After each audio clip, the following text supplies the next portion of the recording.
Welcome back to the channel. I've got a bunch of brand new stories ready for you. Before we start, drop the time where you're watching from in the comments. Now let's start with the first story. Story 1. My wife slept with her boss, so I quietly stole his beautiful wife instead. She's so amazing, I told him at the company's party while he stood there shaking with rage. The restaurant was one of those places where the lighting costs more than the food. Soft amber glows pooling on white tablecloths, candles flickering, and glass hurricanes that probably had their own insurance policies. My wife Elena had chosen it. She always chose places like this when she had something to hide. I remember thinking that as I watched her across the table, her fingers dancing around the stem of her wine glass, never quite lifting it to her lips. She was nervous. Beautiful. Yes, Elena had always been beautiful in that effortless way that made other women study her like a puzzle they couldn't solve. But tonight, she was nervous. And Elena was never nervous. "You're quiet," she said. And her voice had that careful quality to it, like she was testing the ice on a frozen lake. Am I? I cut into my steak, watching the pink center bleed across the white plate. Just tired, I guess. Long week, Marcus. It's Tuesday. I smiled. Then it's going to be a very long week. She didn't laugh. Elena used to laugh at everything I said. Back when we first met. Back when I was the ambitious young architect who sketched our future on napkins and coffee shops. And she was the marketing executive who believed in every line I drew. That was 7 years ago. Somewhere between the mortgage and the promotions, between the dinner parties and the business trips, we'd stopped sketching futures together. Now she just stared at me with those green eyes that used to make me forget my own name. And I could see something moving behind them. Something guilty, something afraid. "I need to tell you something," she said. And there it was. The sentence that changes everything. The sentence that splits your life into before and after. Like a fault line cracking through bedrock. I should have felt something: panic, anger, that hot rush of adrenaline that comes when you know the ground is about to drop out from under you. But instead, I felt calm. Eerily calm. Because I already knew. I'd known for 3 weeks, 2 days, and approximately 6 hours. Ever since I'd come home early from the conference in Boston and found her laptop open on the kitchen counter, a messaging app I didn't recognize glowing on the screen. Ever since I'd seen the messages from D talking about how he couldn't stop thinking about last Tuesday, about the hotel in Manhattan, about how she tasted like honey and regret. I'd stood there in our kitchen, still holding my suitcase, reading messages that described my wife's body in ways I hadn't touched her in months. And I'd felt something inside me go very, very quiet. Not dead, not broken, just quiet. "What do you need to tell me?" I asked. And my voice sounded like it was coming from someone else's throat. She looked down at her untouched risotto. "I've been Marcus. There's no easy way to say this, then say it the hard way."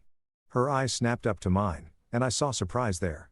Elena was used to me being gentle, accommodating, the guy who smoothed over rough edges and kept the peace.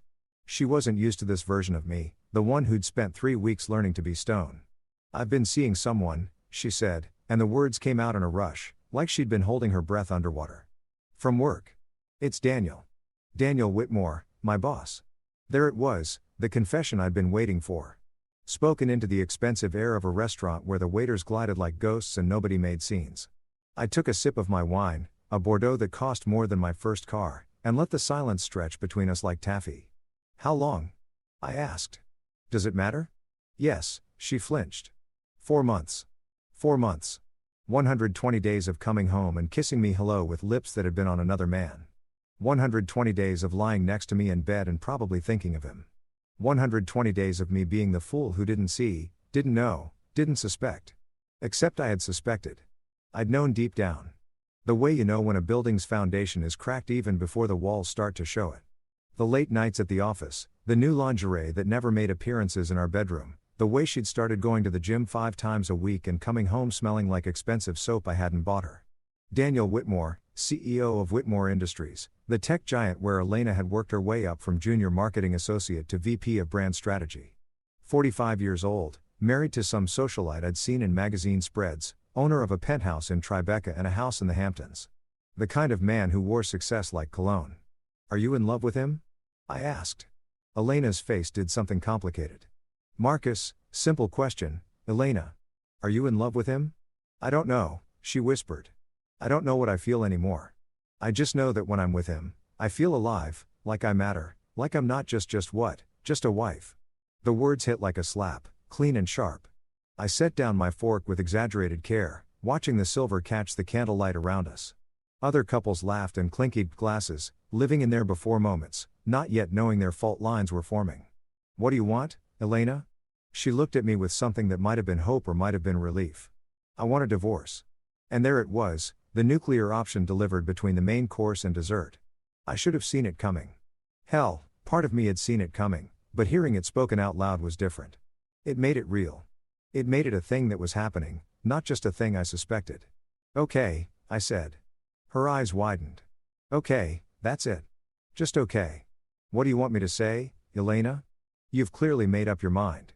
You've been sleeping with your boss for 4 months. You want a divorce. What exactly am I supposed to do? Beg you to stay? Fight for a marriage you've already left?" I thought she trailed off, and I realized she'd expected me to crumble, to cry, to make a scene, to give her the dramatic confrontation that would justify everything, that would make me the bad guy in whatever story she'd been telling herself. But I'd learned something in those 3 weeks of silent knowing. I'd learned that sometimes the most powerful thing you can do is refuse to perform the role someone's written for you. "I'll have my lawyer contact yours," I said, signaling for the check. "We can work out the details civilly. No need to make this uglier than it already is." "Marcus, I don't." I held up a hand. "Please don't. You've said what you needed to say. Let's leave it at that." The waiter brought the check on a small silver tray, and I paid for the meal that would be our last together as husband and wife. $347 for the privilege of having my marriage officially ended over overpriced seafood and undercooked honesty. We drove home in silence. Elena's fingers twisting her wedding ring, the platinum band I'd saved for 6 months to buy. Back when I thought forever meant something.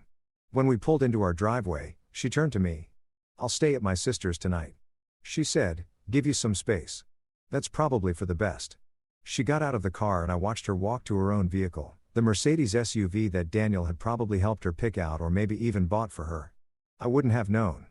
I'd stopped keeping track of where her money came from months ago, when I'd stopped being able to afford the mental arithmetic of our dissolving life. Inside the house, our house, soon to be my former house, I poured myself a scotch and sat in the leather chair by the window. The one Elena always said made me look like an old man.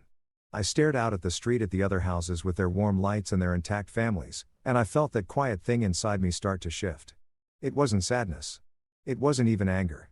Not really. It was something colder, something more deliberate.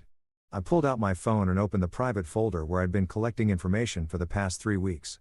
Screenshots of messages, credit card statements showing hotel charges, calendar entries that didn't match her supposed work schedule, a photograph I'd taken of her car parked outside a boutique hotel in Soho. At 2 o'clock in the afternoon on a day she told me she was in meetings until 6 o'clock. I'd been gathering evidence like a man preparing for war, even though I hadn't known what kind of war I was planning to fight. But now, sitting in the quiet of a house that would soon be divided and sold, I began to understand. This wasn't about winning Elena back. That ship had sailed the moment she'd slid into Daniel Whitmore's bed. This wasn't even about revenge. Not in the traditional sense. This was about dignity, about refusing to be the cuckold who never knew, the fool who got played while everyone else whispered and pied. About taking back some measure of control in a situation where I'd been powerless. I opened my laptop and started researching. Daniel Whitmore, 45, CEO, net worth estimated at $200 million, married to Victoria Whitmore née Ashford, daughter of the Ashford Hotel dynasty. One daughter, away at boarding school in Switzerland. Victoria Whitmore. I clicked on her Instagram profile, public. Surprisingly for someone of her social standing, photos of charity galas and museum openings. Photos of her at art galleries and wine tastings. Photos that grew less frequent over the past year. I noticed photos where her smile never quite reached her eyes. She was beautiful in a different way than Elena. Where Elena was all sharp angles and calculated glamour, Victoria had a softer quality.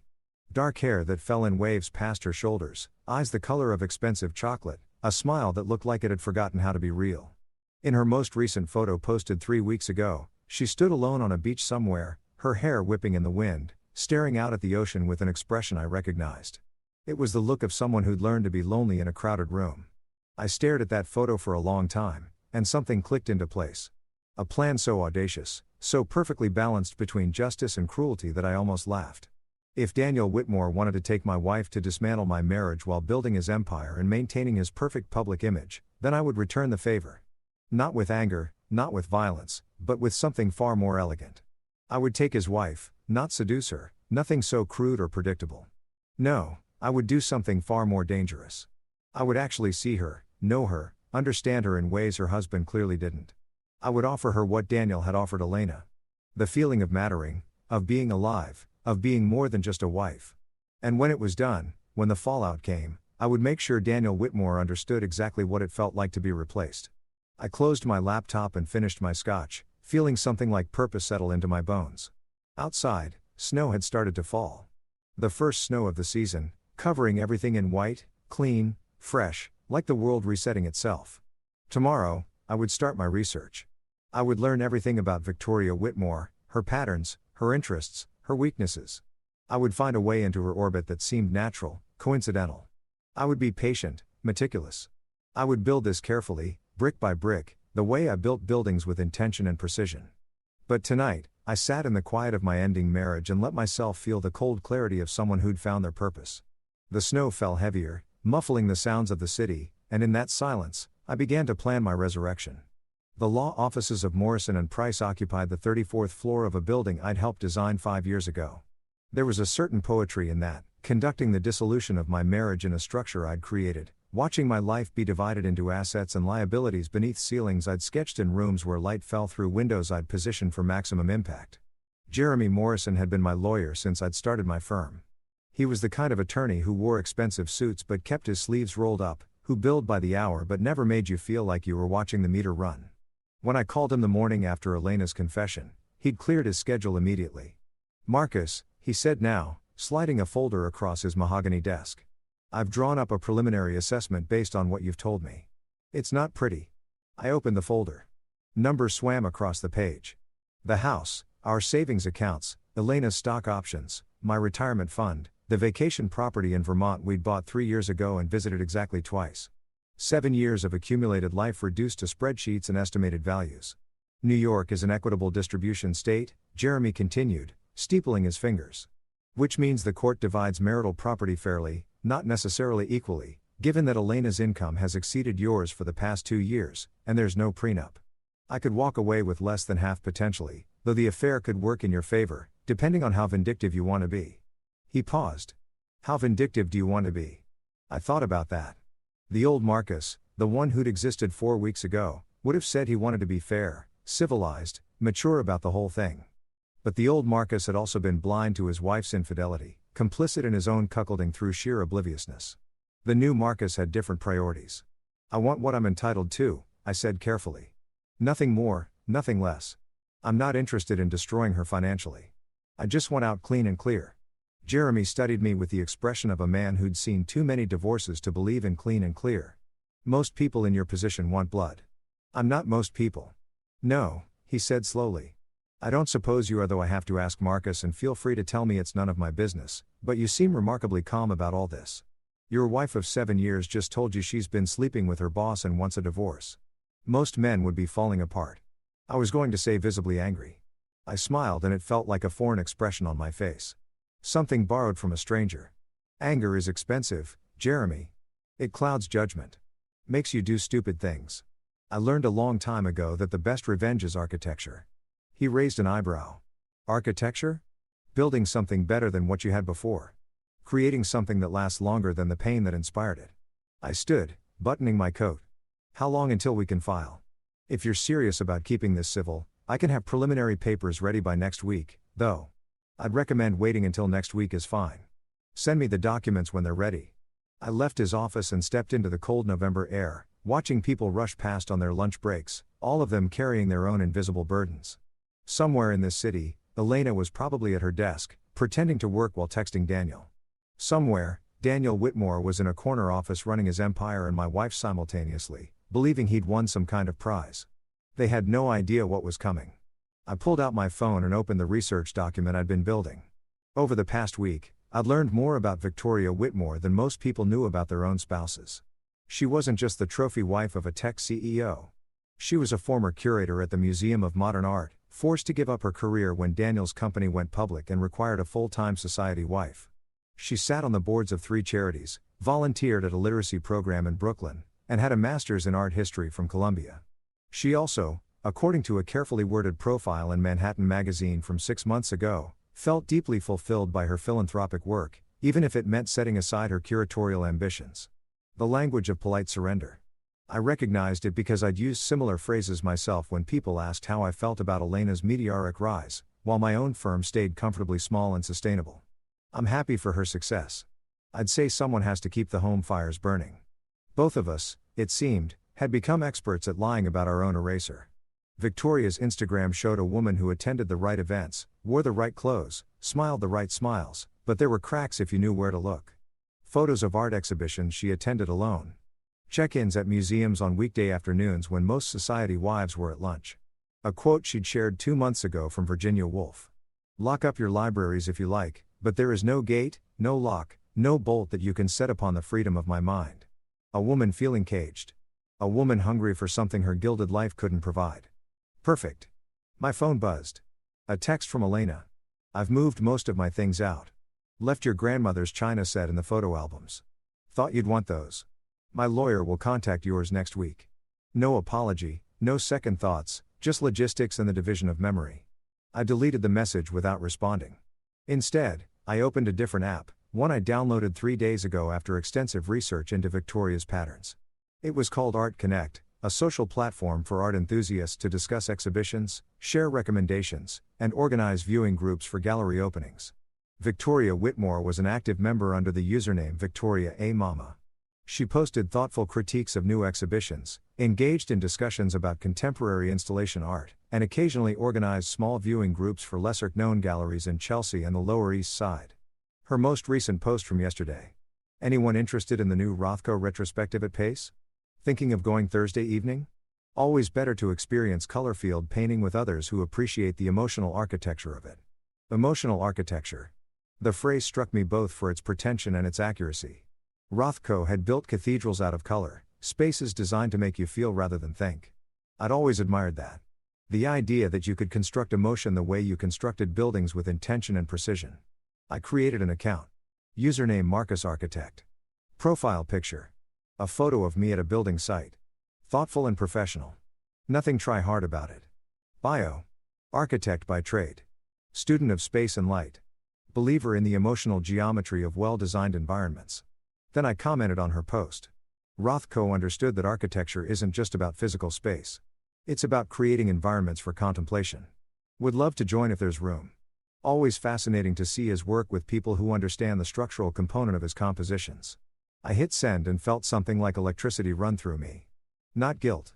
I'd moved past guilt somewhere around the second week of knowing about Elena's affair. This was something different. Anticipation. The feeling of a plan beginning to move from blueprint to foundation. My phone buzzed within minutes. Victoria, a mom. Love that perspective.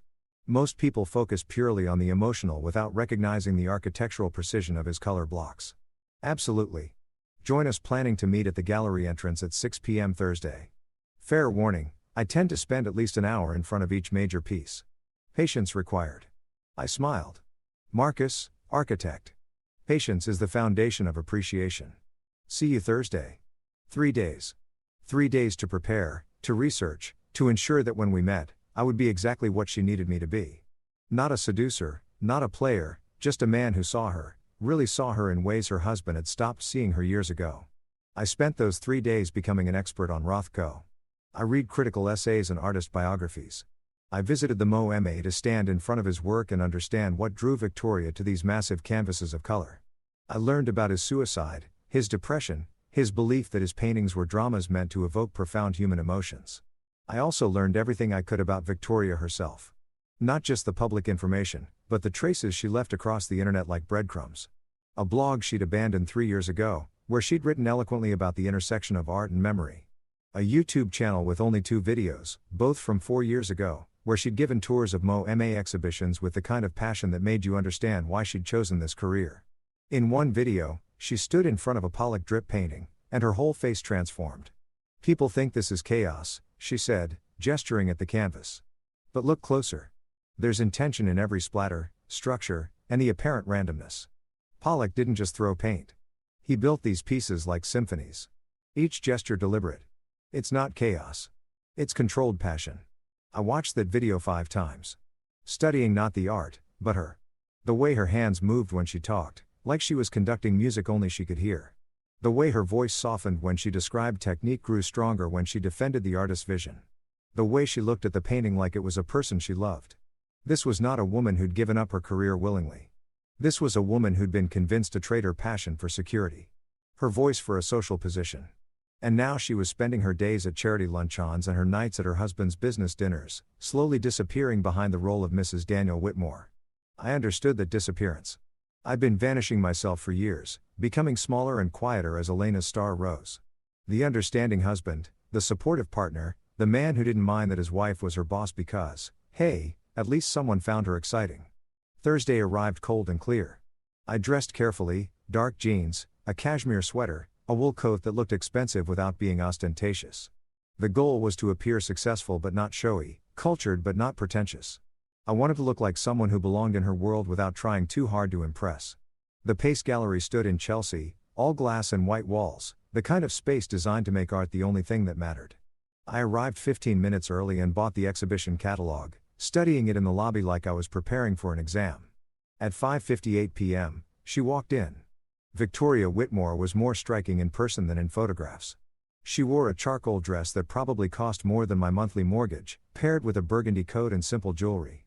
But it was her face that caught me, intelligent eyes, a mouth that looked like it was used to holding back opinions, and something in her posture that suggested both confidence and careful constraint. She was alone. I watched her scan the small group gathered near the entrance. 4 other people all looking at their phones. When her eyes landed on me, there was a flicker of assessment, quick and thorough. Then she smiled, and I understood why Daniel had married her. It wasn't just beauty. It was the way that smile made you feel like you'd earned something valuable. "Marcus," she said, approaching with her hand extended. "I'm Victoria. I recognize you from your profile picture." Her handshake was firm, professional. Up close, I could see fine lines at the corners of her eyes. The kind that came from years of smiling at things that didn't make you happy. "Thank you for organizing this," I said. "I've been wanting to see this exhibition properly. Went through it quickly last month, but it deserves more attention." "You've been before." Something in her voice sharpened with interest. "What did you think?" "Overwhelming in the best way, like standing inside emotion rather than looking at it, but I felt like I was rushing, trying to see everything at once. Sometimes you need to sit with discomfort to really understand it." She studied me for a moment, and I saw the exact instant she decided I wasn't just another dilettante. That's exactly it. Most people want art to be comfortable, to give them easy answers. But Rothko's work requires you to surrender to the uncertainty.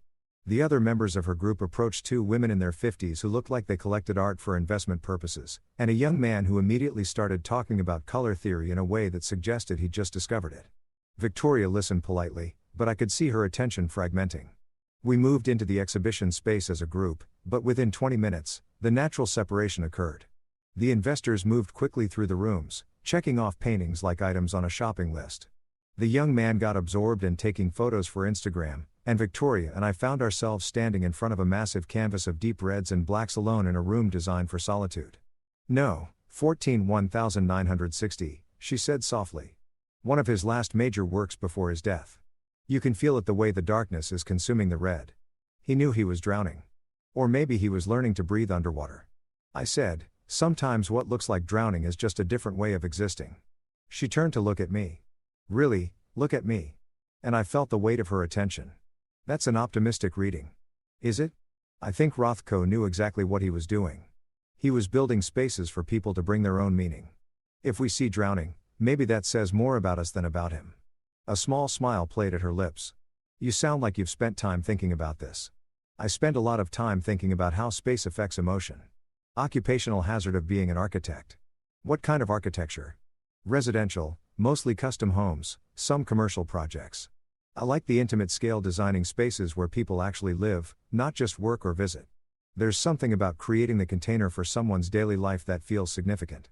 We moved through the exhibition slowly, and I noticed how she positioned herself in front of each painting, not straight on, but slightly to the side, as if approaching the art from an angle. When I asked about it, she laughed. "Old curator habit. You see different things when you shift your perspective. The way light hits the canvas changes. Colors reveal undertones.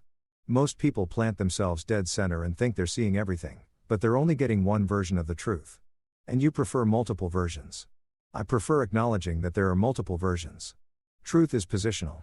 It changes depending on where you're standing." We were alone in the final room, a space dominated by a massive canvas of deep burgundy and black. The silence felt deliberate, constructed. I could hear her breathing, slow and measured. "Can I ask you something?" she said, still looking at the painting. "Why did you really want to come today?" The question surprised me with its directness. I'd expected small talk, gradual building of rapport, but Victoria Whitmore, it seemed, wasn't interested in the usual social choreography. "Honestly," I said, "I'm going through a divorce. My wife told me 2 weeks ago that she's been having an affair with her boss, and I realized that I'd been living in a very small space for a very long time, metaphorically speaking. I needed to remember what it felt like to experience something larger than my own anger." I watched her face carefully. The confession was calculated, vulnerable enough to be human, specific enough to be believable, and designed to create a sense of intimacy through shared pain. What I didn't expect was the way her expression shifted not to pity, but to recognition. "I'm sorry," she said. I'm sorry you're going through that. Thank you, though. I'm finding that sometimes things have to fall apart before you realize they were barely holding together in the first place."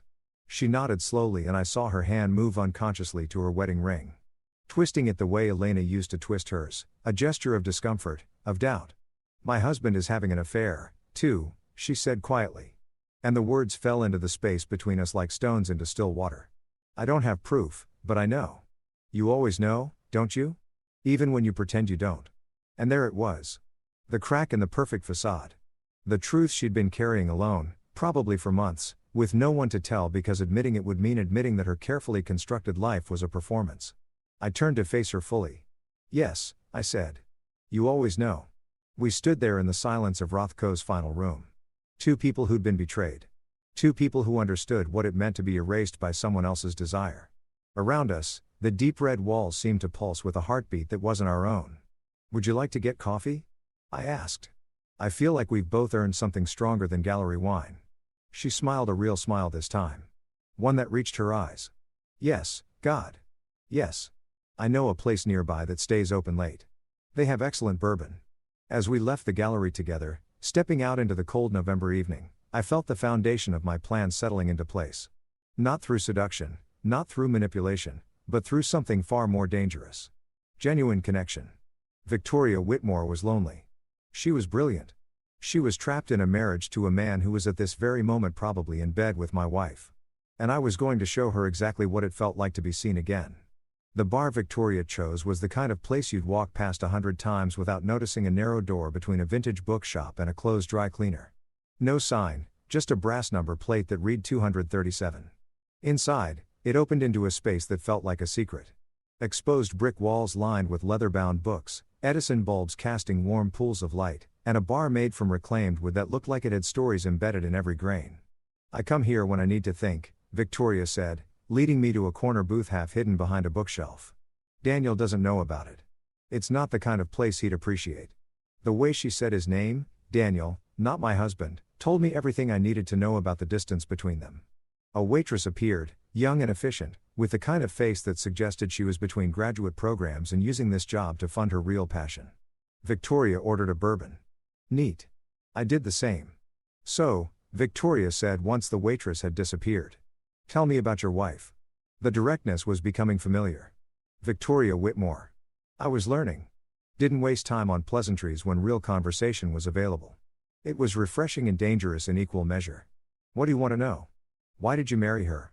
I thought about that, not about what would sound good, but about the actual truth. Because I had the sense that Victoria could smell a lie from across the room. And more importantly, I was tired of lying because she made me feel like I was building something that mattered. I said Elena was as brilliant, ambitious. She had this way of seeing potential in everything, including me. When I met her, I was just another architect grinding away at someone else's firm, designing strip malls and restaurant renovations. She looked at my sketches and told me I was wasting my talent on other people's mediocrity. 6 months later, I'd started my own firm. She pushed you. She believed in me. There's a difference. I paused as the waitress returned with our drinks. Or at least I thought there was. Now I wonder if she just saw me as another project, something to improve and optimize and eventually outgrow. Victoria lifted her glass, studying the amber liquid like it held answers. "Daniel chose me because I looked good in photographs. Because I came from the right family, because I understood how to navigate the social architecture of his world." She took a sip and I watched her throat work as she swallowed. He needed a wife who could throw dinner parties and sit on charity boards and smile at investors. I needed God. I don't even remember what I thought I needed. Security, status, permission to stop fighting so hard. You gave up your career. Her eyes snapped to mine. How did you know that? You mentioned you were a curator. Past tense. And there's a way you talk about art like someone who's been exiled from a country they still consider home. She set down her glass with exaggerated care. You're observant. Occupational hazard. I spend my days noticing how people move through spaces, how environments affect behavior. You learn to read the signs. And what signs are you reading now? I leaned back, considering her. In the low light, she looked younger than her 42 years, but also more fragile somehow, like fine porcelain that had developed invisible cracks. I'm reading a woman who's been making herself smaller for years. Who's been editing her own thoughts before she speaks them, who comes to art galleries alone because it's the only place she can remember who she used to be. Victoria's expression didn't change, but I saw her fingers tighten around her glass. You don't know me well enough to make those assessments. You're right. I apologize. That was presumptuous. No. She shook her head and something in her face softened. No, you're not wrong. It's just strange to have someone name it so precisely. Most people look at my life and see nothing but privilege. The penthouse, the charity galas, the vacation home in Aspen. They think I have everything.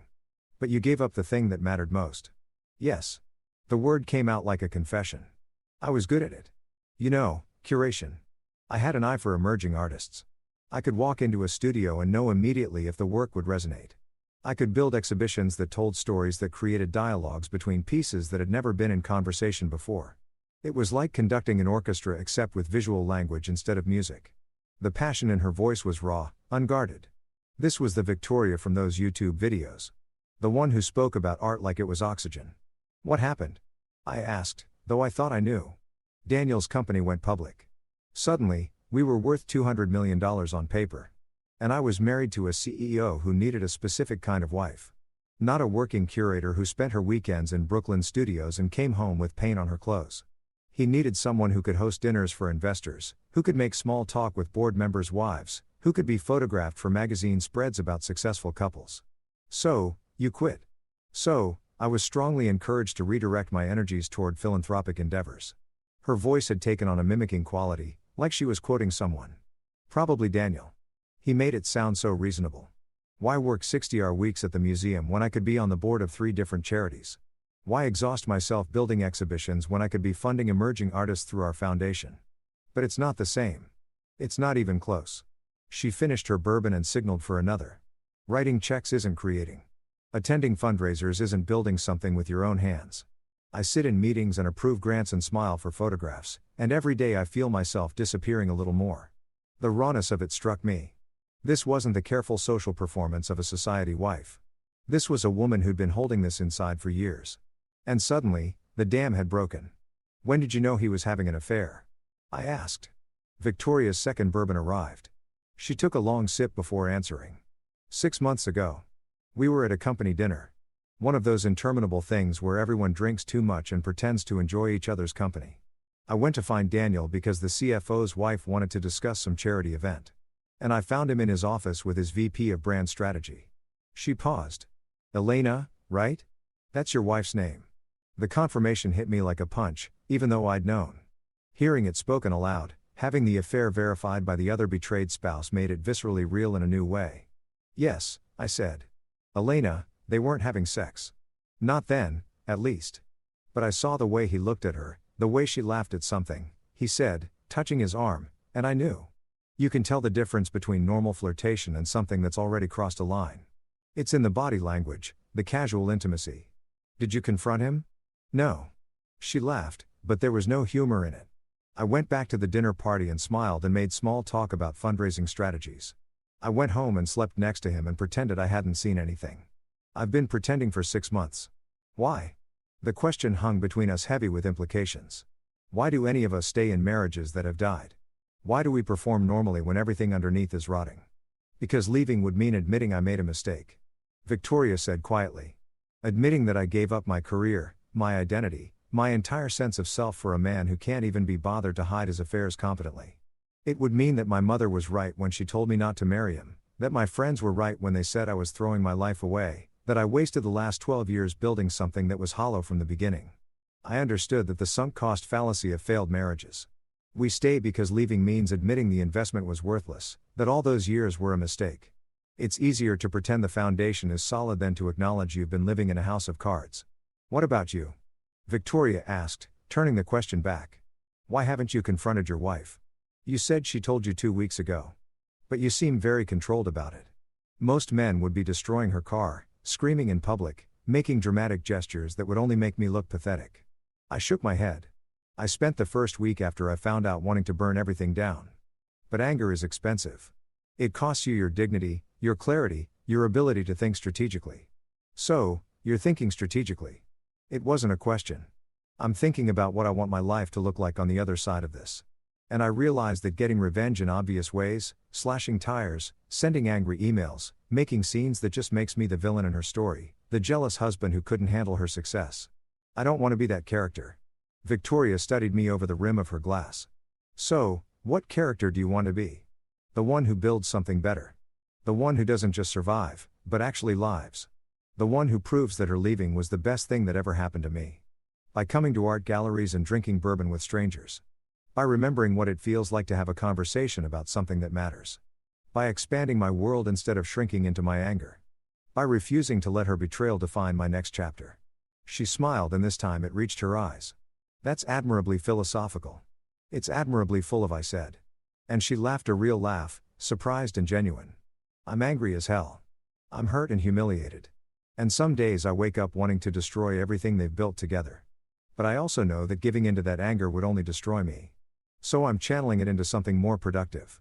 Like what? I met her eyes. Like finding people who understand. Like building new connections that remind me I'm more than just the husband who got cheated on. Like proving to myself that I can still surprise myself. The air between us had shifted.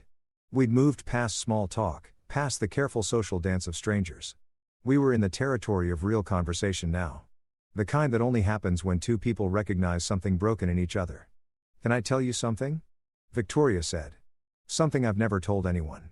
Of course. I'm glad he's having an affair. The words came out in a rush, like she'd been holding them inside for months. I know that makes me sound terrible, but I'm glad because it gives me permission to stop pretending. It gives me an exit that doesn't make me the bad guy. I can leave now and everyone will understand. The poor wife whose husband cheated. No one has to know that I was already gone long before he ever touched another woman. The confession was so honest, so raw that I felt something shift in my chest. This wasn't the society wife or the curator or the charity board member. This was just Victoria, a woman who'd been suffocating in a beautiful cage and had finally found the door. That doesn't make you terrible, I said. It makes you human, does it? Sometimes I think I'm a coward. That I should have left years ago when I first realized I was disappearing. But I stayed because it was easier. Because his money meant I didn't have to struggle. Because being Mrs. Daniel Whitmore opened doors that being Victoria Ashford never could. And now those doors lead to rooms I don't want to be in anymore. We sat in silence for a moment, and I felt the weight of what we were building here. Not a flirtation, not a rebound, but something more dangerous. A genuine understanding between two people who'd been betrayed in exactly the same way by exactly the same people. I should probably go, Victoria said. But she didn't move. Daniel will wonder where I am. Will he? No, probably not. He's likely working late or pretending to work late while he's actually with Elena. The name sat between us like a third person at the table. My wife and her husband somewhere in this city building their affair while we sat here drinking bourbon and sharing confessions. Can I ask you something potentially inappropriate? I said. Victoria raised an eyebrow. We're past the point of appropriate, I think. Do you want to stop him? The affair. Duh. She considered the question seriously. No. I want to be free of him, but I also want him to understand what he's losing. Does that make sense? Perfect sense. What about you? Do you want Elena back? God, no. The certainty in my voice surprised even me. I want her to live with the consequences of her choices. I want her to build a life with Daniel and slowly realize that she traded substance for flash. I want her to wake up one day and understand that she destroyed something real for something that only looks good in photographs. Victoria smiled. And there was something fierce in it. You're not as philosophical as you pretend to be. No one is. She finished her bourbon and set down the glass with finality. I should really go, but I'd like to do this again. If you're interested, I'm very interested. There's a gallery opening next Friday. Emerging artist from Brooklyn does these incredible installations with light and shadow. Very architectural, actually. You might appreciate it. I'd love to. We exchanged numbers, a simple transaction that felt weighted with significance. As we stood to leave, Victoria put her hand on my arm. "Thank you," she said, "for seeing me, for listening, for not pretending this is anything other than what it is." "What is it?" I asked. She smiled. "I don't know yet, but I think I want to find out." Outside, the November night had grown colder. We stood on the sidewalk, and I could see her breath forming clouds in the air. A town car pulled up her driver, presumably summoned while we'd been inside. "Good night, Marcus," she said. "Good night, Victoria." I watched her car disappear into Manhattan traffic, and I felt something like triumph settle into my bones. Not because I'd seduced her. I hadn't. Not really, but because I'd done something more dangerous. I'd made her feel seen, understood, valued, and that I was learning was a far more powerful weapon than anything crude or obvious. My phone buzzed. A text from Elena. "Lawyer says we should schedule mediation for next month. Can you do the 15th? I looked at the message for a long moment, then typed back. "The 15th works. Have a good evening, Elena." Polite, civil, completely devoid of the rage she probably expected. Then I pulled up my thread with Victoria and sent a simple message. "Thank you for tonight. Looking forward to Friday." Her response came within seconds. "Me too. Sleep well, Marcus." I walked home through the cold November streets, past restaurants where couples shared meals and bars where friends laughed over drinks, and I felt like I was walking towards something instead of away from it. The game had begun. Not a game of seduction or revenge, but something more elegant, a game of truth and connection, of seeing and being seen. Daniel Whitmore had taken my wife, and slowly, carefully, with patience and precision, I was going to show him what it felt like to lose something irreplaceable. Not his wife's body. That would be too easy, too predictable. Her soul, her attention, her belief that she mattered. I was going to give Victoria Whitmore back to herself, and in doing so, I was going to take everything from him. The week between Bourbon Confessions and the gallery opening passed in a strange state of suspension. I moved through my days with a clarity I hadn't felt in years, meeting with clients, drafting designs, filing divorce papers that felt less like an ending and more like permission to begin something new. Elena had moved out completely. Our house, my house now, though the lawyers were still arguing about it, felt different without her presence. Not emptier. Exactly.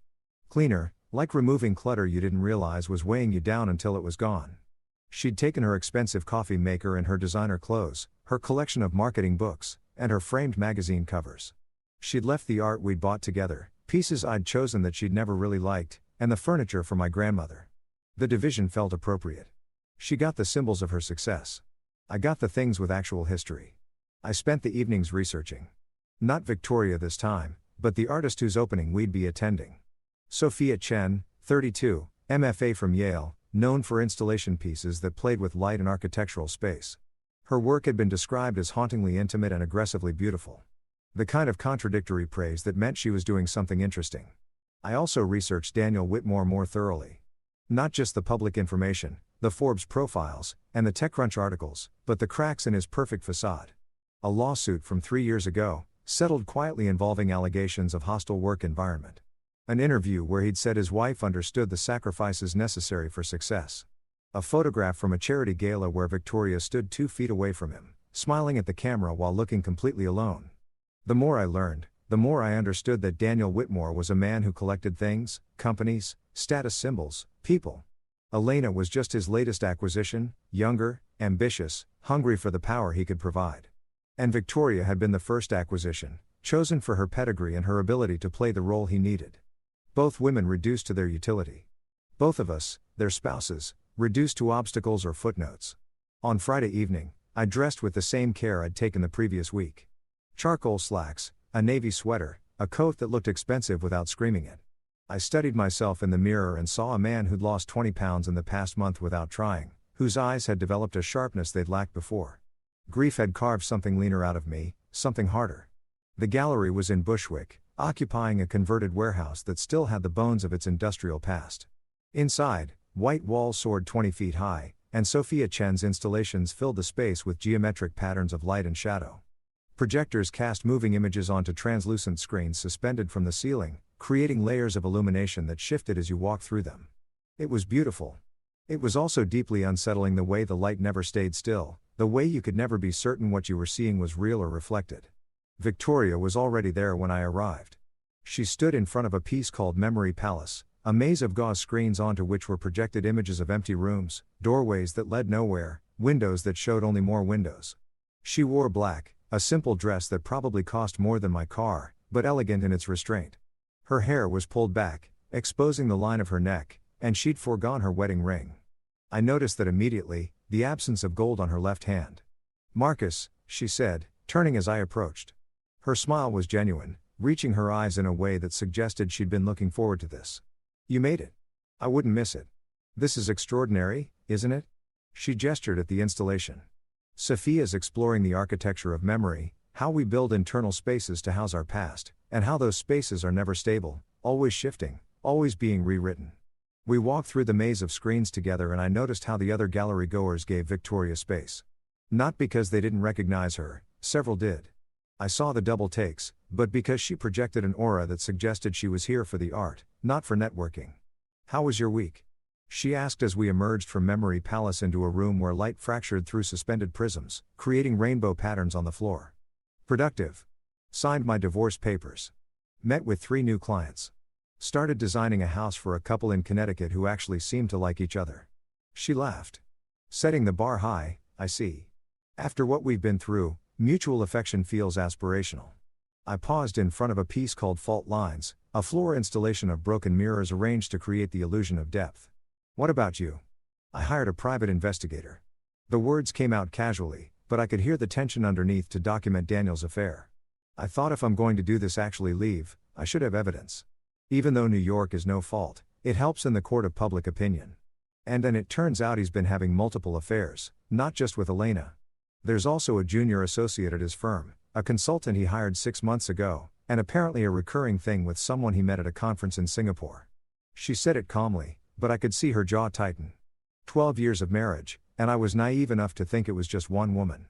I felt something cold settle in my stomach. Not surprised men like Daniel rarely stopped at one affair, but anger on Victoria's behalf. And something else, a recalculation. Elena wasn't special to him. She was just another acquisition. Another young, ambitious woman who thought she was different, who believed she'd won some kind of prize by catching the CEO's attention. She had no idea she was just rotating through his collection. "I'm sorry," I said, and meant it. "Don't be. It's clarifying. I spent months thinking I'd done something wrong. That if I'd been different somehow, he wouldn't have strayed. But this isn't about me at all. It's about him needing constant validation, constant conquest. I could have been perfect and it wouldn't have mattered. You deserve better than perfect. You deserve real." She looked at me then, really looked at me, and something passed between us. Not attraction exactly, though that was there too. Something deeper. Recognition, the understanding that we were both rebuilding ourselves from the rubble of marriages that had crumbled. "Come on," she said, taking my hand. "I want to show you my favorite piece." Her hand in mine felt significant.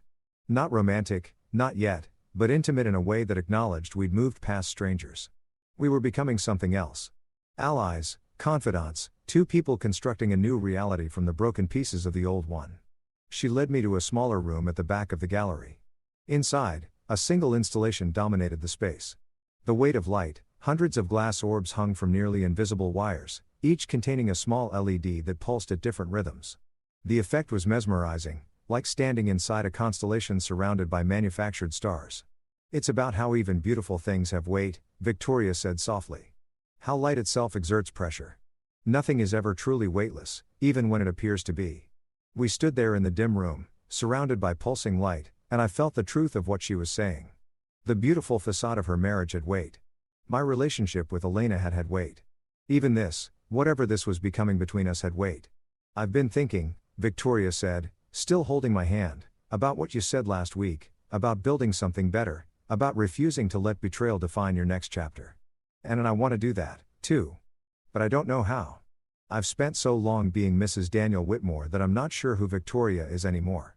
Without the title, without the role, who am I?"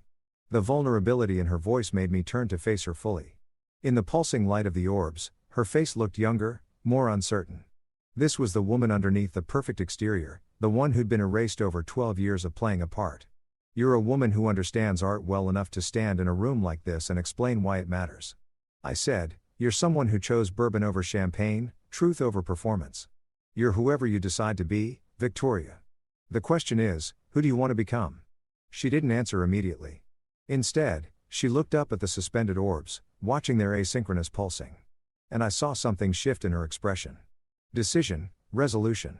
I want to curate again, she said, not as a hobby or a philanthropic endeavor. Actually curate, build exhibitions, work with artists, get paint on my clothes, and spend weekends in studios. I want to remember what it feels like to create something that matters. So do it. It's not that simple. Daniel will fight me. Not because he cares about my career, but because it threatens the image. The CEO's wife isn't supposed to have her own ambitions. She's supposed to be decorative and supportive and content with being an accessory. Then don't tell him. Start small. Build it quietly until it's too substantial to tear down. She smiled. You make it sound possible. It is possible. I started my firm while working full-time for someone else. Nights and weekends for 2 years before I could afford to leave. It was exhausting, but it was mine. That mattered more than anything else. How do I even start? I thought about that. About the practical steps of reclaiming a career you'd abandoned. You still have contacts in the art world. Some, though I've been out for so long, I'm not sure they'd take me seriously. Then make them take you seriously. Find an emerging artist who needs an advocate. Someone whose work you believe in but who doesn't have gallery representation. Curate a small show independently. Rent a space. Build the exhibition yourself. Prove you can still do this. Her eyes lit up. Like a pop-up exhibition. Exactly. Low overhead, high impact. If it works, you've got momentum. If it doesn't, you've learned something and you try again. Either way, you're moving forward instead of staying frozen. You've thought about this. I've thought about a lot of things lately, mostly about how to build a life that's actually mine, not some compromised version that makes other people comfortable. Victoria squeezed my hand. Thank you for this, for seeing possibilities instead of just obstacles. That's what architects do. We look at empty space and imagine what could be built there. We stood there for a moment longer, surrounded by pulsing light, and I felt the weight she'd mentioned. This connection we were building had gravity. It was pulling us towards something that couldn't be easily categorized or controlled. Victoria, we both turned. A man approached 50's expensive suit. The kind of confident stride that suggested he owned things. He smiled at Victoria with the familiarity of old acquaintance. Richard Caldwell, Victoria said, and I heard her voice shift into her society wife register. Warmer but less genuine. I didn't know you were interested in installation art. I'm interested in investments, he said, glancing around the room. Sophia Chen's work is generating buzz. Thought I'd see what the fuss was about. His eyes moved to me. Richard Caldwell. I run an art advisory firm. Marcus Bennett, architect. We shook hands and I could feel him evaluating me, trying to place me in Victoria's social ecosystem. Friend, lover, business associate. Marcus has been educating me on the architectural elements of Sophia's work, Victoria said smoothly. The way she uses space and light to create emotional geometry. Fascinating. Richard's tone suggested it was anything but. Victoria, I've been meaning to reach out. I heard a rumor you might be getting back into curation. Any truth to that? I felt Victoria tense beside me. Where did you hear that art world gossip? You know how it is. Someone mentioned you'd been asking questions about available gallery spaces. He smiled. If you're serious about coming back, we should talk. I've got several clients looking for curators for private collections. I'll keep that in mind, Victoria said noncommittal. Enjoy the exhibition, Richard.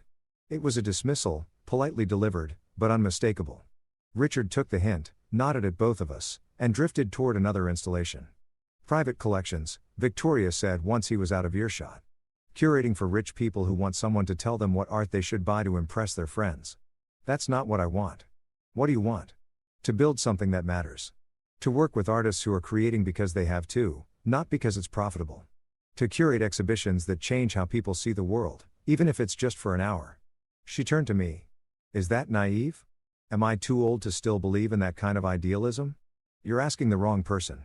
I'm the architect who turned down a partnership at a major firm because they wanted me to design identical luxury condos for the rest of my career. Idealism might be naive, but pragmatism is soul-crushing. She laughed, and the sound echoed in the small room. We're a pair, aren't we? Two middle-aged idealists trying to remember who we were before we started compromising. I prefer to think of us as people who are finally done compromising. Is that what we are? The question hung in the air between us, weighted with possibility. We were standing close now, close enough that I could smell her perfume, something subtle and expensive that suited her. Close enough that I could see the fine gold flecks in her brown eyes. I think we're people who understand each other, I said carefully. Who recognize something broken in each other and aren't afraid of it. What that becomes. I think we're still figuring that out. And if it becomes something that complicates everything, then we deal with complications. But at least we'll be dealing with them honestly, which is more than our spouses gave us. Victoria looked up at the pulsing orbs and in their reflected light, I saw her face soften. I should tell you something. Daniel's company is having a holiday party in 3 weeks. Big event investors, board members, all the important people. He always expects me to be there playing the perfect wife. She paused. I'm thinking of not going or of going and telling him I want a divorce in front of everyone. I haven't decided which would be more satisfying. Is there a third option? What do you mean? I thought about Daniel Whitmore and his affairs. About Elena and her ambition. About the perfect public image they were both invested in maintaining. About how much damage could be done not with explosions but with carefully placed cracks. Go to the party, I said. Be the perfect wife one last time. Smile and charm and play your role flawlessly. Let them think everything's fine. Why? Because the best revenge isn't dramatic confrontation. It's building something better while they're not paying attention. Let him be comfortable. Let him think he's won, that he has everything under control. And then when you're ready, when you've built your new life to the point where his opinion doesn't matter anymore, that's when you walk away. Victoria studied me for a long moment. That's cold. That's strategic. You've thought about this. Your own revenge. I mean, I've thought about a lot of things. I met her eyes, including the fact that Daniel's holiday party might be the perfect place to begin implementing some of those thoughts. Understanding dawned on her face. You want to come with me? I want to meet the man who's sleeping with my wife. I want to shake his hand and smile and let him think I'm just another guest. I want to see him and Elena together, playing their own perfect couple routine while knowing exactly what they're doing and having them have no idea that I know. That's cruel. Manipulative probably, but also deeply satisfying. Victoria's smile turned sharp. I can bring a guest. Daniel encourages it. Makes me look less like the neglected wife if I show up with company. He'll assume you're just some friend from the art world. He won't think twice about it. Perfect. Marcus. She put her hand on my chest and I could feel my heartbeat against her palm. What are we doing? Really? Honestly, I think we're giving each other permission to stop being victims, to take back some control, to remember what it feels like to be seen and valued. I covered her hand with mine. And maybe we're building something real in the process, something that isn't tainted by betrayal or compromise. Or maybe we're just two hurt people using each other to feel less broken. Maybe. Would that be so terrible? She considered that. No, I suppose it wouldn't. As long as we're honest about it, I'm always honest with you, Victoria. That's the whole point. We left the gallery together, stepping out into the cold December night. Brooklyn stretched around us, all industrial chic and converted warehouses, and I felt like we were standing at the edge of something significant. 3 weeks, Victoria said, until the party. Until we walk into Daniel's world and smile at him and Elena like we don't know they're destroying our marriages. 3 weeks. I should start planning what to wear. Something that makes me look devastating. You already look devastating. She smiled. You're good at this. The compliments that feel genuine because they are. I only say what's true. We stood on the sidewalk and I could see her breath forming clouds in the cold air. She looked beautiful and fierce and fragile all at once. A woman on the edge of becoming whoever she was going to be next. Good night, Marcus, she said. Good night, Victoria. I watched her car pull away and I felt something like anticipation settle into my bones. 3 weeks until I stood in Daniel Whitmore's penthouse, shook his hand, and began the careful work of showing him what it felt like to lose everything.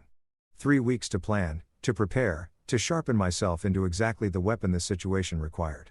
The game was accelerating, and I was ready. The mediation session was scheduled for a Tuesday afternoon in a conference room that felt designed to suppress emotion. Gray walls, gray carpet, a long table made of some wood composite material that looked expensive but had no soul. Even the coffee they served tasted gray, bitter, and forgettable, like the marriage we were here to dissolve. Elena sat across from me, flanked by her lawyer, a woman named Patricia Winters, who specialized in high net worth divorces and had a reputation for being ruthless in designer suits. Elena looked good. She always looked good, but there was a tightness around her eyes that suggested she wasn't sleeping well. Part of me, a small and petty part, was glad. My own lawyer, Jeremy Morrison, sat to my right, a folder thick with documentation in front of him. We'd spent the previous week preparing, going over every asset, every account, every piece of property we'd accumulated in 7 years of marriage. "Thank you all for coming," the mediator said.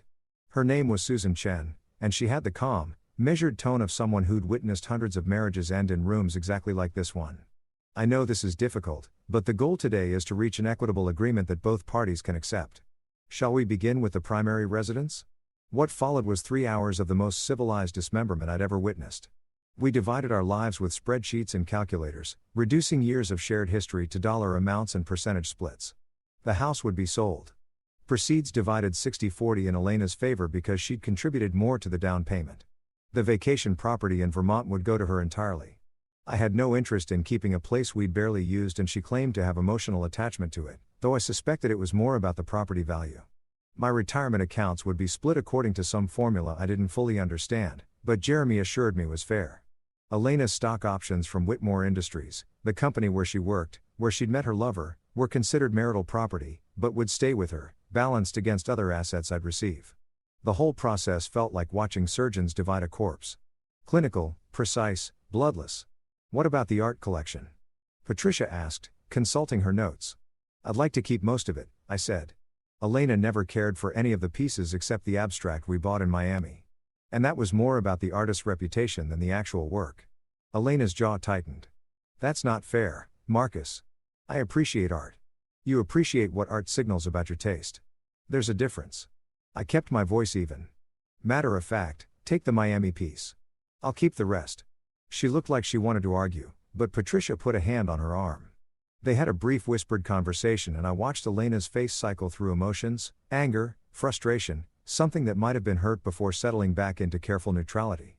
"Fine," she said. "The Miami piece and the photographs from our trip to Japan. Those hurt more than I expected. We bought those photographs together in Kyoto from a street artist who captured light through temple windows. I'd loved them, but I also understood the strategic value of concession." "Agreed." We moved through the remaining items with brutal efficiency. Furniture, kitchenware, books, electronics, all of it divided and cataloged like inventory in a warehouse. By the time we reached the final items, I felt hollowed out, as if the mediation had scooped away pieces of me along with the joint checking account and the dining room set. "I think we've made excellent progress," Susan said, making notes on her tablet. "I'll draft the preliminary agreement based on today's discussion and send it to both counsel for review. If everything looks acceptable, we can move toward filing the final papers." "How long?" Elena asked. Her voice sounded different. Smaller somehow, like she was beginning to understand what we were actually doing here. That this was real. "Final. Assuming no complications, you could be legally divorced within 90 days. 90 days, 3 months by spring, I would be unmarried. By spring, Elena would be free to pursue whatever future she imagined with Daniel Whitmore, and I would be what? Free, broken, rebuilt. I wasn't sure yet, but I was beginning to have ideas. "Thank you, Susan," Jeremy said, gathering his papers. "We'll be in touch." As we stood to leave, Elena caught my arm. "Marcus, can we talk just for a minute?" Patricia looked like she wanted to object, but Jeremy nodded to me. "I'll wait in the lobby." We stood in the hallway outside the conference room, and I realized this was the first time we'd been alone since the restaurant, since she'd told me she wanted a divorce, and I'd responded with calm instead of devastation. "You seem different," she said. "Divorce will do that." "That's not what I mean." She struggled for words. "You're handling this too well. It's unnerving." I almost laughed. "Would you prefer me to be falling apart, making scenes, begging you to stay?" "No. But this cold, calculating version of you it's not you, Marcus. Maybe it's who I needed to become.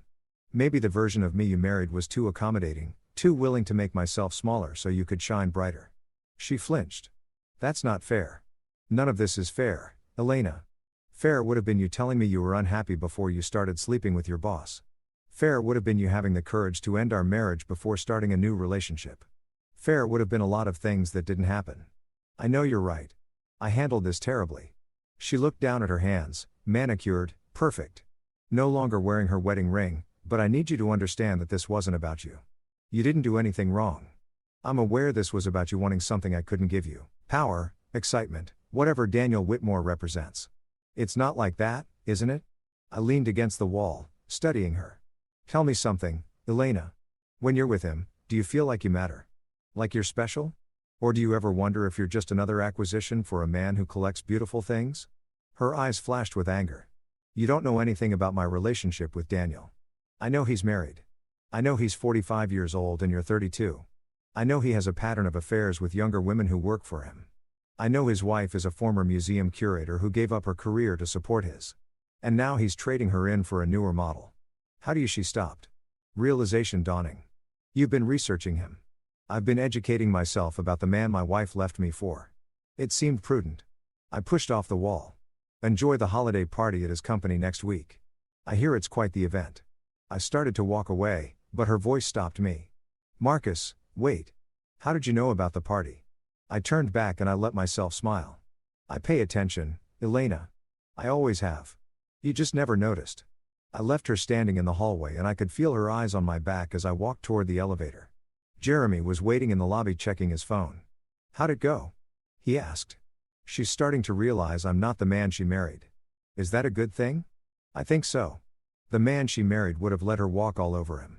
Would have signed whatever papers she wanted, taken whatever settlement she offered, and spent the next decade wondering what he did wrong. I pressed the button for the elevator. I'm not that man anymore. No, Jeremy said thoughtfully. I don't suppose you are. I spent the next 2 weeks preparing for Daniel Whitmore's holiday party with the same meticulous attention I brought to architectural projects, research, planning, consideration of every angle, every possible outcome. I learned everything I could about Whitmore Industries, the company Daniel had built from a small software firm into a tech giant worth billions. I studied his public appearances, watched interviews, read profiles. I learned how he spoke, how he presented himself, what mattered to him. Control, image, legacy. These were the pillars of Daniel Whitmore's identity. He wanted to be seen as a titan of industry, a visionary, a man who built empires. His personal life was carefully curated to support that image. The beautiful wife from Old Money, the penthouse in Tribeca, the memberships at the right clubs. Elena fit into that narrative perfectly. Young, ambitious, successful in her own right. Dating her or whatever they were doing enhanced his image as a powerful man who could attract the best. She probably thought she was using him to advance her career, to access power and influence. She couldn't reach on her own. Neither of them understood they were using each other. Building a relationship on ambition rather than anything real. It would collapse eventually, but that would take time. I didn't have time. And more importantly, I didn't want to just wait for their relationship to fail. I wanted to accelerate it, to plant seeds of doubt that would grow into cracks that would shatter everything they were building. But first, I needed to meet him. To look Daniel Whitmore in the eye and let him see me as just another guest at his party. Harmless, forgettable, not a threat. Victoria and I spoke every few days, phone calls that started as check-ins and evolved into long conversations about art and architecture, about our failing marriages, and our plans for afterward. She told me about the artist she was considering for her pop-up exhibition. I told her about a project. I was designing a house for a couple in Connecticut who wanted something that captured light the way a prism captures rainbows. We didn't talk much about the party. It hung between us like a storm on the horizon, inevitable and electric. The night before the event, she called me. I'm nervous, she said without preamble. About tomorrow, about bringing you into Daniel's world. About what happens when you see him and Elena together? About she trailed off. About what this means. I finished for her. Yes. I was in my home office surrounded by blueprints and sketches. Through the window, I could see snow beginning to fall. The third snowfall of the season, covering the city in white, clean, fresh, deceptive. Victoria, we don't have to do this. If you're not ready, it's not about being ready. It's about being terrified that once we start this, whatever this is, we can't go back. That we're crossing a line that will change everything. We've already crossed the line. The moment we sat in that bar and told each other the truth about our marriages, we crossed it. Tomorrow is just making it visible. And you're okay with that, with whatever comes after. I thought about Elena in the mediation room dividing our lives into assets and liabilities. I thought about Daniel Whitmore collecting affairs like other men collected watches. I thought about Victoria, brilliant and erased, trying to remember who she was before she became someone's wife. I'm more than okay with it. I said I'm ready to stop being invisible, to stop accommodating, to start building something that's actually mine, even if it's messy. Especially if it's messy. Perfect things are boring, Victoria. They're fragile. Messy things have character, strength, room to grow. She laughed softly. When did you become a philosopher? Around the same time, my wife told me she'd been her boss for 4 months. Betrayal gives you clarity, does it? Because I still feel like I'm fumbling in the dark. Then let me be your light tomorrow night. Come to the party with me. Introduce me to your husband. Let me shake his hand and smile and be exactly the kind of harmless nobody he expects. And when it's over, when we've played our roles perfectly, we'll leave together and you'll remember what it feels like to have someone actually see you. Silence on the other end. Then what should I wear? Something that makes you feel powerful. Something that reminds you who you were before you started shrinking yourself to fit his life. I have just the thing. It's red. Daniel hates it. Says it's too bold, too attention-seeking. Perfect. Wear the red, Marcus. Yes. Thank you for this, for giving me permission to stop being who he needs me to be. You don't need my permission, Victoria. You never did, but you're welcome anyway. After we hung up, I sat in my office for a long time watching the snowfall. Tomorrow night, I would walk into Daniel Whitmore's penthouse. I would see Elena on his arm playing the role of his girlfriend or mistress or whatever she thought she was. I would watch them smile and touch and pretend they were something special. And I would feel nothing. Or at least I would show nothing, because the real play wasn't tomorrow night. Tomorrow was just reconnaissance. The real play would come later, when I'd learned enough about Daniel to understand exactly where to apply pressure. When Victoria had rebuilt enough of herself to walk away without looking back. When Elena had invested enough in her fantasy with Daniel that shattering it would actually cost her something. I was building this carefully, the way I build houses. Foundation first, structure, support beams. Only then the aesthetic details, the finishing touches that made it look effortless. Tomorrow I would lay another piece of foundation. I pulled out my phone and texted Victoria. Pick you up at 7. Her response came immediately. I'll be ready. Red dress and all. I smiled and returned to my blueprints. The Connecticut house was coming together beautifully. All light and angles. Spaces that flowed into each other naturally.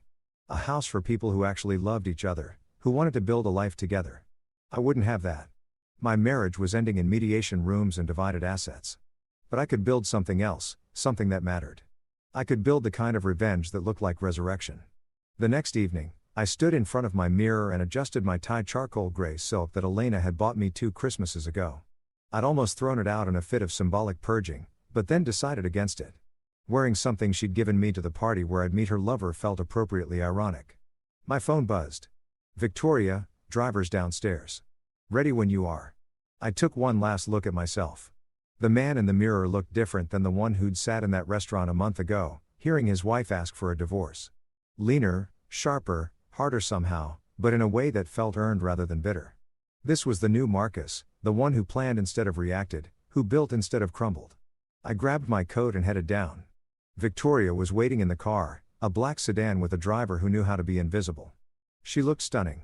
The red dress was a column of silk that hugged her body without being obvious about it. Elegant and bold at the same time. Her hair was down, falling in dark waves past her shoulders. She wore minimal jewelry, just diamond studs and a simple bracelet.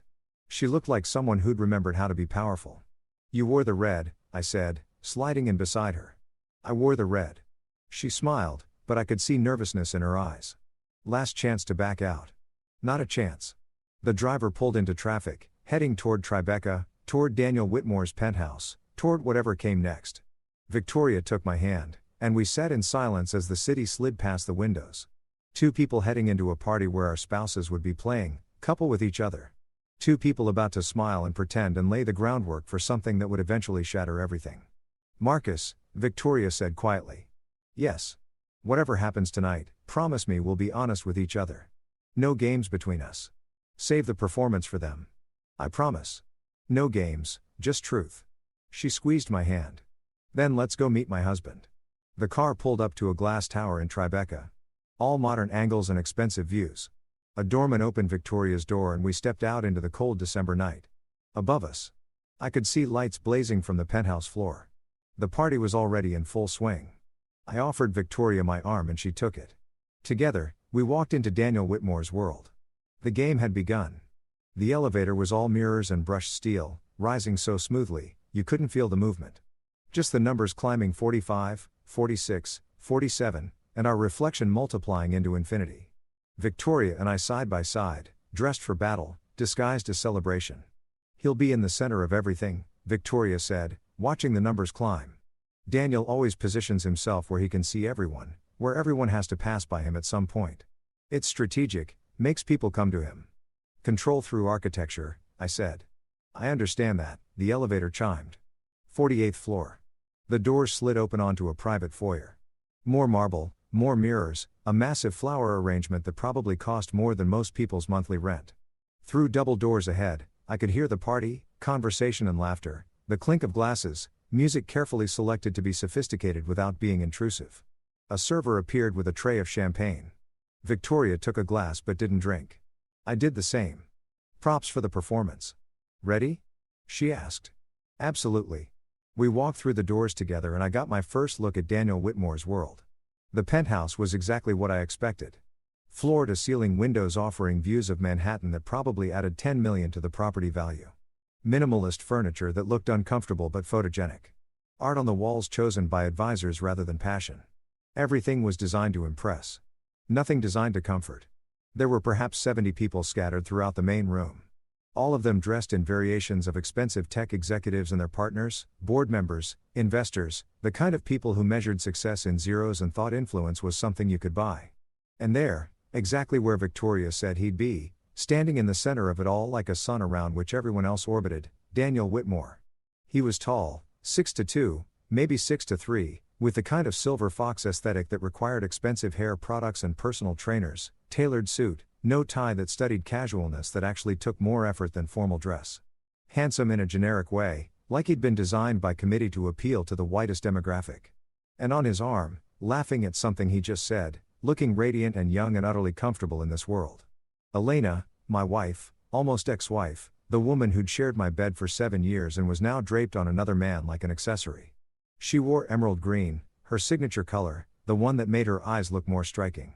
Her hair was up, exposing the neck I used to kiss. She looked happy. That was the part that caught me. She looked genuinely happy in a way I hadn't seen in months, maybe years. I felt Victoria's hand tighten on my arm. That's her, she said quietly. Your wife? Yes. She's beautiful. Yes. Are you okay? I turned to look at Victoria, at this woman who was trusting me enough to bring me into her home to expose her own pain and solidarity with mine. And I felt something settle. Not calm exactly, more like clarity. I'm perfect, I said.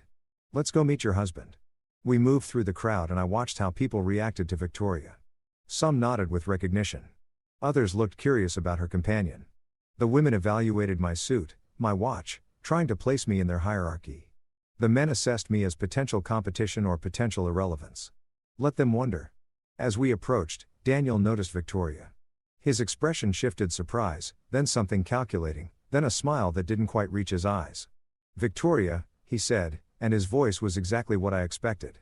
Confident, commanding, used to being heard. You came and you brought a guest, Daniel. Victoria's voice had gone cool, professional. This is Marcus Bennett. Marcus, my husband, Daniel Whitmore. I extended my hand. Daniel's handshake was firm, performative. The grip of a man who'd read articles about power dynamics and practiced in mirrors. Marcus Bennett, he said like he was filing the name away. What do you do, Marcus? I'm an architect, residential, primarily, some commercial work. Ah, the single syllable managed to convey both interest and dismissal. Are you involved in the arts? Is that how you know Victoria? We met at a gallery opening. I've always appreciated how architecture and visual art inform each other. Victoria has been generous enough to educate me on the finer points of curation. Daniel's smile tightened almost imperceptibly. He didn't like that the idea of his wife spending time educating another man, even about something as innocent as art, possessiveness disguised as casual interest. How nice, he said, then turning slightly. Elena, come meet Victoria's friend. And there she was, my wife. Close enough that I could smell her perfume different from what she used to wear. Something heavier, muskier, chosen for him, probably. Elena, Daniel said, his hands settling on her lower back with casual ownership. This is Marcus Bennett. He's an architect. Elena's face went absolutely white. I watched it happen in slow motion.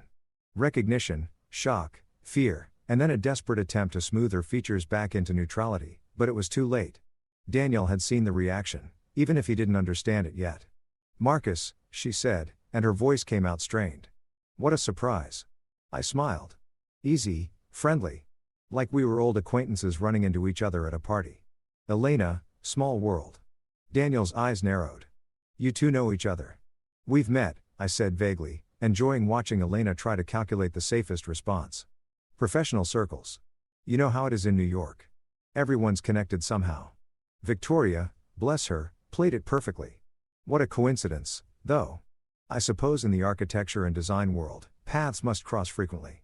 Frequently enough, Elena said, still trying to regain her equilibrium.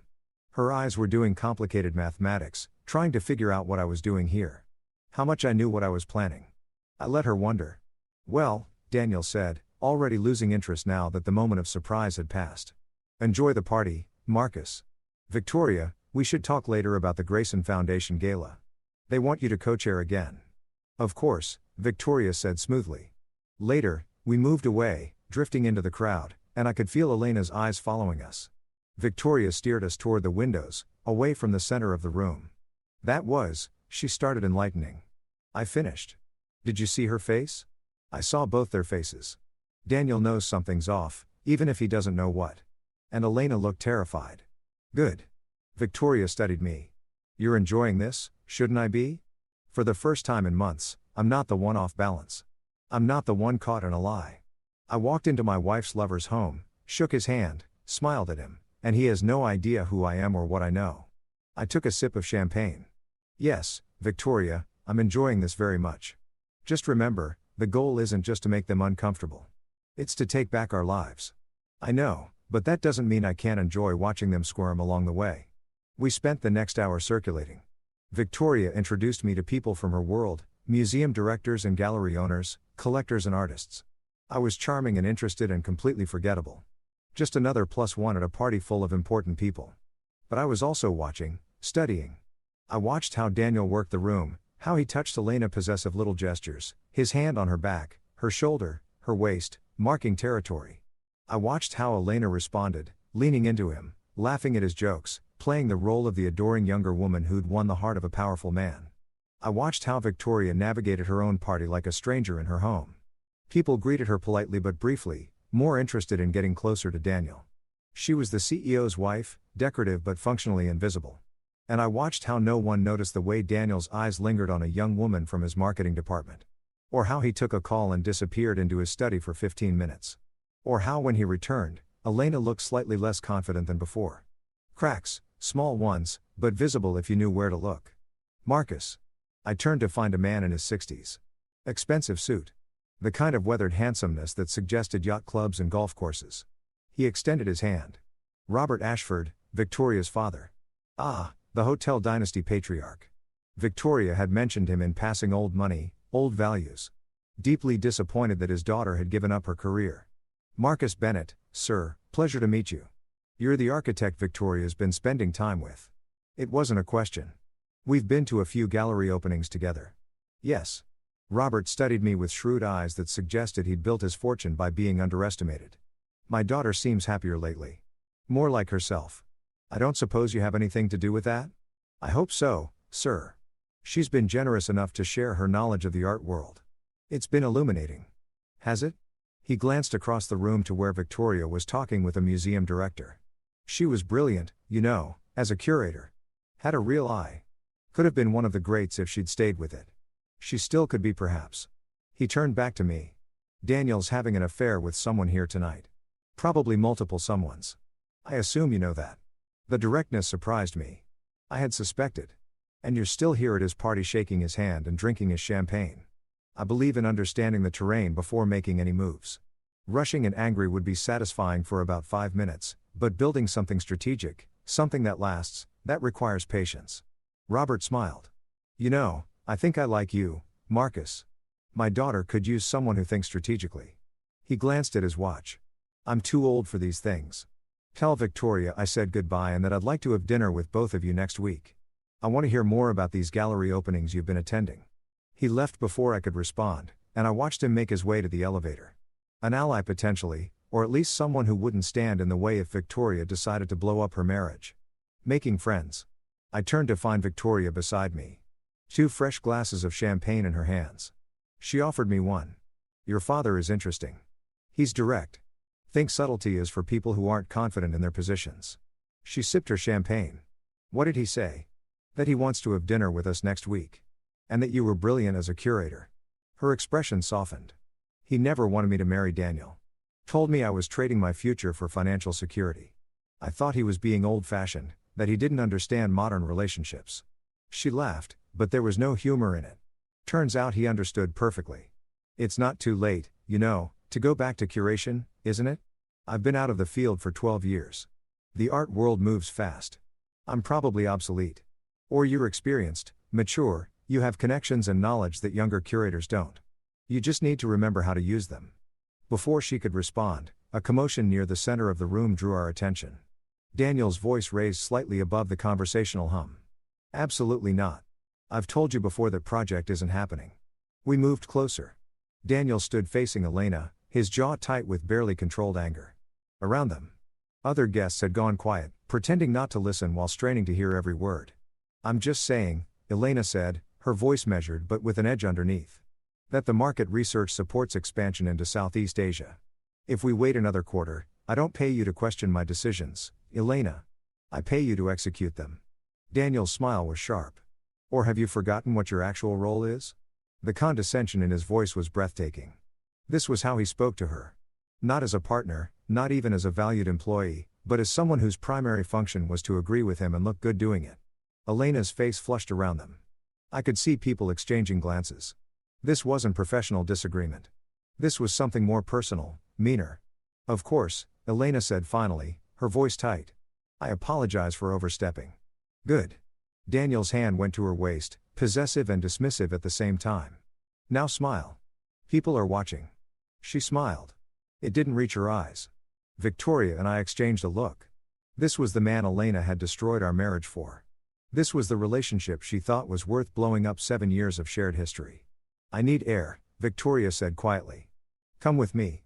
We made our way to a terrace empty in the December cold, overlooking the city lights. Victoria leaned against the railing and I watched her shoulders shake. Victoria, I'm not crying, she said. I'm laughing. Did you see that? Did you see how he spoke to her? I saw. That's what she left you for. That's what I gave up my career for. Men who see us as accessories, as props in their perfect lives. She turned to me and her eyes were bright, but not with tears, with anger. I want him to hurt Marcus, not just lose me. I want him to actually feel something for once. Even if it's just the humiliation of being left, I understood. The rage underneath her calm, the need for him to understand what he'd thrown away. Then let's make sure he does, I said. But carefully, strategically, we build the foundations first. We make sure when we walk away, we're walking towards something better, not just away from something bad. How long? However long it takes, weeks, months, we do this, right? She nodded. I can wait. I've been waiting 12 years. What's a few more months? Through the glass doors, we could see the party continuing. Daniel holding court. Elena at his side with that brittle smile. All of them playing their roles, maintaining appearances, pretending everything was perfect. We should go back in, Victoria said. Can't have people thinking we're hiding. One more minute. I pulled out my phone and took a photo of the view. The city sprawling below us, lights spreading in every direction. I want to remember this moment when we decided to stop being victims. Victoria moved beside me and I took another photo. Both of us, the city behind us, something determined in our expressions that hadn't been there before. Send me that, she said. I will. We went back inside. The party had shifted. People were starting to leave. The energy winding down. Daniel was saying goodbye to a group of investors. Elena still attached to his side. As we approached to say our goodbyes, Daniel turned to us. Leaving already? I have an early morning, I said. Thank you for having me. Beautiful home. Marcus is designing a house for a couple in Connecticut, Victoria added. Custom work, very innovative use of light and space. Sounds fascinating, Daniel said in a tone that suggested the opposite. His attention had already moved past me to someone else. Victoria, don't forget about the Grayson Gala. I won't. Elena caught my eye as we turned to leave. Her expression was complicated fear, confusion, something that might have been plea. I smiled at her, friendly and empty. Nice to see you again, Elena. Enjoy your evening. In the elevator going down, Victoria took my hand. That was harder than I expected, she said. Which part?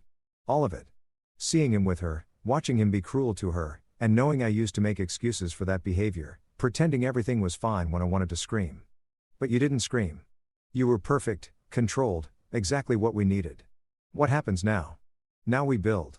You start planning your pop-up exhibition. I keep designing houses for people who actually love each other. We become more ourselves and less the people they needed us to be. And slowly, carefully, we make them irrelevant to our happiness. And then we walk away and never look back. The elevator opened onto the lobby. We stepped out into the cold December night, and I felt something like freedom settling over me. We'd entered the lion's den. We'd smiled and played our roles and laid the groundwork for everything that would come next. And we'd walked out unscathed, stronger than when we went in. The game was accelerating, and we were winning. The days after the party felt electric, charged with possibility and danger in equal measure. I went through the motions of my normal life, meetings with clients, site visits, revisions to the Connecticut house design, but underneath it all, I felt like I was vibrating at a different frequency. Elena called 3 times the day after the party. I didn't answer. She left voicemails that progressed from confused to angry to something approaching desperate. "Marcus, what the hell were you doing at Daniel's party? Call me back. This is ridiculous. I know you're getting these messages. We need to talk. Please, just please call me. I need to understand what's happening." I deleted each one without responding. Let her wonder. Let her spiral. Let her feel a fraction of the uncertainty she'd put me through. Victoria texted that afternoon. "Elena's been trying to reach me. 5 calls so far. Should I answer?" I replied, "Your choice. But if you do, tell her the truth." We met at a gallery opening and became friends. Nothing more, nothing less. Nothing more. I stared at those 2 words for a long time before responding. "Not yet. But we're building towards something, aren't we?" 3 dots appeared, disappeared, appeared again. Finally, yes, we are. That evening, I was in my home office working on the Connecticut design when my doorbell rang. I checked the security camera and saw Elena standing on my porch, arms wrapped around herself against the December cold. I considered not answering, but curiosity won out. When I opened the door, she pushed past me without invitation. "We need to talk." "Hello to you, too." She spun to face me, and I saw that the polished woman from the party had been replaced by someone fraying at the edges. Her hair was pulled back in a messy ponytail. She wore jeans and a sweater instead of her usual designer armor. And there were circles under her eyes that suggested she hadn't slept well. "What were you doing at Daniel's party? Attending a party? Is that not allowed? Don't play games, Marcus. You know what I mean? How do you even know Victoria Whitmore?" "We met at an art gallery. Discovered we have similar interests. Started attending exhibitions together." I closed the door and leaned against it. "Is that a problem?" "Yes, it's a problem. She's Daniel's wife and you're Daniel's mistress. Seems like we're all connected now, doesn't it?" Elena's face went white then red. "How long have you known about your affair?" "Since 3 weeks before you had the courage to actually tell me. I came home early from Boston, remember? Found your laptop open with messages from Dee describing in detail how you tasted." She sat down heavily on the couch, our couch, soon to be my couch. "According to the mediation agreement, Jesus Marcus, I save it. I'm not interested in apologies or explanations. What I am interested in is why you're here freaking out about me being friends with Victoria. Because it's weird. It's calculated. You're doing something." I almost laughed. "You mean the way you calculated your affair? The way you scheduled hotel rooms and deleted messages and lied to my face for 4 months? That's different." "How?" "Because she stopped, realizing there was no good answer. Daniel's going to be furious if he finds out you're my husband. Almost ex-husband. And why would he be furious? I thought I was the understanding spouse who didn't matter anymore. You're being deliberately difficult." "I'm being honest. Something you might try sometime." I moved to the bar cart and poured myself a scotch. Didn't offer her one. "Tell me something. Elena, does Daniel know you're here? That you're at your husband's house alone at night? I don't have to tell him everything." "Interesting. Does he know you still have keys to this house? That legally half of it's still yours for another 60 days? Her eyes narrowed. "What are you implying?" "Nothing. Just noting that you seem very concerned about Daniel finding out I exist, but not at all concerned about him knowing you're here, which suggests you haven't told him who I am. He knows I was married. He doesn't need to know the details like my name or that I'm friends with his wife." I sat down across from her. "Let me guess. He thinks you were married to someone boring and inconsequential. Someone you left because he couldn't keep up with your ambition. And you've let him think that because the truth that you're still legally married, that your husband is friendly with his wife, that makes things complicated. Stop it." "Stop what?" "Telling the truth. You spent months lying to me, Elena." I'm just returning the favor by being aggressively honest. She stood up, pacing. Victoria Whitmore is not your friend. You're using her to get to Daniel. Am I? Or maybe Victoria and I are two people who were betrayed by our spouses and found comfort and shared experience. Maybe we actually like each other. Maybe not everything is a scheme. I don't believe you. I don't care. I finished my scotch. Is there anything else? Because I have work to do. Elena stared at me and I saw something like recognition in her eyes. You really have changed. The Marcus I married would never be this cold. The Marcus you married was a fool who didn't see. His wife was unhappy. Who accommodated and compromised and made himself smaller so you could shine brighter. That Marcus is gone. Elena, I killed him the night you asked for a divorce. And what are you now? Someone who builds his own life instead of supporting someone else's. Someone who doesn't apologize for taking up space. Someone who's done being invisible. She moved toward the door, then stopped. For what it's worth, I never meant to hurt you, but you did it anyway. Which tells me everything I need to know about what I was worth to you. After she left, I stood at the window and watched her drive away. My phone buzzed. A text from Victoria. Daniel just asked me about you, who you were, how we met, what you do. I told him the truth. He seemed satisfied but suspicious. I replied, good. Let him be suspicious. Let him wonder. It'll make him sloppy. Are you trying to make him jealous? I thought about that. Was I? Did I want Daniel Whitmore to see me as a threat? No. I'm trying to make him uncertain. There's a difference. Jealousy is emotional and predictable. Uncertainty is destabilizing. It makes people make mistakes. Victoria's response came quickly. You're scary when you're strategic. Is that a bad thing? No, it's exactly what I need right now. The following week, I met with Robert Ashford at his club, one of those old money institutions in Midtown, where the leather smelled like cigars and inherited privilege. He was waiting in a private dining room, reading the Wall Street Journal with the kind of attention that suggested he was evaluating investments. Marcus, he said, standing to shake my hand. Thank you for coming. I hope you don't mind. I thought it would be easier to talk without Victoria present. She can join us for dessert. Of course, sir.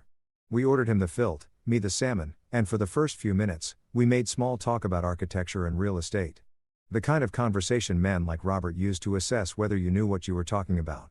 Then over the main course, he got to the point. My daughter is planning to leave Daniel. I kept my expression neutral. She mentioned she was unhappy. Unhappy doesn't cover it. She's been dying slowly for 12 years, and I had to watch it happen. He cut his steak with precise movements. I told her not to marry him. Told her she was giving up too much. But she was in love or thought she was. And young people think love conquers all. It doesn't. No sir, it doesn't. She trusts you. I can see it in the way she talks about you. And my daughter doesn't trust easily, especially not after what Daniel's put her through. He looked at me directly. So, I need to know your intentions. The question was so old-fashioned, so patriarchal that I almost laughed. But Robert Ashford was serious, and more importantly, he was a man who could either help or hinder what Victoria and I were building. My intentions are to help her remember who she was before she became Mrs. Daniel Whitmore. To support her in reclaiming her career, her identity, her life, to be someone who actually sees her instead of what she can do for me. And when the divorce gets ugly, which it will, what then? Then I stand beside her, help her navigate it, make sure she doesn't compromise on what she deserves just to make it end faster. Robert studied me. You're going through your own divorce. Was yes, sir. Does Victoria know your wife is the woman Daniel's currently sleeping with? The question landed like a punch. I sat down my fort carefully. How did you? I have resources. When my daughter started spending time with a recently separated architect, I looked into you. Found out your wife works at Whitmore Industries. Put the pieces together. He sipped his wine. Does Victoria know? Yes. We've been honest with each other about everything, and you're not using her to get revenge on your wife and Daniel? The accusation hung between us. I could lie, tell him this was purely about helping Victoria, but he'd see through it. And more importantly, Victoria deserved better than me lying to her father. Not entirely, I said. Initially, yes. When I first met Victoria, part of me saw an opportunity for symmetry. Elena took Daniel. I could take Victoria. It was strategic and petty and exactly the kind of thing someone in pain does. I met his eyes, but that's not what this is anymore. Victoria is brilliant and kind and deserves better than being a pawn in anyone's game, mine included. What we're building now is genuine. It's messy and complicated and probably inadvisable, but it's real. Robert nodded slowly. I appreciate the honesty and the self-awareness. Does that mean I have your approval, sir? It means I'm not going to stand in your way. But Marcus, if you hurt my daughter, if you use her and discard her the way Daniel has, you'll find out exactly how much damage a man with my resources can do. Understood, sir. Good. He signaled for the waiter.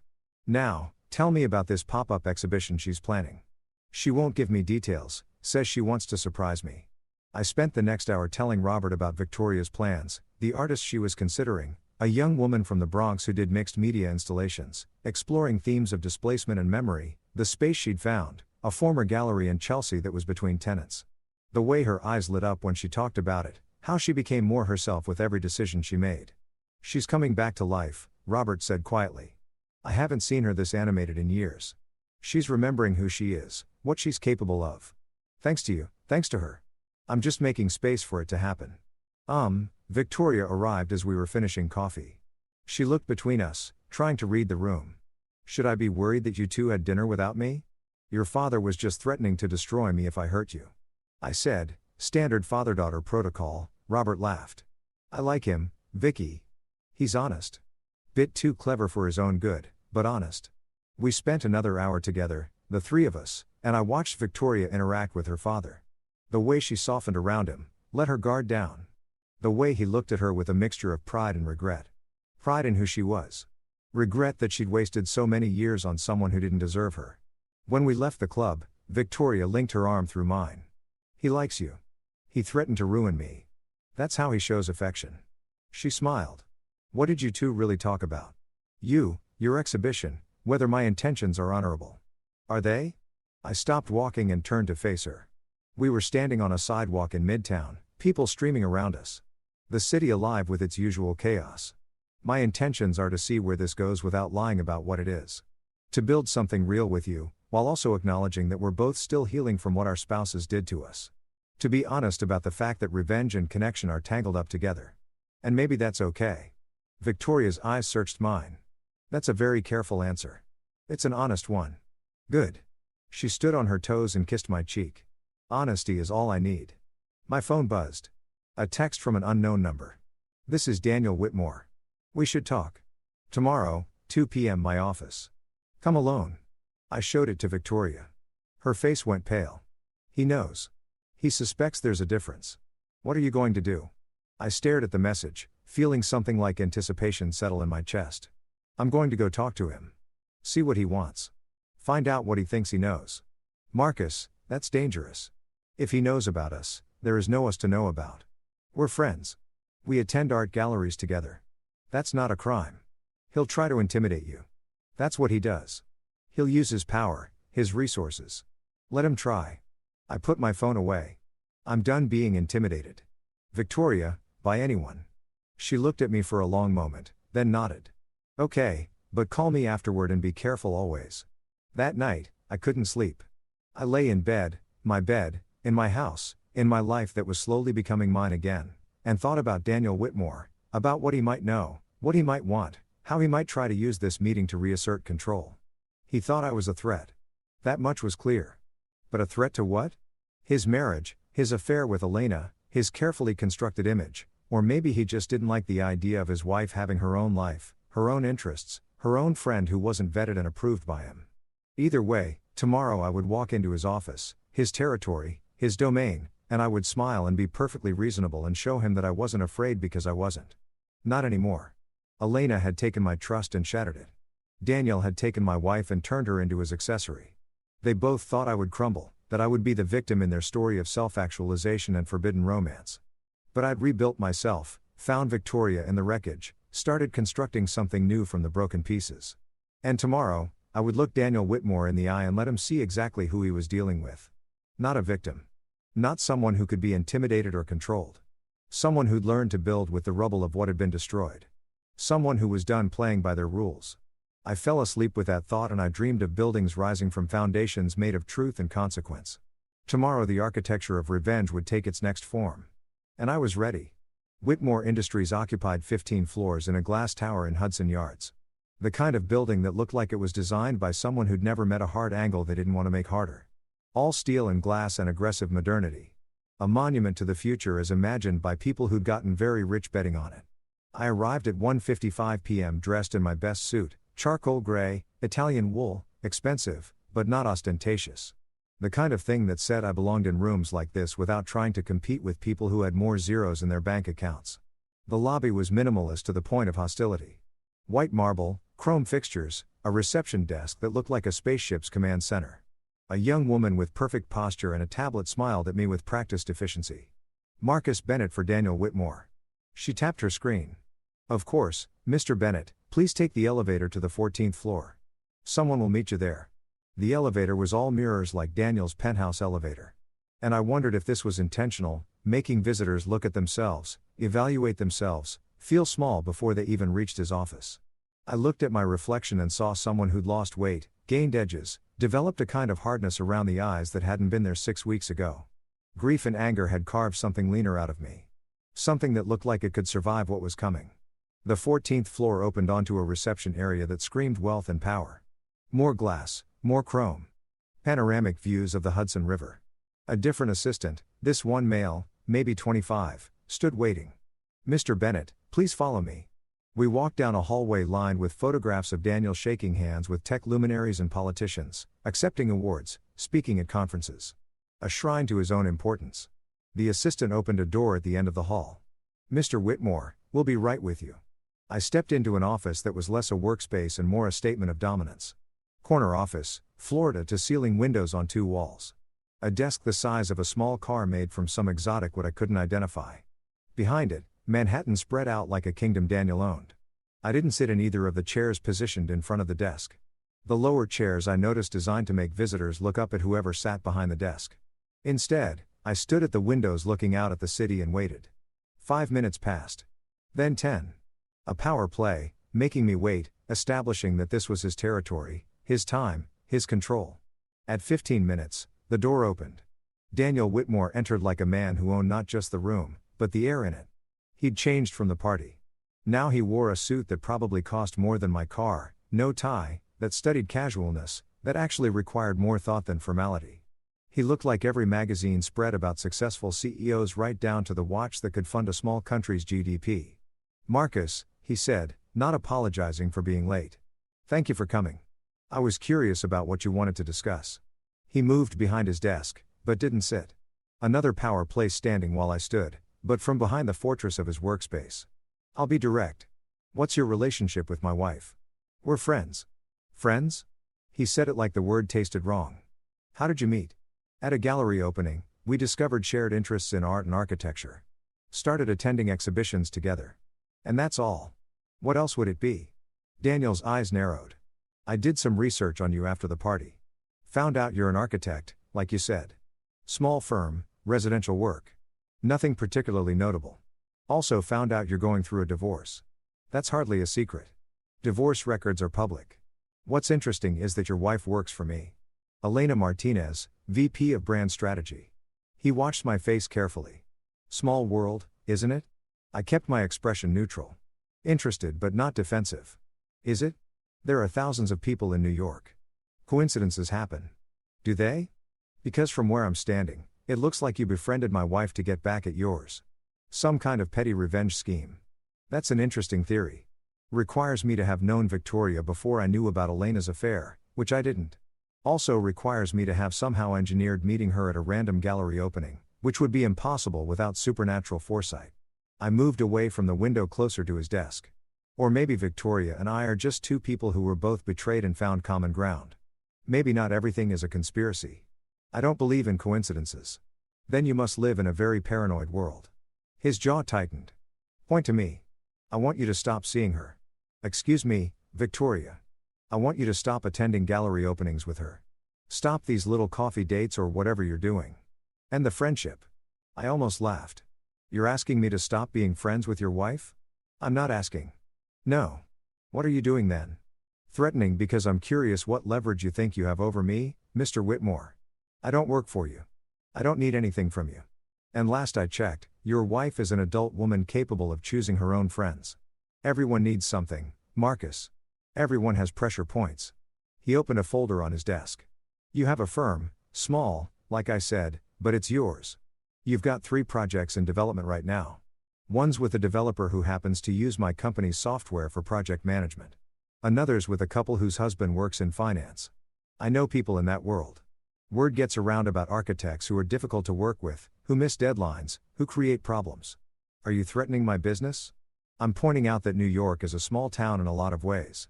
Reputations matter. And if someone wanted to make life difficult for a small architectural firm, it wouldn't be hard. I looked at him, really looked at him, and I saw what Victoria had been living with for 12 years. A man who wielded power like a weapon. Who couldn't imagine a world where people didn't bend to his will, who thought money and influence could control everything, including his wife's friendships. Let me tell you what I see, Daniel, I said, keeping my voice calm. I see a man who's so insecure about his wife having her own life that he threatens her friends. A man who's having multiple affairs, but can't stand the idea of his wife talking to another man. A man who's built his entire sense of self on control. And now he's panicking because something's slipping through his fingers. His face went red. You have no idea what you're talking about, don't I? I know you're sleeping with my wife. I know you've been sleeping with her for months. While pretending to be a devoted husband, I know Victoria is aware of it. All of it. Not just Elena. All the others, too. And she's finally done pretending she doesn't see it. You're lying. Am I? Ask her. Ask Victoria if she knows about Elena. About the consultant from Singapore? About the junior associate you've been mentoring in ways that have nothing to do with professional development. I leaned forward, hands on his desk. She hired a private investigator, Daniel. She has documentation, photographs, hotel receipts, everything she needs for a divorce that will make you look exactly like what you are. The color drained from his face. She wouldn't. Why? Because she's been so accommodating for 12 years that you think she always will be. Because you've convinced yourself she's too dependent on your money and status to leave. I smiled. Men like you always make the same mistake. You think submission is the same as loyalty. It's not. Submission is just fear with good manners. Get out of my office. Gladly. But understand something. I'm not going to stop being Victoria's friend because you're uncomfortable with it. She's reclaiming her life, building a career again, remembering who she was before she made the mistake of marrying you. And I'm going to support that. Not because I'm trying to hurt you, but because she deserves to be more than Mrs. Daniel Whitmore. If you think you can take my wife, I don't want to take anything from you, Daniel. I want to get Victoria back to herself. There's a difference. I moved toward the door. But here's something to think about. Elena left me for you because she thought you represented power and success and everything she wanted. But she's realizing the same thing. Victoria realized that you don't actually care about the women in your life. You care about how they make you look. And eventually that stops being enough. I opened the door and found Elena standing in the hallway, hand raised like she'd been about to knock. Her eyes went wide. Marcus, what are you? Elena? I nodded to her like she was a stranger. I was just leaving. Daniel's all yours. I walked past her without another word. Down the hallway lined with Daniel's achievements. Past the assistant, who carefully didn't make eye contact, into the elevator where my reflection stared back at me, looking satisfied and slightly dangerous. My phone buzzed before I reached the lobby. Victoria, are you okay? What happened? I stepped out onto the street and called her. Marcus, tell me everything. I just had a very illuminating conversation with your husband. He knows about us, or at least suspects. Tried to threaten my business if I didn't stop seeing you. Oh my God, Marcus, I'm so sorry. I never meant for you to. Victoria, stop. This isn't your fault. And frankly, it was worth it to see his face when I told him you knew about all his affairs and had hired a pie. Silence.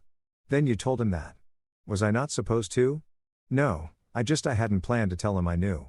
Not yet. I wanted to build my exhibition first, get my career restarted. So when I left, I'd be leaving towards something instead of away from something. I stopped walking. Victoria. I'm sorry. I got caught up in the moment in putting him off balance. I should have asked you first. It's okay. Actually, it's probably better this way. Now he knows I'm not the accommodating wife anymore. That I have evidence if he tries to make the divorce difficult. She paused. What did Elena say? Nothing. I left before they could talk. But she saw me leaving his office, so she knows I know. Knows. We both know this is getting complicated. It was always going to get complicated. We just accelerated the timeline. Where are you now? Standing on the corner of 10th Avenue and 33rd, watching tourists and wondering if I just made everything worse. Come to my studio. I'm at the Chelsea space working on the exhibition layout. We should talk about this in person. Your studio? You have a studio now? As of 3 days ago? Signed a 6-month lease on the gallery space. I haven't told Daniel yet or anyone except my father. Her voice softened. I'd like you to see it. 20 minutes later, I stood in front of a former gallery space in Chelsea, a ground floor unit with good light and high ceilings. Through the windows, I could see Victoria inside, measuring wall space with a laser measure, her hair pulled back, wearing jeans and a paint-stained shirt I'd never seen before. She looked like herself, not the society wife in designer dresses, the curator, the artist, the woman she'd been before Daniel Whitmore convinced her to be smaller. I knocked and she let me in. The space smelled like fresh paint and possibility.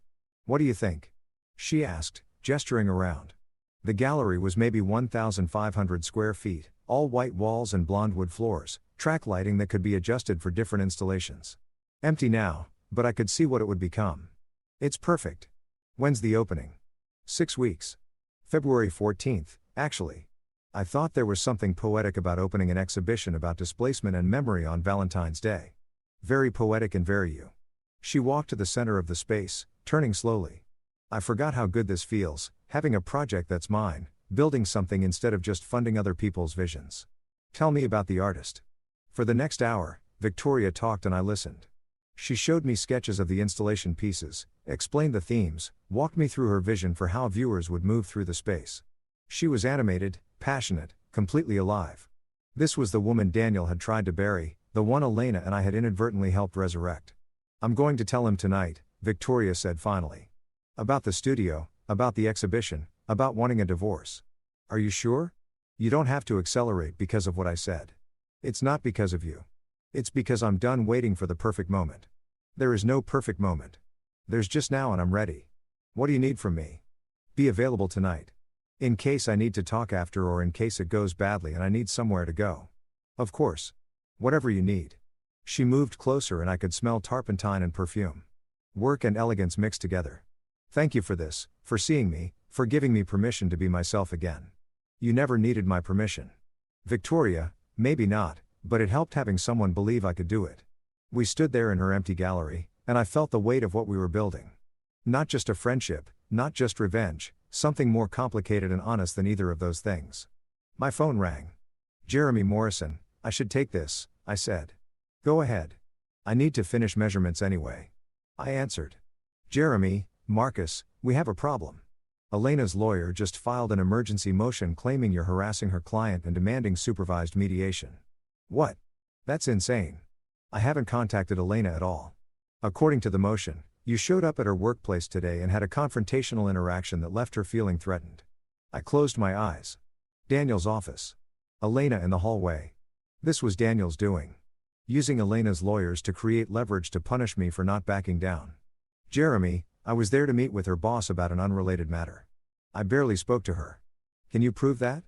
The boss can, Daniel Whitmore, though I doubt he'll volunteer to help me. This is getting messy, Marcus. I know, but I'm not backing down. After I hung up, Victoria was watching me. Trouble? Elena's lawyers claiming I'm harassing her. Daniel's trying to create leverage because you won't stay away from me. Exactly. She came and took my hand. Is this worth it? Fighting him, dealing with all this drama. I looked at her, at this woman who was rebuilding herself, who was brave enough to reclaim her life, even though it meant war with a man who had more money and power than both of us combined. And I knew the answer. Yes. Absolutely yes. Even if it costs you. Especially if it costs me. Because that means I'm building something that matters instead of protecting something that's already dead. Victoria smiled. Okay, then let's burn it all down and build something better in the ashes. Poetic. I'm a curator. Poetry is in the job description. That night, I waited by my phone. Victoria texted at 9 p.m. told him everything. He's furious. Threatened to destroy the exhibition, cut me off financially, ruin my reputation. I told him to do his worst. Currently at my father's penthouse. Feel strangely calm, I replied. Proud of you. That took courage or madness. Hard to tell the difference sometimes. Either way, you did it. You're free. Not yet. But I'm getting there. I sat in my house, my empty, soon to be actually mine house, and felt something like hope. Victoria was free or getting there. I was free. Legally divorced in another 60 days. And Daniel and Elena were probably in his penthouse right now, trying to figure out how their perfect affair had suddenly become very complicated. The game had changed. The stakes were higher, but I was ready. We were both ready. The emergency mediation session was scheduled for 3 days after Victoria told Daniel she wanted a divorce. I sat in the same gray conference room where we divided our assets the first time, but the atmosphere was different now. Charged, hostile. Elena sat across from me with Patricia Winters, and for the first time since this all began, she looked uncertain. Not the confident VP who'd asked for a divorce over AITAH. Not the woman who draped herself on Daniel's arm at his party. She looked rattled. "Thank you for agreeing to this meeting," Susan Chen said, her mediator voice carefully neutral. Miss Winters has raised concerns about interactions between the parties that she feels constitute harassment. "Mr. Bennett, would you like to respond?" "I haven't harassed anyone," I said calmly. "I attended a party where my wife happened to be present. I had a business meeting at her employer's office. Neither of those constitutes harassment." Patricia leaned forward. "You befriended Mr. Whitmore's wife and brought her to a company party knowing your own wife would be there. That's calculated and inappropriate. I brought a friend to a party. My relationship with Victoria Whitmore has nothing to do with Elena, doesn't it?" Patricia's tone was sharp. "You targeted Daniel Whitmore's wife as revenge for your wife's relationship with Mr. Whitmore." Jeremy cut in. "That's speculation and irrelevant to these proceedings. Mr. Bennett is entitled to have friends. The fact that his friend happens to be married to Miss Martinez's employer is coincidental." "Is it?" Elena spoke for the first time, her voice tight. "Marcus, you expect me to believe you just randomly became friends with Daniel's wife? After everything, I met her eyes. I expect you to recognize that you don't get to control who I spend time with. You made your choices, Elena. I'm making mine by trying to ruin my relationship. Your relationship with a married man who's been having multiple simultaneous affairs. That relationship." I kept my voice level. "I'm not trying to ruin anything. Reality is doing that all on its own." Elena's face flushed. "You told him. You told Daniel that Victoria knows about the affairs." "I told him the truth. Something you might try sometime." "That's enough," Susan said. "Let's focus on the actual legal issues. Miss Winters, do you have specific instances of harassment to report?" Patricia consulted her notes. "Mr. Bennett showed up at Whitmore Industries on the 14th and had a confrontational meeting with Mr. Whitmore that left Miss Martinez feeling unsafe in her workplace. I was invited to that meeting. I said, Daniel Whitmore called and asked me to come to his office.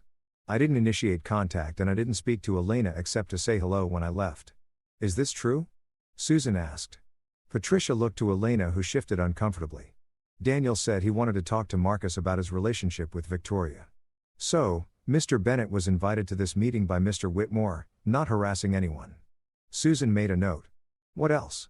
"There's the matter of Mr. Bennett using his relationship with Mrs. Whitmore to gain information about Miss Martinez's personal life and employment."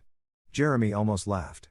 "Are you seriously suggesting that two people who've both been cheated on can't discuss their situations? That's absurd. It's strategic and manipulative. It's friendship and mutual support. The mediation devolved from their accusations and counter-accusations, legal posturing, and barely contained hostility. By the time we broke for lunch, nothing had been resolved except that everyone was angry and the divorce had officially become ugly." Elena caught me in the hallway. "Can we talk privately?" I looked at Jeremy, who nodded. "5 minutes, I'll be in the lobby." We found an empty conference room. Elena closed the door and leaned against it. And I saw that under the anger, she was afraid. "This is getting out of control," she said. "You're the one who filed harassment claims. That was Patricia's idea. And Daniel's. They said we needed to establish boundaries. To protect," she trailed off. "To protect what?" "Daniel's reputation, his marriage, both of which are already on fire because of his own actions. He's furious at you. At Victoria, at me for bringing you into his life. You brought me into his life. Elena, you're the one who started sleeping with him. I'm just a consequence you didn't plan for." She moved away from the door. Pacing. "Victoria's filing for divorce. Did you know that?" "Yes. And you encouraged her."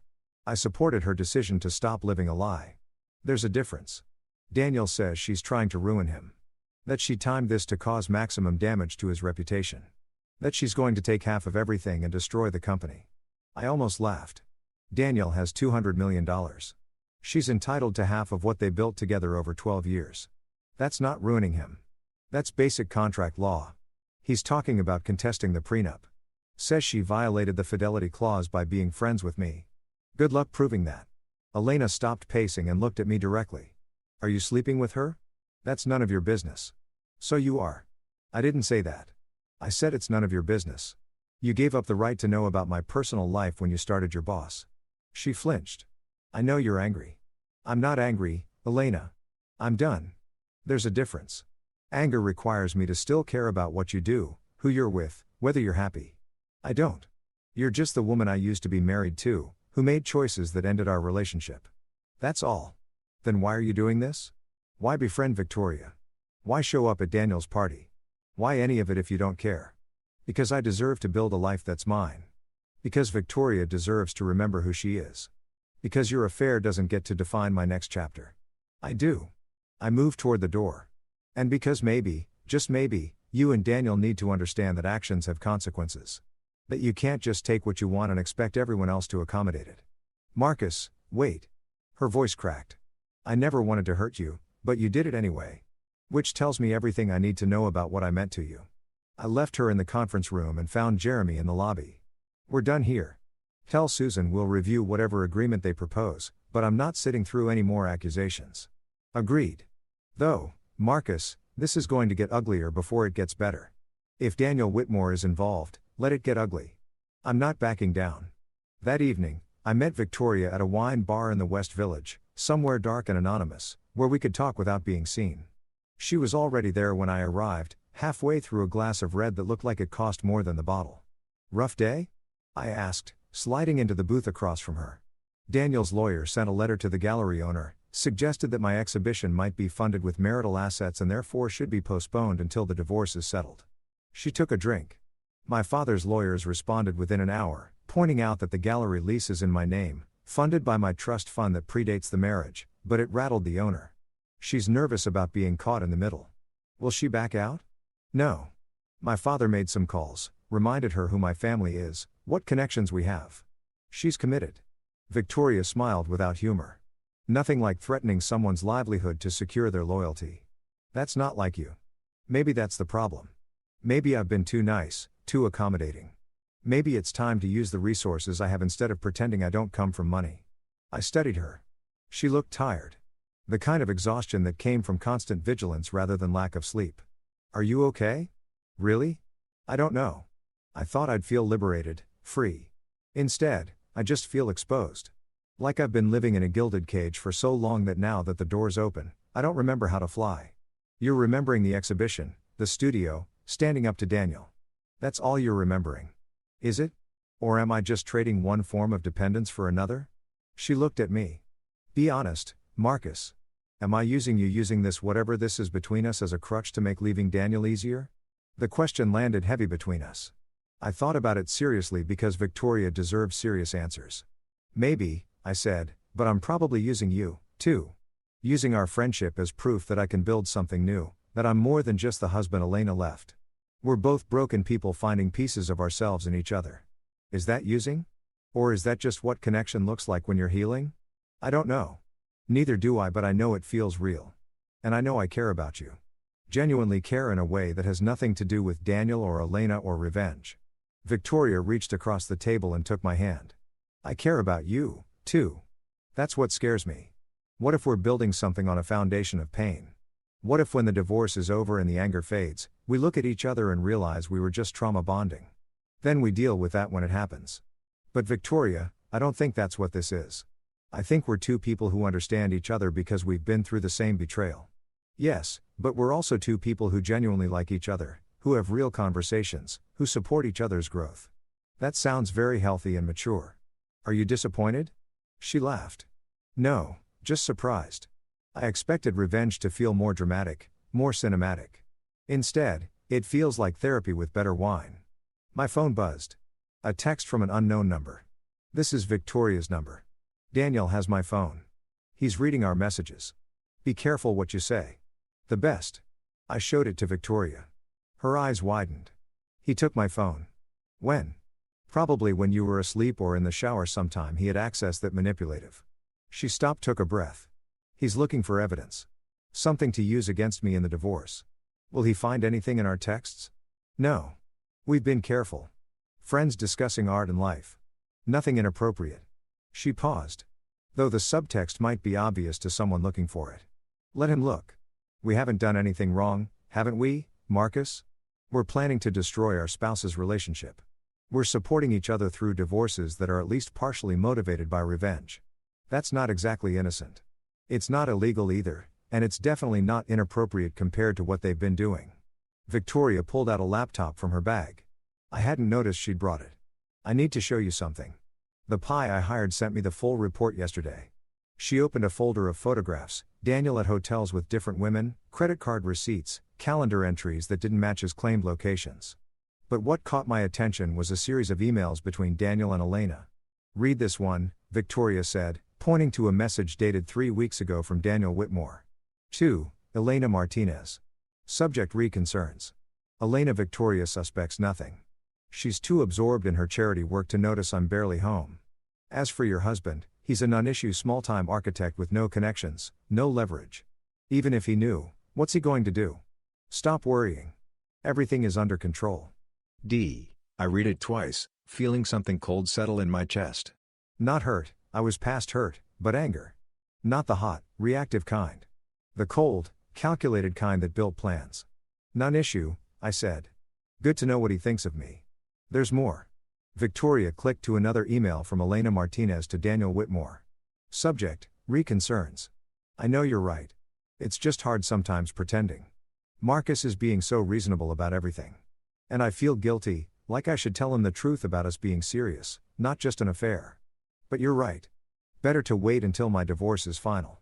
Less complicated. I love you. Victoria watched me read it. She loves him or thinks she does. She loves the idea of him.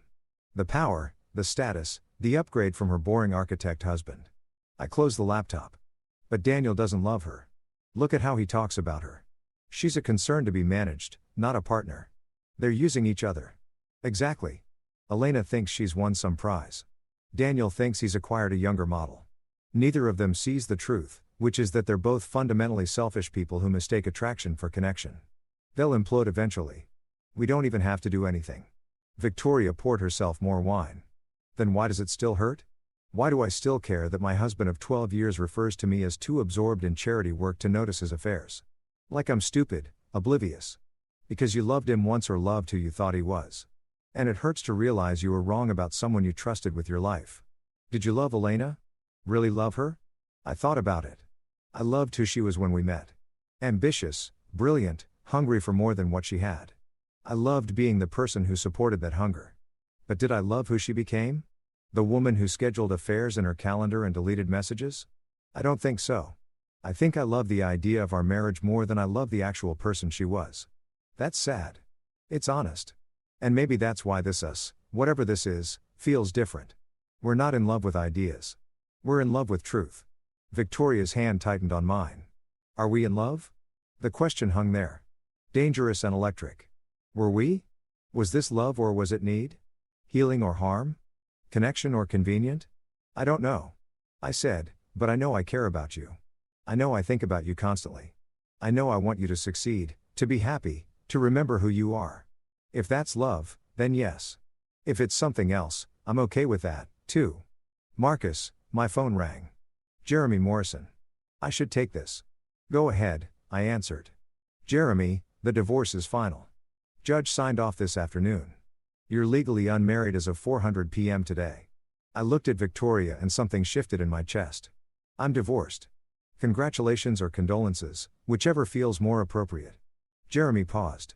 There's one more thing. Elena's lawyers filed a response to our settlement agreement.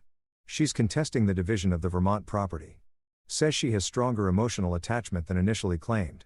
Of course she is. Let her have it. I don't care about the property. You sure? It's worth close to $500,000. I'm sure. I want to be done. Jeremy, completely done. No strings, no shared assets, nothing that keeps me tied to her. Understood. I'll file the acceptance tomorrow.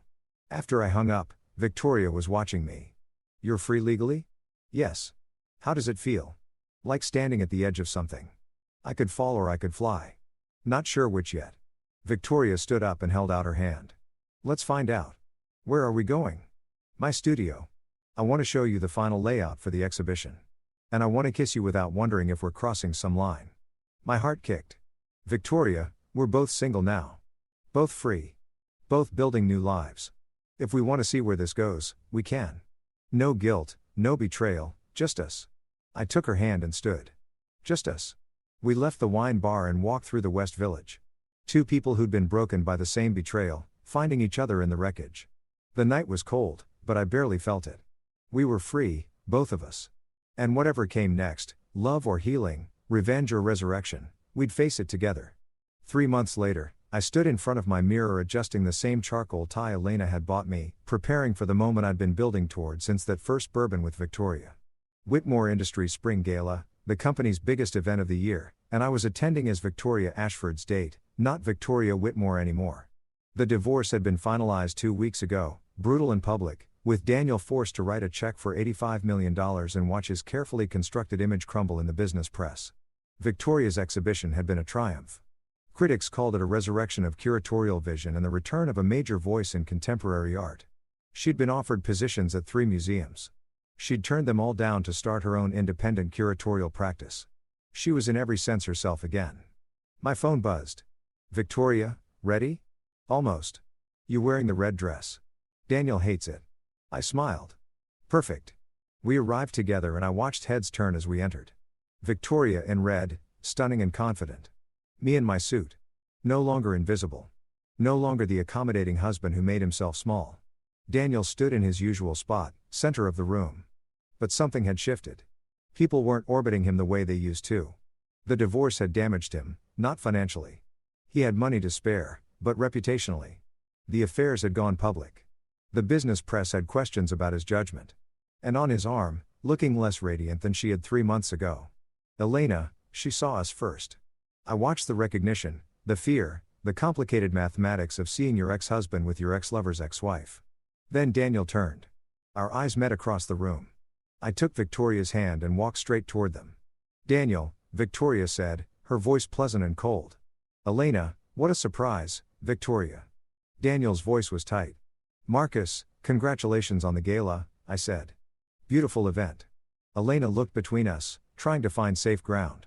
You two look happy. We are, Victoria said simply. Marcus, let me introduce you to some people. We moved through the party and I felt Daniel's eyes following us. Victoria introduced me to board members and investors and I was charming and professional and completely unbothered because that was the revenge. Not destroying Daniel. He'd done that himself. Not winning Elena back. I didn't want her. The revenge was standing in his territory with his ex-wife on my arm. Proving that I'd built something better from the ashes of what he'd destroyed. Later, Victoria and I stood at the bar. Daniel approached alone. Victoria, he said. Can we talk? We have nothing to discuss. Please 5 minutes. She looked at me. I nodded. I'll be here. They moved to a corner and I watched Daniel try to salvage something pride maybe or control. Victoria's face remained impassive. When she returned, she was smiling. What did he say? I asked. That he made a mistake. That he wants to try again. That he realizes what he lost. She took my hand. I told him I didn't care. That I'd already found something real. Have you? She looked up at me. And in her eyes, I saw everything. We'd built. Friendship and healing, revenge and resurrection, truth and connection. Yes, she said. I think I have. I kissed her then. In Daniel Whitmore's company party in front of everyone who'd watched our marriages crumble and our lives rebuild. When we pulled apart, I saw Elena watching from across the room. Not angry, not jealous, just sad, like she was beginning to understand what she'd traded for power and status. Ready to leave? Victoria asked. Absolutely. We walked out together, leaving the party behind. As we reached the elevator, I turned back for one last look. Daniel stood alone in the center of his kingdom, surrounded by people, but utterly isolated. Elena beside him, looking like she'd won a prize that was already tarnishing. And I felt nothing. No anger, no satisfaction, just the quiet certainty of someone who'd built something better. The elevator doors closed and Victoria leaned against me. Thank you, she said. For what? For seeing me. For helping me remember who I was. For being real when everything else was performance. I kissed the top of her head. Thank you for the same. We rode down in silence. And when we stepped out into the spring night, I felt like we were stepping into our actual lives. Not the ones we'd performed for other people, the ones we'd built for ourselves. Where, to? Victoria asked. Anywhere, everywhere. Wherever we want, she smiled. I like the sound of that. We walked into the night together.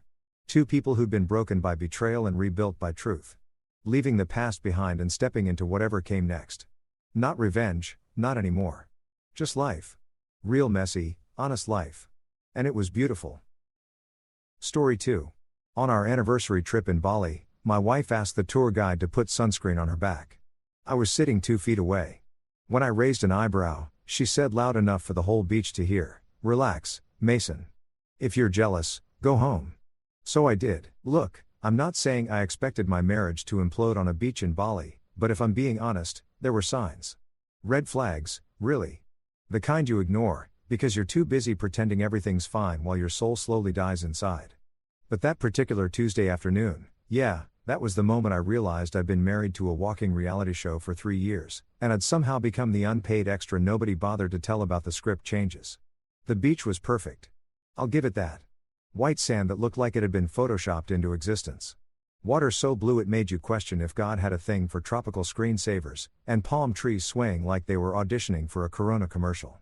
Talia had been talking about this trip for months, showing me Instagram posts from influencers who'd apparently found enlightenment between cocktails and selfies. I should have known better. I should have realized that any vacation requiring that much aesthetic planning was probably going to end with me questioning my life choices. We'd been there for 2 days, and honestly, it hadn't been terrible. Sure, Talia had spent approximately 90% of her time positioning herself for the perfect shot. And yes, I'd become her personal photographer / lighting consultant / human tripod, but whatever. Marriage is about compromise, right? She gets her Instagram content, I get. Well, I was still figuring out what I got, but I'm sure it was coming. Then came the sunscreen incident. We were set up on our beach loungers. The expensive ones Talia had insisted we rent because apparently regular beach chairs were too basic. And I was actually relaxing for once.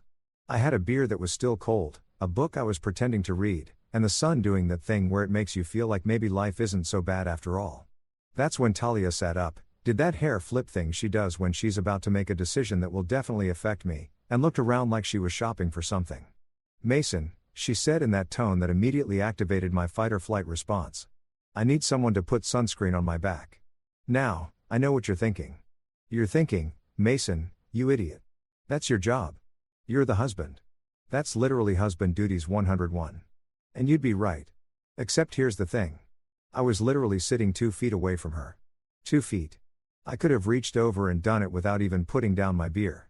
It would have taken 30 seconds max. But Talia wasn't looking at me. She was looking at Zane. Zane was our tour guide. And let me paint you a picture. This guy looked like he'd been assembled in a lab specifically designed to make married men feel inadequate.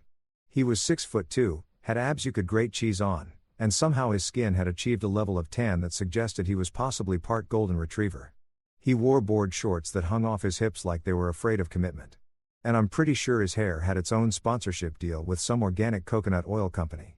The guy was basically a walking thirst trap, and he knew it. "Hey, Zane," Talia called out, waving him over like she was hailing a cab in Manhattan.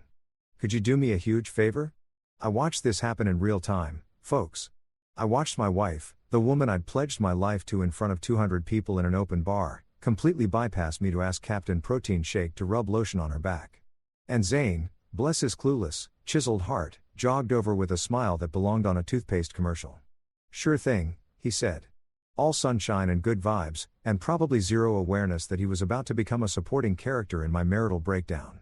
Talia handed him the sunscreen, the expensive organic kind that cost $40 and supposedly had anti-aging properties, and lay down on her stomach. Then, she reached back and untied her bikini top. I sat there, beer frozen halfway to my mouth, watching this unfold like a car crash in slow motion. Zane squirted the lotion into his hands, rubbed them together like he was starting a fire, and began applying it to my wife's back with the kind of attention you'd give to a vintage car or a priceless painting. That's when I raised an eyebrow, just one, a single eyebrow of, "Are you freaking kidding me right now?" Talia must have felt it because she turned her head toward me and I swear to God, she had this smile on her face. Not an apologetic smile, not an oops, I probably should have asked you first smile. No, this was a smile that said, "I know exactly what I'm doing and I'm enjoying your discomfort."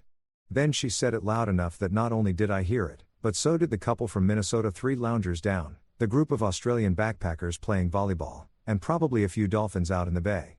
Relax, Mason. I just asked him to put sunscreen on my back. If you're jealous, go home. The beach got quiet. Not nature documentary quiet, but that specific kind of quiet that happens when people are pretending they're not listening while absolutely listening to every single word. Zane's hands paused for half a second. Even he knew that was brutal. But then Talia laughed and he laughed and suddenly everyone was laughing. Everyone except me. I sat there, beer still in hand, sunglasses hiding what I'm sure was a face that could have launched 1,000 divorce attorneys. Someone from the Australian group actually said, "Oof." Loud enough for me to hear. The Minnesota couple exchanged a look that clearly communicated, "Thank God that's not us." Even Zane looked uncomfortable, though he kept rubbing that sunscreen like his job depended on it. Talia was still smiling, soaking in the attention like it was vitamin D. She'd gotten exactly what she wanted, a moment, an audience, a story she could probably twist into something funny later. My husband got jealous over sunscreen. Would make a great caption for whatever sunset photo she posted tonight. I didn't argue. I didn't make a scene. I didn't give her the satisfaction of looking hurt or angry or anything that she could use as ammunition later. I just nodded, took a long sip of my beer, and thought to myself with crystal clear certainty, oh, I will. I will go home. Not because I'm jealous. Not because I can't handle her being friendly, but because I just realized something fundamental. I'd been married to someone who thought publicly humiliating me was comedy, and I'd been playing along like it was normal. So yeah, I was going home. I just wasn't going to tell her yet. Here's the thing about falling in love with someone who has big personality energy. At first, it's intoxicating. It's like mainlining espresso mixed with fireworks and a little bit of danger. You feel alive. You feel like you've won some kind of lottery where the prize is never being bored again. What they don't tell you is that eventually you're going to crave decaf and silence like a desert wanderer craves water. I met Talia at my buddy Dereric's wedding reception. Not during the ceremony, mind you. She showed up fashionably late to that, making an entrance that had half the guests turning around to see who was disrupting the vows. No, I met her at the reception at the bar where she was trying to convince the bartender that a vodka soda with a splash of champagne and 3 lime wedges, not 2, not 4, exactly 3, was a totally normal drink order and not the beginning of a psychological profile. The bartender looked like he was contemplating a career change. I was standing there waiting for my whiskey, trying not to laugh, when she turned to me and said, "Don't judge. I know what I like and I refuse to settle for mediocrity in my cocktails or my life." That line should have been cringe. It should have sent me running toward the exit like the building was on fire. But the way she said it with this smile that was half serious and half making fun of herself got me. She had this energy that made you want to lean in closer like she was about to tell you a secret that would change your whole perspective on life. "Fair enough," I said, grabbing my whiskey. "I respect the lime specificity." "Mason," she read from my name tag. Yeah, Derek had made everyone wear name tags like we were at a corporate mixer because apparently traditional weddings weren't awkward enough. "Let me guess, you're the friend who gives practical gifts. Probably got them a toaster. KitchenAid mixer, actually. Metallic silver. Very practical." She threw her head back and laughed like I just performed a comedy special. "See, I knew it. You're one of those guys who thinks matching towels are romantic. Matching towels are extremely romantic. Shows commitment, attention to detail." We ended up talking for 3 hours. Well, she talked for 3 hours and I listened, laughed, and occasionally contributed a sentence or two. She told me about her job in marketing, her dreams of starting her own consulting firm, her theory that people who say they don't like cilantro are just genetically boring. She was magnetic, the kind of woman who could make a funeral feel like a karaoke night, which now that I think about it, she probably would have tried to organize. Talia was bold, funny, and had this sparkle that made you forget common sense existed. When she talked, she used her whole body, hands gesturing wildly, eyes lighting up, head tilting at angles that somehow emphasized every point she was making. She was confident without being arrogant, self-assured without being dismissive. She knew she was attractive, but she wore it like a comfortable jacket, not like a weapon. That night, she got the DJ to play 3 songs that absolutely didn't fit the wedding vibe, convinced the bride's grandmother to do a shot of tequila, and somehow made me feel like I was the most interesting person in the room, even though I'd barely said 20 words. By the end of the night, I had her number, a date scheduled for Thursday, and the distinct feeling that my life was about to get a lot more interesting. And for the first year, maybe even the first 2 years, it was great. Talia's confidence was sexy. She'd walk into a room and own it. Not because she was trying to prove anything, but because she genuinely felt comfortable in her own skin. She'd strike up conversations with strangers, turn awkward social situations into adventures, and make mundane activities like grocery shopping feel like we were on some kind of mission. But somewhere along the line, and I swear I can't pinpoint exactly when it happened, her confidence mutated. It evolved from this natural self-assurance into something else entirely. Something that required an audience. Something that needed constant validation and attention like plants need sunlight, except way more annoying and with worse consequences for everyone involved. The mirrors came first. We'd be walking past a storefront and she'd stop, not to look at what was being sold, but to check herself out in the reflection, adjust her hair, change her angle, take a selfie, then another one. Then 5 more. Because the lighting is perfect here. Mason, you wouldn't understand. I'd stand there like security detail, holding her purse and whatever shopping bags we'd accumulated while she performed what I can only describe as a one-woman photo shoot for an audience of nobody. Tourists would walk around us. Shop employees would watch through the window. I'd check my phone, check the weather, check my will to live. Okay, got it, she'd finally say, then show me 12 nearly identical photos. Which one should I post? They look the same. They always look the same, but God forbid I said that. Then came the Wi-Fi addiction. Every restaurant, coffee shop, or hotel we walked into, her first question wasn't about the menu or the amenities. It was, what's the Wi-Fi password? She needed to post. She needed a story. She needed to check her engagement metrics like a day trader watching the stock market. Breakfast posted. Lunch posted. That weird cloud that kind of looked like a dolphin posted with 3 hashtags and a caption about finding magic in everyday moments. Meanwhile, I'm sitting across from her trying to have an actual conversation, competing with 847 followers and losing badly. The worst part was the men.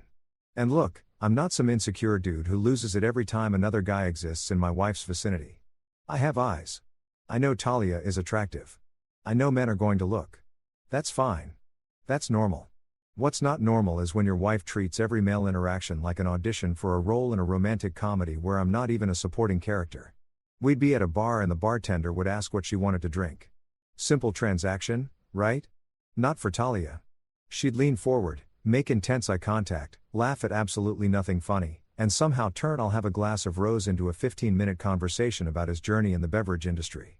Meanwhile, I'm sitting there like a potted plant, wondering if I should just order for myself or wait until she's done performing.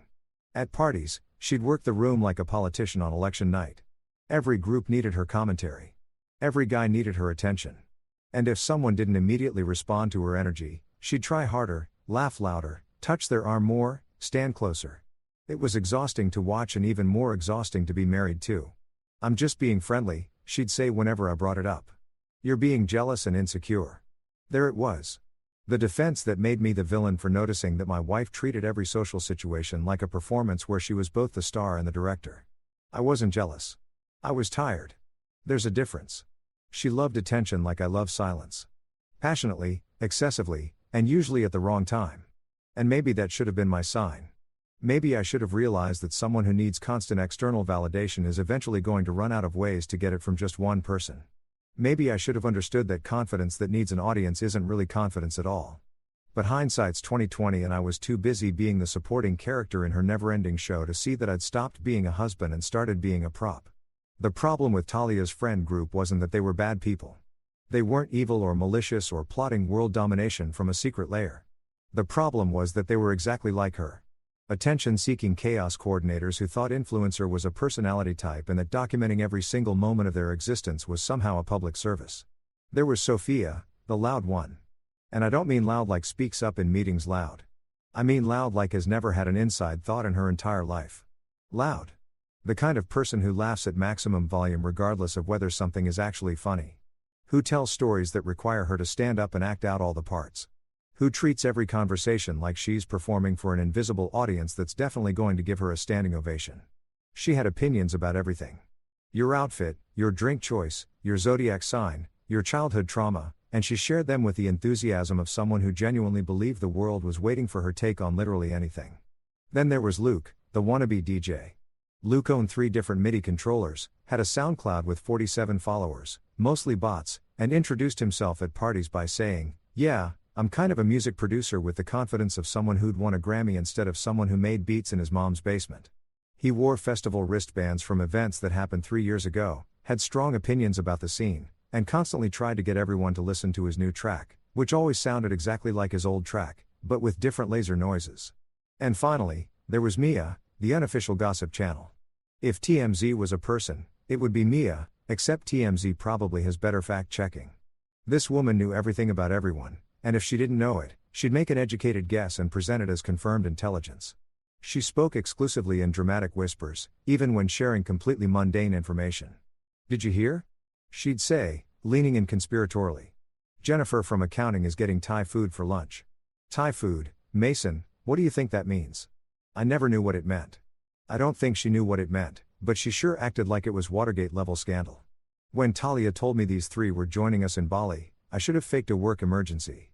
I should have claimed sudden onset amnesia. I should have literally done anything other than say, sure. Sounds fun, like an idiot who'd never met these people before. The first 2 days weren't catastrophic. They were just a lot. Sophia shrieked at every sunset like she'd never seen one before. Luke tried to befriend the hotel DJ and kept saying things like, "Yeah, man.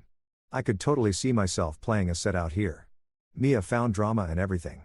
Apparently, the couple in room 304 was definitely having an affair because they ordered room service twice in one day, which I guess is suspicious if you're insane. But I played along. I smiled. I nodded. I took the group photos. I pretended that spending my vacation with 3 people who treated real life like a reality show was exactly what I'd signed up for. Marriage is about compromise, right? Talia wanted her friends there, so her friends were there. I could survive a week. I'd survived worse. Like that time, I went to her company retreat and had to do trust falls with her boss who smelled like pepper and regret.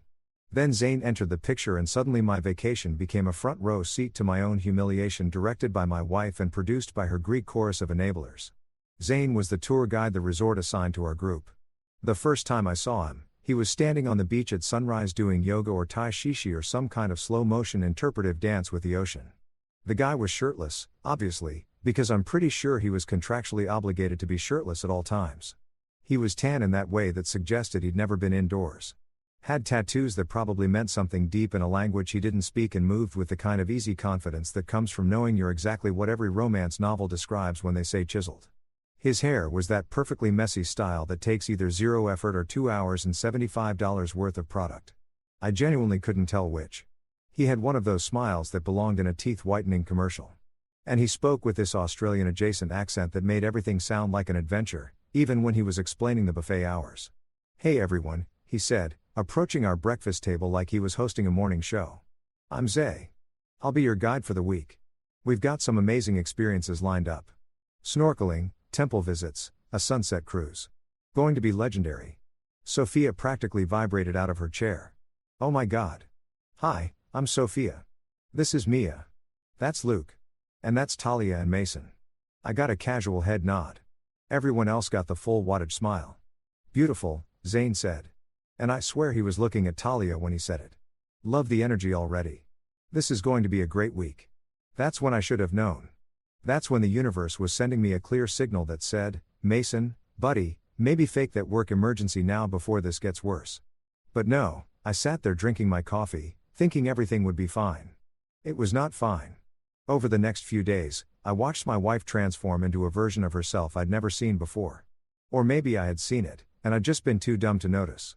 Every time Zane was around, which was constantly, because he was literally our tour guide, Talia became someone else. Someone whose volume increased by 40%.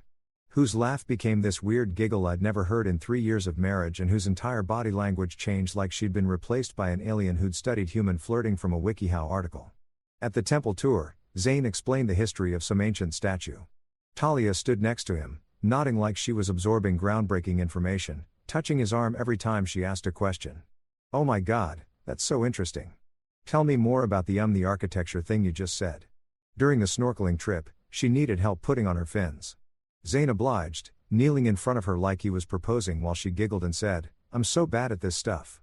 Even though I'd literally watched her put on fins by herself on our honeymoon at dinner, she somehow always ended up sitting next to him asking about his life, his travels, his philosophies on being present. Meanwhile, I sat at the other end of the table with Luke, who was explaining his vision for a dubstep remix of traditional Balinese music that absolutely nobody asked about. Sophia and Mia, bless their enabling hearts, acted like this was all completely normal. They'd giggle along, make comments about how cute Zane was, and occasionally glance at me like I was a science experiment they were monitoring for interesting reactions. The worst part, Talia wasn't even subtle about it. She wasn't sneaking around or being secretive. She was flirting openly publicly with an enthusiasm that suggested she'd forgotten I existed, or worse, that she remembered I existed and didn't care. I sat there during these interactions like a Wi-Fi router. Technically essential for everything to function, but completely invisible and taken for granted. Nobody acknowledged me. Nobody included me. I was just there existing in the background watching my wife perform for a guy whose job was literally to be nice to tourists. And here's the kicker. When I tried to participate, tried to join conversations or suggest activities, Talia would brush me off with a Mason. We're just having fun. Don't be boring.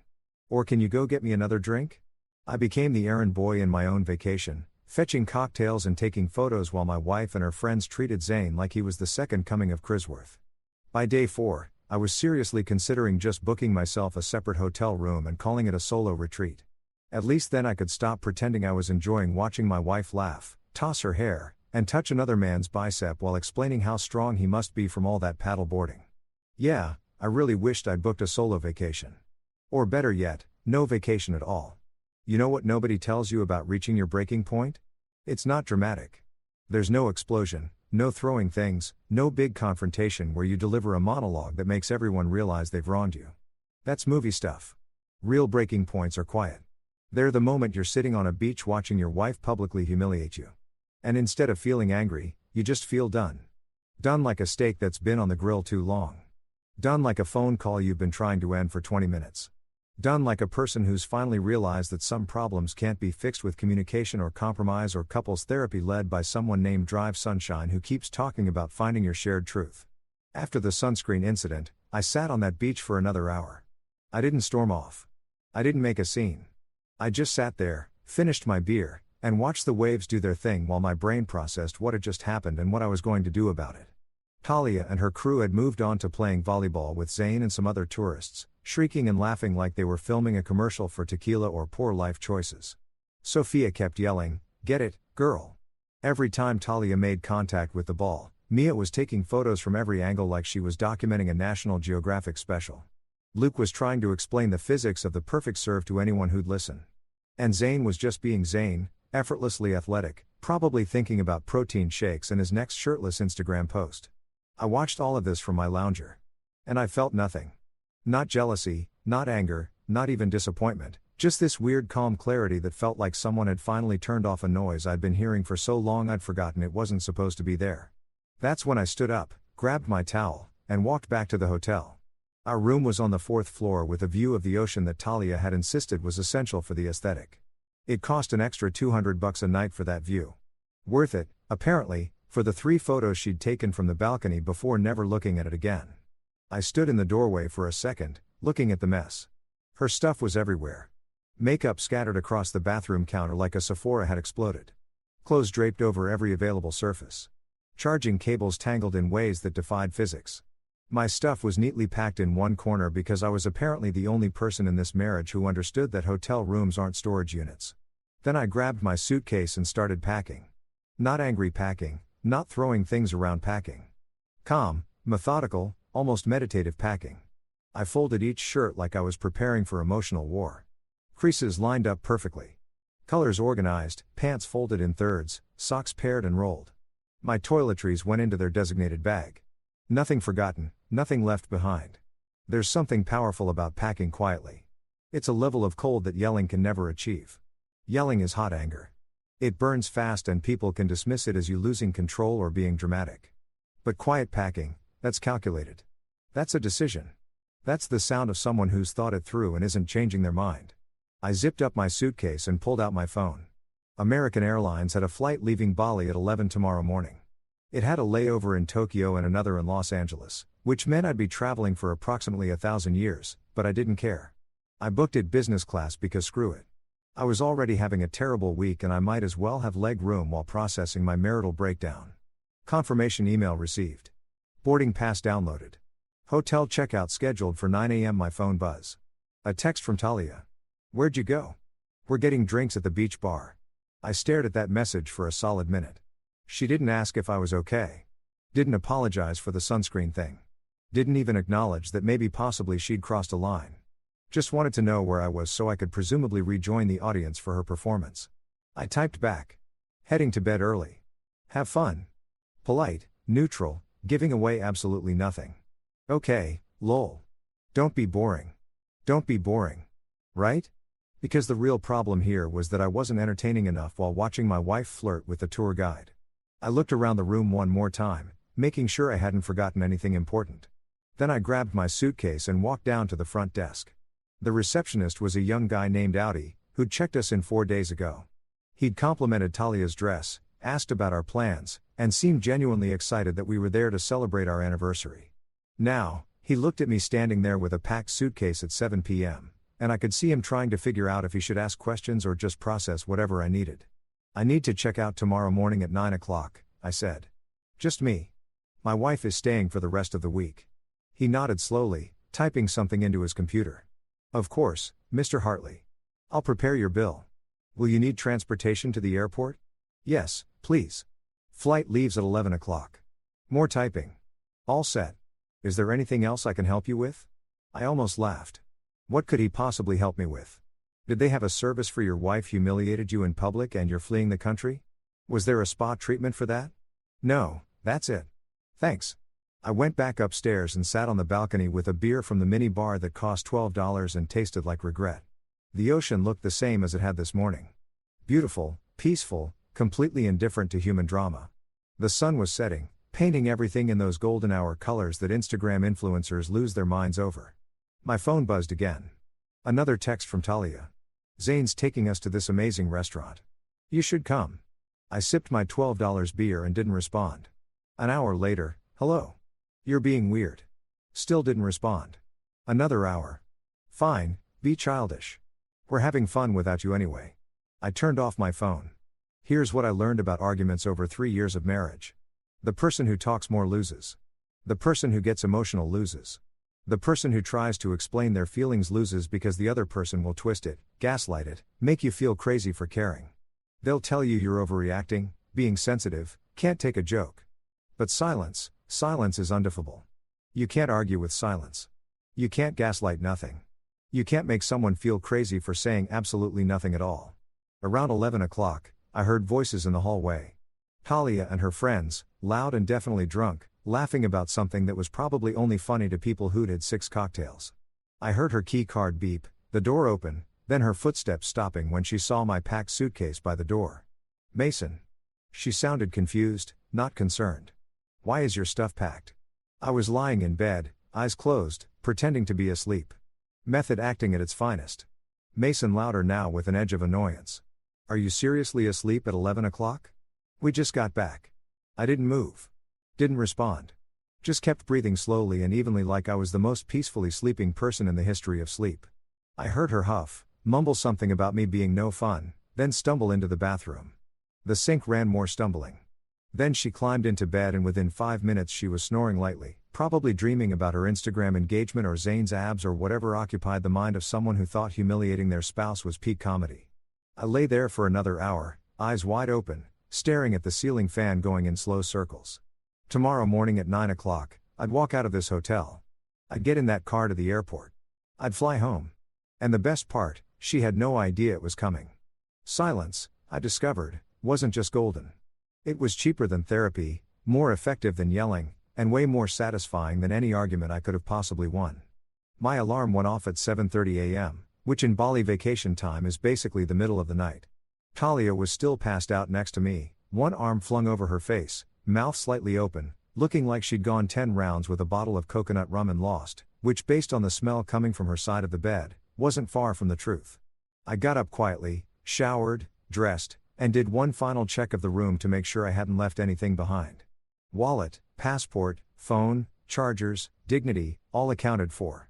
Well, most of my dignity. Some of it was probably still on that beach, buried in the sand next to my patience and will to continue this marriage. Talia didn't move.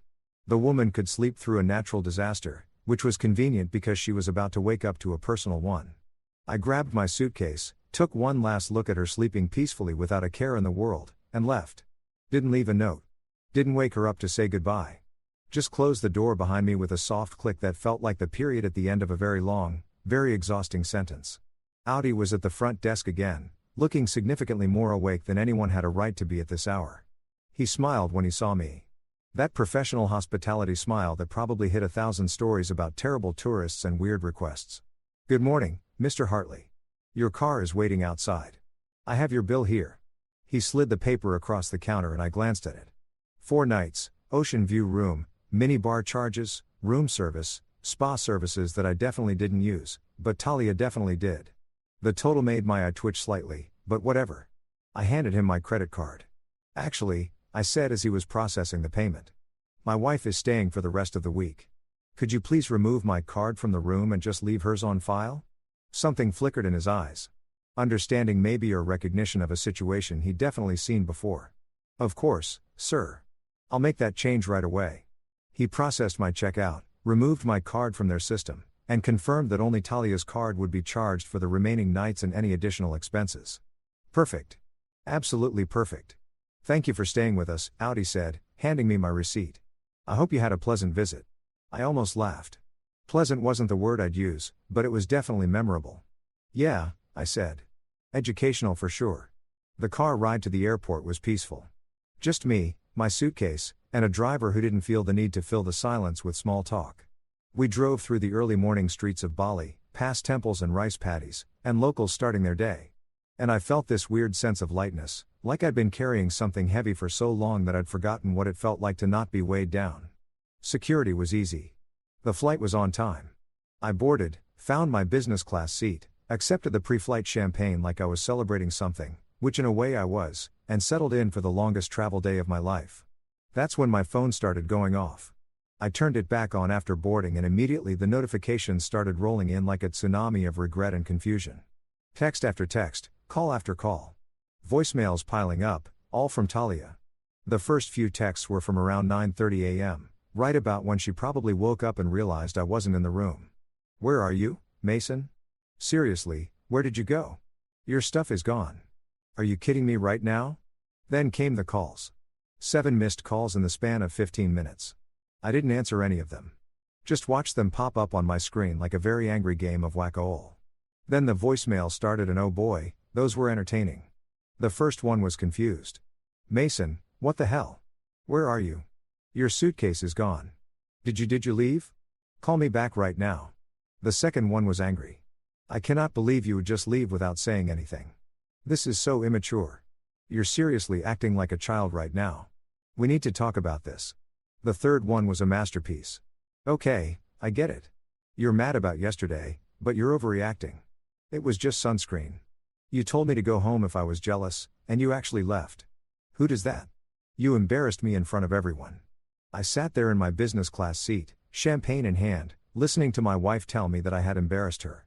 The irony was so thick you could cut it with a knife and serve it at a dinner party.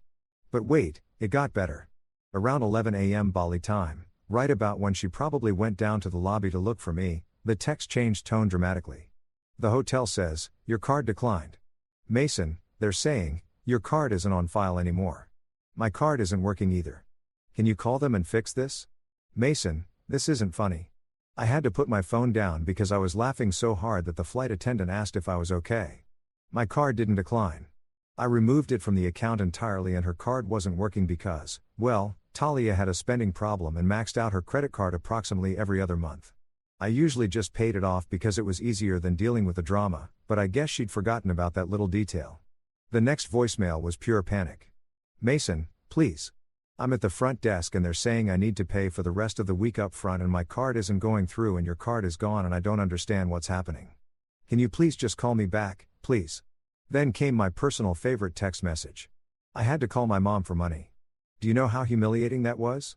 Oh, I'm sorry. Was that humiliating? Having to ask for help in an uncomfortable situation in front of other people? Gee, that sounds terrible. I wouldn't know anything about that. It's not like I experienced anything humiliating recently. Certainly not yesterday on a beach in front of dozens of strangers." More texts flooded in throughout the day. "Everyone is asking where you are. Sophia wants to know if you're coming back. Zane feels bad. He said he didn't mean to cause problems." "Oh, Zane feels bad. How considerate. Maybe he could pay for her hotel room since he was so involved in our vacation. This is ridiculous. Mason, you're being so petty. At least respond. I didn't respond, not to the texts, not to the calls, not to the voicemails that kept coming in with increasing desperation. I just sat there in my comfortable business class seat, watching movies, eating airplane food that was somehow better than any meal I'd had in Bali and feeling more relaxed than I had in months. The flight attendant came by with more champagne. Celebrating something? She asked with a smile. Yeah, I said. Independence Day. She looked confused but refilled my glass anyway. Somewhere over the Pacific Ocean, I got a text from Sophia. Dude, she's freaking out. She's crying. What happened? I almost responded. Almost. But then I remembered that Sophia was part of the problem. She'd laughed yesterday. She'd enabled it. She'd treated my humiliation like entertainment. Delete. Luke texted too. Bro, she's crying at the front desk. Her card declined. This is harsh, man. Was it harsh? Or was it the natural consequence of telling your husband to go home if he didn't like watching you flirt with another man? I guess it depended on your perspective. Mia, always the gossip scent. OMG, what is happening? Talia won't tell us anything, but she's upset. Spill.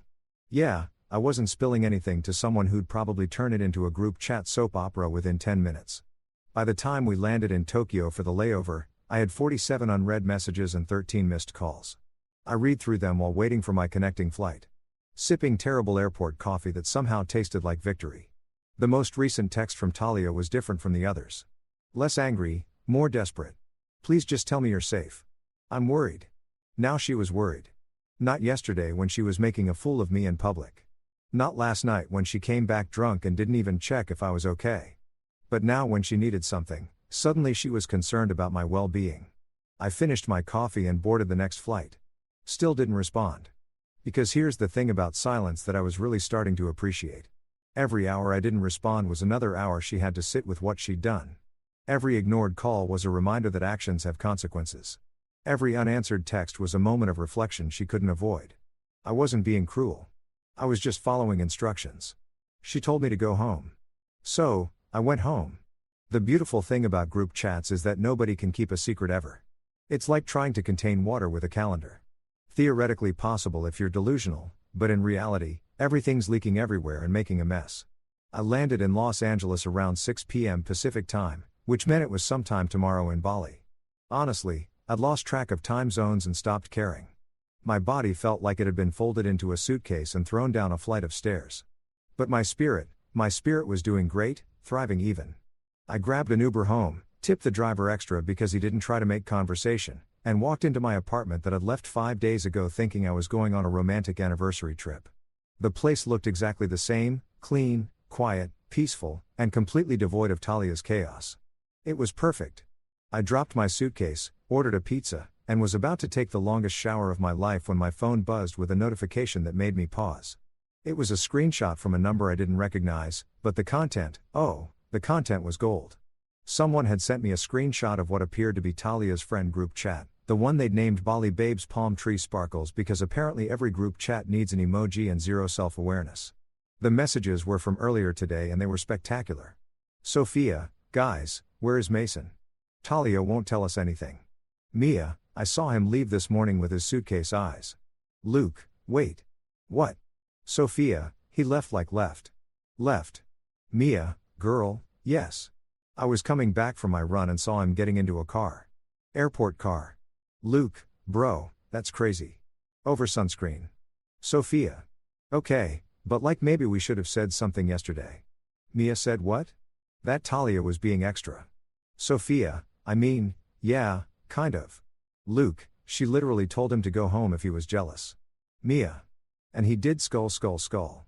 Sophia, this is bad, you guys. Luke. Talia is at the front desk freaking out. Says her card declined and his card is mysteriously not on file anymore. Mia, stop. Loudly crying face. Loudly crying face. Loudly crying face. Sophia, that's actually savage. Luke, bro, I feel kind of bad now. Mia, you feel bad? Imagine being Mason watching your wife flirt with the tour guide for 3 days straight. Sophia. Okay, Mia, don't act like you weren't encouraging it. Mia, I was not. Luke, You literally took a video of them playing volleyball and said, "This is giving rom-com energy." Mia, that's different. Sophia, is it though? I sat there on my couch, pizza forgotten, reading this screenshot like it was the morning paper. They were turning on each other. The group chat was eating itself alive. This was better than any reality show I could have paid for. But it got better. A few minutes later, another screenshot came through. Different number, same group chat. Later in the conversation, Talia, I can't believe he actually left. Sophia, babe, are you okay? Talia, no, I'm not okay. He humiliated me, Luke. He humiliated you, Talia. Yes. Everyone saw him leave. Everyone's asking questions. It's embarrassing. Mia, I mean, didn't you tell him to leave, though, Talia? That's not the point. Mia, I think that might actually be exactly the point. Talia, whose side are you on? Mia, I'm just saying maybe you pushed it a little far with saying, Talia, I was being friendly.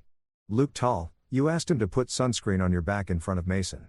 Talia, so what? It was just sunscreen, Sophia. And then you told Mason to go home if he didn't like it, Talia. I didn't think he'd actually do it. Luke, well, he did. Talia, you guys are supposed to be my friends. Mia, we are your friends. That's why we're telling you this is kind of on you. Talia, I can't believe this. Talia, I need to fix this. Oh, boy. She needed to fix this.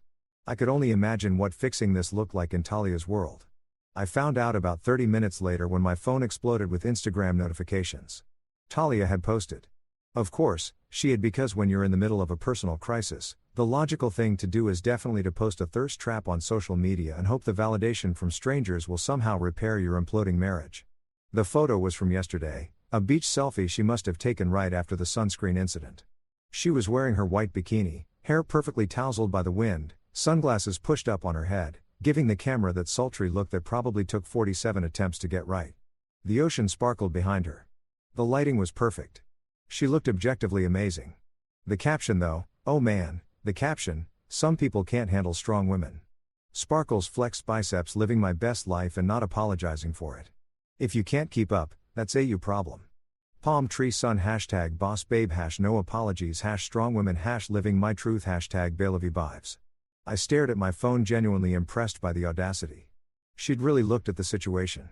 The situation where she publicly humiliated her husband and then got mad when he left and decided the narrative was, I'm too strong and he's too weak. Incredible. Truly incredible. I grabbed my pizza and settled in to watch what happened next because I knew what was coming. Talia had overestimated her followers' tolerance for delusion. The comments started rolling in and they were not what she expected. At Jessica_23. Girl, this is about your husband leaving Bali, isn't it? At Brooklyn Baker, strong women don't humiliate their partners in public. Radar to travel with Tom. Maybe your husband couldn't keep up with you disrespecting a man. Shrugging at Sarah Fit. This ain't it, sis. At Marcus Reeds, strong women lift people up, not tear them down. At Coffee and Chaos, the red flags are coming from inside the house.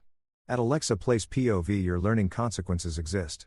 At Mindful Megan, imagine your husband leaves you on vacation and your first thought is to post a thirst trap skull. I was watching in real time as the internet did what the internet does best. Hold people accountable in the most brutally honest way possible. Comment after comment called her out. Not in a mean way, but in a hey, maybe you should look in the mirror way. Someone had clearly spilled the tea about what actually happened because the comments got more specific. At Vanessa Vlogs. Did you really tell your husband to go home if he was jealous and then get surprised when he went home? At Dan the Man Dan, ma'am, you asked the tour guide to put sunscreen on you in front of your husband. That's not strong woman energy. That's just disrespectful. At Linda Loves Books.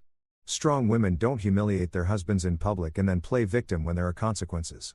That last comment got over 200 likes in the first 10 minutes. Talia started responding to comments, which was her first mistake. Never respond to comments when you're wrong. It's like digging a hole and then asking for a bigger shovel. Talia, at Brooklyn Baker, you don't know the full story. At Brooklyn Baker, then tell us.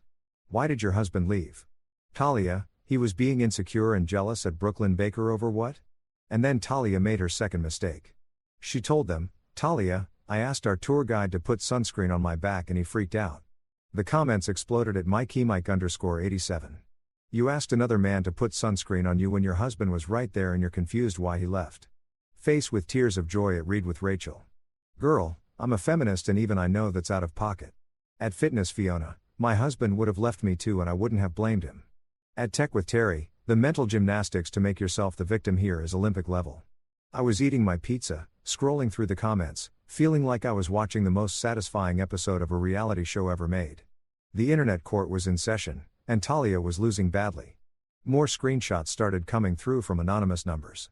Clearly, her friends were documenting everything and people were sharing it around. The group chat was still going. Luke, tell maybe delete the post. Talia, why? I didn't do anything wrong. Mia, the comments are not it. Babe, Talia, they don't understand. Sophia, I think they understand perfectly and that's the problem. 10 minutes later, the post was gone, deleted, vanished into the digital void like it never existed. But the internet never forgets. Screenshots of the post and the comments were already circulating. Someone had screen recorded her responding to comments. It was out there, permanent, a digital monument to the consequences of her actions. My phone buzzed one more time. Another text from an unknown number. Just 2 words. Chef's kiss. I didn't know who was sending me these screenshots, but I appreciated their service to journalism. I finished my pizza, took that shower, and went to bed in my own apartment, in my own bed, in complete peace and quiet. Meanwhile, somewhere in Bali, Talia was probably staring at her phone, realizing that the internet had just held up a mirror, and she didn't like what she saw. 3 days after I got back home, I was living my best divorced, but not officially divorced yet life. I deep cleaned the apartment, meal prepped for the week like I was training for a bodybuilding competition, and had started rewatching The Sopranos from the beginning because apparently my subconscious thought what I needed was more stories about toxic relationships and people making terrible decisions. I was on episode 4 enjoying my homemade stir fry and the fact that nobody was asking me to take photos of their food before they ate it when my phone rang. Unknown number. Now, normally I don't answer unknown numbers because I'm not a psychopath. Unknown numbers are either scammers trying to tell me my car's extended warranty is expiring, I drive a 10-year-old Honda, buddy, that ship has sailed, or robots asking if I want to lower my student loan payments. But something told me this one was going to be entertaining. I answered, hello. Silence for a second. Then that voice I'd been married to for 3 years, now sounding small and shaky in a way I'd never heard before. Mason, Talia. Of course, it was Talia. Who else would call from an unknown number after I'd ignored 47 texts and 13 calls from her actual phone? The woman was nothing if not persistent in her quest to make everything about her. Yeah, I said, keeping my voice neutral, not cold, not warm, just flat like a pancake that had been left on the griddle too long. You really left me there, she said. And I could hear that tremor in her voice that usually preceded tears. The same tremor she used when she wanted something or was trying to manipulate a situation in her favor. I'd heard it before when she wanted to buy a purse that cost more than our monthly groceries or when she needed me to cancel plans with my friends so she could have a crisis that somehow always required my immediate attention. Yeah, I said again. Why waste words? She knew what happened. She was there. I can't believe you, she said, and now the tears were definitely coming. I could hear that shift in her breathing, that little hitch that meant the waterworks were about to start. You just left without saying anything.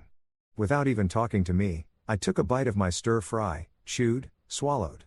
Tony Soprano was in the middle of a therapy session on my TV talking about his mother issues. Felt relevant. What did you want me to say? I asked, genuinely curious. You told me to go home if I was jealous. I went home. Seemed pretty straightforward. I didn't think you'd actually do it. Her voice went up an octave. That familiar tone of someone who's just realized their bluff got called and they're holding a terrible hand.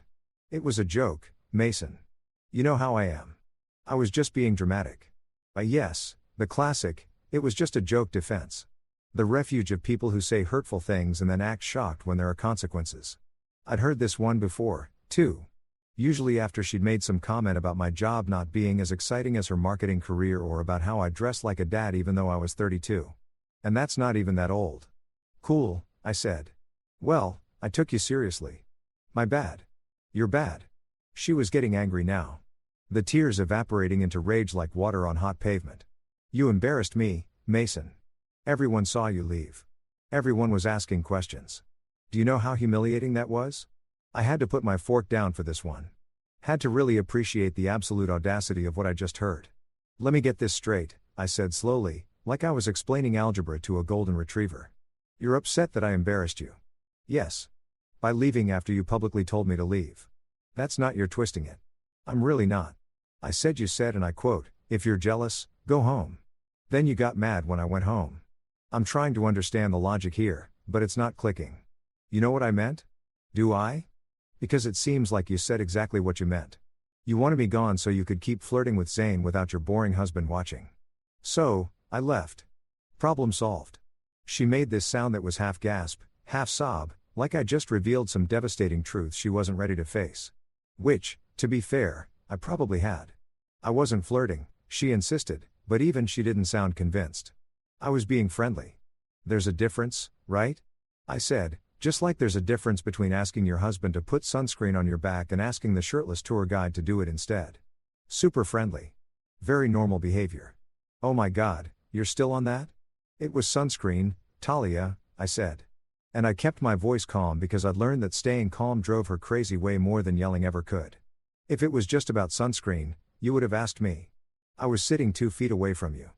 But you didn't want me to do it. You wanted Zane to do it. And you wanted to make sure I saw it and knew that you didn't need me or care what I thought about it.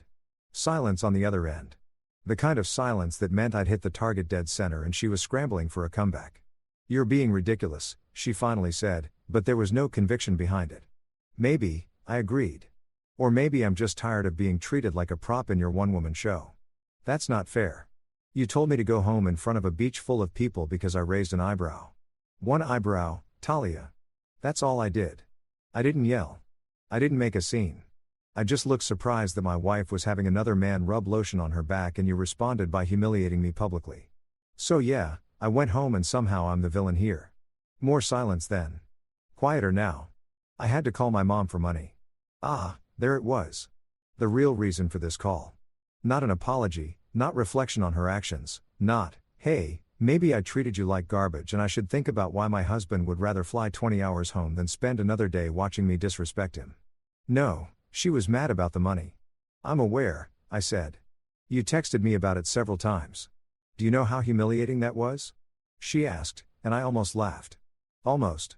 Do I know how humiliating it is to need help in an uncomfortable situation in front of other people? I repeated slowly. Gee, Talia, I wonder what that's like. If only I had some recent experience with public humiliation that I could relate to. That's different. How? Because I actually needed help. You were just being petty. And there it was.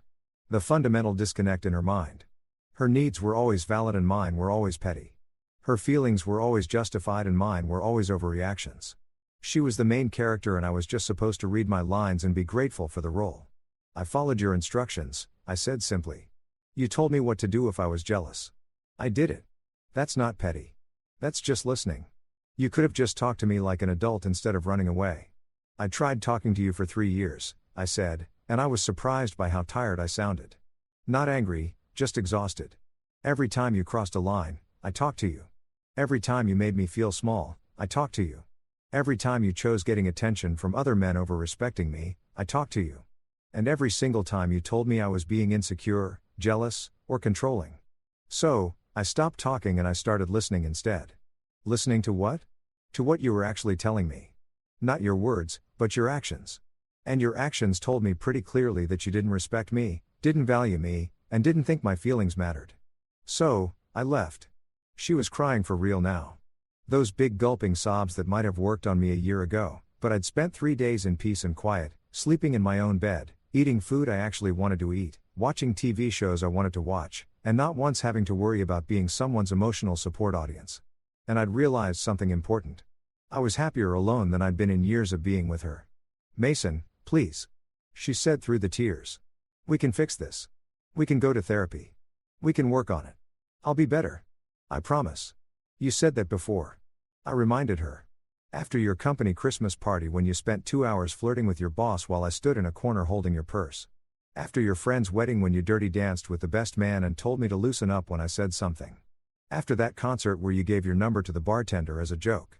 Every time you promised you'd be better and every time nothing changed. This time will be different. Yeah, I said quietly. You're right. This time is different because this time I'm done. The line went quiet except for her breathing and the occasional sniffle. So that's it? She finally asked. You're just giving up? I'm not giving up. I said I'm just choosing myself for once. You told me what you wanted. You wanted me to go home. I listened. For the first time in our marriage, I actually listened to what you said instead of trying to decode what you meant or make excuses for your behavior. I didn't mean it, she whispered. That's the problem, Talia. You never mean it. You never mean to hurt me. You never mean to embarrass me. You never mean to disrespect me. But you keep doing it anyway. And I'm tired of being married to someone who keeps accidentally treating me like I'm invisible. Please don't do this. You already did it, I said simply. I'm just accepting it. I hung up then.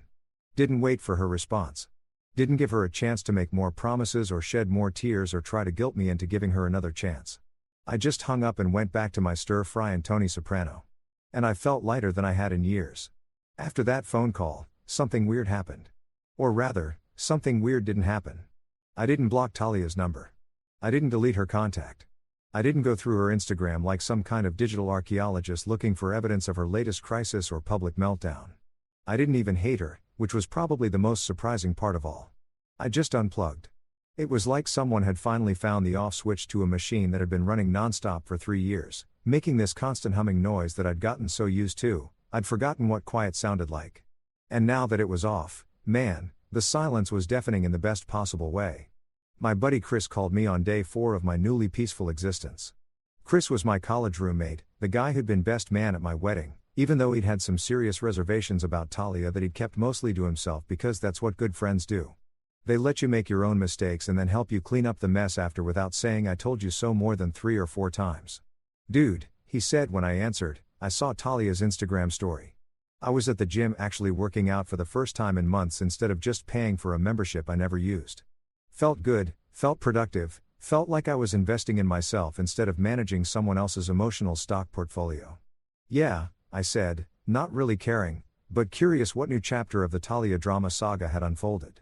She posted this whole thing about knowing your worth and not letting toxic people dim your light with like a sunset photo and some quote that looked like it came from a Pinterest board for people going through breakups. I laughed, almost dropping my dumbbell. Let me guess, she's the one with worth and I'm the toxic person. I mean, she didn't say it explicitly, but the implication was pretty clear. Comments are a war zone, though. Her followers are not buying it. Good for them, I said, and I meant it. Not in a vindictive way, but in a I'm glad people can see through the performance way. You okay, man? Chris asked, and I could hear the genuine concern in his voice. Like, really okay? Because you sound I don't know. Too okay. I'm great, I said, and realized I actually meant it. I'm not spiraling, not stalking her social media, not writing angry texts at 2 a.m. that I'm too smart to actually send. I'm just done. And it feels amazing. Huh?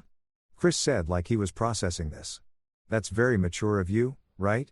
I'm as surprised as you are. The thing was, I really wasn't kidding. For the first time in years, I wasn't waking up with this low-level anxiety about what drama the day would bring. Would Talia be upset about something I said? Would she post something that would embarrass me? Would I have to defend her behavior to my friends and family again? Would I spend another evening being her personal photographer while she tried on 17 outfits for a dinner we were already late to? None of that existed anymore. My mornings were mine. My evenings were mine. My mental energy was mine. It was like I'd been carrying a backpack full of rocks for so long that I'd forgotten what it felt like to stand up straight. Work got better, too, which was unexpected. I'm an accountant. Not the most exciting job in the world, but it's stable, pays well, and I'm good at it.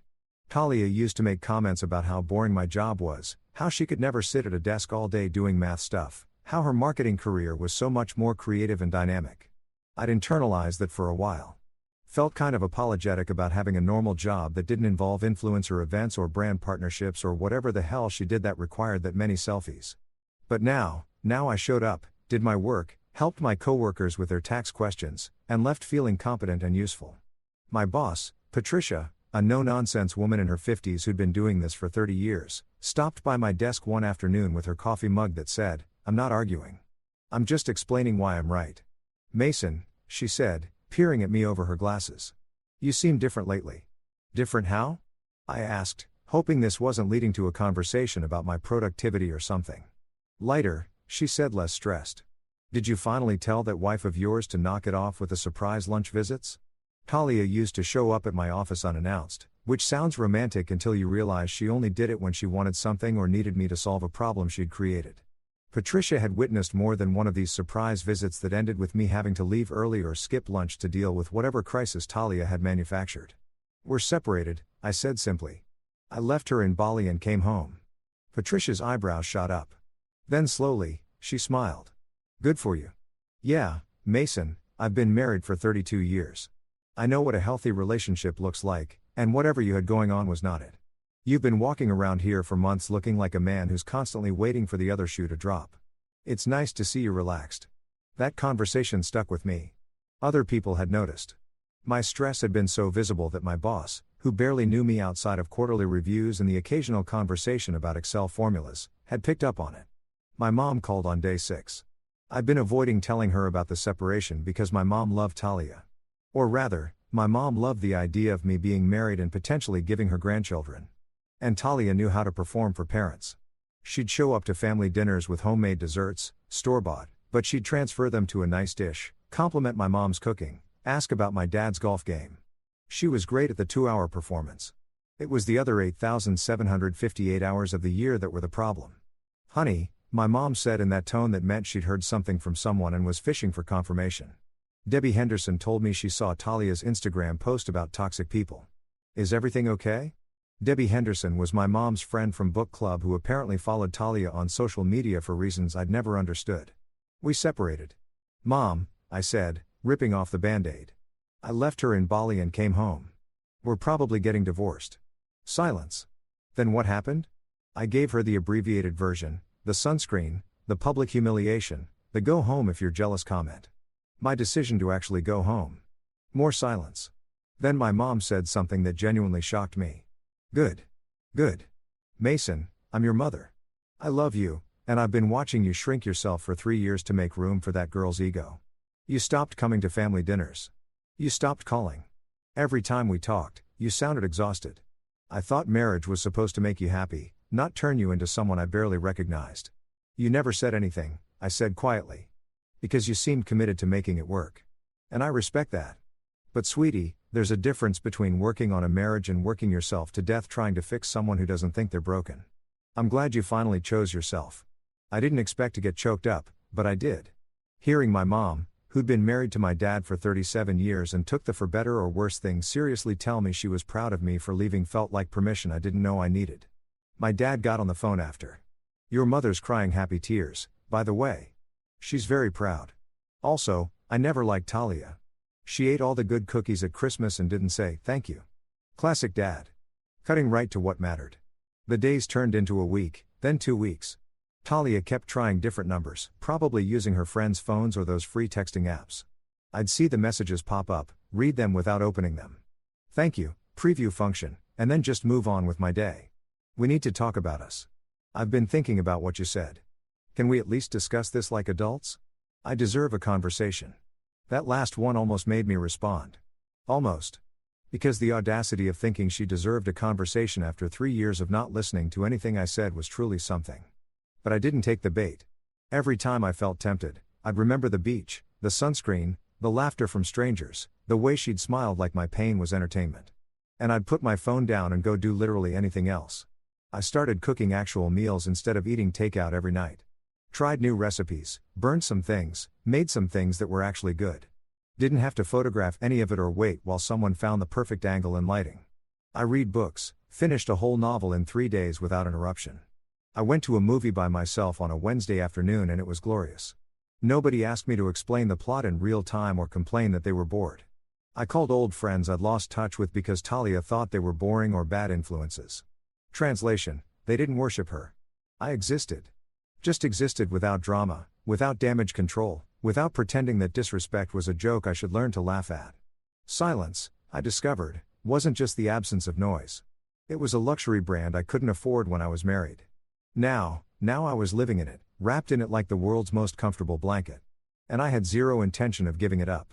A month into my new life as a separated but not quite divorced man, I was at Common Grounds, this coffee shop near my apartment that specialized in overpriced lattes and providing laptops to people who wanted to look busy while actually scrolling through Twitter for 3 hours. I was one of those people, except I was actually working. End of quarter reports don't write themselves. Unfortunately, the place was pretty packed for a Thursday afternoon. Students pretending to study, freelancers pretending to work, and that one guy who was definitely writing a screenplay about his ex-girlfriend that nobody was ever going to read. I'd snagged a corner table by the window, had my laptop open, my coffee within reach, and was deep into a spreadsheet that was giving me a migraine when I heard it. Oh no. Oh no. No. No. Oh my God. I'm so sorry. I looked up just in time to see a coffee cup. A large iced coffee. Extra ice. From the looks of the waterfall now cascading off my table, tumbling in slow motion like we were in some kind of romantic comedy directed by someone who hated electronics. The coffee hit my laptop keyboard with the enthusiasm of a toddler jumping into a pool. Brown liquid spread across the keys, seeping into the touchpad, probably frying circuits and destroying whatever chance I had of finishing this report before the weekend. Standing there looking absolutely horrified was a woman in her late 20s with curly brown hair that was escaping from a messy bun, glasses sliding down her nose, and an expression that suggested she just committed a federal crime instead of a caffeine-related accident. "I am so sorry," she said again, frantically grabbing napkins from the dispenser and trying to mop up the coffee tsunami. "I tripped over that guy's backpack and just am so sorry. Is your computer okay? Please tell me it's okay. Oh God, it's not okay, is it?" I grabbed my laptop, flipped it upside down to let the coffee drain out, and tried to assess the damage. The screen was still on, which was either a good sign or the last hera before everything died. Keys were sticky. The touchpad wasn't responding. This was not great. It's not great, I admitted, because lying seemed pointless when coffee was literally dripping onto the floor. "I'll pay for it," she said immediately, still wielding napkins like they could somehow undo physics. "I'll pay for repairs or a new one or whatever you need. I'm so sorry. I'm Nora, by the way. Nora, the person who just destroyed your computer. That's going to be my epitaph. Here lies Nora. She murdered a laptop with iced coffee." Despite the situation, despite my quarterly report probably being corrupted beyond repair and my laptop likely being dead, I laughed. Actually laughed because there was something about her complete mortification, her willingness to immediately take responsibility and her apocalyptic self-deprecation that was kind of refreshing. "Mason," I said, extending my non-coffee covered hand. "Mason, the guy whose laptop just got baptized in caffeine." She shook it, still looking like she might cry. "This is literally the worst thing I've ever done." "Well, no. One time I accidentally replied all to a company email about how boring the CEO's presentation was, but this is a close second. That's pretty bad." I agreed, right? I had to change teams. It was a whole thing. She looked at my laptop again, which was still dripping coffee despite my best efforts. "Listen, there's a computer repair place 2 blocks from here. Can I at least walk with you and pay for whatever they say? It's the least I can do. Actually, it's literally the least I can do since I caused this disaster." I should have said no. I should have just gotten her number for insurance purposes and dealt with it myself. But there was something about her, something genuine and unperformed about her panic that made me say yes. "Sure," I said, packing up my soggy laptop and coffee-stained papers. "Lead the way to the computer hospital." The repair shop was called Tech Resurrection, which felt appropriate given the circumstances. The guy behind the counter name tag said Kyle Beard said I have opinions about Linux. Took one look at my laptop and grimaced. "Iced coffee," he asked. "Is it that obvious?" Said the smell gave it away, plus the coffee's still dripping out of it. Kyle opened the laptop, poked at some keys inside. "I can try to save it but no promises. Liquid damage is tricky. Could be $100. Could be you need a new laptop. Won't know until I open it up." "Do whatever you need to do," Nora said immediately, pulling out her wallet. "I'm paying. This is my fault. It was an accident," I said, feeling kind of bad about how guilty she looked. "An accident I caused by not watching where I was walking because I was texting my sister about her cat's dietary issues, which, let's be honest, could have waited." Kyle looked between us, clearly entertained. "I'll call you in a few hours with an estimate. In the meantime, maybe avoid coffee shops." We left the shop and stood on the sidewalk in that awkward way people do when they're not sure if the interaction is over or just beginning. Nora was still clutching her wallet, still looking like she'd committed a war crime instead of spilling a beverage. "I really am sorry," she said for approximately the 15th time. "I know," I said. "You've been very clear about that. I just feel terrible. You were working and I just destroyed everything with my clumsiness." "And hey," I interrupted gently. "It's okay. Seriously, laptops can be fixed or replaced.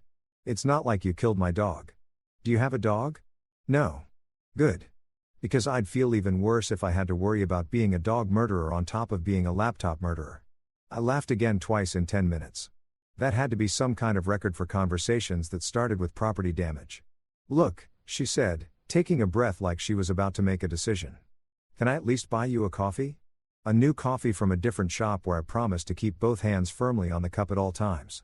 I should have said no. I was technically still married, even if separated. Getting coffee with a woman who just destroyed my laptop seemed like a weird premise for anything. But there was something about Nora, something unpolished and real that made me want to say yes.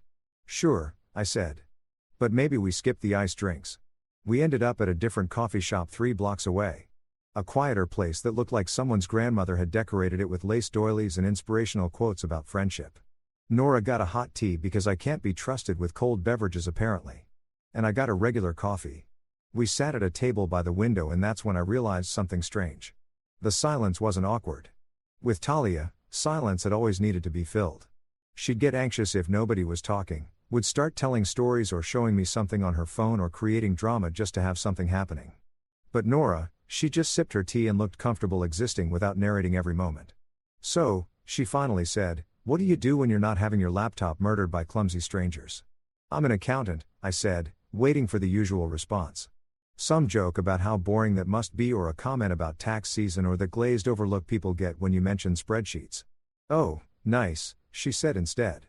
"My brother's an accountant, says it's actually pretty interesting once you get into it. Something about financial puzzles." I blinked. "Yeah, actually it's kind of like solving puzzles. Most people don't get that. Most people probably haven't spent 4 hours trying to balance a budget for a non-profit that keeps receipts in a shoebox. That was my last job. Nightmare." We talked for an hour. Just talked about work, about life, about her cat-obsessed sister and my dad who ranked cookies by thank you frequency. She didn't pull out her phone once. Didn't check her reflection in anything. Didn't perform.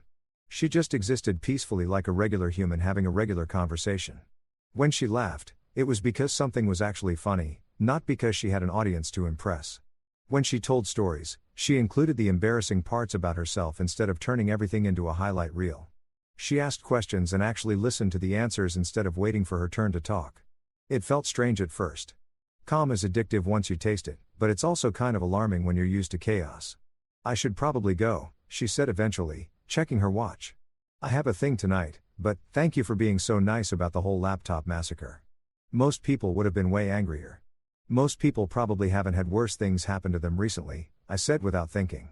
She looked at me curiously, but didn't pry, just smiled and said, "Well, Kay has my number for the repair bill, but if you want to, get coffee again sometime with me keeping my beverages far away from your electronics." "I'd like that."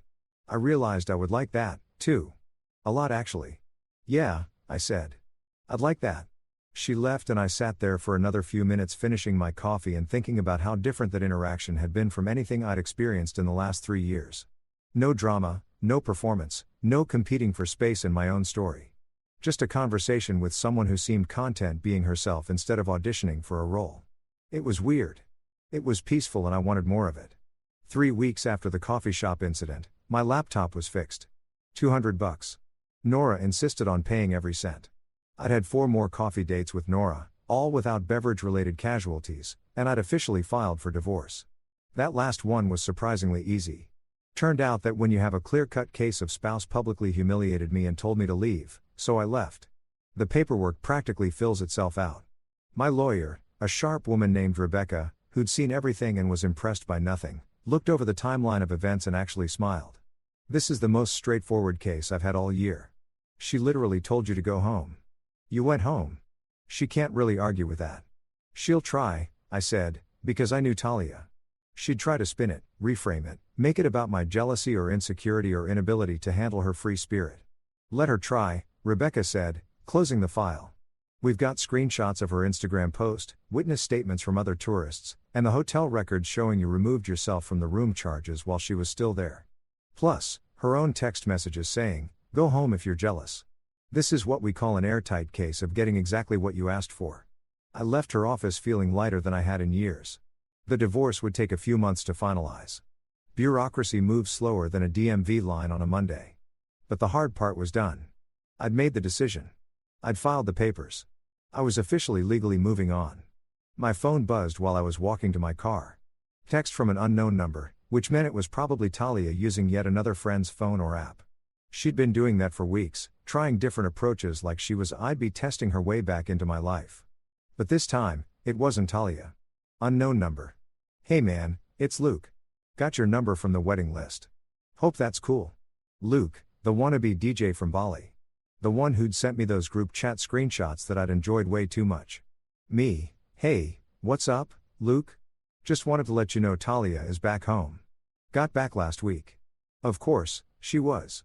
The vacation had to end eventually, and I'm sure staying in Bali after I left wasn't quite as fun when she had to face the fact that her actions had consequences and also pay for everything herself. Luke, she's been pretty quiet, says she learned her lesson. I stared at that text for a long moment. She learned her lesson. Like, this was some kind of educational experience where she'd taken notes and would do better on the next test. Like 3 years of disrespecting me had been a rough draft and now she was ready to submit the final version. Me, good for her. I hit send and then did something that felt weirdly powerful. I muted the conversation. Not blocked, just muted because blocking felt like I still cared enough to actively keep her out. But muting? Muting was just indifference. Luke, she wanted me to tell you she's sorry. Really sorry. Says she gets it now. I saw the message in my notifications but didn't open it. Didn't respond. Just pocketed my phone and got in my car. Here's the thing about revenge that nobody tells you. Most of the time you don't need it. Life has this beautiful way of handing people receipts for their behavior. Full price, no discount, all taxes included. I didn't need to plot anything. Didn't need to post anything. Didn't need to air out our dirty laundry or make her look bad. She'd done all of that herself. The internet had already held up a mirror. Her friends had already questioned her judgment. She'd already had to call her mom for money in a foreign country. Already had to explain to everyone why her husband left in the middle of their anniversary trip. Already had to face the fact that actions have consequences. And it's just a joke. Only works until someone takes you seriously. I didn't need revenge. She'd already gotten the bill. That night, I had dinner with Nora. Nothing fancy, just this Thai place near her apartment that she swore had the best pad Thai in the city. She was right. It was incredible. And also, I realized halfway through the meal that this was the first dinner I'd had in months where nobody had made me wait while they photographed the food from 17 angles. You're smiling, Nora said, twirling noodles around her fork. What's funny? Nothing, I said. Just I'm having a good time. Is that unusual? She asked, but not in a confrontational way. Just curious.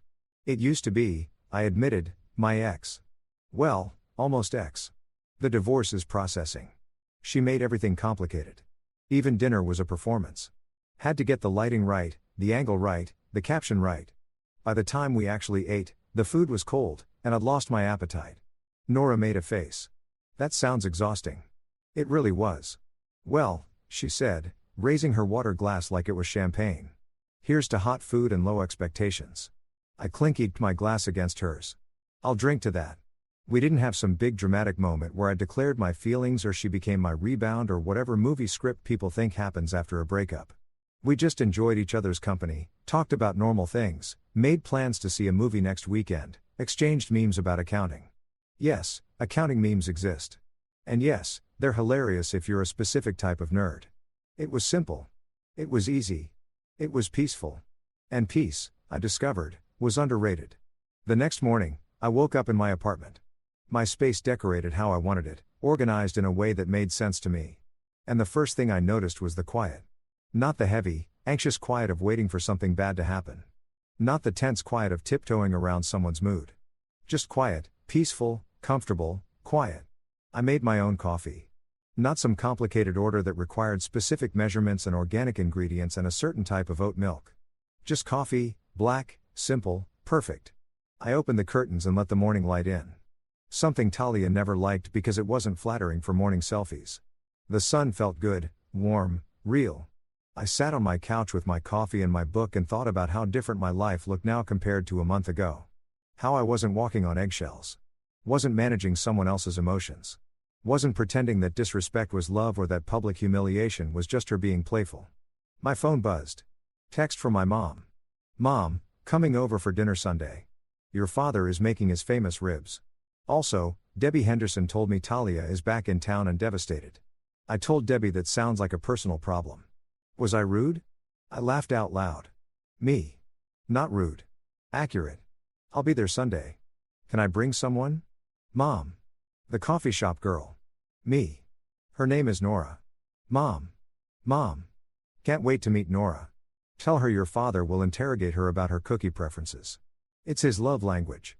I smiled and put my phone down. Took another sip of coffee. Looked around my apartment. My space. My life. My peace.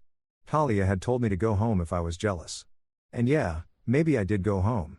I got on a plane, flew 20 hours and came back to my apartment.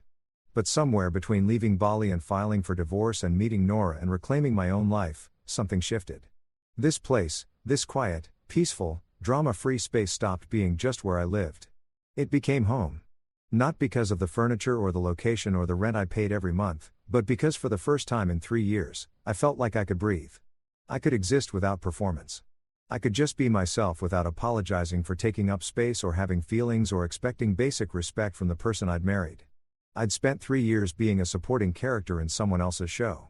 And I'd finally remembered that I was the main character in my own life. And the best part, my story was better without all that manufactured drama. Turns out peace isn't boring. It's just what happens when you stop accepting chaos as normal. My coffee was still hot. The sun was still shining. I had a book to read, a date with Nora this weekend, ribs with my parents on Sunday, and absolutely zero drama to manage. Talia could keep her apologies and her lessons learned and her devastation. I didn't need any of it. I didn't need closure or revenge or even acknowledgement that she'd been wrong. I just needed what I had right now. My coffee, my quiet, my peace. So yeah, maybe I did go home like she told me to. But for the first time in a long time, it actually felt like home. And I wasn't going anywhere. Story 3. My wife said she and my daughter were spending Christmas with her ex-husband. She needs a real father figure. If you don't like it, divorce me. I didn't argue. I took the Japan transfer I'd refused for years. 1 week later, she came home and called me in a panic. The snow was falling the night, she told me. Big slow flakes that caught the light from our kitchen window and turned the world outside into something soft and silent, deceptive.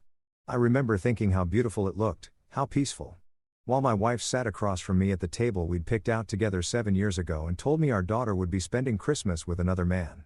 Mark and I have been talking, Sarah said, her voice steady in that way that meant she'd rehearsed this about Emma, about what she needs. I sat down my coffee. It had gone cold anyway. Okay. She needs stability. She needs a father figure who's actually present. If you've ever felt the moment before impact, that split second when you see the car running the red light, when you hear the ice crack beneath your feet, when you realize the ground is closer than it should be, you know that time doesn't actually slow down. Your brain just suddenly has room for 1,000 thoughts at once. I thought about the school play I'd missed last month because of the Henderson acquisition. I thought about Emma's soccer games, how I'd made it to maybe half of them this season. I thought about the Japan offer sitting in my email inbox, the one I'd turned down 3 times because I couldn't imagine being that far from my family. Present, I repeated. Sarah's fingers wrapped around her wine glass. Her nails were painted a deep red, fresh from the salon. I'd given her my credit card that morning when she asked. I always gave her my credit card when she asked. Mark's been spending time with Emma, taking her to the park, helping with homework, showing up for her recital, the things a father does. Mark. I let the name sit there between us. Her ex-husband, the man she divorced 8 years ago for growing apart. The man who'd paid child support but rarely used his visitation rights until I realized with a cold clarity about 6 months ago. He's changed, Sarah said. And there was something in her voice, something warm. He's really stepped up. Emma adores him. Emma was 10 years old. She'd been 2 when Sarah and I got together, 3 when we married. I'd been the one to teach her to ride a bike. I'd been the one holding her hand on the first day of kindergarten. I'd been the one she called dad for 7 years until recently. So, what exactly are you telling me? I asked, though I already knew. I could feel it in the air, heavy as the snow piling up outside.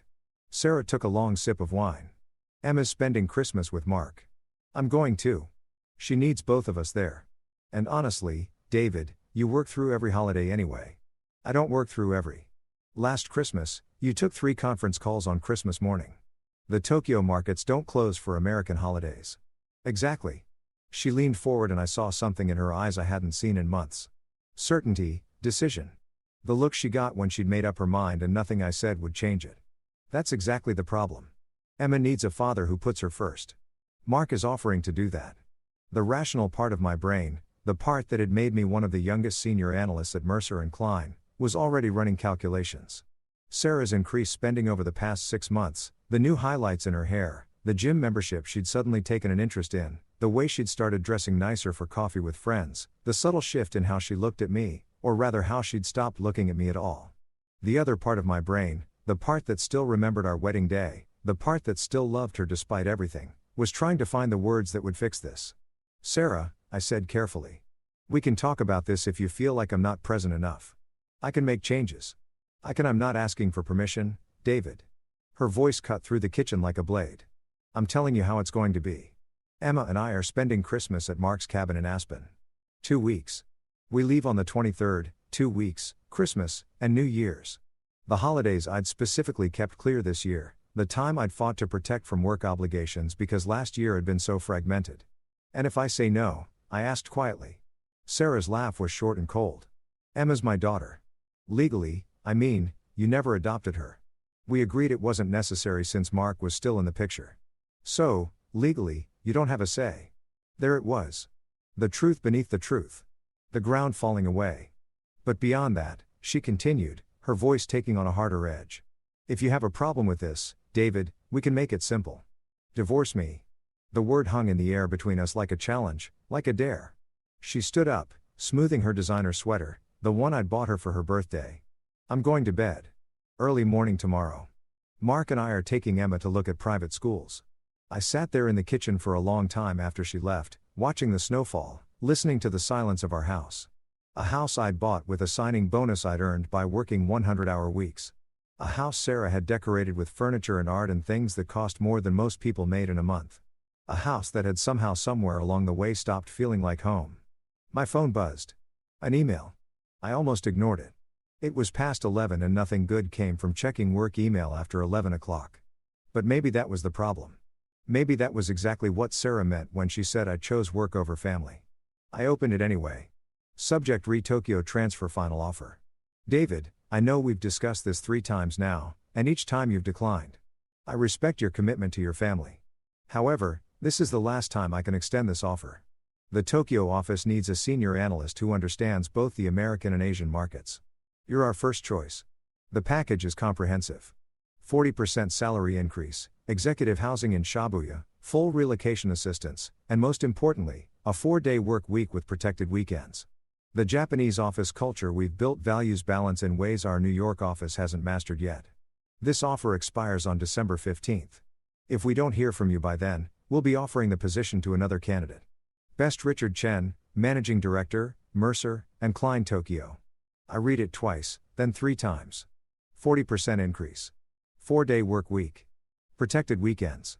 Tokyo, half a world away from watching my marriage disintegrate in slow motion from being told I wasn't enough while being everything I knew how to be. If you've ever stood at a crossroads in your life, you know that some decisions are made in the moment, and some are made in all the moments leading up to it. Every missed recital, every late night at the office, every time Sarah's voice had that edge, when she asked if I'd be home for dinner, every time Emma called Mark instead of calling me, I opened my laptop. The response took me 20 minutes to write. I kept it simple, professional, the kind of email that didn't reveal that I was making one of the biggest decisions of my life while my wife slept upstairs dreaming of Christmas in Aspen with her ex-husband. "Richard, thank you for your patience with my previous hesitation. I'm writing to formally accept the Tokyo position. I understand the start date would be January 2nd, and I'm prepared to relocate on whatever timeline works best for the transition. Please send over the contract and relocation details. Best, David." I hit send before I could second guess it. The snow was still falling. The kitchen was still silent, but something had shifted, like a weight I'd been carrying had finally been set down. I didn't go upstairs to bed. Instead, I opened a new browser window and searched for flights to Tokyo. One way, departing December 23rd, the same day, Sarah and Emma would be heading to Aspen. There was a seat available, first class. I didn't hesitate. Then, I did something I hadn't done in years. I closed my laptop, turned off my phone, and sat in the quiet of my kitchen, watching the snow fall and thinking about what it meant to be present, really present, not just physically there, but emotionally invested, mentally engaged, spiritually connected. I thought about the last time Emma had really looked at me. The last time she'd run to me instead of past me. I thought about when Sarah had stopped kissing me goodbye in the mornings. When her I love you had become automatic instead of intentional. I thought about how I believed that providing was the same as loving, that working hard was the same as showing up, that paying for a life was the same as living one. And I realized, sitting there in the expensive kitchen of my expensive house, with my expensive coffee gone cold in my expensive mug, that Sarah was right about one thing. I hadn't been present. But the question that kept me awake until dawn wasn't whether I could change. It was whether she'd been telling the truth about what Emma needed or whether she'd been telling the truth about what she wanted, because I'd seen the way she said Mark's name. I'd heard the warmth in her voice when she talked about him. I'd noticed the things a husband notices when he's losing his wife, even if he's been too busy to admit it. The snow stopped falling just before sunrise. The world outside was pristine, untouched, white, and clean and new. I made fresh coffee and watched the sun come up over our neighborhood, over the houses full of families who maybe had their own secrets, their own silences, their own versions of coming apart. My phone buzzed at 6:30. An email from Richard. Contract attached. Welcome to Tokyo, David. You're making the right choice. I wondered if that was true. I wondered if there was a right choice in any of this or just different kinds of endings. Upstairs, I heard Sarah's alarm go off. Heard her moving around, getting ready for her day, getting ready to take our daughter or my daughter, even if not legally, to look at private schools with her ex-husband. I saved the Tokyo contract to my desktop without opening it. There would be time for that later. For now, I had exactly 7 days to figure out how to disappear for my own life, 7 days to pack up 8 years of marriage, 7 years of fatherhood, and everything I thought I knew about who I was supposed to be. 7 days before Sarah would come home to an empty house and a note on the kitchen table. Before she would finally understand that some ultimatums don't go the way you expect. 7 days before she would call me in a panic, her voice breaking in ways I'd never heard before. Saying words I'd never imagined she would say. But I didn't know that yet. All I knew was the snow had stopped falling. The sun was coming up and I had a flight to book. The thing about dismantling a life is that it's remarkably easy when no one's paying attention. I started on Monday morning, the day after Sarah's ultimatum. She left early coffee with Mark to discuss Emma's school options, she said. Like that was perfectly normal, like my input wasn't needed. Emma had already left for school. The house was mine. I stood in my home office, coffee in hand, and looked at 8 years of accumulated existence. Degrees on the wall from Columbia and Wharton, photos from corporate events, the Crystal Award I'd gotten for closing the Henderson deal. All of it carefully curated, professionally framed, meaningfully meaningless. My phone rang. Richard Chen, David, got your acceptance. Fantastic news. His voice had that early morning energy of someone calling from 13 hours ahead. I'm sending over the relocation team's contact info. They'll handle everything. Shipping, housing setup, visa processing. When were you thinking of arriving? I looked at my calendar at the red block Sarah had marked for December 23rd through January 6th. Aspen holiday, it said in her handwriting, like I was invited, like I was part of it. December 23rd, I said. I'd like to be settled before the new year. There was a pause. Richard was smart enough to read between lines. That's quite soon. Are you sure the holidays can be? I'm sure. All right, then. I'll have the team reach out today. David, I know this is a big move, but Tokyo is going to be good for you. Different pace, different priorities. The office culture there, we actually go home at reasonable hours. Family time is protected. Weekends are sacred. The irony wasn't lost on me. I was running away from a family that didn't want me there, to a place that valued family time. That sounds perfect, I said, and meant it. After we hung up, I opened my laptop and started making lists. The rational part of my brain, the analyst part, needed structure. Needed to break this impossible thing into manageable pieces. Things to do: contact lawyer, separate finances, pack essentials, arrange storage for everything else, close joint accounts, transfer utilities to Sarah's name, update will and beneficiaries, write the letter. That last one sat there on the screen, blinking at me. The letter. What do you say to someone who's already left you? Even though she's still sleeping in your bed. What do you say to a child you've loved as your own who's already chosen someone else? My phone buzzed. The relocation team. I spent 2 hours on the phone with them, arranging for movers to come on Friday, the day Sarah and Emma would be out looking at that private school in Connecticut. Everything I wanted to keep would go into a storage unit. Everything else would stay in the house for Sarah to deal with however she wanted, and the timeline is firm. The coordinator asked. You'll be ready to fly out on the 23rd. Firm, I confirmed. Excellent. We'll have your apartment in Shibuya ready. 3-bedroom? As requested. Actually, make it a one-bedroom. I won't need the space. Another pause. Another unasked question. Of course, I'll update the request. I spent Monday afternoon at my lawyer's office. Jonathan Park had handled our estate planning when Sarah and I got married. He looked older now, grayer, but his eyes were still sharp. Divorce? He asked when I explained why I was there. Eventually, right now, I just want to protect myself. Separate the finances cleanly. Jonathan leaned back in his chair studying me. You know, I have to ask. Is there someone else? Because if Sarah's going to claim, there's no one else, I said. There's barely been me and her for the last year, if I'm being honest. He nodded slowly. And the child, Emma, not legally mine. Sarah made that very clear. But you've been her father figure for 7 years. You could make a case for visitation. Maybe even partial custody depending on no. The word came out harder than I intended. Sarah's right. Emma needs stability. A custody battle would destroy that. I'm not going to put her through that. Jonathan's expression softened. That's admirable, David. Stupid, maybe, but admirable. I laughed short and bitter. Story of my life. We spent the next hour setting up a legal framework. Separate bank account in my name only. Transferred from our joint savings. My contributions over the years. Tracked and documented. Updated beneficiaries on all my accounts. Removing Sarah. A new will. A power of attorney that didn't include my wife. The house? Jonathan asked. It's in both our names. I'll sign over my half. Consider it settlement in advance. David, that house is worth close to $2 million. You're just going to give her your half. I thought about Emma's room painted purple because it was her favorite color.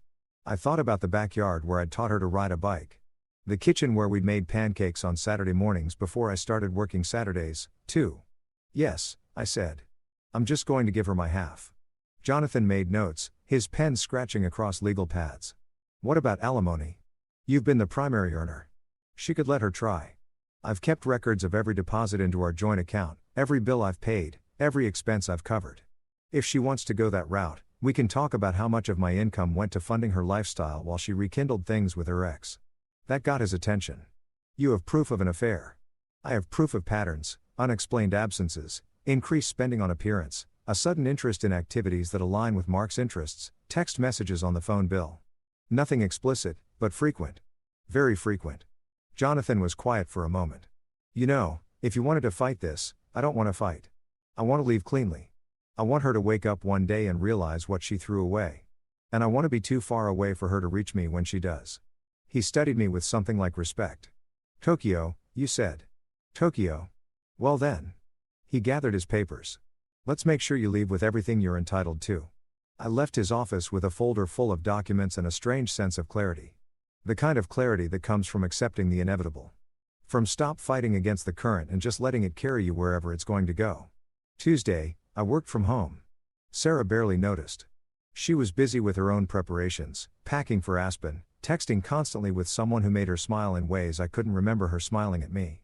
Emma came home from school and found me in my office. Dad, she said, and my heart broke a little because she still called me that. Still didn't know this was all ending. Can you help me with my math homework? I looked at the spreadsheet on my screen, a financial analysis that could wait, that would always wait because there would always be another one. I looked at my daughter standing in the doorway with her backpack and her earnest expression in her mother's eyes.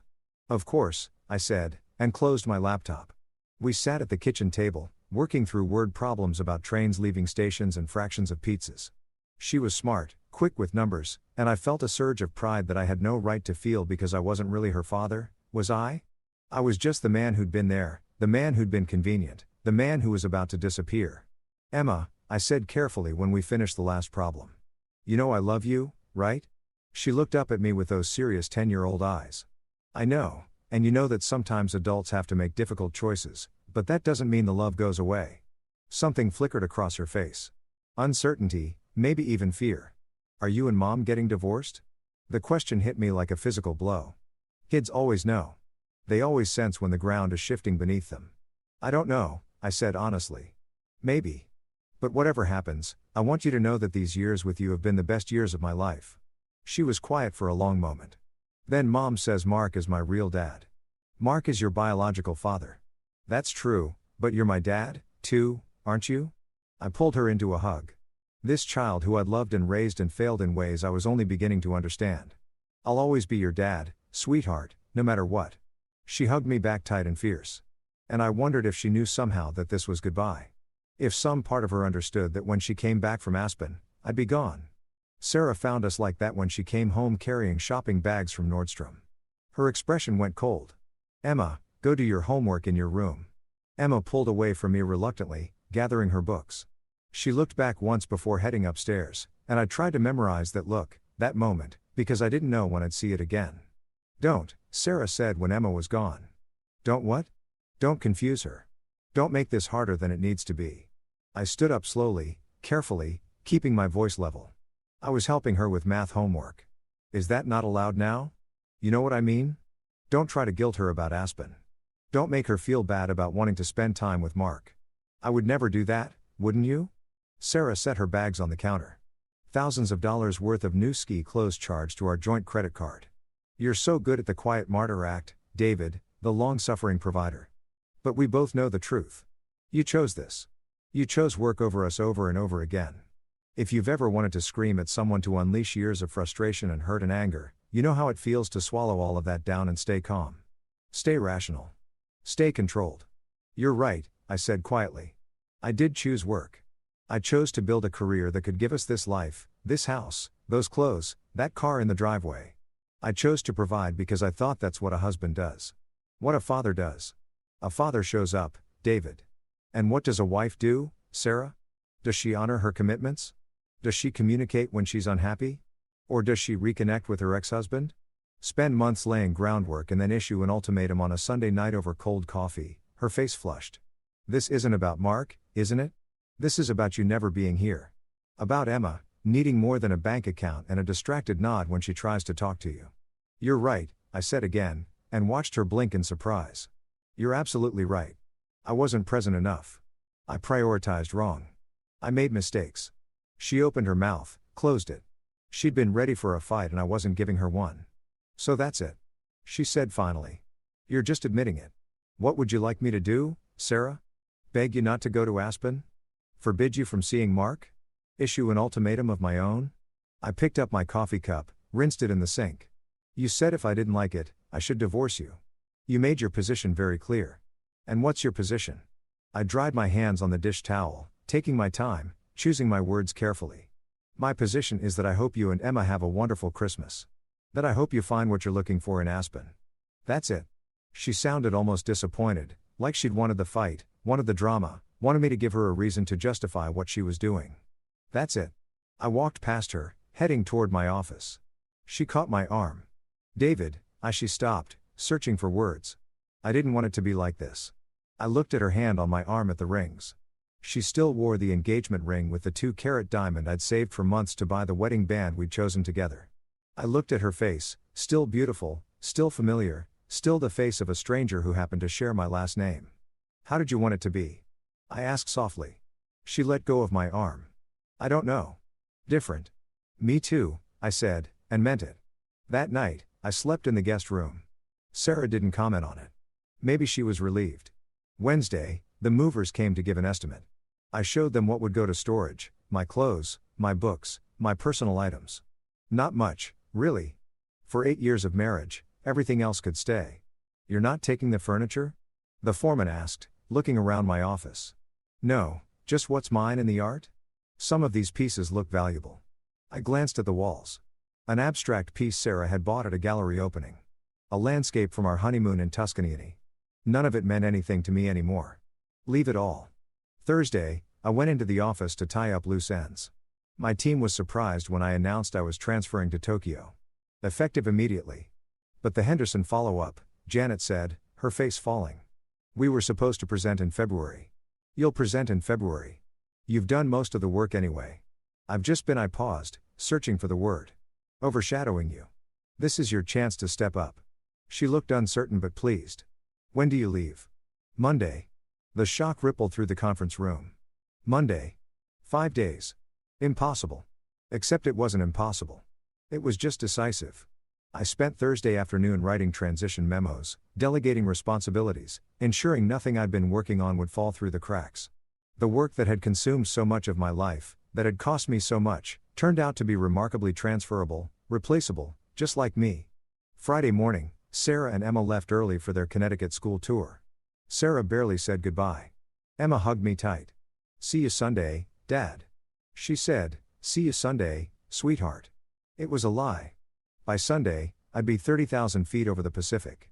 The movers came at 9. By 3 o'clock, everything that was mine was in storage or packed for shipping to Tokyo. The house looked exactly the same, except for the empty spaces in my closet. The bare spots on my bookshelf in the office, the missing toiletries from my bathroom. Sarah probably wouldn't even notice. I spent Friday night in a hotel near JFK. Saturday, I ran final errands, closed the joint accounts, transferred utilities, signed the house over to Sarah with Jonathan witnessing. Everything legal, everything documented, everything clean. Saturday night, I sat in that hotel room with a glass of whiskey and wrote 2 letters. The first one was for Sarah. I kept it simple, factual. No accusations, no bitterness, just information. I'd accepted the Tokyo position. I'd be gone indefinitely. Here were my lawyer's contact details. Here was my new email address. The house was hers. I wished her well. I didn't mention Mark. I didn't mention the affair that wasn't quite an affair, but was close enough to count. I didn't mention the months of distance. The careful way she'd engineered this whole situation. I just gave her what she'd asked for. An exit. The second letter was for Emma. That one was harder. That one took 3 drafts and a second glass of whiskey. Dear Emma, I want you to know that leaving has nothing to do with you. You are smart and kind and funny, and being your dad has been the greatest honor of my life. Sometimes adults make choices that are hard to understand. Sometimes we have to go far away to figure out how to be better. That's what I'm doing. I love you. I will always love you. No matter how far away I am, no matter how much time passes, that will never change. Be good for your mom. Work hard in school. Keep being exactly who you are. Love always, Dad. I sealed both letters in separate envelopes. Left them on the hotel desk where I'd find them in the morning where I wouldn't lose my nerve. Sunday morning, I woke up to my phone ringing. Sarah. I almost didn't answer. Then I thought maybe something had happened to Emma. Hello, David. Hi. Her voice was strange, tight. I just wanted to check you're still okay with us leaving Monday morning for Aspen, because if you've changed your mind about the divorce thing, I haven't changed my mind. Have a wonderful trip. Oh, okay. She sounded almost disappointed. You'll be here when we get back. January 6th. I looked at my plane ticket on the desk. Japan Airlines Flight 006 departing Monday at 6 p.m. Sure, I lied. Okay. Well, I guess we'll see you then. Have a good flight, I said and hung up. I sat there for a long time, looking at those 2 letters, thinking about the family I'd built and lost and failed, thinking about the man I'd been and the man I was about to become. Then, I ordered room service breakfast and started preparing for the last day of my old life. Tomorrow, I would drive to my house at noon while Sarah and Emma were still packing for Aspen. I would leave the letters on the kitchen table. I would take one last look at the home I'd bought and the life I'd built. And then I would drive to JFK, board a plane, and disappear into the sky. But I didn't know yet what would happen after that. I didn't know about the phone call that would come a week later, about Sarah's voice breaking in ways I'd never heard before. All I knew was that I'd made my choice, and there was no going back. Monday morning arrived cold and crystalline, the kind of December day that looks beautiful in photos but cuts right through you when you step outside. I checked out of the hotel at 10 o'clock. The clerk asked if I'd enjoyed my stay and I said yes, because that's what you say even when you've spent the weekend dismantling your entire existence in a corporate hotel room that smelled like generic air freshener and other people's disappointments. The drive to my house to Sarah's house now really took 40 minutes. I kept the radio off. Silence felt appropriate. Final. If you've ever returned to a place that used to be home but isn't anymore. You know that feeling, that strange displacement like you're a ghost haunting your own life. I pulled into the driveway at 11:30 and the house looked exactly the same. Same wreaths on the door that Sarah had hung the week before. Same icicle lights along the roof line. Same Mercedes SUV parked where it always was. Waiting to take my wife and daughter to the airport and then to Aspen and then to whatever came next. I used my keys soon to be just a piece of metal with no purpose and stepped inside. The house was chaos. Suitcases everywhere. Emma's ski gear piled by the door. Sarah's voice floating down from upstairs sharp with stress. Emma, I said, pack warm pajamas. Not every stuffed animal you own, but Snowball needs to come. And Mr. for Whiskers. They'll be lonely, normal family sounds. The kind of sounds that happen in houses across America every day. The kind of sounds I would have found annoying 2 weeks ago when I still thought I was part of this. I stood in the foyer listening, memorizing. Then I walked to the kitchen. The kitchen where I'd received Sarah's ultimatum. The kitchen where I'd made my decision. The kitchen where I was about to end everything. Without a single raised voice. I set the 2 letters on the table, white envelopes, crisp and official, Sarah's name on one, Emma's on the other, my handwriting, careful and clear. For a moment, I considered adding more. A longer explanation, a defense of my choices, a list of all the things I'd sacrificed, all the hours I'd worked, all the ways I'd tried to build a life worth living. But what was the point? Sarah had made up her mind. Emma was 10 years old and caught in the middle of adult complications. She shouldn't have to navigate. More words wouldn't change anything. I heard footsteps on the stairs. Sarah's voice closer now. Emma, go make sure you have your charger and your headphones. You know how you get on long flights without. She stopped when she saw me. We looked at each other across the kitchen across 8 years of marriage and months of unraveling in a gulf that had become too wide to bridge. She was dressed for travel. Designer jeans, cashmere sweater, her hair pulled back in that effortless way that actually took effort. She looked good, happy, even lighter than I'd seen her look in months. David, she said. You're home. Just came to get a few things I forgot. Her eyes went to the letters on the table. What's that? Just some paperwork. Nothing urgent. Emma bounded into the kitchen before Sarah could ask more questions, her backpack trailing behind her. Dad? She crashed into me with the full force of a 10-year-old who hadn't learned to be guarded yet. I didn't know you'd be here. Are you coming to the airport with us? I hugged her tight, breathing in her strawberry shampoo, the fabric softener smell of her favorite hoodie, trying to memorize the weight of her in my arms. Can't, sweetheart. Work call. But I wanted to say goodbye. It's just 2 weeks, she said, pulling back to look at me. We'll be back before you know it. 2 weeks? She didn't know that. 2 weeks from now, I'd be 10,000 miles away. That by the time she came back from Aspen, the only father she'd really known would be gone. You're going to have such an amazing time, I said, keeping my voice steady. Promise me you'll be careful on the slopes and listen to your mom. And Mark, Sarah interjected. Mark's an expert skier. He'll make sure she's safe. Of course he would. Mark, the expert skier. Mark, who had time for ski trips and school tours. Mark, who was everything I apparently wasn't. And Mark, I agreed. Emma studied my face with that uncanny perception kids have. Are you okay, Dad? You look sad. Just going to miss you, I said truthfully. But I'm happy you're going on this adventure. Sarah checked her watch. Emma, go do one final check of your room. Make sure you didn't forget anything. Emma hesitated, looking between us. That look again like she knew something was wrong, but couldn't quite name it. Go on, I said gently. I'll still be here when you come down. She hugged me once more, quick and fierce, then bounded back upstairs. Sarah and I stood in the kitchen, silent. The refrigerator hummed. The clock ticked. Outside, a neighbor's dog barked. You didn't have to come, Sarah said finally. We talked yesterday. You said you were fine with everything. I am fine with everything. Then why are you here? I looked at her. Really looked at her maybe for the last time. Tried to remember when I'd fallen in love with her. Tried to remember the woman who'd laughed at my jokes. Who'd said yes when I proposed on that beach in Maui. Who'd promised forever and meant it. At least in that moment. I wanted to say goodbye, I said simply. Something flickered in her expression. Guilt maybe or uncertainty. David, it's just 2 weeks. You're being dramatic. If you've ever swallowed words that would change everything, you know how they feel in your throat. Heavy, necessary, impossible to keep down, but terrifying to release. I almost told her then. Almost said, I'm leaving. I'm going to Tokyo.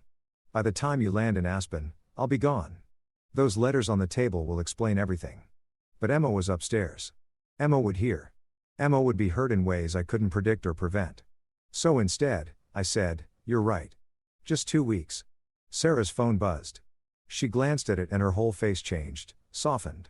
That smile I used to inspire but hadn't seen in months. Mark's at the airport, she said. He wanted to make sure we had plenty of time for security. Of course, he did. Thoughtful Mark. Present Mark. Mark who showed up. You should get going then, I said. She looked at me and for a moment, just a moment, I thought I saw something like regret, like she was realizing this was a threshold. And once crossed, there would be no going back. David, she stopped. Started again. I know this year has been hard. I know we've grown apart, but maybe when we get back, we could try counseling. If you're willing to make some changes, if you can commit to being more present, Sarah, I interrupted gently. Go to Aspen, spend Christmas with Mark, figure out what you want, really want, and then we'll talk when you get back. It wasn't a lie. We would talk. It just wouldn't be the conversation she was expecting.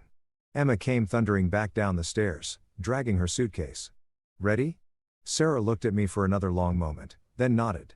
Okay, we'll talk when I get back.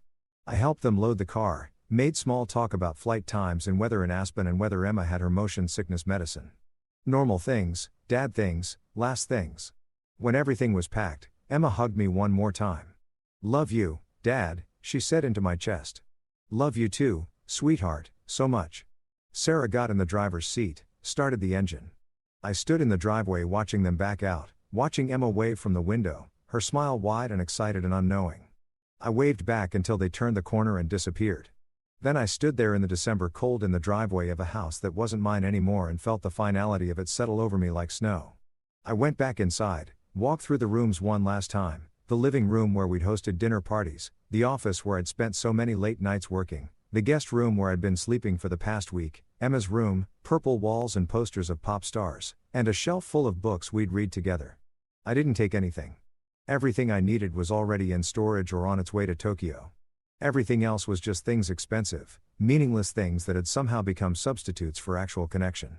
I locked the door behind me at 115, put my key in the mailbox, got in my car, not the Mercedes, just the practical Honda I'd bought years ago and kept because it was reliable, and drove away. I didn't look back. There was nothing to see. The drive to JFK took 90 minutes.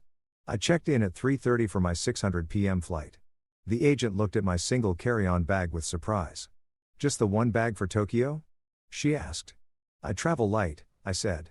She upgraded me to business class. Some algorithm had flagged me as a priority passenger, probably because of how much I'd flown over the years for work. The irony wasn't lost on me. I went through security, bought a coffee I didn't drink, and sat at the gate watching people, families heading to Christmas vacations, business travelers like me, or like I used to be. A young couple holding hands, excited about some adventure. My phone buzzed. A text from Sarah made it through security. Flight boards in 20. Thanks for understanding about Aspen. I think this will be good for all of us. I stared at that message for a long time. Good for all of us. Like my absence was a gift. Like removing me from the equation would solve everything. I typed back, safe travels. Give Emma a hug for me. Then I turned off my phone. Not just silenced. It actually powered it down. In 12 hours, I'd be in Tokyo in a different time zone, a different life, a different version of myself. They called my flight at 5:30. I was one of the first aboard. Settling into my business class seat while other passengers filed past. I accepted champagne from the flight attendant. Declined the warm nuts. Stared out the window at the darkening New York sky. The flight attendant came by with a warm towel. First time to Tokyo? She asked in accented English. Yes, I said. Then, no, I don't know. She smiled kindly like she'd heard stranger answers. Well, welcome aboard. The plane pushed back from the gate at 6:05. We taxied to the runway while the safety video played on screens, showing us how to brace for impact, where the exits were, how to survive a crash into the ocean. Survival instructions. How appropriate.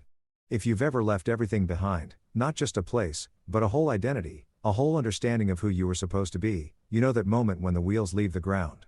That moment when it becomes real, irreversible, done. We lifted off at 623. New York fell away beneath us. Lights spreading out in every direction.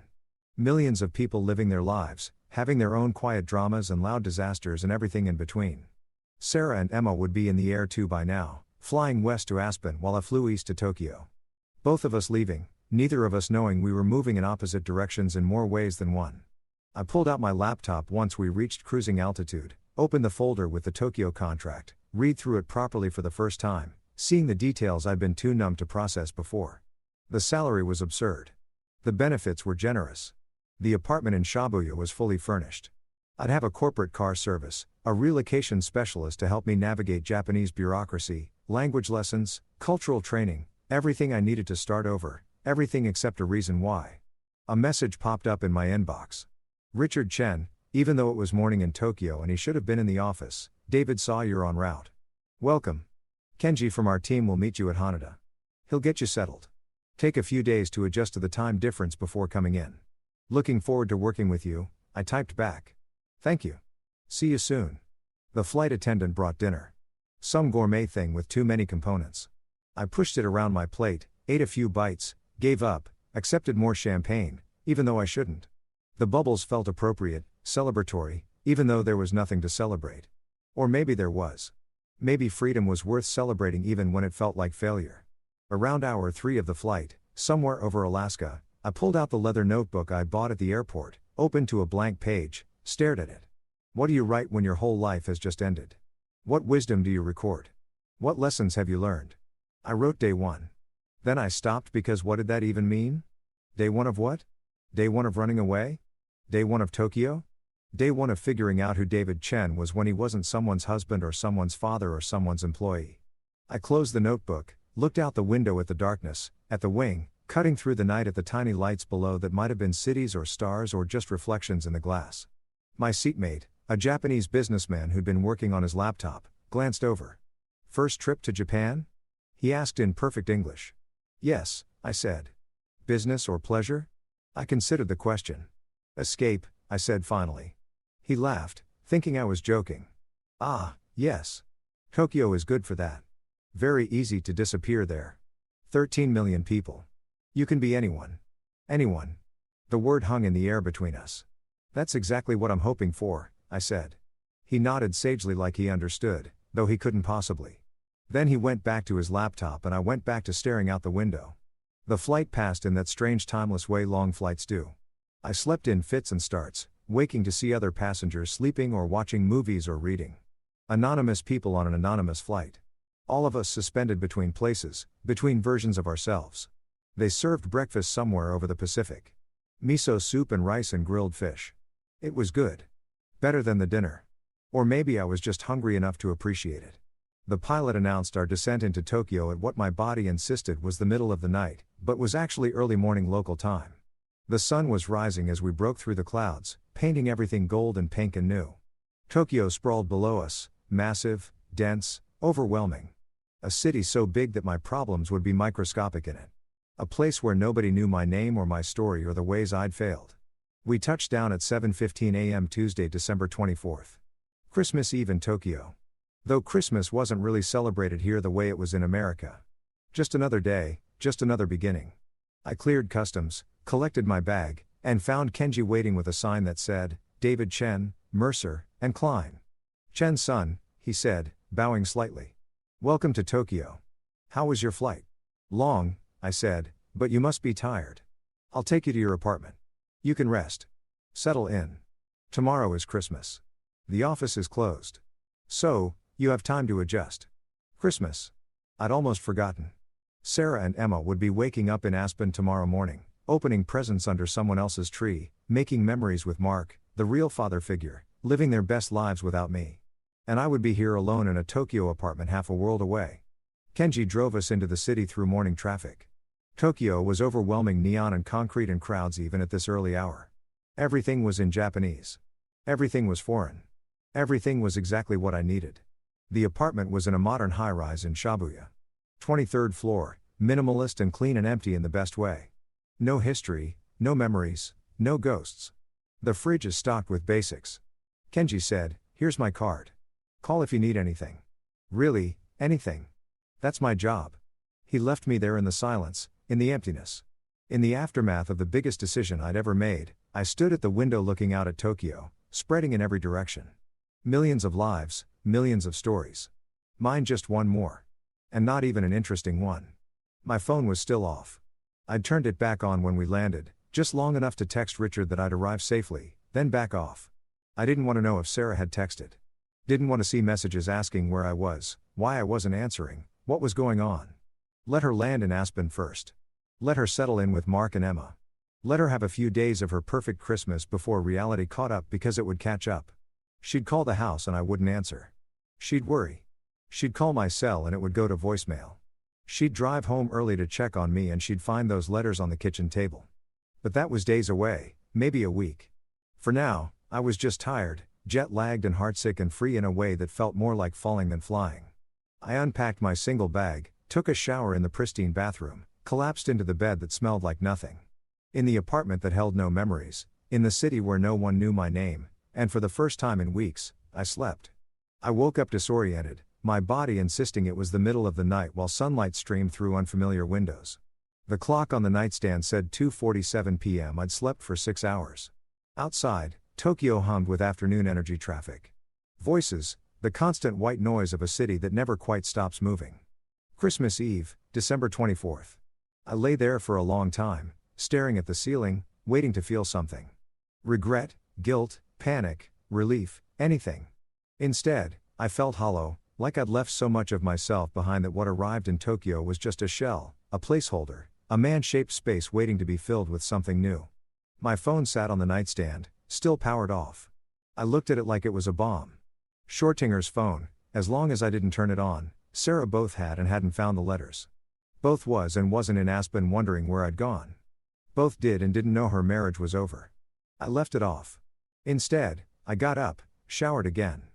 The hot water felt like absolution and explored my new apartment properly. It was beautiful in that deliberate, curated way. Everything matched. Everything was new. The kitchen was fully equipped with appliances I didn't know how to use. The living room had a couch I'd never sat on, a TV I'd never watched. The second bedroom was set up as an office with a desk and ergonomic chair and a view of the Shibuya crossing. I stood at that window for a while watching the famous intersection. Hundreds of people crossing every time the light changed. Moving in organized chaos. Everyone knowing where they were going. Everyone except me. The fridge, as Kenji had promised, was stocked. Japanese staples I didn't recognize. Rice, miso paste, fish, vegetables, also some Western concessions, eggs, milk, bread, butter, provisions for a man starting over. I made coffee in the high-tech coffee maker, got it wrong twice before producing something drinkable, and sat at the kitchen counter watching Tokyo move beneath me. If you've ever experienced that strange displacement of jet lag combined with emotional upheaval, you know how reality gets soft around the edges. How time stops making sense. How you can't quite believe you're where you're doing what you're doing. I'd left New York 30 hours ago. In that time, I'd crossed an ocean in 13 hours and the boundary between one life and another. And now here I was drinking mediocre coffee in a pristine apartment while somewhere over the Pacific or maybe already in Aspen. My wife and daughter were living their lives without me. My phone stayed off. I spent the afternoon doing nothing, staring out windows, unpacking and repacking my single bag, reading the employee handbook Mercer and Klein had left in the apartment. Learning that Tokyo office hours were 9 to 5, that overtime was discouraged, that there was a company gym and subsidized lunch and mandatory vacation days, a different world, a different culture, a different understanding of what it meant to work, to live, to balance everything I'd thought I wanted while destroying my marriage by not having it. Evening came early. It was winter and Tokyo was dark by 5. I ventured out, mostly because staying in the apartment felt like hiding, and I wasn't ready to admit that's what I was doing. Shibuya at night was overwhelming. Neon everywhere, people everywhere, sounds and smells and stimulation that my jet-lagged brain couldn't quite process. I walked without direction, letting the crowd carry me. A foreigner in every sense. Alone in a sea of people, I found a small restaurant down a side street, the kind with a curtain over the door and no English on the menu. The chef looked up when I entered, nodded, gestured to a seat at the counter. I pointed at what the person next to me was eating ramen, it turned out, and he nodded again. Went to work. The ramen came 10 minutes later. It was the best thing I'd eaten in months, maybe years. Rich broth, perfect noodles, pork that melted on my tongue. I ate in silence, surrounded by people speaking a language I didn't understand and felt more at peace than I had in my own home. When I finished, I tried to pay, fumbling with yen I'd exchanged at the airport. The chef waved away my attempt at, thanks, just nodded again with that same quiet courtesy. I walked back to my apartment through streets that were still crowded at 9 p.m. Bought a beer from a vending machine because you could do that here. Buy beer from machines on street corners and rode the elevator up to the 23rd floor. The apartment was exactly as I'd left it, silent, clean, empty. I drank the beer, standing at the window, watching Tokyo live its life below me. Somewhere in that sprawl of lights were 13 million stories. Marriages and divorces and births and deaths and everything in between. My story wasn't special. It was barely worth noting. That thought was somehow comforting. I turned on my laptop, not my phone. Not yet, and checked my email. Work stuff mostly. Richard welcoming me again. The relocation team confirming everything was satisfactory. HR sending onboarding documents and one from Jonathan, my lawyer, with a subject line that said simply, "Ready when you are." I opened it. "David, all documents are prepared and filed. When you're ready to proceed with the divorce paperwork, just give me the word. Everything is in order. The house transfer is recorded. Your accounts are separate and secure. You're protected. For what it's worth, I think you did the right thing. Sometimes the bravest choice is the quietest one. Best, Jonathan." I read it twice. Then I wrote back. "Jonathan, hold everything for now. Let's see what happens when she finds the letters. I'll be in touch, David." Because I wasn't a coward. Despite evidence to the contrary. I'd left. Yes. I'd disappeared. Yes. But I'd left those letters. I'd left an explanation. I'd given her the truth, even if I delivered it in the most passive way possible. I finished my beer, took another shower the third of the day, but the hot water helped ground me, put on clean clothes, stood at that window again, watching the city lights blur into constellations. And then at 11 p.m. Tokyo time, which was 9 a.m. Eastern, which meant Sarah and Emma would have landed in Aspen hours ago, I turned on my phone. It took a moment to connect, to sync, to download the inevitable flood of messages. Then it started texts from Sarah. 23 of them. I read them in order, watching my marriage end in real time in short bursts of increasingly frantic text. 9:47 a.m. landed. Flight was smooth. Emma slept most of the way. 10:15 a.m. Mark picked us up. He rented an amazing SUV. Very thoughtful. 11:23 a.m. just got to the cabin. "David, it's gorgeous. You would love it. Well, if you ever took time to actually vacation." That last parenthetical hit different when you knew what was coming. 2:34 p.m. settled in. Going to hit the slopes for a few hours. Emma is so excited. 6:47 p.m. Great first day. Emma did amazing. Mark is such a good teacher. 7:15 p.m. Making dinner. Tried calling you. Go straight to voicemail. Everything okay? 9:30 p.m. David, seriously, why isn't your phone on? I'm starting to worry. 10:45 p.m. Called the house. No answer. Are you working late on Christmas Eve? Really? Then nothing for a few hours.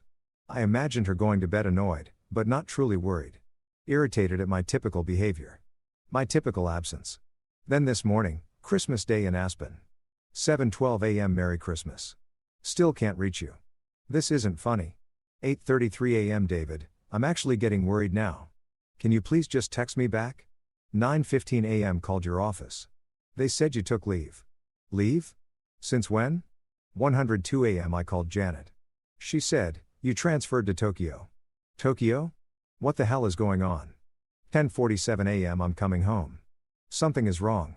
This isn't like you. 11:15 a.m. Mark thinks I'm overreacting, but I know you. You wouldn't just leave without telling me. Did something happen? Are you in the hospital? 12:23 p.m. On my way to the airport. Emma is staying with Mark. I'm coming home to check on you. 1:45 p.m. Flight leaves at 3. I'll be home by midnight. David, please, if you get this, just let me know you're alive. I looked at the timestamp on that last message. She'd sent it 4 hours ago. She was probably boarding now. Would be in the air soon. Would land at JFK around midnight Eastern, which was tomorrow afternoon, Tokyo time. She'd go to the house. She'd find the letters and then she'd know. My hands were shaking. I set the phone down, picked it up again, set it down. I should call her. I should text her back. I should tell her I was fine. That she didn't need to fly home on Christmas. That everything would be explained when she got there. But I couldn't. The words wouldn't come. The courage wouldn't materialize. Instead, I did what cowards do. I waited. I opened a browser and searched for flights from Aspen to New York. Found the one she must be on. United 1847. Scheduled to land at 11:47 p.m. Eastern. I did the math. That was 1:47 p.m. tomorrow, Tokyo time. In about 14 hours, she'd land. In 15 hours, she'd be home. In 16 hours, she'd read my letter, and then my phone would explode. I poured myself a whiskey from the bottle I'd bought at duty free. Sat at that window again with my phone in one hand and my drink in the other, watching Tokyo celebrate Christmas in its understated way. The phone buzzed. A voicemail notification from an hour ago when I'd had it off. I played it. Sarah's voice tight with worry. David, I don't know what's going on, but I'm scared. This isn't like you. Please, please, just call me. I don't care if you're angry about Aspen. I don't care about any of it. I just need to know you're okay. I'm coming home. I'll be there tonight. Just please be there. The message ended. I played it again. Heard the fear in her voice, the genuine concern. If you've ever wanted to take something back, to undo a decision, to rewind time and choose differently. You know how it feels. That desperate, impossible wish. But time only moves forward. Planes only fly one way. Letters once left can't be unwritten. I thought about Emma spending Christmas with Mark while her mother flew home in a panic. I thought about Sarah on that plane, imagining worst-case scenarios. I thought about the letter waiting on our kitchen table. The words I'd written in a hotel room that felt like years ago now. Sarah, by the time you read this, I'll be in Tokyo. I've accepted a transfer that I should have accepted years ago. Except I thought I had something here worth staying for. I was wrong. Not about Emma. She's the best thing that ever happened to me, even if she was never legally mine. And not about you. At least not at first. I loved you. I probably still love you in the way you love something you've lost. But you were right. I wasn't present. I chose work over family. I prioritized wrong. I failed. And you chose Mark. Maybe you never stopped choosing Mark.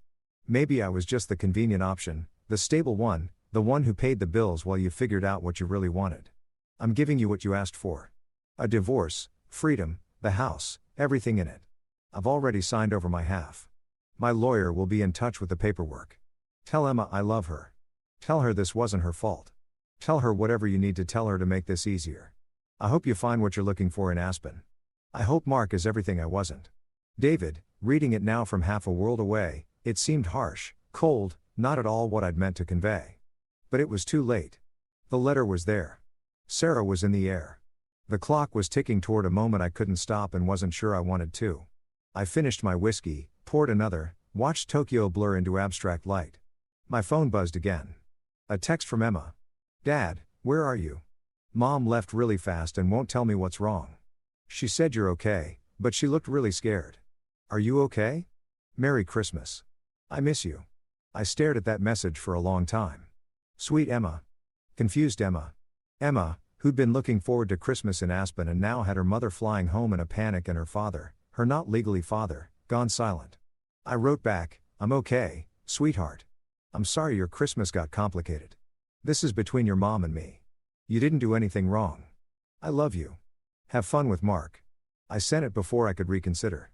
Before I could add more, explain more, make promises I didn't know if I could keep. The message showed as delivered, then read. Then 3 dots appeared as she typed. Are you and Mom getting divorced? Kids always know. They always see through the adult lies and complications to the simple truth beneath. I don't know yet, I wrote. Maybe. I'm sorry. It's okay. I kind of knew you guys haven't been happy for a while. Out of the mouths of babes. 10 years old and already more perceptive than either of her parents gave her credit for. You're very smart. I texted back. I get it from you, she wrote. And Mom says, I get my stubbornness from you, too. I laughed. Alone in my Tokyo apartment on Christmas night. She's probably right about that. Where are you? Mom said something about Tokyo. Yeah, I got a new job in Japan. That's so far away. Yeah. Will I ever see you again? The question broke something in me. Something I'd been holding together through sheer willpower and geographical distance. Of course you will. I promise. When things settle down, we'll figure it out. Another promise I didn't know if I could keep. Another assurance built on hope and uncertainty. Okay, I should go.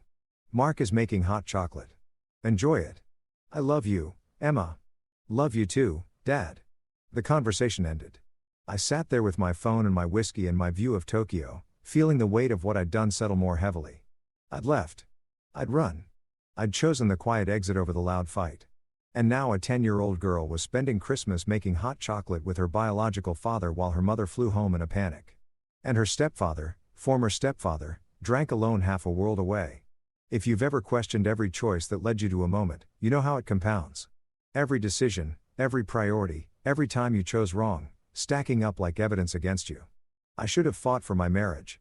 Should have recognized the signs earlier. Should have made different choices about work-life balance. Should have been present. Really present. Not just physically there, but emotionally available. Should have. But I hadn't. And now here I was. I set an alarm for 3:00 p.m. the next day, midnight Eastern, when Sarah would be landing at JFK. I wanted to be awake for that. Wanted to be ready for whatever came next. Then I went to bed in my new Tokyo apartment on Christmas night, alone and free and terrified and relieved all at once. I didn't sleep well. Jet lag, yes, but also anticipation. Dread. The knowledge that in less than 12 hours, Sarah would know everything. Would read that letter, would understand that I hadn't just gone quiet, I'd gone completely. When I did sleep, I dreamed of Emma, of teaching her to ride a bike in our backyard, of her first day of school, of all the moments I'd been there for and all the ones I'd missed. I woke up at 2:47 p.m. to my alarm, groggy and disoriented. Made coffee, stood at my window, watching Tokyo move through its afternoon while half a world away. Sarah's plane descended toward JFK. My phone was silent. No new messages. She was in the air, unreachable, probably going crazy with worry and anger and confusion. At 3:15 p.m. Tokyo time, I checked the flight status. Landed early. She'd be in a cab soon. Would be home by 1:30 a.m. her time. Would walk into our dark house and find those letters on the kitchen table. I poured another coffee I didn't need. Paced my apartment. Checked my phone every 30 seconds, even though it hadn't made a sound. At 4:00 p.m. Tokyo time, 2 a.m. Eastern, I imagined her walking through the front door, seeing the letters, picking up hers with shaking hands. At 4:15, I imagined her reading it once, twice, 3 times, trying to make the words say something different than what they said. At 4:20, I waited for my phone to explode, but it stayed silent. 5 minutes passed. 10:15 nothing. And then at exactly 4:37 p.m. Tokyo time, my phone rang. Sarah.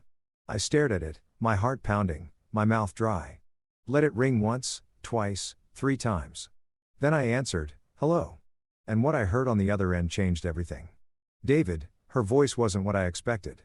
No anger, no accusation, just my name, said like a prayer, like a plea, like the last word before drowning. Sarah, I said carefully. Silence. Not the angry kind, the breathing kind. The kind where someone is trying to hold themselves together and failing. I found your letter, she said finally. I know you're in Tokyo. Yes, you left. Her voice cracked on that last word. You just left. If you've ever had to defend the indefensible, you know how words fail, how explanations sound like excuses, how truth sounds like cruelty. You told me to, I said quietly. You said if I didn't like your arrangement with Mark, I should divorce you. So, I'm divorcing you. I heard her breath catch. Heard something that might have been a sob. Quickly stifled. I didn't mean it like that, she whispered. I didn't mean for you to actually. She stopped. Started again. David, I came home to an empty house. Your clothes are gone. Your office is cleared out. It's like you were never here. I was there for 8 years. Don't. Her voice hardened slightly. Don't do that. Don't make this about another pause. Why didn't you tell me? Why didn't you talk to me? When would you have liked me to talk to you, Sarah? Before or after you told me you and Emma were spending Christmas with your ex-husband? Before or after you said Emma needed a real father figure? Before or after you said if I didn't like it, I should divorce you? Silence again. Longer this time. I was angry. She said finally. I was frustrated. I didn't mean yes you did. I kept my voice even calm. The analyst voice, the voice that dealt in facts. You meant every word. You've been planning this for months. The increased time with Mark, the private school tours, the coffee dates that became ski lessons that became family dinners. You were building a new life, Sarah. You just wanted to keep the old one running in the background until the new one was ready. That's not fair, isn't it? I walked to the window, looked out at Tokyo. Distance made this easier somehow. Tell me I'm wrong. Tell me you weren't seeing Mark behind my back. Tell me those coffee dates were really just coffee. The silence that followed was answer enough. Nothing happened, she said finally. Not physically. I didn't cheat on you. Technically, I said, you didn't technically cheat on me, David. But you fell back in love with him, didn't you? Somewhere between the coffee dates and the ski lessons and the school tours. You remembered why you married him in the first place, and you realized you'd never really stopped loving him. I heard her crying now, no longer trying to hide it. Full broken sobs coming through the phone from half a world away. Part of me, the part that had loved her, that still loved her, wanted to comfort her, to tell her it was okay, to make this easier. But another part, the part that had spent the last week dismantling a life, packing up 8 years into a single suitcase, fleeing across an ocean, that part stayed silent. I'm sorry, she said when she could speak again. David, I'm so sorry. I didn't mean for this to happen. I didn't plan it. Mark and we started talking about Emma. And then we were talking about other things and it felt so easy, so natural, Like coming home. And what did I feel like? I asked quietly. Like work, she whispered. Like something I had to maintain, like a job I was failing at. The honesty of it hit harder than any accusation could have. Because it was true. We'd become work to each other. Maintenance. Obligation.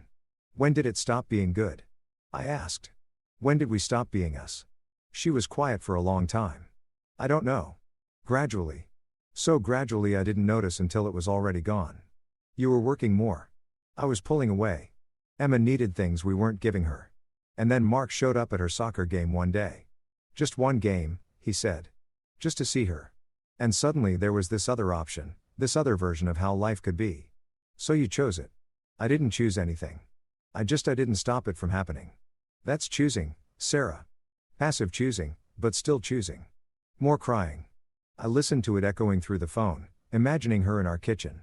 Her kitchen now surrounded by the life I'd paid for and couldn't save. What about Emma? I asked finally. Does she know? She knows something's wrong. She doesn't know you're in Tokyo. She doesn't know about Sarah trailed off about any of this. What am I supposed to tell her? Tell her the truth that I took a job in Tokyo. That you and I are getting divorced. That it's not her fault. She'll be devastated. She'll survive. Kids are resilient. And she'll have you and Mark. The father figure she apparently needs. Sarah made a sound somewhere between a laugh and a sob. God, you can be so cold when you want to be. Cold? I'm halfway around the world because staying in the same city as you was unbearable. I'm in a country where I don't speak the language in an apartment that smells like nothing. Drinking coffee alone on Christmas night. That's not cold. Sarah, that's survival. It's Christmas night there. Different time zones, different everything. She was quiet again. I could hear her moving around, probably sitting down, probably at that kitchen table where we'd had our last real conversation, where I'd left the letters that ended everything.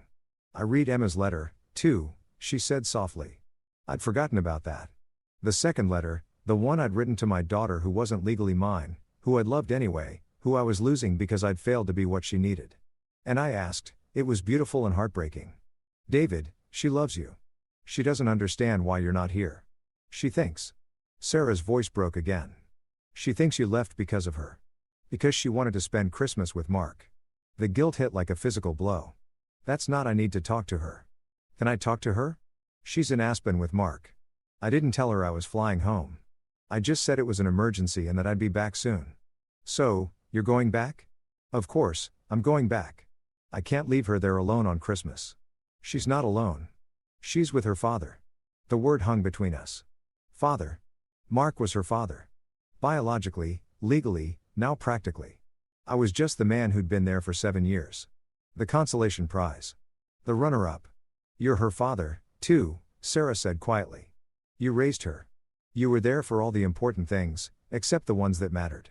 The recital I missed. The games I didn't make. The homework help she started asking Mark for instead of me. That's not fair. You tried. Trying isn't enough, Sarah. You taught me that. Results matter. Presence matters.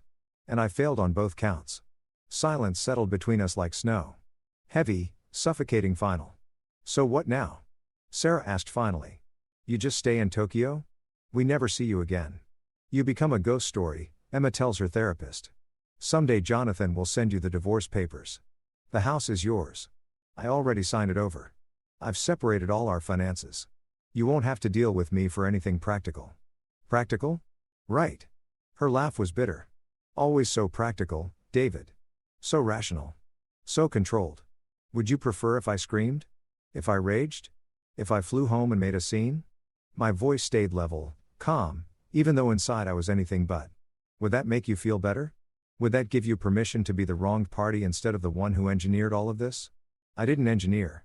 You gave me an ultimatum, Sarah. You told me to accept your relationship with Mark or divorce you. You backed me into a corner and then got surprised when I chose the door. I didn't think you'd actually leave. I thought you'd fight. I thought she stopped. I thought you cared enough to fight. And there it was. The real accusation. The heart of it. I cared enough to leave, I said quietly. I cared enough to remove myself from a situation where I was clearly unwanted, where I was the obstacle to your happiness. I cared enough to let you go. That's not caring. That's running away, maybe. Or maybe it's the kindest thing I could do for both of us. I heard her moving again, a door closing, the sound of water running. She was probably in the bathroom trying to compose herself. The bathroom we'd renovated 2 years ago. The expensive tile she'd insisted on. The rain shower I'd paid for and barely used. "I don't want a divorce," she said when she came back. Her voice was steadier now, determined. "I know I said it. I know I pushed you to this, but I don't actually want it." "What do you want, Sarah?" "I want," she trailed off, started again. "I want to figure this out. I want us to try counseling. I want to see if we can fix this." "Why?" The question seemed to surprise her. "What do you mean why? Why do you want to fix this? Because you love me? Because you miss me? Or because it's inconvenient that I actually called your bluff?" "That's not David. I do love you. I never stopped loving you. You just love Mark more. It's not about more or less. It's different. Mark he's familiar. He's easy. We have history. We have history, too. 8 years of it. I know. And I don't want to throw that away. She sighed. And I could picture her running her hand through her hair the way she did when she was frustrated. "I need you to come home. We need to talk about this face to face. You can't just run away to Tokyo and expect." "I'm not running away. I'm starting over without even trying to fix what we had." "Sarah." I leaned my forehead against the window, the glass cool against my skin. "What we had was already broken. It's been broken for months, maybe longer. We were just both too busy. Me with work, you with Mark to admit it. So, you're giving up. Just like that. I'm accepting reality. There's a difference." She was crying again. Harder now. The kind of crying that comes from deep places. "I can't believe you're doing this. I can't believe you're just gone. I can't believe you're surprised. You wanted me gone, Sarah. You told me Emma needed a real father figure. You told me if I didn't like your arrangement, I should divorce you. You got exactly what you asked for. I didn't ask for this." "Yes, you did." My voice was still calm. "Still, even. You just didn't think I'd actually do it. You thought I'd beg. You thought I'd fight. You thought I'd compete with Mark for your attention like some pathetic." "Don't." Her voice cut through sharp. "Don't you dare make this about pride. It's not about pride. It's about dignity. About knowing when you're not wanted.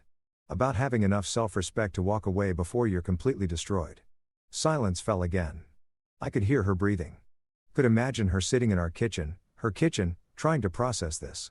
Trying to rewrite the script in her head where I was supposed to play the villain or the victim, but not this. Not the man who simply left. "What about Emma?" she asked finally. "You're just abandoning her." The word hit like a slap. "I'm not abandoning her. I'm removing myself from a situation where I'm not her legal parent, and you've made it clear I'm not her preferred parent either. She loves you. She loves Mark, too. And Mark is her actual father. Maybe it's better for her if I step aside and let them build that relationship without me complicating things." "You really believe that?" "No, I didn't. But I said yes." More silence. Heavier this time. "I need to go back to Aspen," Sarah said finally. "Emma will be waking up soon. She'll want to know where I am. Tell her whatever you think is best. What's best would be you coming home." "That's not an option." "Why?" "Because you signed some contract. Because you're too proud to admit you made a mistake. Because there's nothing to come home to, Sarah. You chose Mark. I'm giving you the space to fully make that choice without me in the way." "I didn't choose." She stopped. Started again. Her voice small. "When did you become so cruel?" "I'm not being cruel. I'm being honest. Maybe for the first time in our marriage." "Fine." Her voice hardened. "Fine. Stay in Tokyo. Start your new life. Abandon your family. But don't expect me to make this easy. If you want a divorce, you're going to have to fight for it." "Why?" "So you can keep one foot in both relationships. So you can have Mark for the fun parts and me for the financial security. You, David. There it is. The real Sarah. The one who's been hiding under all that passive-aggressive sweetness for months. You don't get to judge me. You were never here. You were always working. Always choosing your career over us. You're right. I was. And I'm sorry for that. But you don't get to rewrite history and pretend you were the perfect wife waiting patiently while I neglected you. You checked out, too. You just found someone else to check in with." Silence. "I have to go," she said finally. "I have a flight back to Aspen in 3 hours. Safe travels. David." She paused. "This isn't over." "Yes, it is. You just don't want to admit it yet. We'll see." She hung up. I stood there with the phone pressed to my ear, listening to the deadline, the static, the sound of nothing. Then I lowered the phone and looked out at Tokyo, at the city that had become my refuge. My escape, my fresh start. My hands were shaking. My heart was pounding. I felt raw, exposed, like I'd just survived something brutal. But I'd survived. I'd faced Sarah. I'd said the things that needed to be said. I'd held my ground. And I'd done it from 6,000 miles away, which maybe made me a coward, but at least I'd done it. My phone buzzed. A text from Emma. Mom called. She's coming back to Aspen, but she sounded really upset. Did you guys fight? I looked at that message for a long time. Then I typed, we talked. It's complicated, sweetheart, but it's not your fault. None of this is your fault. I hope you're having a good Christmas with Mark. She replied immediately. It's okay, I guess, but I miss you and I'm worried about Mom. When are you coming home? I'm not sure. I wrote back. I'm in Tokyo for work. It might be a while. That's really far. Yeah, it is. Will I see you again? The question broke my heart all over again. This child, this beautiful, perceptive child who I'd loved and raised and was losing. Of course, I wrote, making another promise I didn't know if I could keep. I'm still your dad, even from far away. We'll figure it out. Okay. I love you. I love you too, Emma, so much. I set down my phone and walked to the kitchen. Poured myself a drink, even though it was only 5 p.m. and I should probably eat something first. But eating felt impossible. Everything felt impossible. I'd done it. I'd talked to Sarah. I'd held firm. I'd survived the call I'd been dreading. And now I was alone in Tokyo on Christmas night with a drink in my hand and the weight of what I'd done settling over me like ash. Outside the city sparkled. Inside everything was silent. And somewhere over America, Sarah was boarding a plane back to Aspen, back to Mark, back to the life she'd chosen.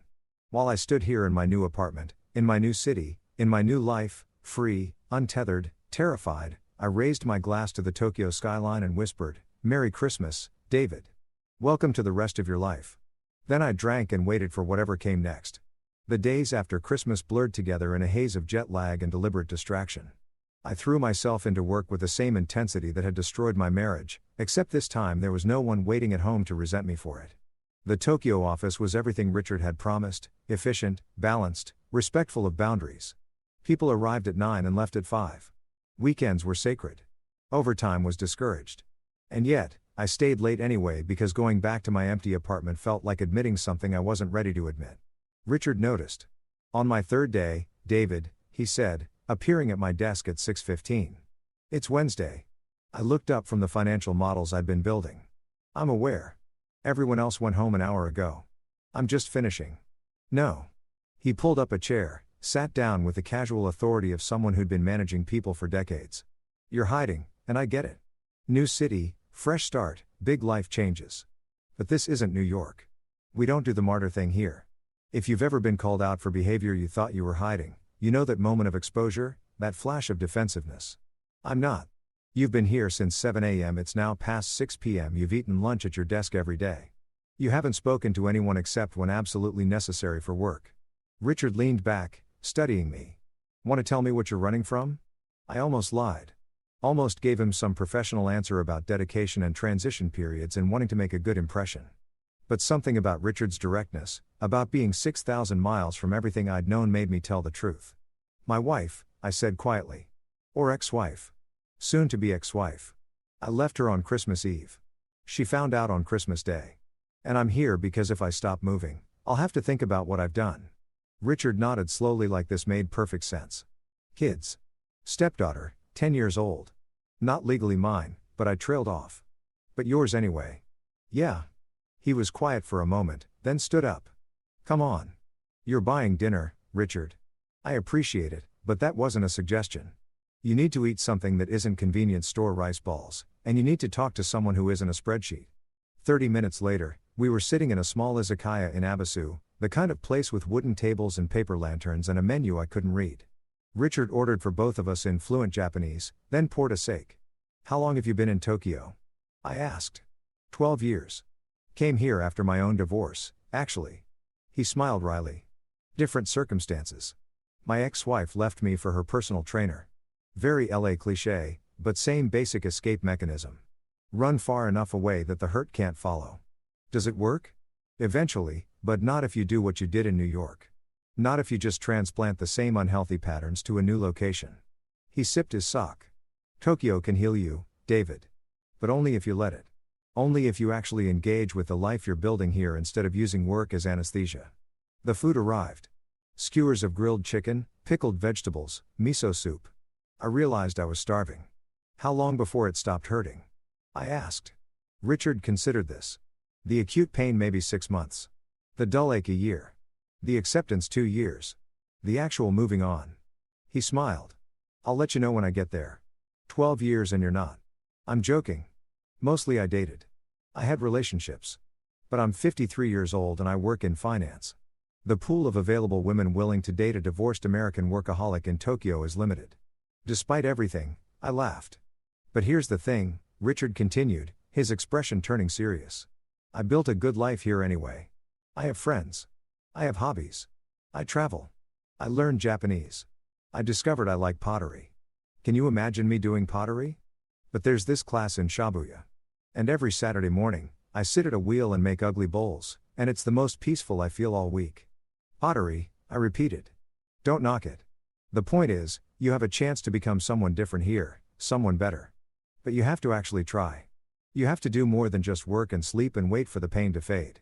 I thought about my apartment, about the nights I'd spent staring out the window at Tokyo, watching other people live their lives, about the isolation I'd wrapped around myself like armor. I don't know how, I admitted, to be someone different. Start small. Join a gym. Take a language class. Talk to your neighbors. Tokyo is full of expats and English speakers. You're not as alone as you think. He refilled our sake cups. And for God's sake, turn your phone off when you're not working. The New York office will survive without your 3 a.m. responses. We ate in comfortable silence for a while. The izakaya filled up with after-work crowds, salarymen in suits, young couples, groups of friends, life happening all around us. She called, didn't she? Richard asked. Your wife on Christmas night. She'd flown home from Aspen in a panic. Found my letter. Lost her mind. And I told her it was over. That she'd made her choice and I was giving her the freedom to live with it. How'd that go? She said she didn't want a divorce. That I was giving up without trying. That I was abandoning my family. Richard winced. Ouch. Yeah. But here's the thing. She'd already checked out months ago. She was rebuilding a relationship with her ex-husband while I was working 80-hour weeks. I was just too busy to notice until she made it obvious. And the kid, Emma, saying her name hurt. She thinks it's her fault. She thinks I left because she wanted to spend Christmas with her biological father instead of me. That's rough. I texted her, tried to explain. But how do you tell a 10-year-old that adults are complicated and messy and sometimes love isn't enough? Richard didn't have an answer for that. We just sat there, 2 divorced men in Tokyo, eating grilled chicken and drinking sake and carrying our respective wounds. My phone buzzed. I almost ignored it, taking Richard's advice about boundaries, but something made me check. A text from Jonathan, my lawyer. David, Sarah called me. She's refusing to cooperate with the divorce. Says, you abandoned the marriage and she's going to fight for alimony, the house, everything. This could get ugly. Call me when you have a chance. I showed the message to Richard. He read it, shook his head. Let me guess. She wants you to come crawling back, and when you don't, she's going to punish you financially, apparently. Can she win? Maybe. I left the state, left the country. She could argue abandonment, but I also have documentation of her relationship with her ex, her spending patterns, the fact that I've been the sole earner for 8 years. It'll be a fight, but you'll win because you're smarter and more prepared. Richard smiled. You financial guys are all the same. Always 3 steps ahead. Is that a bad thing in divorce? No. In life, sometimes. He gestured for the check. My advice, let your lawyer handle it. Don't engage with her directly. Don't let her bait you into angry texts or phone calls. Just let it play out. That feels wrong. Cowardly. That's your guilt talking. You didn't abandon your marriage, David. You left a situation that was already over. There's a difference. We paid and walked back toward the station. Tokyo at night was alive in ways New York never quite managed, neon and crowds and energy, but somehow more controlled, more civilized. Want to know the best thing about Tokyo? Richard asked as we waited for the train. Nobody knows your story here. You can be anyone you want. Fresh slate. Is that what you did? Eventually. Took me a while. But yeah, I'm not the guy whose wife left him anymore. I'm just Richard, the American who does pottery and speaks terrible Japanese and loves this weird, wonderful city. The train arrived. We got on, grabbed hanging straps as the car filled with commuters. What about you? Richard asked. Who do you want to be? I thought about it. Really thought about it. Who was David Chen when he wasn't someone's husband or father or employee? When he wasn't defined by relationships and obligations and the expectations of others? I have no idea. I admit it. Then you get to figure it out. That's the adventure. We parted ways at Shibuya Station. Richard heading to his apartment in Daikanyama. Me heading to mine in the high-rise with the view I'd barely enjoyed. But instead of going straight home, I did something different. I wandered. If you've ever walked through a foreign city alone at night, you know that feeling, that mix of loneliness and freedom, that sense of being untethered from everything familiar. I walked through Shibuya's side streets, past tiny bars and ramen shops and convenience stores, watched people living their lives, couples on dates, friends laughing over drinks, solo diners reading at counter seats. Normal life, the kind I'd forgotten existed. I found myself at a small shrine tucked between buildings. People were there despite the late hour, making offerings, bowing, standing in quiet contemplation. I watched them, envying their certainty, their rituals, their connection to something larger than themselves. A woman about my age smiled at me as she passed. First time? She asked in English. That obvious? You have the look? Lost but curious? She gestured to the shrine. You can make a wish if you want. Throw a coin, bow twice, clap twice, bow once more. Does it work? She laughed. Who knows? But it feels good to hope for something. I watched her complete the ritual and leave. Then, feeling foolish but also strangely compelled, I approached the shrine, threw in a 5 yen coin, bowed twice, clapped twice, bowed once more. I didn't make a wish. I didn't know what to wish for. I just stood there in the quiet, surrounded by the sounds of Tokyo at night, and tried to feel something other than hollow. My phone buzzed again. Another text, this time from Sarah. I know you're reading these. I know you're there. You can't just disappear and pretend we never existed. We need to talk. Please. I stared at the message for a long time. Then I did what Richard had advised. I didn't respond. I just put my phone away and kept walking. I found a small bar a few blocks from my apartment, the kind with a wooden counter and 12 seats and a bartender who looked like he'd heard every story. I sat down, ordered whiskey, and just existed. The bartender spoke minimal English. I spoke no Japanese, but somehow we communicated. He poured, I drank, we nodded at each other in understanding. 2 seats down, an older Japanese businessman was doing the same thing. Drinking alone, lost in thought, carrying whatever weight he carried. We made eye contact. He raised his glass slightly. I raised mine back. No words, just acknowledgement. Just 2 men in a bar in Tokyo. Surviving whatever needed surviving. I stayed for 2 drinks, paid, walked the 3 blocks to my apartment building, rode the elevator to the 23rd floor, unlocked my door, stepped into the silence. But this time, the silence felt different, less oppressive, more like possibility. I made tea, actual Japanese tea, not the bags from home, and stood at my window. Tokyo spread below me. Millions of lights, millions of stories. Mine just one insignificant thread in an impossibly complex tapestry. My phone sat on the counter. 3 more texts from Sarah. I didn't read them. Instead, I opened my laptop and did something I hadn't done since arriving. I searched for things to do in Tokyo. Language classes, gyms, cooking schools, pottery studios. Richard had planted that seed. Running clubs, expat groups, ways to be a person instead of just a refugee. I bookmarked a beginner's Japanese class that met on Tuesday and Thursday evenings. A gym with an English-speaking trainer. A photography walk scheduled for the following Saturday. Small steps, baby steps, the kind Richard had talked about. Then I opened my email and wrote to Jonathan. Jonathan, Sarah's refusing to cooperate. I expected this. Let her fight. Give her nothing beyond what we've already offered. I'm done negotiating. If she wants a war, she can have one. But I'm fighting from 6,000 meters away and I'm not coming back. Proceed with the divorce filing. Let's get this done. David. I hit send before I could second guess it. Then I wrote another email. This one to Emma through her email account that Sarah had set up for school. Dear Emma, I know things are confusing right now. I know your mom is upset and you're probably hearing things that don't make sense. I want you to know some truths. 1. I love you. That will never change. 2. Your mom and I are having problems that have nothing to do with you. 3. I'm in Tokyo for work, but that doesn't mean I've forgotten you. 4. You can email me anytime. I'll always write back.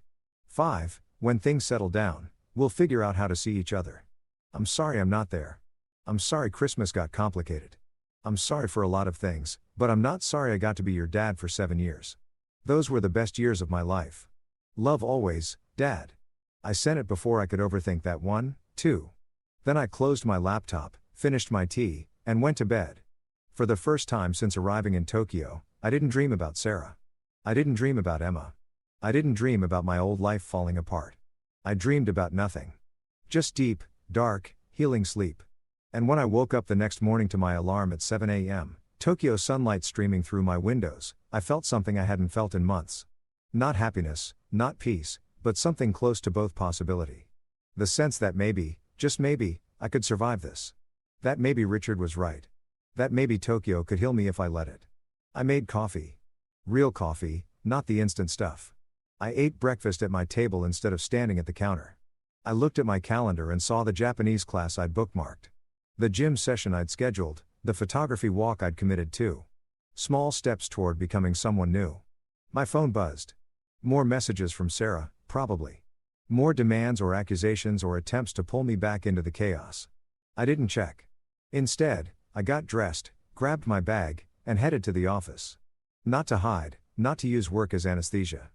But because it was Thursday, and Thursday meant work, and work was just one part of a life, I was finally slowly beginning to build. Tokyo hummed outside my window. Millions of people starting their days, getting on trains, going to work, living their lives. And for the first time since arriving, I felt like maybe I could be one of them. Not the man who ran away from his marriage. Not the man who failed his family, just David in Tokyo. Starting over. 3 weeks into my new life, I started to understand what Richard meant about Tokyo healing you. It happened in small ways. Incremental shifts that accumulated into something larger. The Japanese language class on Tuesday and Thursday evenings where I struggled through basic phrases with a dozen other expats. All of us fumbling toward fluency. The gym sessions with Kenji, a different Kenji than my relocation specialist. This one, a personal trainer who spoke English with a British accent and had no mercy during burpees. The photography walks on Saturday mornings, wandering through neighborhoods I'd never have found otherwise. Yanaka with its old temples and traditional houses. Shimokazawa with its vintage shops and coffee culture. Daikanyama with its bookstores and quiet streets. I bought a camera, a nice one. Not because I needed it, but because I wanted it. Because taking photos of Tokyo's street corners and alleyways and moments of unexpected beauty gave me something to focus on besides the wreckage I'd left behind. If you've ever rebuilt yourself piece by piece, you know how strange it feels. How you catch yourself laughing at something and think, I'm allowed to laugh. How you make plans for the weekend and realize, I want to do this. Not should, want. Sarah texted constantly for the first 2 weeks. Anger, then bargaining, then more anger. I didn't respond. Jonathan handled everything through lawyers. The divorce was proceeding slowly and messily, but proceeding. Emma emailed twice. Short messages that broke my heart. Dad, Mom says you're not coming home. Is that true? I wrote back. I'm staying in Tokyo for work, but that doesn't mean we can't talk. How are you doing? Her response came 3 days later. Okay, I guess. Mom is sad a lot. Mark tries to cheer her up, but it doesn't really work. I miss you. I miss you, too, sweetheart. No more exchanges after that. I didn't know if Sarah had restricted her email access or if Emma had just run out of things to say to an absent father. Both possibilities hurt equally, but life continued because that's what life does. January turned into February. The Tokyo winter was cold but not brutal. I learned to navigate the train system without checking maps. I found a regular ramen shop where the owner recognized me and started preparing my order when I walked in. I made a friend Marcus, a British guy from the photography walks who worked in tech and had been in Tokyo for 5 years. The secret, Marcus said one Saturday over coffee in Nakamiguro, is to stop thinking of Tokyo as temporary. Stop thinking of yourself as passing through. You're not visiting. You're living here. Big difference. We were watching the Meguro River, which would be lined with cherry blossoms in a few weeks. I'd been looking forward to that to Hanami season. To something beautiful that didn't remind me of home. When did you make that shift? I asked. About a year in. When I stopped converting every price to pounds. When I started thinking in Japanese time zones instead of comparing everything to London. When I woke up one day and realized I wasn't homesick anymore. I'm not homesick, I said. I don't miss New York at all. Not the place, the people. Marcus studied me over his coffee.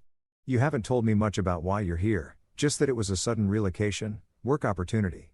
I'd been vague about my personal life. It felt easier that way. But something about the quiet morning, the river flowing past, the distance from everything made me tell him. Not all of it. The edited version. Wife reconnected with her ex. Marriage fell apart. Decided to start over in Tokyo. Left right before Christmas. Marcus listened without interrupting. When I finished, he just nodded. Brutal timing. Christmas. It was the only timing. They were going to Aspen with him. I was going to be alone anyway. Still, that's a hell of a way to end a marriage. He paused. You doing okay? Was I? I thought about it. Really thought about it.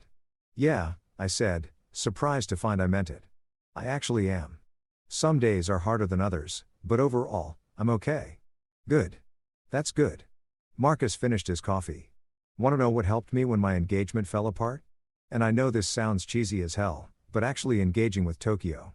Not just living here, but really being here, learning the culture, making Japanese friends, doing things that force you out of the expat bubble. Like what? Like the pottery class Richard mentioned to you. I stared at him. How do you? Richard's in my pottery class.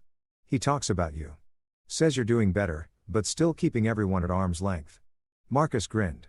Tokyo's small when you're in the expat community. Everyone knows everyone eventually.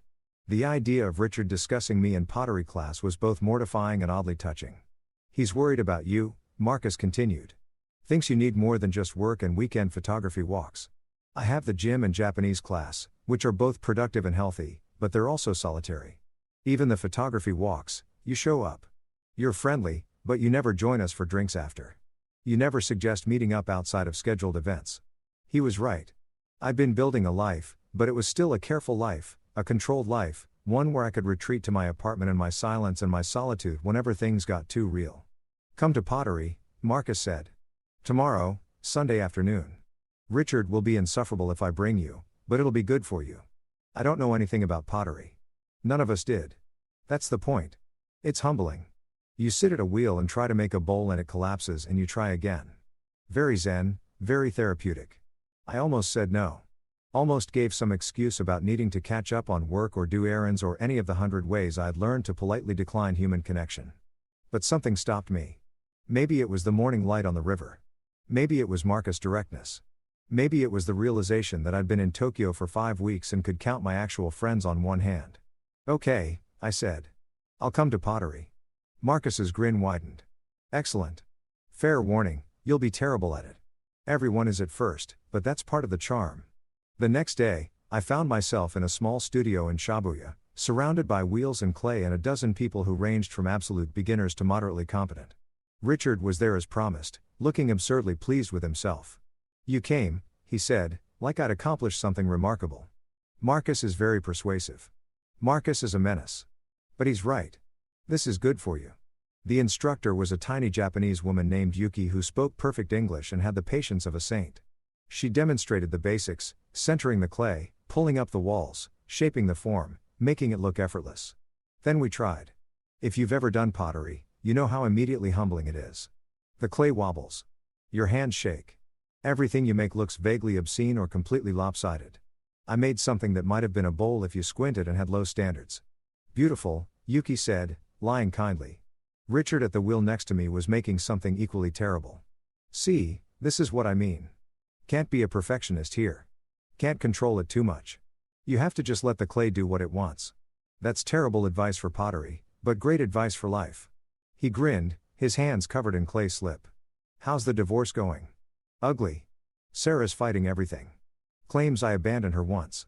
Alimony, wants to keep the house, wants me to pay for Emma's private school, and your lawyer says that she's posturing, that she'll settle eventually, but it's going to take months. Months you'll spend here building this, he gestured around the studio. Could be worse. He was right. It could be worse. I could be in New York fighting this battle face to face, drowning in the daily reminders of what I'd lost. Instead, I was in Tokyo making ugly pottery with strangers who were becoming friends. The class lasted 2 hours.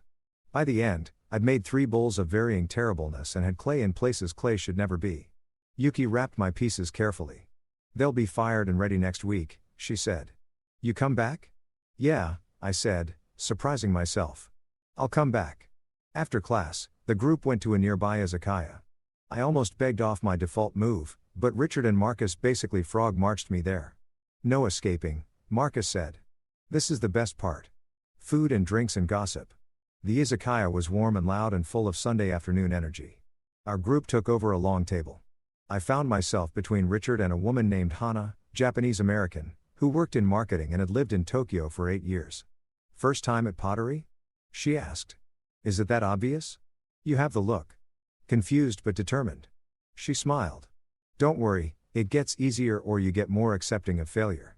Same difference. We ordered food family style yakitori karaage edamame. Things I was learning to navigate and love. The conversation flowed around me. People talking over each other, sharing stories, laughing at inside jokes I didn't get yet but might eventually. Hana asked what brought me to Tokyo. I gave her the short version. Ah, she said knowingly. The escape relocation. I did the same thing. Bad breakup in San Francisco. Took a job transfer. Been here ever since. Any regrets about leaving? No. About how I left. Sometimes I burned some bridges I wish I'd preserved. But you can't go back.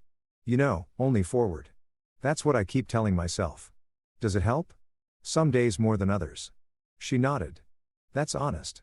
I appreciate honest. She refilled my beer from the pitcher. You should come to trivia. We do it every other Wednesday at a bar in Roppongi. It's mostly expats.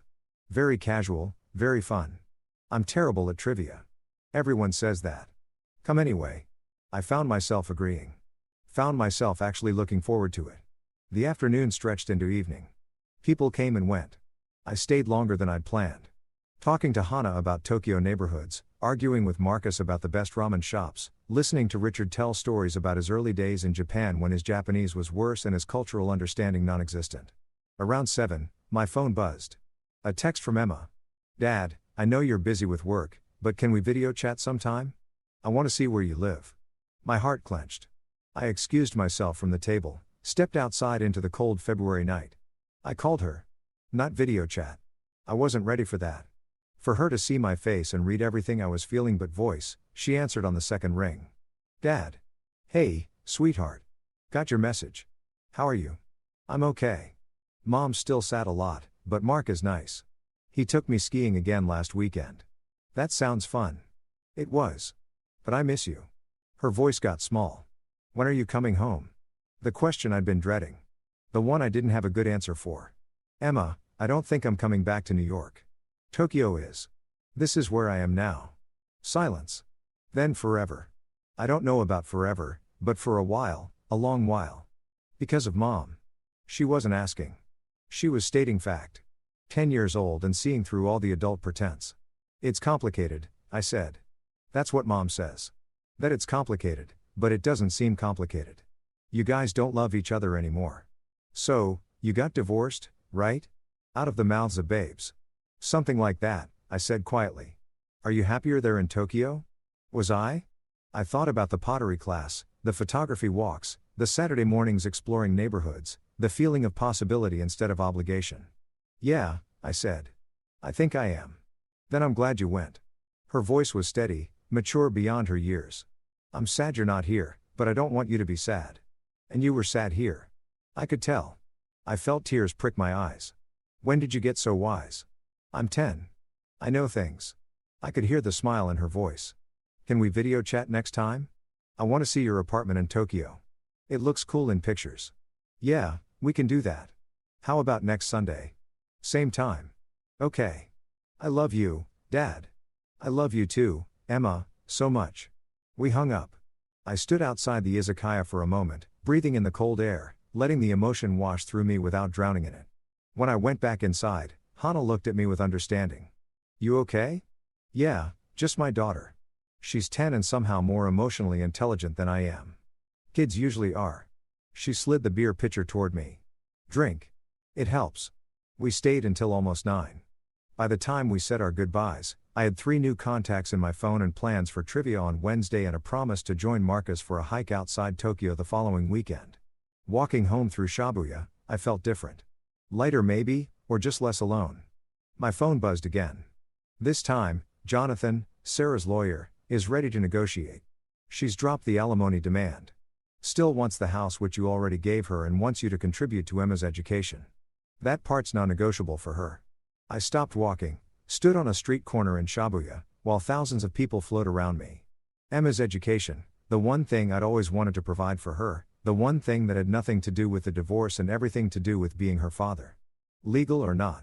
I texted back, agree to education costs. Whatever she needs, whatever school she goes to, set up a fund. Make it ironclad that the money goes directly to Emma's education, not through Sarah. Done. This should wrap things up. We could be finalized by April. April. 3 months away. The end of my marriage. Official and legal and final. I should have felt sad. Should have felt the weight of it. Instead, I felt relief. And underneath that, the smallest flicker of something else, hope. I walked the rest of the way home, past the bright lights of Shibuya, past the late-night restaurants and convenience stores, past the lives being lived in this city that had somehow, impossibly become mine. My apartment was dark and quiet when I got there. But it didn't feel empty anymore. It felt like a base, a launching point, a place I returned to after living, not a place I hid from life. I made tea, stood at my window, looked out at Tokyo, spreading beneath me, alive and glowing and infinite. My phone sat on the counter, silent now. No more texts from Sarah. No more emergencies or accusations or attempts to pull me back. Just quiet. Just peace. Just the life I was building. Brick by brick, day by day. I opened my laptop and looked at the photos from yesterday's photography walk. The morning light on the Meguro River. The narrow streets of Nakamero. The moments of beauty I'd captured because I'd been there. Present, engaged, really present. For the first time in years, I uploaded the best ones to a folder I'd titled Tokyo Year 1. Because that's what this was. Not an escape, not a running away, a beginning. And tomorrow I'd wake up and go to work and take my Japanese class and maybe text Hana about trivia and definitely video chat with Emma and continue building this life that was becoming impossibly mine. The divorce would finalize. The wounds would heal. The life I'd left behind would become a story I told instead of a present I inhabited. And I would be okay. Better than okay. I would be free. March arrived with the promise of cherry blossoms and the reality of divorce papers. Jonathan emailed me the final documents on a Tuesday morning. I was in the office reviewing quarterly reports for the Asian markets when the notification popped up. Subject line. Final divorce decree. Signature required. I stared at it for a long moment before opening it. 23 pages. Legal language reducing 8 years of marriage to clauses and stipulations. Sarah gets the house. I get my separate assets. Emma's education fund is established, protected, guaranteed. No alimony, clean split, done. All I had to do was sign. My hand hovered over the mouse. This was it. The official end. The moment that would transform separated into divorced wife into ex-wife, married into single. I signed electronic signature. Witnessed and notarized remotely. Modern divorce for a modern failure. Then I closed the email and went back to work because what else was there to do? The markets didn't care about my personal life.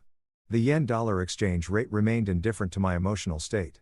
Richard found me at lunch sitting in the break room with a convenience store bento. I wasn't really eating. You have that look, he said, sitting down across from me. What look? The look of someone who just did something significant and is trying to pretend it doesn't matter. If you've ever tried to hide emotional devastation behind professional composure, you know how transparently it fails. I set down my chopsticks. Signed the divorce papers this morning. Richard nodded slowly. How do you feel? I don't know. Empty. Relieved. Like I should feel something more dramatic than just tired. That's normal. The big moments are never as big as we expect them to be. It's the small ones that destroy us. He opened his own lunch. You should take the afternoon off. Go do something that's not work. I'm fine, David. Really? Take the afternoon off. That's not a suggestion from a friend. That's from your boss. He smiled slightly. Go to a museum. Take photos. Sit in a park. Just don't sit here pretending you're fine when you're clearly not. I wanted to argue. Wanted to insist I could power through. That work was the best distraction. That keeping busy was how I survived. But Richard had been through this. He knew. Okay, I said quietly. I'll go. I left the office at 1 p.m., walking out into a Tokyo afternoon that was warmer than it had been. The first real hint of spring in the air. Cherry blossom season was coming. The city was preparing for it. Forecasts everywhere. Hanami party planning. The collective anticipation of something beautiful. I took the train to Ueno. Wandered into the park where early plum blossoms were already blooming. Found a bench near the pond and just sat there watching people feed ducks, watching couples walk hand in hand, watching life continue its relentless forward motion. My phone buzzed. A text from Emma. Dad. Mom said the divorce is final. Are you okay? I stared at that message. Sarah must have told her immediately. Probably thought it was important for Emma to know. Or maybe she needed someone to talk to, and 10-year-old Emma was the closest thing to a neutral party. I texted back, I'm okay. How are you? Sad, but also kind of relieved. Does that make sense? Yeah, sweetheart. That makes perfect sense. Mom's been crying a lot, but also planning things with Mark. It's weird. I'm sorry you're caught in the middle of this. It's okay. Mark is nice. He doesn't try to replace you or anything. He just is there. Present. The word I'd heard so many times in the months leading up to this. Mark was present. Mark showed up. Mark was what I hadn't been. I'm glad he's good to you. I wrote and meant it. When can I visit Tokyo? Mom says maybe this summer. Would that be okay? My heart jumped. The thought of Emma here, seeing my new life, my apartment, my city. It felt impossible and essential all at once. That would be more than okay. I'd love that. Cool. I'll tell Mom. Love you, Dad. Love you, too, Emma. I sat with that conversation for a while. The idea of Emma visiting, of her seeing that I'd built something here, that I wasn't just hiding or running away, but actually living. My phone buzzed again. This time, Hana, hey, we're doing early Hanami viewing this weekend. Some spots already have blossoms. Want to come? I almost declined. My default response to invitations, to connection, to anything that required showing up as a full human being rather than a carefully controlled facade. But Emma would ask about my life in Tokyo, about my friends, about what I did here, and I wanted to have answers that were more than work and gym and trying not to think about everything I lost. Yes, I texted back where and when. By Saturday, I'd almost talked myself out of going. The week had been long. Work had been intense, and the weight of the divorce, even though I'd told myself I was fine, sat heavy in my chest. But I went anyway. Met Hana and Marcus and 6 other people from various overlapping friend groups at Meguro River at 9 a.m. The cherry trees were just beginning to bloom. Not the full explosion of pink that would come in 2 weeks, but enough to be beautiful. Enough to remind you that winter doesn't last forever. You made it, Hana said, smiling. She handed me a coffee from the convenience store. How was your week? Divorce finalized on Tuesday. Her smile faded. I'm sorry. Are you okay? Everyone keeps asking me that. I don't know anymore. I feel like I should have a better answer. The answer is you're here. You showed up. That's enough. She linked her arm through mine. Casual and friendly. Come on. We're walking to Nakamiguro. The blossoms are better there. The group moved as a loose collective. People pairing off and reforming in different configurations. As we walked, I found myself next to Marcus, who was talking about a photography project he was planning. I want to capture Tokyo's in-between spaces, he said. Not the famous spots, the alleys and side streets and places tourists never see. The real city? That sounds incredible. Want to join me? Could be a collaboration. Your eye for composition. My obsession with obscure locations. I'm not that good. Stop. You're good enough and it'll be fun. Plus, it gets you out of that apartment more. I'm out plenty. Work doesn't count. Scheduled social events don't count. I'm talking about random exploration. Getting lost on purpose. That kind of out. I considered it. A photography project, something creative, something that had nothing to do with work or divorce or the person I used to be. Okay, I said. Let's do it. Marcus grinned. Excellent. We start next weekend. Bring your camera and your sense of adventure. We reached Nakamuro where the cherry trees lined both sides of the river. Even with only partial blooms, it was stunning. Petals drifted down occasionally, landing on the water, floating downstream. Temporary beauty, fleeting perfection. If you've ever stood beneath cherry blossoms, you know that feeling, that awareness of transience, of beauty that exists precisely because it doesn't last. The Japanese had a word for it. Mono nor. The pathos of things. The gentle sadness of impermanence. I took photos. Lots of them. The blossoms. The river. The people beneath the trees looking up in wonder. Hana laughing at something someone said. Marcus adjusting his camera settings. Moments that would pass but could be preserved at least partially. At least in pixels in memory. We got lunch at a tiny restaurant overlooking the river. Sat on the floor sharing dishes, talking over each other in the way friend groups do. Hannah was telling a story about a disastrous date she'd had that week, and everyone was laughing. And I realized with a start that I was laughing, too. Actually laughing. Not performing happiness or going through motions, but genuinely enjoying myself. When had that happened? When had I stopped just surviving and started actually living again? Earth to David, Marcus said, waving a hand in front of my face. You still with us? Sorry, just thinking about how I didn't expect to be here in Tokyo with friends laughing. 3 months ago I was. I trailed off miserable in New York. Hannah supplied helpfully. Yeah, pretty much. And now I'm less miserable in Tokyo. Progress. Marcus raised his beer. To being less miserable. Everyone joined the toast. It was absurd and perfect and exactly what I needed. We stayed at Nakamiguro until late afternoon, then migrated to a bar in Shibuya. More drinks, more conversation, more of this strange new life I was building. Around 8 p.m., my phone rang. Unknown number, New York area code. I almost didn't answer, but something made me step outside into the Shibuya night and pick up. Hello, David. It's Mark. I froze. Mark, Sarah's ex-husband, Emma's biological father, the man who'd been the catalyst for everything. Mark, I said carefully. This is unexpected. I know, I debated calling, but I wanted to talk to you. Monto man, if you have a few minutes. I looked back through the bar window at my friends laughing and drinking and living their lives. Looked out at Shibuya Crossing, the controlled chaos of thousands of people moving in organized patterns. I have a few minutes, I said. There was a pause. Then first, I want to say I'm sorry for my part and how everything went down. I didn't set out to destroy your marriage, but I did, or at least I helped, and I'm sorry for that. This was not what I'd expected. I'd expected defensiveness, maybe, or gloating. Not an apology. Why are you calling me? I asked. Because Emma asked me to. She said you seemed sad when she talked to you. Said you were alone in Tokyo. Said someone should check on you. He paused. She loves you, you know. She doesn't understand why you had to leave. But she loves you. The words hit harder than they should have. Coming from Mark of all people. I love her too. I said quietly. I know. Sarah showed me the education fund you set up. That was generous. More than generous. She's my daughter, even if not legally. About that. Mark cleared his throat. I wanted to run something by you. Sarah and I are getting married next month, and we want to make sure Emma feels secure, that she knows she has both of us, but she also has you, and we don't want her to feel like she has to choose. Okay, I said slowly, not sure where this was going. So, we were thinking if you're open to it, maybe we could work out a schedule. Summers in Tokyo with you, some holidays, spring break, whatever works with your schedule and hers. We'd pay for the flights. We want her to have a relationship with you. She needs that. I leaned against the building, feeling like I'd been punched in the chest.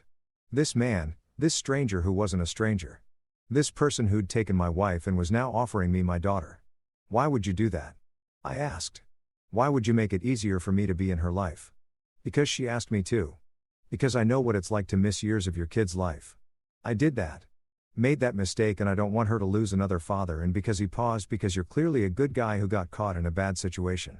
I'm not trying to be your friend, but I don't want to be your enemy either. For Emma's sake, I couldn't speak for a moment.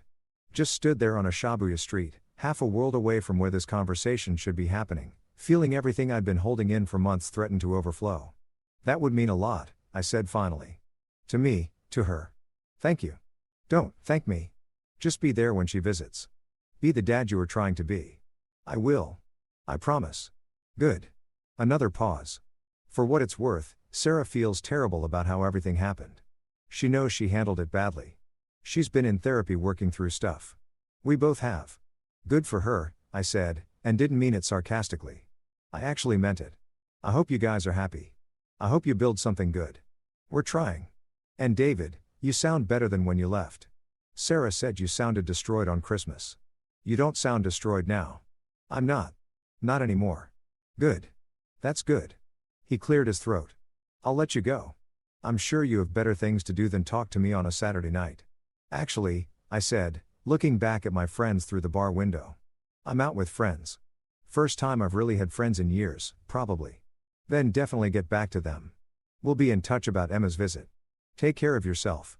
You, too. He hung up. I stood there for a moment, processing. Mark had called me. Mark had apologized. Mark had offered me a relationship with Emma. Structured and real and ongoing. The man who'd taken my wife had just given me back my daughter. I walked back into the bar, slid into my seat next to Hannah. "You okay?" she asked. "You look like you've seen a ghost." That was Mark, my ex-wife's soon-to-be new husband. Everyone at the table went quiet. And Marcus prompted and he apologized and said, "Emma can visit me in Tokyo. Summers, holidays, whenever we want." "That's surprisingly decent of him," Hannah said. "Yeah, I picked up my beer, took a long drink. I think I'm going to be okay. Actually okay. Not just surviving, but actually building something here. Took you long enough to figure that out," Richard said from the other end of the table. "I hadn't even seen him arrive. We've been telling you that for months. I'm a slow learner." Clearly, he raised his glass. "But you're learning. That's what matters." The conversation moved on, flowing around me like water around a stone. But I sat there feeling something shift inside me, something fundamental. For 3 months, I'd been thinking of Tokyo as exile, as escape, as the place I'd run to when everything fell apart. But it wasn't that anymore. It was home. Not because I'd forgotten New York or stopped missing Emma or magically healed from the divorce, but because I'd built something here. Friendships, routines, pottery on Sundays and trivia on Wednesdays and photography walks on Saturdays.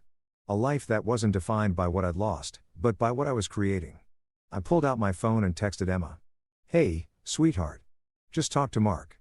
I can't wait for you to visit this summer. I'm going to show you all my favorite places.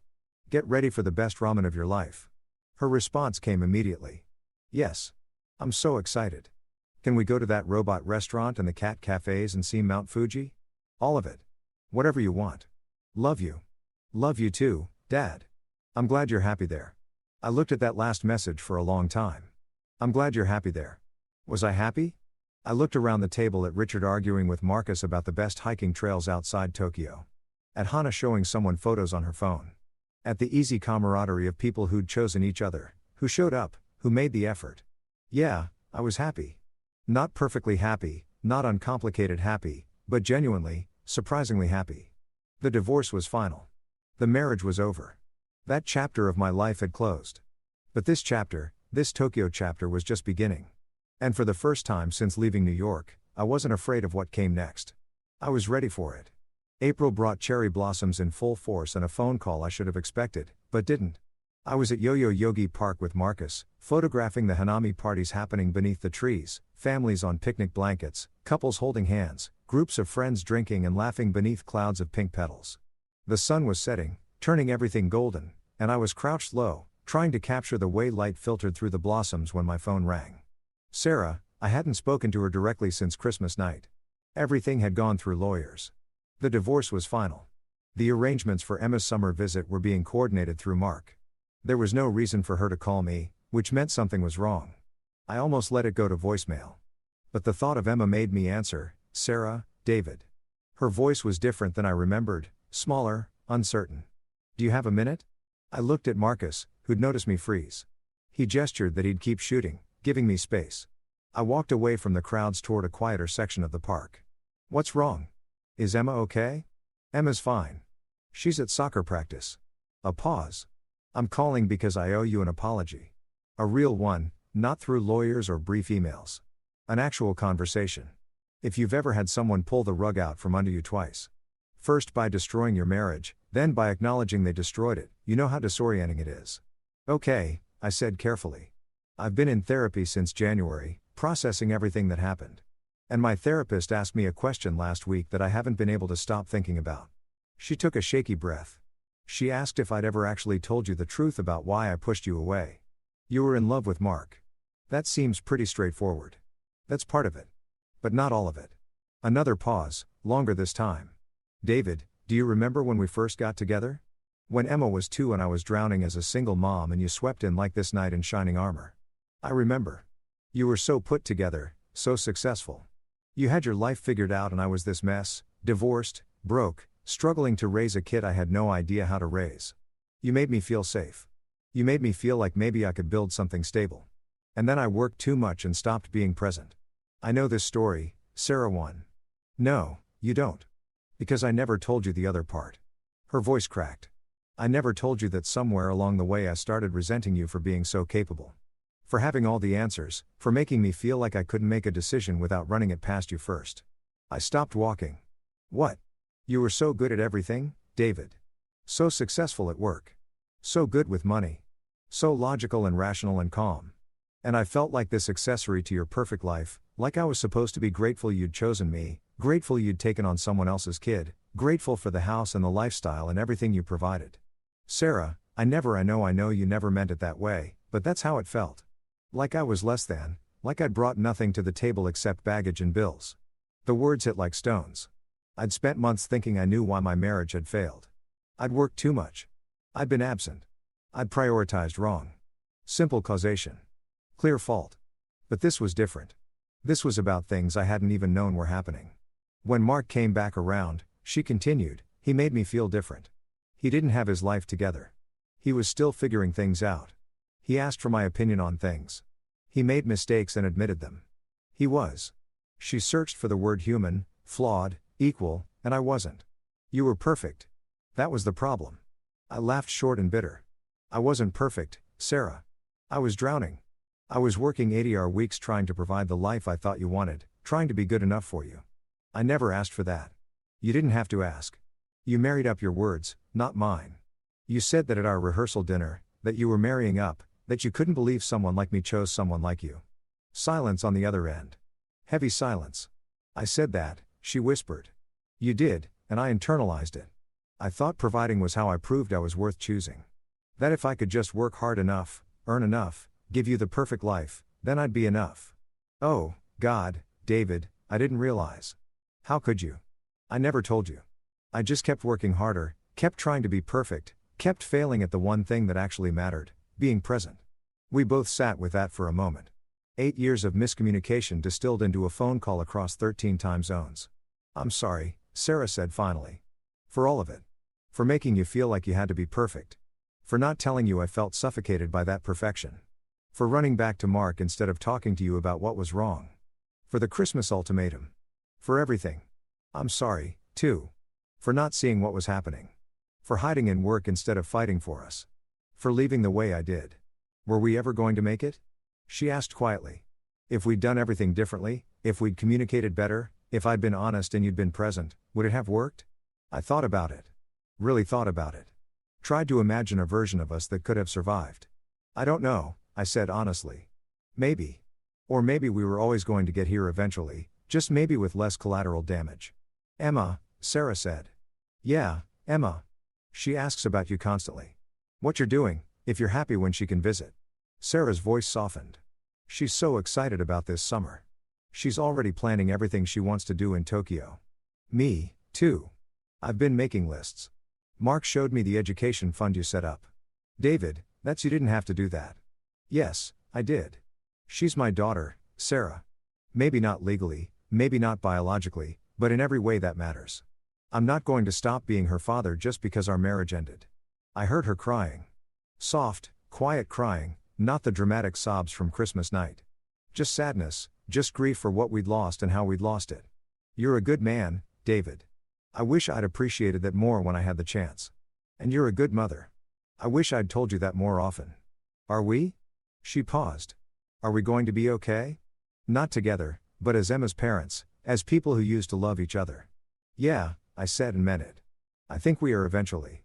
It'll take time, but we'll get there. Good. That's good. She took a shaky breath. Mark and I are getting married next month. Small ceremony, just family. Emma wanted me to ask if you'd be okay with that. Of course, I'm okay with that. He makes you happy. He's good to Emma. That's all that matters. You really mean that. I really do. And I did. Standing in Yai Yogi Park surrounded by cherry blossoms and strangers celebrating spring, I genuinely wished her happiness. Sarah, I need to ask you something. Okay. When you were with Mark before Christmas, before the ultimatum, was there anything I could have done to save us? If I'd noticed sooner, if I'd fought harder, if I'd chosen differently. She was quiet for a long time. No, she said finally. By the time you could have noticed, I was already gone. I'd already emotionally left the marriage. I just hadn't admitted it yet, even to myself.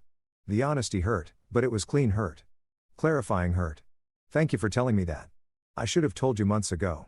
Years ago, maybe. She paused. Are you happy there in Tokyo? Emma says, you sound different, lighter. I looked around the park at the blossoms falling like snow. At Marcus in the distance, still photographing at the families and couples and friends celebrating the fleeting beauty of spring.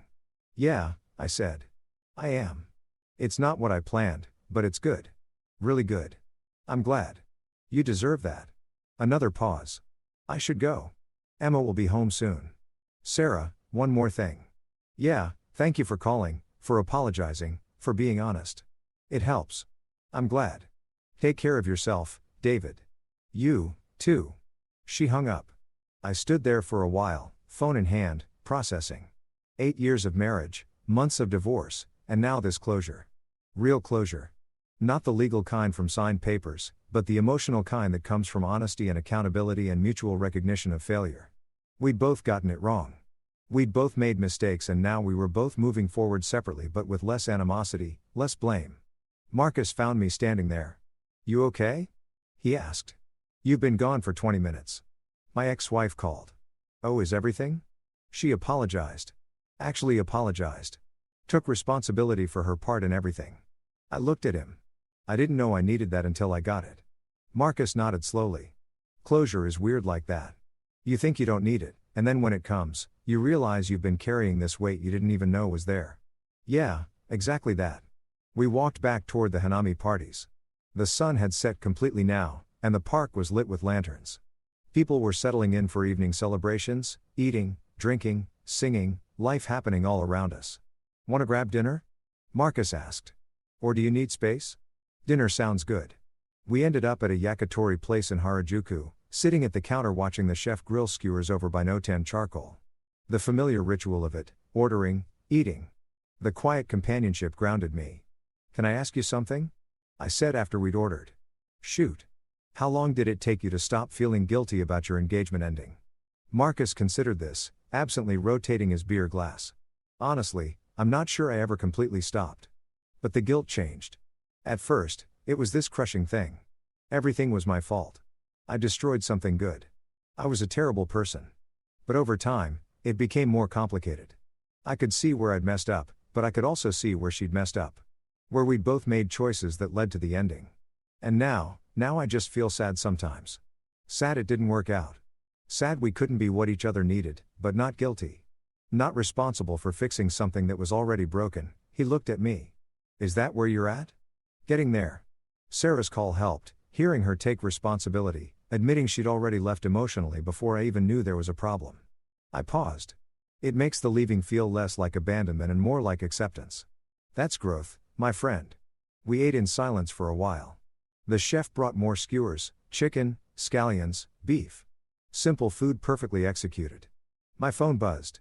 Emma, Dad. Mom said you guys talked. She seems happier. Thank you. I stared at that message. Thank you. Like I'd done something for Sarah by accepting her apology. Like forgiveness was a gift I'd given instead of a release I'd needed. I'm glad she's happier. How was soccer practice? Good. Scored 2 goals. Coach says, I'm getting better. That's amazing. I'm so proud of you. Only 73 days until I visit. She was counting. The thought made my chest tight. I know. I'm counting, too. Love you, sweetheart. Love you, too, Dad. I set down my phone, smiling despite everything. Good news, Marcus asked. Emma, counting down days until her visit this summer. That's sweet. You nervous?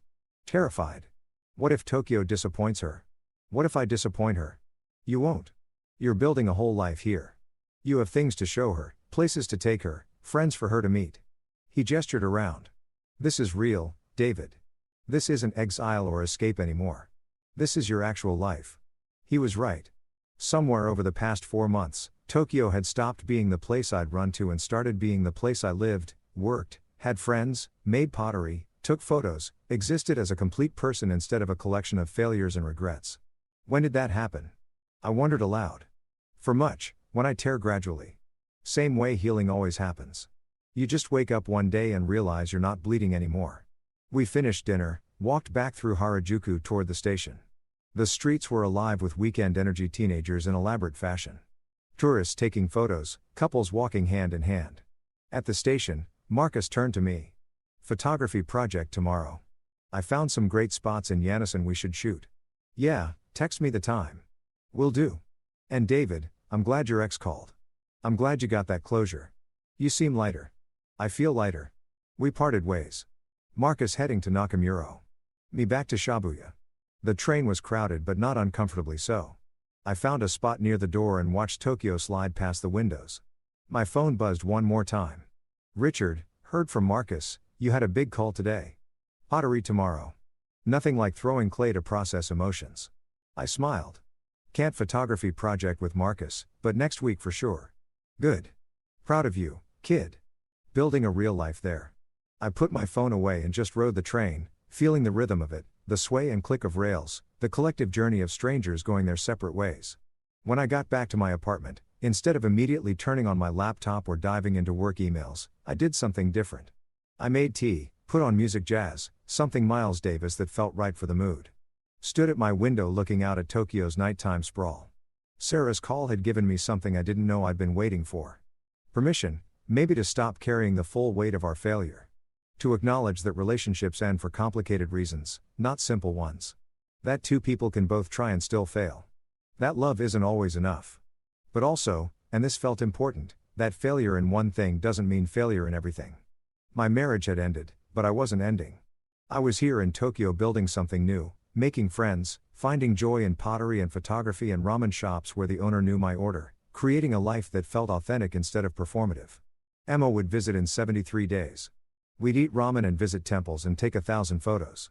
I'd show her my favorite spots, the quiet shrine in Harajuku, the bookstore in Daikanyama, the river in Nakamura where cherry blossoms fell like snow. I'd introduce her to my friends, show her the pottery I'd made, ugly but improving. Prove to her that I hadn't just run away, I'd run towards something better. And maybe in showing her that, I'd finally believe it myself. I opened my laptop and started a new document, not work, something else. Things I've learned in Tokyo.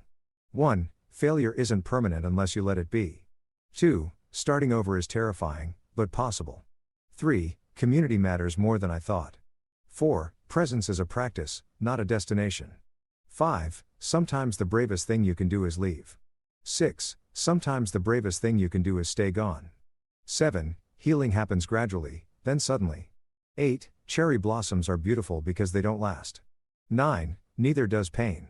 I saved the document. Maybe I'd add to it. Maybe I wouldn't. But seeing those thoughts organized, acknowledged, felt like something. Outside, Tokyo glittered. Inside, I felt something close to peace. The divorce was final. Sarah had apologized. Emma was coming to visit. And I was okay. More than okay. I was healing. Summer arrived in Tokyo with humidity that made the air feel solid. And a text message that changed everything. Dad, I land in 6 hours. I'm on the plane. I can't wait to see you. I read Emma's message for the 10th time. Standing in my apartment at 5 a.m. too nervous to sleep. 73 days of planning, of making lists, of preparing for this moment, and now it was here. My apartment was spotless. I'd cleaned obsessively for 3 days. Stocked the fridge with snacks I thought a 10-year-old might like. Set up the guest room with fresh linens and a small vase of flowers. Made a binder, an actual binder of activities and restaurants and places we could visit. Richard had laughed when I showed it to him at work. You made a binder for a 10-year-old's visit. That's very you. I want it to be perfect. It will be because you'll be there. That's all she wants, David. Just you present and engaged. Present, that word again, the one that had destroyed my marriage and was now guiding my attempt at redemption. I took the train to Narita Airport at 6 a.m., arriving 3 hours early because anxiety doesn't respect reasonable timelines. Found a coffee shop with a view of the arrivals board and watched Emma's flight status update from en route to landed to at gate. My hands were shaking. If you've ever waited for someone who matters really matters, you know how time warps. How minutes become hours. How you check your phone compulsively even though nothing's changed. And then suddenly there she was. Emma burst through the arrivals gate, pulling a purple suitcase covered in stickers, her hair longer than I remembered, her face older, more mature. She scanned the crowd frantically, and when her eyes found mine, her whole face transformed. Dad, she ran. I caught her. She crashed into me with the full force of an almost 11-year-old who hadn't seen her father in 6 months. And I held her like she might disappear if I let go. I missed you, she said into my chest. I missed you so much. I missed you too, sweetheart. So much. We stood there in Narita Airport's arrivals hall, travelers flowing around us, both of us crying a little and not caring who saw. Finally, She pulled back, grinning through tears. Your hair's different. I'd gotten a haircut yesterday. Probably unnecessary. You think you look good? Happy? She studied my face. Seriously. Are you happy here? Yeah, I said, meaning it completely. I really am. Come on, let's get you home. Well, to my home. Your temporary home. For the next 2 weeks, the train ride back to Shibuya was a blur of Emma's excited chatter. Everything amazed her. The trains, the stations, the vending machines, the sheer density of Tokyo. It's so crowded, but everyone's so quiet and organized. Dad, they have seats that heat up. I watched her experience Tokyo through fresh eyes. Seeing the wonder I'd stopped noticing. The efficiency, the order, the small kindnesses, people giving up seats for the elderly, the automated announcements in multiple languages, the sheer impossibility of 13 million people functioning together at my apartment. Emma dropped her suitcase and immediately went to the window. Oh my God, she breathed.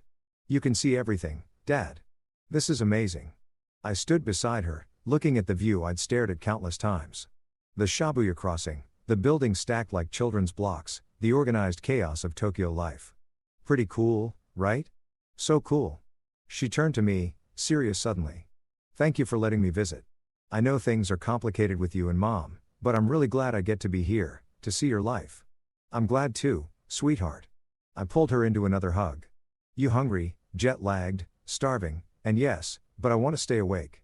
Mom said I should try to adjust to the time zone fast. Smart mom. Okay, lunch first. Then I want to show you some of my favorite places. We went to the ramen shop where the owner knew me. His eyes widened when he saw Emma. Musu, daughter. Hi. Yes, he beamed immediately, fussing over Emma, bringing her extra toppings, teaching her how to slurp properly. She giggled and tried, making a mess and not caring. This is the best ramen I've ever had, she declared. We're coming here every day. Every day might be excessive, but we can definitely come back. After lunch, we walked. I took her through Shibuya, let her experience the crossing during a busy period, took photos of her in the middle of thousands of people. All of us waiting for the light, then surging forward in organized waves. It's like a dance, she said, amazed. We went to the cat cafe she'd requested. Spent an hour surrounded by cats while Emma took approximately 300 photos, visited the shrine in Harajuku, where I showed her how to make an offering. She wished for something silently. Seriously? Then told me it was a secret. Will it come true? She asked. Maybe, if you work toward it. We took the train to Nakamura, walked along the river where the cherry blossoms had been. Now it was just green trees and summer heat. But Emma loved it anyway. You really live here? She said, more statement than question. Like this is really your home now. Yeah, it is. Do you miss New York? Sometimes, mostly I miss you, but you're happy here. I can tell. We sat on a bench by the river watching people pass. Couples, families, solo wanderers like I'd been. I am happy here, I said carefully. But I was miserable in New York. Not because of you. Never because of you, but because your mom and I were wrong for each other. We made each other worse instead of better. I know. I could tell. She swung her legs, not looking at me. Are you mad at her? At Mom? No, not anymore. We both made mistakes. We both could have done better. She feels bad. About how everything happened. I know we talked about it. We're okay now. Different, but okay.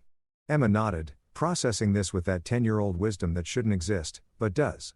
Mark's nice. He makes Mom laugh, but he's not you. He doesn't have to be me. He just has to be good to you and your mom. And it sounds like he is. He is. But I still wish.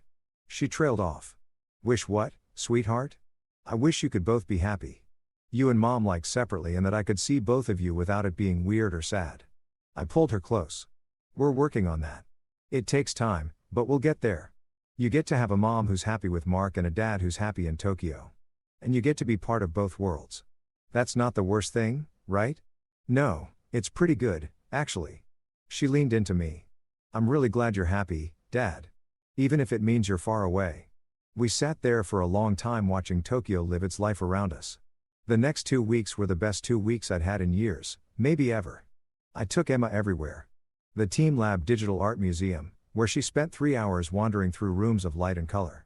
The Ghibli Museum, where she cried during the Totoro short film. We took a day trip to Kamakura. Saw the Great Buddha. Ate shiasu don by the ocean. I introduced her to my friends. We had dinner with Richard and Marcus and Hana at an izakaya, and Emma charmed everyone asking questions about their lives in Tokyo, their hobbies, what brought them here. Your dad talks about you all the time, Hana told her. We feel like we already know you. Really? Emma looked at me. Pleased. Really? I confirmed. You're my favorite topic. We did pottery together at Yuki's studio. Emma made a lopsided bowl and declared it perfect. Yuki fired it specially. Had it ready before Emma left. For keeping special things, she told Emma to remember Tokyo. We took a million photos. Emma with her ramen. Emma at the crossing. Emma at temples and parks and the top of Tokyo Tower. Emma with my friends with cats.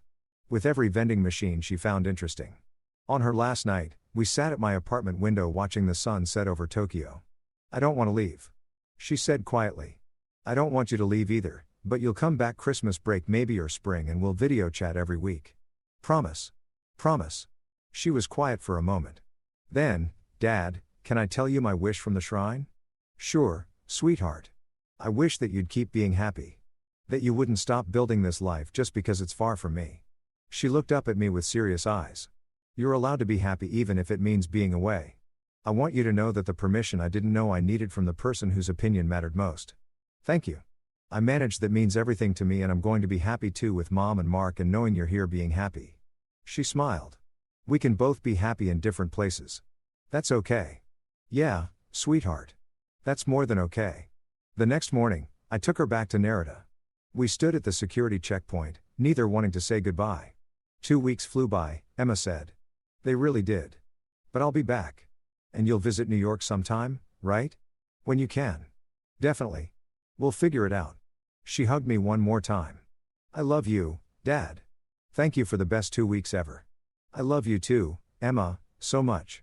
I watched her go through security, watched her turn and wave one last time, watched her disappear into the crowd of travelers. Then I stood there for a while, feeling the weight and lightness of it simultaneously. The sadness of goodbye. The joy of having had these 2 weeks. The knowledge that this wasn't an ending, just a pause. On the train back to Shibuya, I pulled out my phone and looked at the photos. Hundreds of them. Emma laughing, exploring, experiencing, building memories in my city, my life, my home. A text came through. Emma already at her gate. Thank you for everything, Dad. Tokyo is amazing. You're amazing. I'm so proud of you for building this life. Love you to the moon and back. I stared at that message. I'm so proud of you. And felt something break open in my chest. My daughter was proud of me, not for what I provided or achieved, but for surviving, for leaving, for choosing happiness, even when it was hard. I texted back, proud of you, too. For being so strong through everything, for giving me permission to be happy. You're the best thing that ever happened to me. Tokyo blurred past the train windows. My phone buzzed with messages from friends. Hana asking if I was okay. Marcus suggesting drinks later. Richard offering to meet for pottery tomorrow. This life I built. These people who showed up. This city that had healed me. I got off at Shibuya. Walked through the crossing one more time. Looked up at my building in the distance. Home. Not because it was perfect. Not because the pain was gone, not because I'd forgotten everything I'd lost, but because I'd built something here, something real, something mine. And that was enough. More than enough. It was everything. Story 4. I just sold my patent for $20 million. At the celebration, I watched my wife drop something into my champagne from a brown vial. She didn't know I saw. When she walked away, I gave my glass to her mother. You deserve this more than anyone, I said. 30 seconds after the toast, she hit the floor. I'm not saying I'm the kind of guy who throws himself a retirement party at 42, like some kind of tech bro messiah who just discovered passive income. But here we are. My living room is packed with people who wouldn't have returned my calls 6 months ago. And now they're all suddenly my biggest fans because I just sold my water purification micromembrane patent for $20 million cash plus royalties that'll keep rolling in like I'm collecting rent on oxygen itself. The deal closed last Tuesday. By Wednesday, my phone had more congratulatory texts than a quarterback who just won the Super Bowl. And exactly 0 of these people helped me when I was eating ramen in my garage lab at 2 o'clock in the morning trying to figure out why my prototype kept clogging like a gas station toilet. But whatever, I'm not bitter. I'm rich now. So, I'm allowed to be magnanimous and pretend I don't remember who called my project Marcus's expensive hobby or who suggested I get a real job when I was 3 years deep into development. Brittany, my wife, Insisted we do this whole thing at the house with a caterer, a bartender who makes cocktails with names like The Innovator and Silicon Sip and enough artisanal cheese to bankrupt a small European nation. She said people expected me to cry, to give some emotional speech about the journey, about believing in myself when nobody else did. Honestly, I just expected cocktails and maybe some light jazz in the background while I nodded politely at people's fake enthusiasm. We got neither crying nor jazz, but we did get something way more interesting than either of those things. And that's why I'm currently standing in my kitchen holding a champagne flute and questioning every life decision that led me to marry someone who apparently moonlights as an amateur poisoner. It happens right before the big toast. Everyone's gathered in the living room and Brittany's doing her thing where she plays hostess like she's auditioning for a reality show about wealthy wives who lunch. She's got her hair done, nails done, wearing this dress that probably costs more than my first car, and she's working the room like a politician at a fundraiser. I'm over by the bar, and I reach for my glass, the one with the tiny chip on the rim that I've been using for years because it's comfortable and familiar, and I know for a fact I won't accidentally hand it to a guest because nobody wants to drink from chipped glass here except apparently me. It's like my security blanket except it holds alcohol and I'm a grown man. So, let's call it what it is, a habit. That's when I see it. Brittany leans in close to my glass, looks around like she's checking for security cameras at a bank she's about to rob and pulls out this little brown vial from her clutch. Not a perfume vial, not essential oils. This thing looks like it came from a Victorian apothecary or maybe from some sketchy website that also sells healing crystals and instructions on how to fake your own death. She squeezes a few drops into my champagne, swirls it with her finger, which gross, unsanitary, and also literally attempted murder, and then places the glass back on the bar like she just garnished it with a lemon twist instead of whatever the hell was in that dropper bottle. Now, I'm not a paranoid person by nature. I don't think the government is tracking me through my dental fillings. And I don't believe that birds are drones or whatever conspiracy theory is trending on Twitter this week. But when your wife of 8 years casually seasons your drink like she's adding hot sauce to tacos, that's not an act of love. That's not oops, I thought that was simple syrup. That's premeditated something. And that something rhymes with homicide and probably comes with a 25 to life sentence if you get caught. Rule number 1 in the handbook of how not to get murdered by someone you share a mortgage with is this. When they start accessorizing your beverages without your knowledge, it's time to pay attention. I don't say anything. This is critical. I don't gasp. I don't point. I don't yell, "What the hell was that, Brittany?" Like we're in some daytime soap opera. I just clock it. File it away in the part of my brain that usually remembers passwords and grudges. And I keep smiling. I grab a napkin. I pretend to wipe my mouth. I act like I'm the same oblivious Marcus who doesn't notice when his wife rearranges the living room furniture or when she buys another purse that costs more than some people's monthly rent. The toast is starting. Everyone's gathering. Brittany's mom, Lorraine, is front and center, of course, because Lorraine has never met a spotlight she didn't want to stand directly under while talking about how we finally made it. Like she was in the lab with me at 3 a.m. troubleshooting membrane polymers instead of at the spa getting her 4th facial of the month. Lorraine's holding her own champagne flute and she's doing that thing where she's already tearing up even though nothing emotional has happened yet. Like she's method acting for an audience that doesn't exist. She's wearing heels so high I'm surprised she doesn't have a nosebleed. And she's clutching her designer handbag like it contains the nuclear codes. People are saying things. Congrats on the exit, Marcus. You deserve this, man. Always knew you'd make it. Lies. All lies. But I smile and nod because that's what you do at parties when you're rich and people want to be near you now. Tyler, my 14-year-old son, is standing off to the side looking vaguely uncomfortable in the button-down shirt Brittany forced him into. And he's got his phone out, probably texting his friends about how lame adult parties are. Kids, not wrong. That's when I make my move. Casual, smooth, like I've been planning it my whole life. I walk over to Lorraine and I say loud enough for people nearby to hear, "Lorraine, you deserve this more than anyone." And honestly, in a cosmic, karmic, ironic sense, that statement is true. If anyone deserves to drink from the poisoned chalice of their own daughter's greed and desperation, it's the woman who raised said daughter to believe that other people's money is community property. I hand her my glass, the chipped one, the one with the mystery drops. She looks confused for half a second, probably wondering why I'm giving her my specific glass instead of just grabbing her a fresh one. But then her face does this thing where she decides it's a gesture of affection or respect, and she takes it. She actually thanks me. "Oh, Marcus, you're so sweet," she says like I just gave her flowers instead of swapping out what is very likely a lethal dose of something that doesn't belong in champagne. We all raise our glasses. Someone, I think it's Brittany's cousin, Derek, starts a speech about innovation and the American dream and other buzzwords that sound like they came from a LinkedIn motivational post. Everyone's smiling. Brittany's smiling.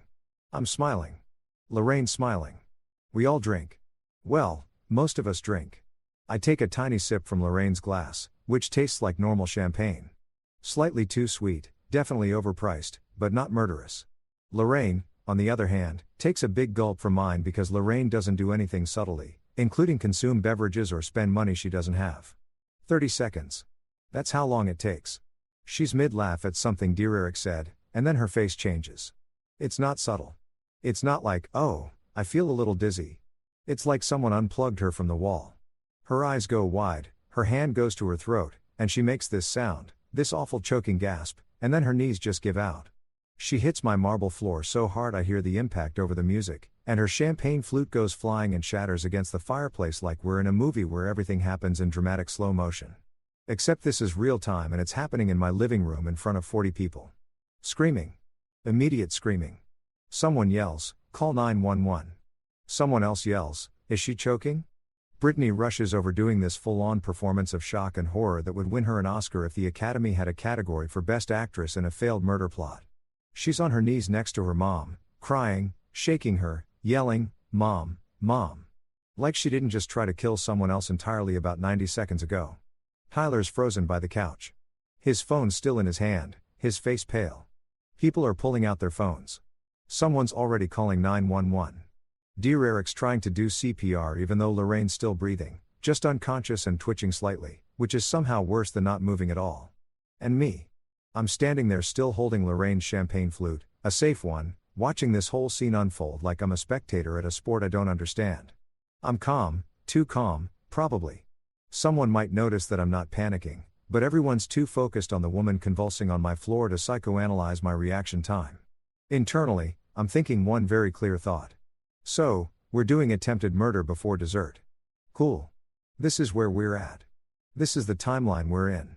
My wife just tried to poison me at my own retirement party and her mom drank it instead. And now there are paramedics on the way and probably police and definitely a lot of questions that I'm going to have to answer while pretending I have no idea what just happened. The paramedics show up fast. We're in a good neighborhood, which means emergency response times are excellent because property values demand it. They load Lorraine onto a stretcher while Brittany rides with her in the ambulance. Still doing the devastated daughter routine. People are whispering, "Did she have a stroke? Was it the shrimp? I heard she has a heart condition." Nobody's saying poison champagne because nobody saw what I saw. And I'm not about to announce it in front of 40 witnesses while I'm still processing the fact that my wife is apparently trying to cash in on my death before I've even had time to update my will. I offer to drive to the hospital. I'm the concerned son-in-law. I'm the guy who just made $20 million and definitely has good insurance. Everyone nods approvingly. Tyler comes with me, quiet in the passenger seat, and I can feel him looking at me like he's trying to figure out what I'm thinking. Smart kid takes after me. I don't say anything during the drive. I'm building a case in my head. Evidence and timeline and motive. Because here's what I know for absolute certain. Yelling gets you drama. Crying gets you sympathy. But paperwork, documentation, evidence that gets you justice, that gets you consequences, that gets people prison sentences they can't cry their way out of. And right now, sitting in my car, driving to the hospital where my mother-in-law is being treated for poisoning that was meant for me, I decide something simple and clear. I'm not going to yell.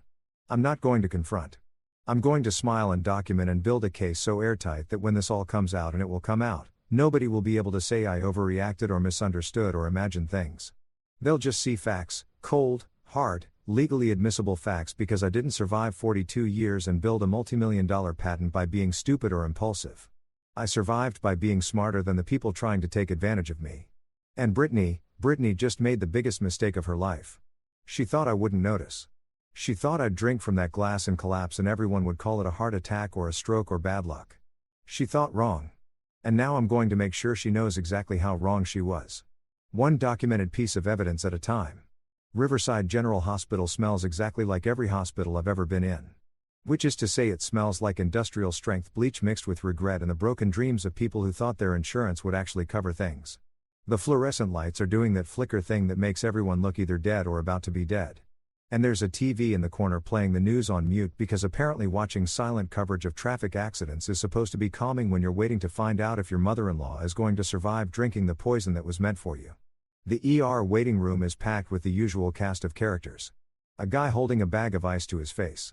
A kid with a clearly broken arm trying not to cry. A woman coughing like she's auditioning for a tuberculosis awareness campaign. And us, the well-dressed family of a poisoning victim, looking like we just came from a cocktail party because we literally just came from a cocktail party. Brittany is pacing back and forth, like she's training for a walkathon sponsored by Guilt and Bad Decisions.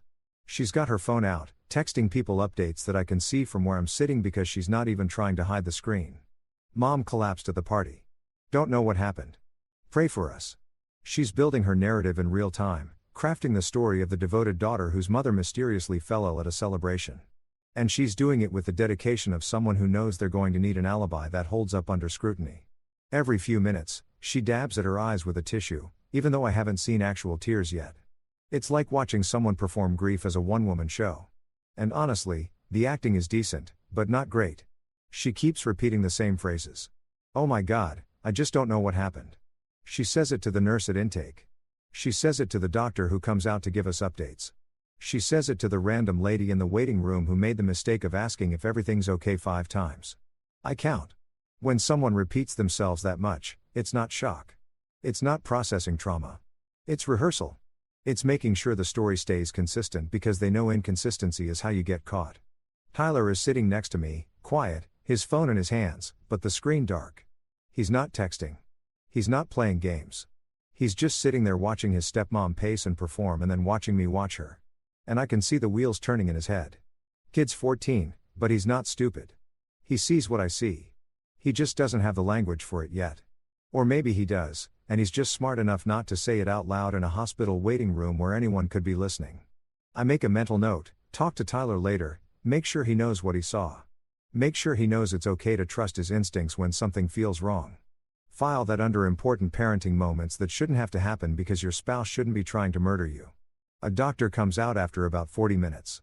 She's young, maybe early 30s, wearing scrubs that have seen better days and an expression that says she's already done 12 hours of a 14-hour shift and would very much like to go home and drink wine in the bathtub.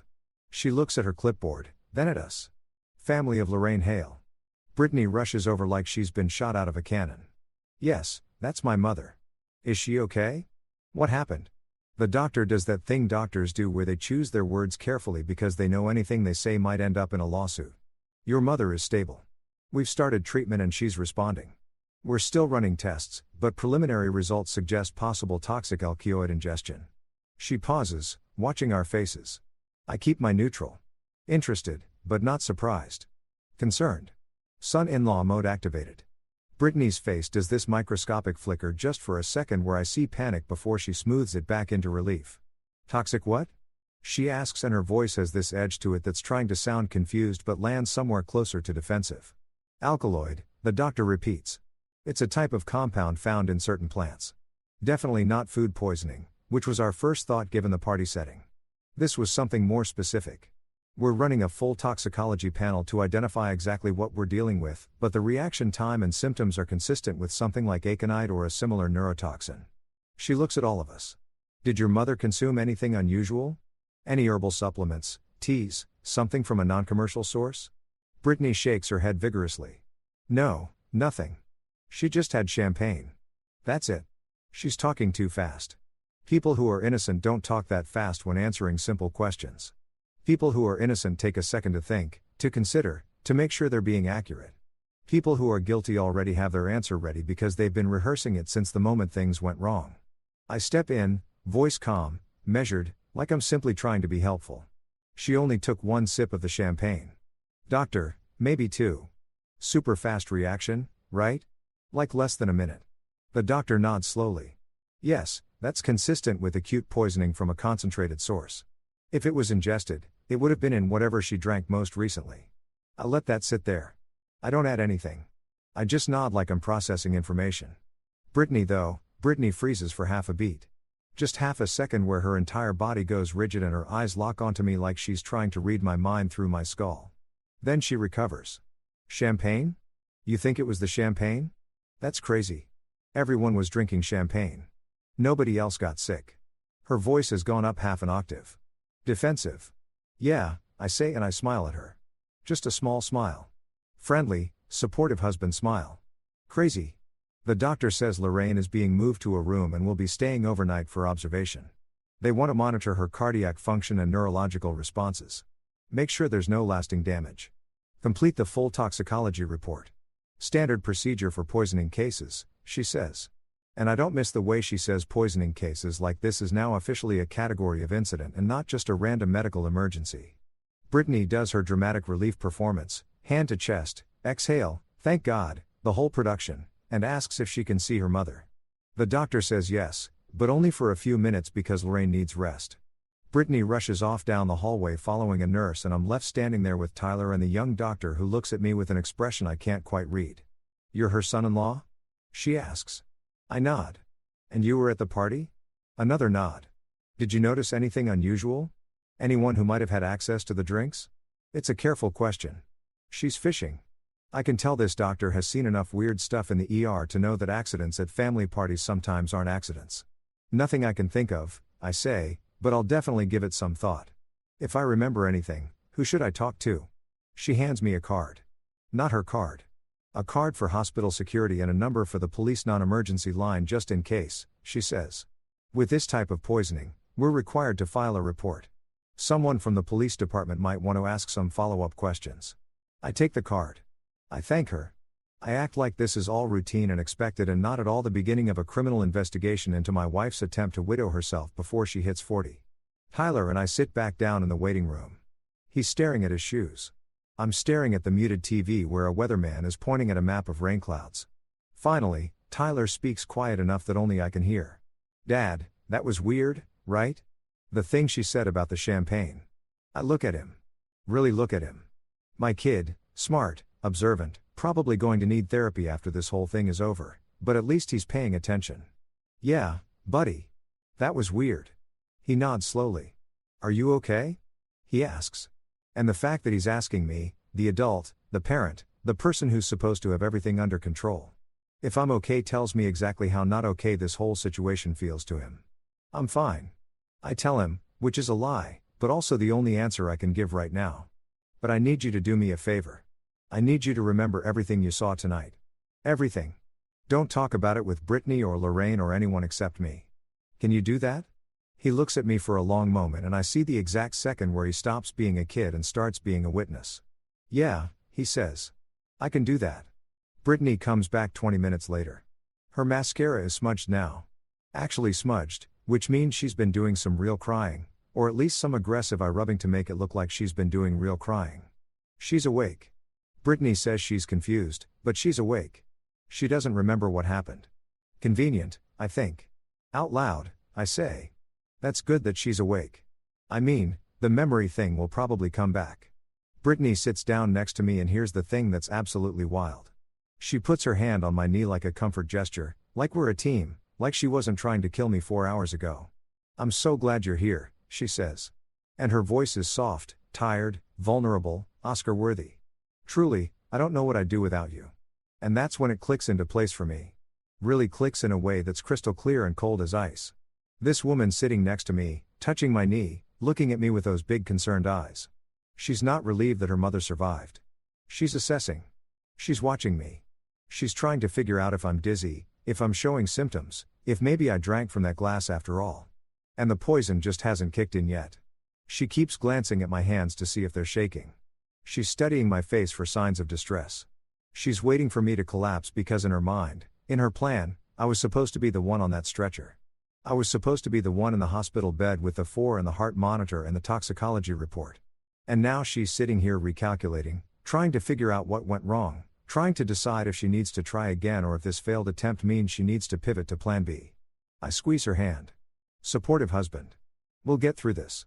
I tell her together. She smiles at me, relieved, and in that smile, I see everything I need to know. She thinks she's safe. She thinks I don't know.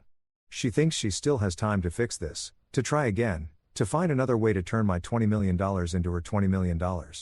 What she doesn't know, what she can't know yet, is that the temperature in my chest has changed. It's gone from shock to surgical. From reactive to strategic, from I can't believe this is happening to I'm going to document every single move you make from now until the day they read your charges in court. We drive home an hour later. Tyler falls asleep in the back seat. Brittany's quiet in the passenger seat, staring out the window. I'm driving, hands steady on the wheel, mind racing through everything I need to do. First thing tomorrow, lawyer. Second thing, find out exactly what was in that vial.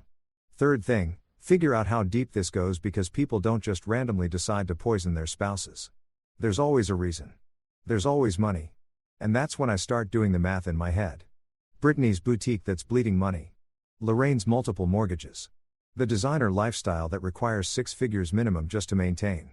And I realized something that should have been obvious from the start. My wife didn't try to kill me because she hates me. She tried to kill me because she needs me dead. Because dead husbands come with life insurance and marital assets and sympathy and social capital and no prenup enforcement. Dead husbands are profitable. Living husbands with $20 million and a valid prenuptial agreement. Not so much. This wasn't rage. This wasn't passion. This was accounting. This was a spreadsheet with my name in the liability column and her name in the beneficiary row. And now that I see it, I can't unsee it. Now that I know, I can't unknow it. Now that I understand exactly what I'm dealing with, I can plan accordingly. Because if there's one thing I'm good at, it's solving problems. And Brittany just became a problem that needs solving.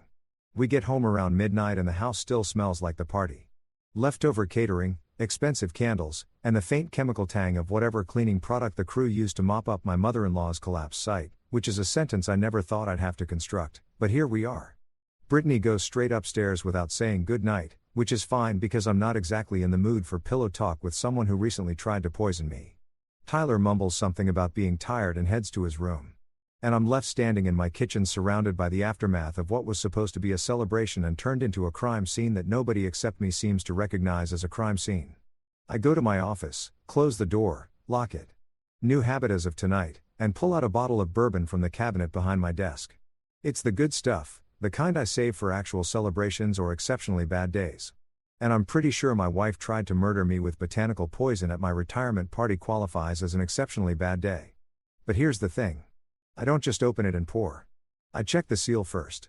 I examine the cap. I hold it up to the light and look for anything that seems off, any sign that someone's tampered with it because apparently this is my life now. I'm a 42-year-old man who just made $20 million and I'm inspecting my own bourbon like I'm a detective in a noir film. Except noir film is my actual life and the fatal is sleeping upstairs in my bed. I open it in front of my desk camera. Yeah, I have a camera in my office. Doesn't everyone?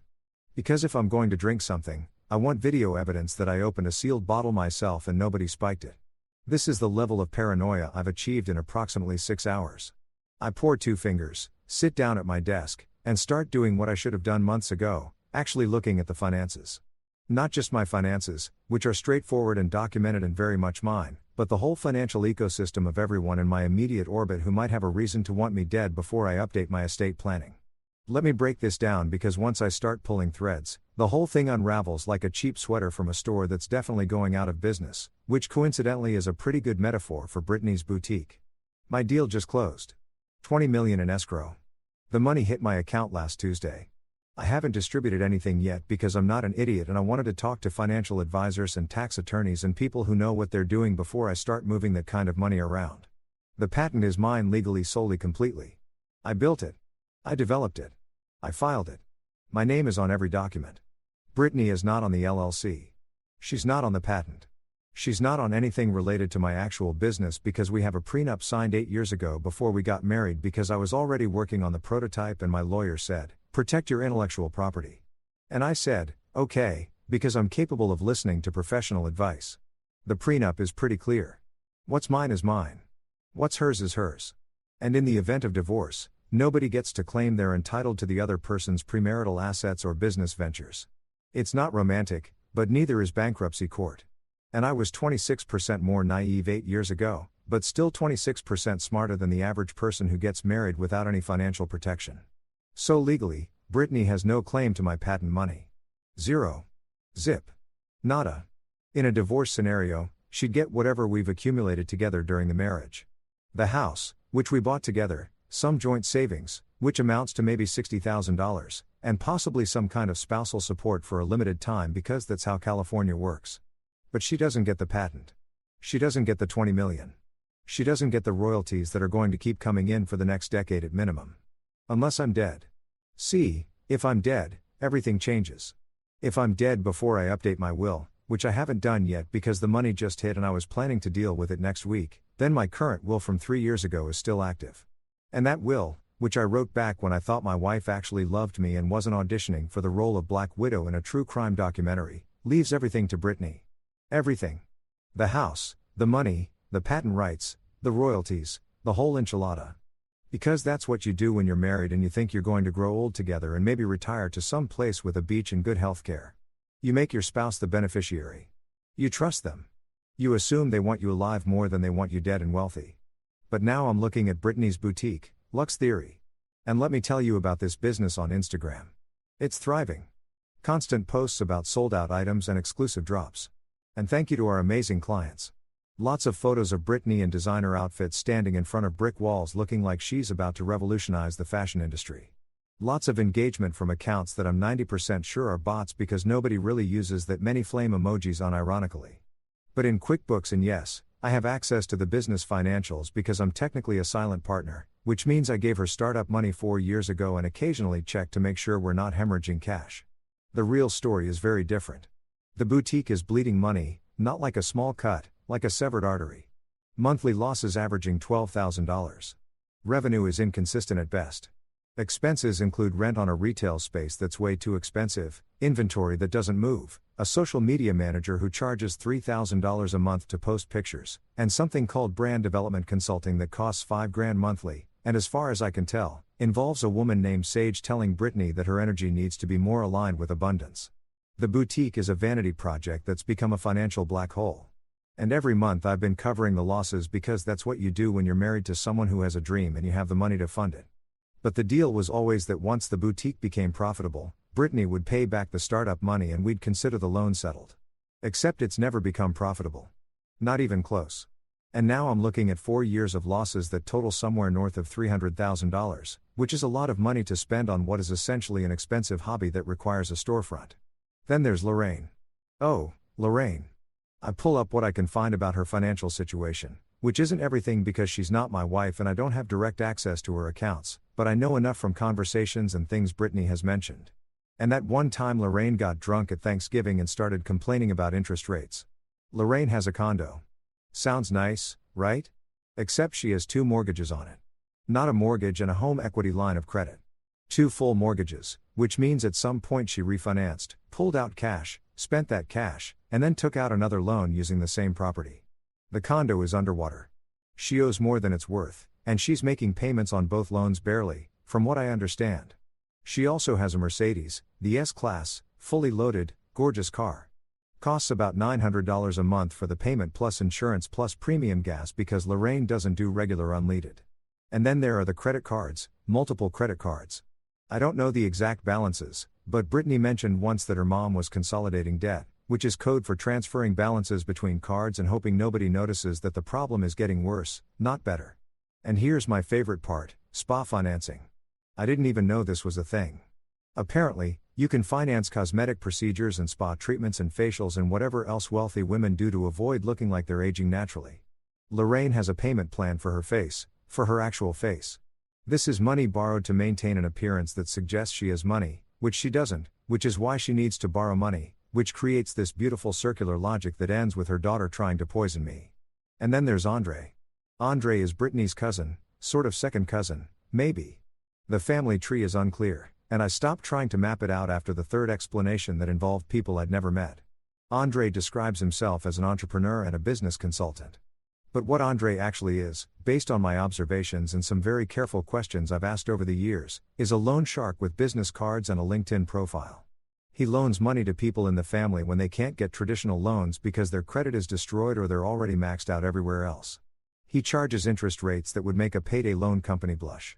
And according to a conversation I overheard 6 months ago when Brittany thought I was in the garage, Andre is currently helping the family with some temporary bridge capital, which is fancy language for loaning money that needs to be paid back with substantial interest or else. So, let me paint you the full picture here because once I see it all laid out in front of me, It's so obvious. I can't believe I missed it. Brittany's boutique is failing. Lorraine is drowning in debt. Andre is circling like a shark waiting to collect. And then I sell my patent for $20 million. $20 million that legally belongs to me alone because of the prenup. $20 million that Brittany can't touch in a divorce, but could absolutely access if I died before updating my will. And suddenly, from their perspective, I'm not Marcus the husband or Marcus the son-in-law. I'm Marcus the solution. I'm Marcus the walking ATM machine that just needs to stop walking so they can make a withdrawal. If I die tragically, heart attack, accidental poisoning, stroke, whatever story they want to sell, Brittany becomes the grieving widow. She inherits everything. The house, the cash, the patent rights, the royalty stream. She pays off her boutique debt, her mother's mortgages, Andre's loans. She's suddenly solvent and sympathetic. She gets sympathy casseroles and GoFundMe donations and people saying she's so strong and at least he left her well taken care of. She gets to play the role of the woman who lost her husband right when their life together was about to get good. And people eat that story up.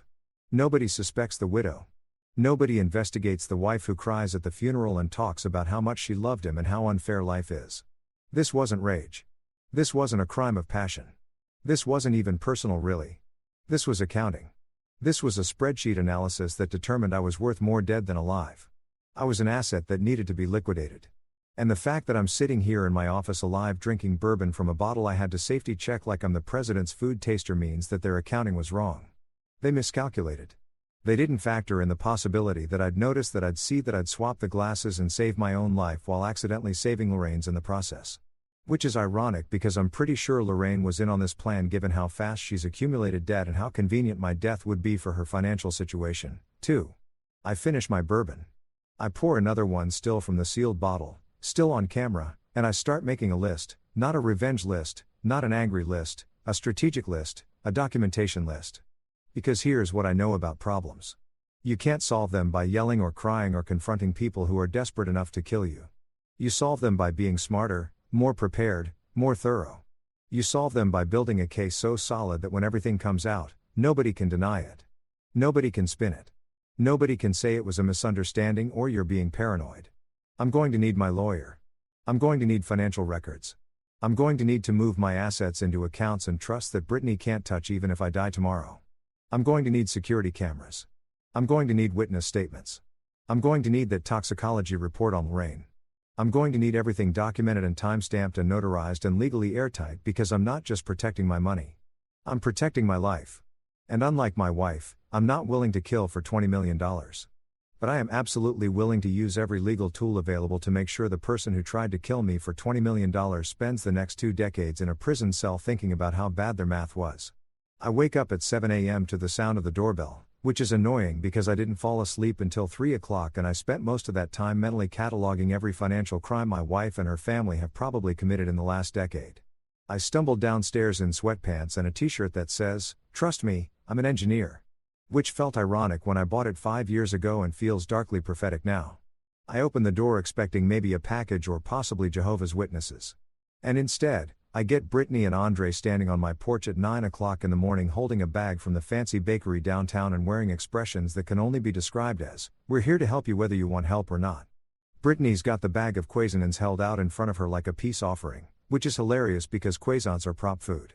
Kissins are what you bring when you're about to deliver bad news or ask for something unreasonable or apparently try to convince someone to sign away their freedom.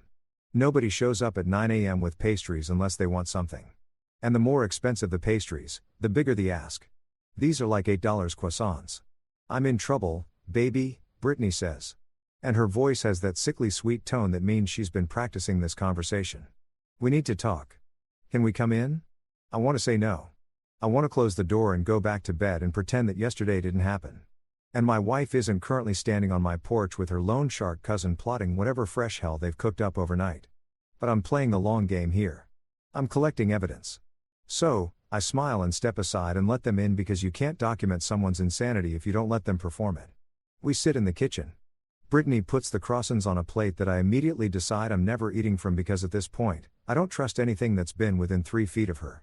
Andre sits across from me doing this thing where he's trying to look casual and concerned at the same time, like he's a therapist and not a guy who probably has someone's kneecaps in a storage unit somewhere. Brittany fusses with the coffee maker even though I was about to make coffee myself. And she keeps glancing at me like she's checking to see if I'm showing symptoms of something. Marcus.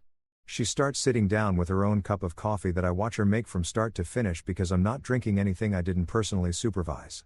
You've been under so much stress. The patent, the deal, the negotiations, the press, the party, and then last night with my mom. Baby, you're pushing yourself too hard. You need rest. Like real rest. Monitored rest. And there it is. The setup. The pitch. I can see it coming like a freight train with neon signs. She slides a glossy brochure across the table. The paper is thick, expensive, the kind of brochure that costs $3 per copy to print. On the cover is a photo of a beautiful building that looks like a resort. Spanish tile, palm trees, people who are definitely models pretending to be residents playing chess by a fountain. The text says, Golden Birch Lifestyle Community where wellness meets luxury. I pick it up. I flip through it. Pictures of spacious rooms, a dining hall that looks like a 5-star restaurant, a spa, a pool, something called a meditation garden. It looks amazing. It looks like a place where rich people go to feel good about aging. It does not look like what it actually is, which is where rich families park inconvenient relatives until probate is finished and they can access the inheritance without anyone asking difficult questions. It's not a nursing home, Brittany says quickly, reading my face or maybe just sticking to her script. It's luxury assisted living like a resort but with medical staff. They have a chef, Marcus, a real chef, Michelin trained, and a spa with a massage therapist and a physical therapist. And they do activities, art classes, book clubs, wine tastings. It's for people who want to enjoy their retirement in comfort and safety. She's talking fast, selling hard. You just sign the intake packet. They handle everything. All your medical needs, monitoring, medications if you need them, scheduled activities. You can relax. Finally, relax. I keep flipping. I get to the financial section. Entry fee $400,000. Fully refundable minus processing fees. Monthly fee $12,000 covering all amenities, meals, and basic care. And then buried in the fine print in Section 7, Subsection C power of attorney recommended for seamless care, coordination, and financial management during residency. I stop. I read that line again. Power of attorney recommended, which means required if you want to actually get admitted because we need to make sure someone can sign things and move money even if the resident suddenly decides they don't want to be here anymore. I look up. Brittany's watching me with this hopeful expression. Andre's nodding like this is the most reasonable suggestion anyone's ever made. And I realize what I'm looking at. This isn't a care facility. This is a cage. This is a legal mechanism to take control of someone's finances and medical decisions under the guise of helping them. You sign the power of attorney. You sign the intake forms. They take the $400,000 entry fee. And suddenly you're a resident who needs care. And your wife has the legal authority to make all your decisions for you, including whether you're allowed to leave. Power of attorney, I say, keeping my voice mild, curious, not accusatory. So that means whoever I designate can sign for me, move funds for me, speak to doctors for me, make medical decisions for me, admit me against my will for my own safety, and keep me there even if I say I want to leave. That kind of spa. Brittany's smile falters for just a second. Don't make this adversarial, Marcus. This is about your health, your well-being. We're worried about you. Andre jumps in and his voice has this fake soothing quality like he's trying to talk someone off a ledge. Brother, nobody's taking advantage of you here. We just need to get in front of any medical issues before they escalate. You know, be proactive. After last night, with the stress and everything, we just want to make sure you're taken care of, protected, safe. After last night, I repeat slowly, when your future mother-in-law almost died from drinking the glass that was meant for me, the temperature in the room drops about 40 degrees. Brittany's face goes pale. Andre stops mid like someone hit pause on a video. We all just sit there breathing in that sentence, letting it hang in the air like smoke. Brittany recovers first. What are you talking about? That's crazy. That's Marcus. Are you hearing yourself? My mother had some kind of reaction. Maybe an allergy. Maybe a stroke. The doctors are still figuring it out. Nobody was trying to hurt you. That's paranoid. She looks at Andre. See, this is what I'm talking about. This is why he needs professional help. He's not thinking clearly. And there it is, the narrative pivot. I'm not the target of attempted murder. I'm paranoid. I'm confused. I'm not thinking clearly. I need professional help, which conveniently involves signing over power of attorney and $400,000 and my ability to make my own decisions. This is the escalation. This is them realizing that the poison didn't work and now they need plan B, which is to legally incapacitate me by convincing everyone that I'm mentally unfit. I'm thinking very clearly, I say. My voice is calm. Too calm. Probably the kind of calm that makes people nervous because it means you're not reacting emotionally. You're calculating. I'm thinking that you want me to sign paperwork giving you control of my medical decisions and my finances. I'm thinking that you want me to pay $400,000 to live in a facility where I can't leave without permission. I'm thinking that this conversation is happening less than 24 hours after someone put poison in my champagne glass. I'm thinking all of that very clearly, actually. Andre stands up. He's a big guy, maybe 6'2", and I can tell he's used to using his physical presence to intimidate people. Look, man, you're upset. You're stressed. We get it. But you need to calm down and think about what's best for everyone here. Your wife is trying to help you. Your family is trying to help you. Don't make this harder than it needs to be. Or what? I ask. I stay seated. I don't move. Or what, Andre? What happens if I don't sign your intake packet and your power of attorney forms? What's the consequence here? Are you going to have me declared incompetent? Get a court order? Maybe arrange another accident that works better than the last one. Brittany starts crying. Real tears this time. Or at least tears that look real enough that I can't tell the difference. Why are you doing this? Why are you being like this? I love you. I'm trying to take care of you. And you're acting like I'm some kind of monster. After everything we've been through, after everything we've built together, she's good. She's really good. If I didn't know what I know, if I hadn't seen what I saw, I might actually feel guilty right now. But I did see. I do know. And I'm not signing anything. I think you should leave. I say. I stand up. I walk to the front door and open it. Take your quiescence. Take your brochure. Take your power of attorney forms and leave. Andre looks at Brittany. Brittany looks at Andre. There's a whole conversation happening in that look. Some kind of silent communication about whether they should push harder or retreat and regroup. They choose retreat. Smart. Because pushing harder right now would reveal too much, would show their hand too clearly. They need me to think this is about concern and care, not about control and money. Fine, Brittany says, grabbing her purse. But we're not done talking about this. You need help, Marcus, whether you want to admit it or not. She walks past me without looking at me. Andre follows, and as he passes, he leans in close and says quietly, "You're making a mistake, brother. A big one." It sounds like a threat. It probably is a threat. I close the door behind them. I lock it. I lean against it and let out a breath I didn't realize I was holding. Tyler comes down the stairs in his pajamas, headphones around his neck. "Was that Brittany?" he asks. I nod. What did she want? I look at my son, this kid who's been watching his father navigate an attempted murder and is somehow handling it better than most adults would. She wanted me to sign papers putting myself in a fancy prison and giving her control of all my money, I tell him. Because at this point, honesty seems like the best policy. Tyler thinks about this for a second. Then he says, "Did you sign them?" I shake my head. He nods satisfied. Good. That would have been stupid. Out of the mouths of 14-year-olds. I go back to my office. I pull out my phone. I call Regina Park, my lawyer, because this just went from collect evidence to I need legal protection immediately. She answers on the second ring. I tell her everything. The party, the poison, the hospital, the Golden Birch brochure, the power of attorney push, that he's not thinking clearly narrative. She listens without interrupting. When I'm done, there's a pause. Then she says, "Cool. We're going on offense." Music to my ears. I need two things now. Witnesses that I'm completely mentally competent and legal structures that make it impossible for Brittany or anyone else to control my money or my medical decisions.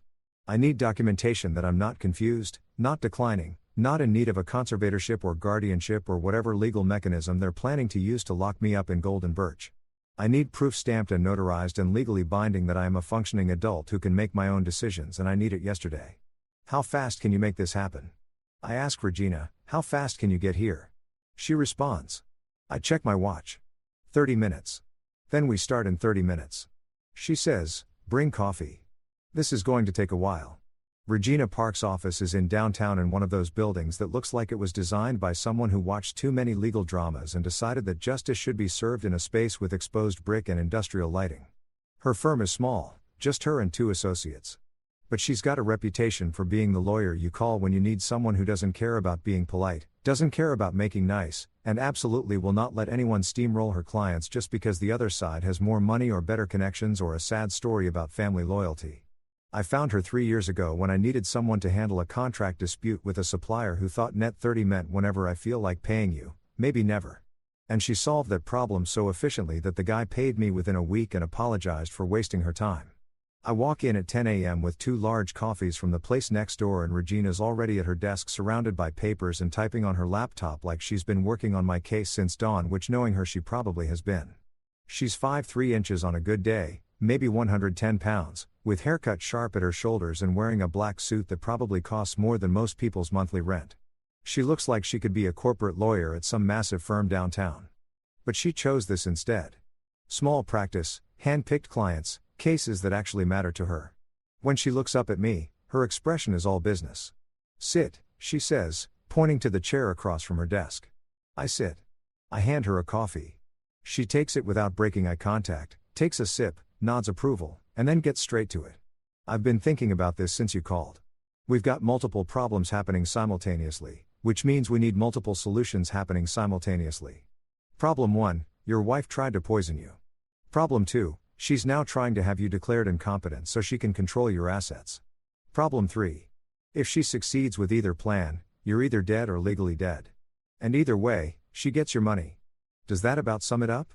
"That sums it up." I confirm. Regina nods. Makes a note on her legal pad and handwriting. "So neat it looks printed.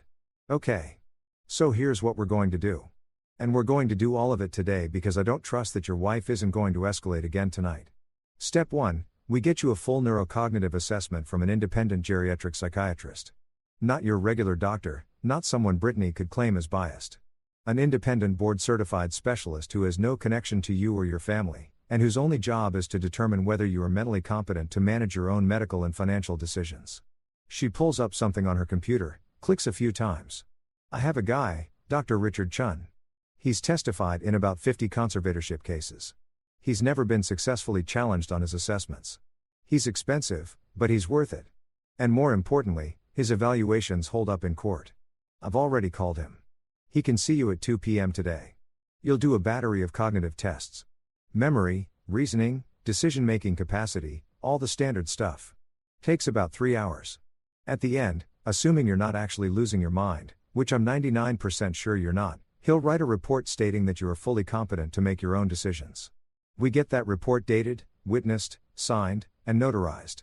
Then, if Brittany or anyone else tries to claim you're declining or confused or need a conservator, we have certified proof that says no. Actually, he doesn't. I like this plan. I like it a lot. What's step 2? Regina smiles, and it's not a friendly smile. It's the smile of someone who's about to ruin someone else's day and is genuinely looking forward to it. Step 2, we restructure your assets into trust that Brittany can't touch. Not in divorce, not if you die, not ever. We're going to create an irrevocable trust for the bulk of your patent money and royalties. You'll be the primary beneficiary during your lifetime. But the trust itself is managed by a corporate trustee, a bank, not a person, because people can be bribed or manipulated or threatened. The trust documents will specifically state that Brittany and Lorraine are excluded from any distributions, any decision-making authority, and any beneficiary status. We'll name Tyler as a beneficiary after you, and we'll set up a foundation or charitable component so there's a clear paper trail showing your intent wasn't just to screw over your wife but to protect your assets for legitimate purposes. She's typing while she talks, pulling up documents, making notes. Will also create a medical power of attorney and a financial power of attorney. But instead of giving that power to your wife, you're giving it to me or to Tyler when he turns 18, or to a professional fiduciary, anyone except Brittany. And we're going to put specific language in there that says, under no circumstances can Brittany or Lorraine make medical decisions for you, place you in any facility, or access your financial accounts. We're going to ban them explicitly by name in legal language that's so clear a first-year law student could understand it. This is getting better by the minute. Step 3, I ask. Regina takes another sip of coffee, and I can tell she's enjoying this.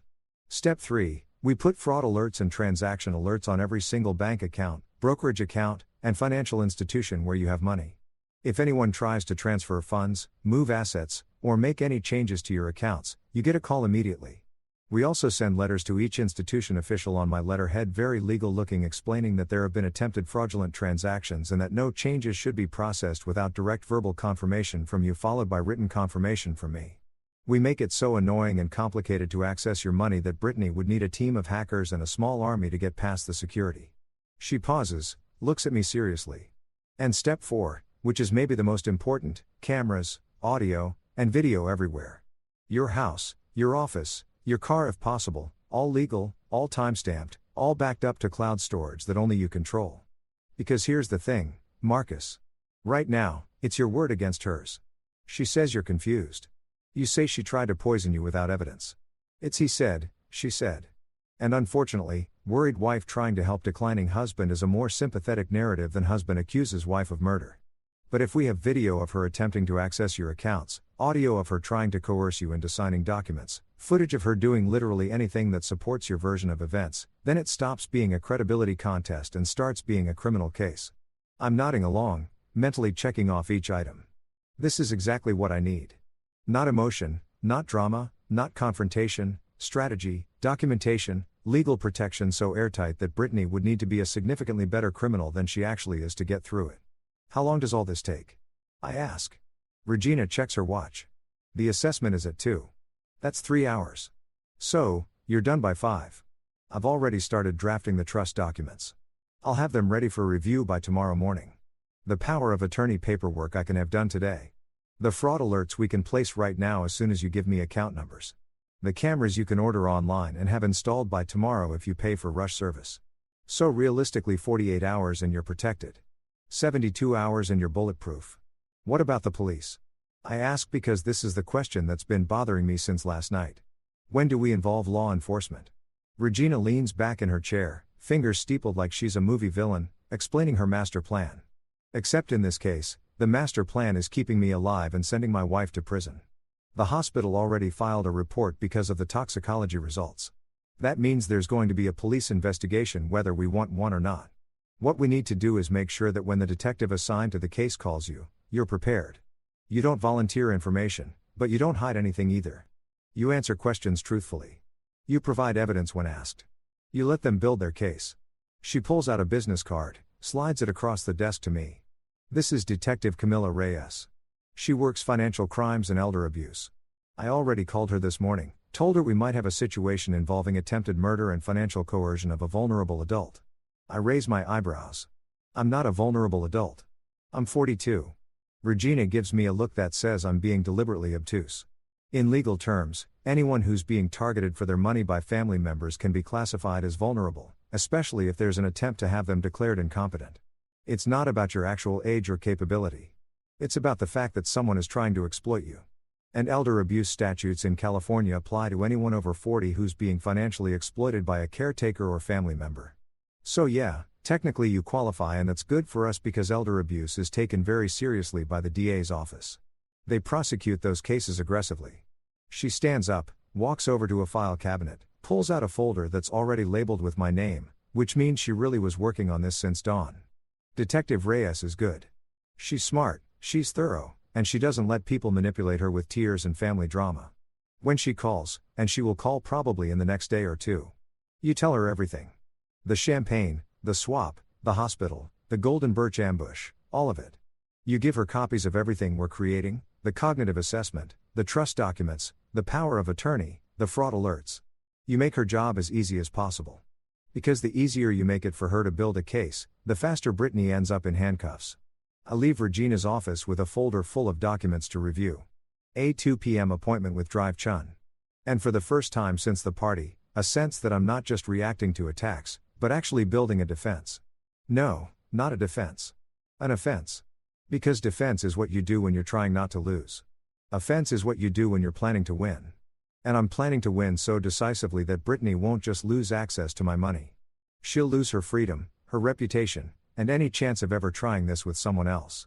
I get to Dr. Chin's office at 1:45 because I'm the kind of person who shows up early to things, which is probably why I'm successful, and Brittany is trying to murder me for money instead of just earning her own. The office is in a medical building near the hospital. All beige walls and generic landscape paintings and magazines from 6 months ago. Dr. Chun himself is maybe 60. Asian guy with glasses and a calm demeanor that makes you feel like he's seen every kind of cognitive problem imaginable. And yours, whatever it is, doesn't surprise him. The assessment is exhausting in a way I didn't expect. It's not physically hard, but mentally it's like running a marathon while someone asks you to solve math problems. Memory tests where he gives me lists of words and asks me to repeat them back immediately. Then again 5 minutes later. Then again 20 minutes later. Problem-solving exercises where I have to figure out patterns and sequences of numbers or shapes. Questions about current events, recent presidents, basic geography. Tasks where I have to draw a clock showing a specific time. Copy complex figures. Explain the meaning of proverbs. He asked me to count backward from 100 by 7s, which sounds easy until you're doing it out loud and your brain keeps wanting to take shortcuts. 3 hours later, I'm done.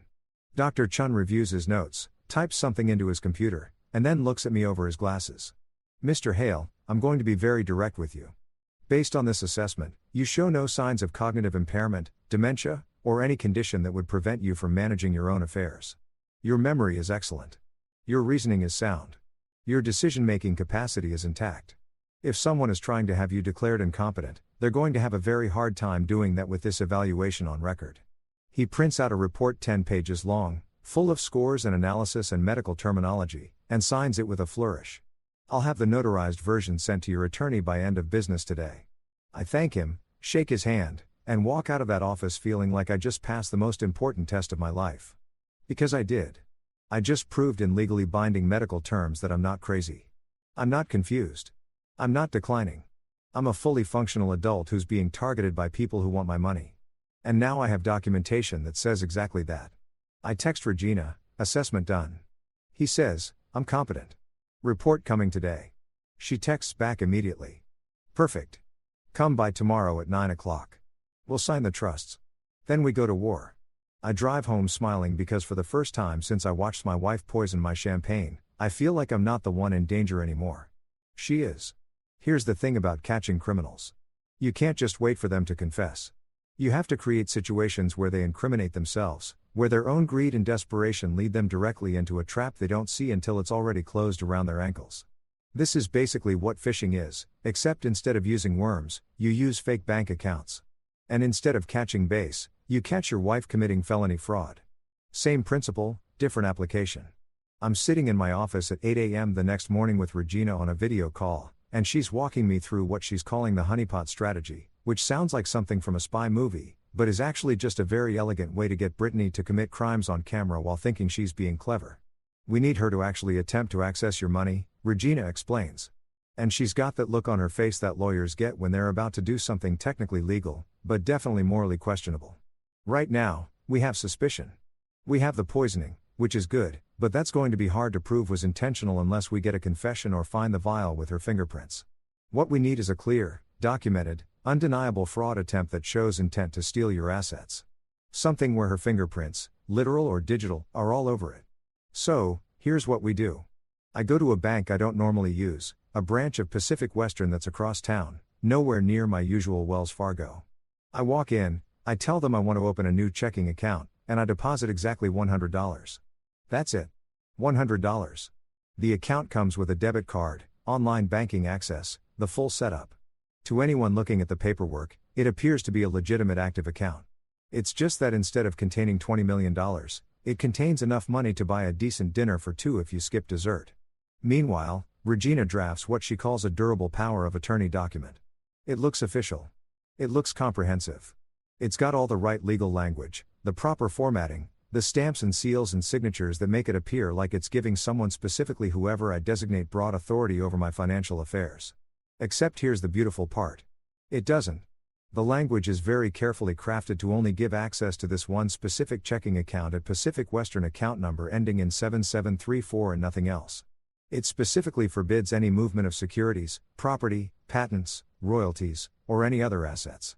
It auto-expires in 90 days and buried in Section 12 subsection F in language that requires a law degree to fully parse. It says that any attempt to exceed the authority granted in this document constitutes fraud and nullifies the entire agreement. It's bait, Regina says, and she sounds genuinely pleased with herself. Anyone who reads this carefully will see it's limited. But anyone who's desperate and greedy and just looking for access to your accounts, they'll see power of attorney, and think they hit the jackpot. They'll skip the fine print. They'll assume it's broader than it is.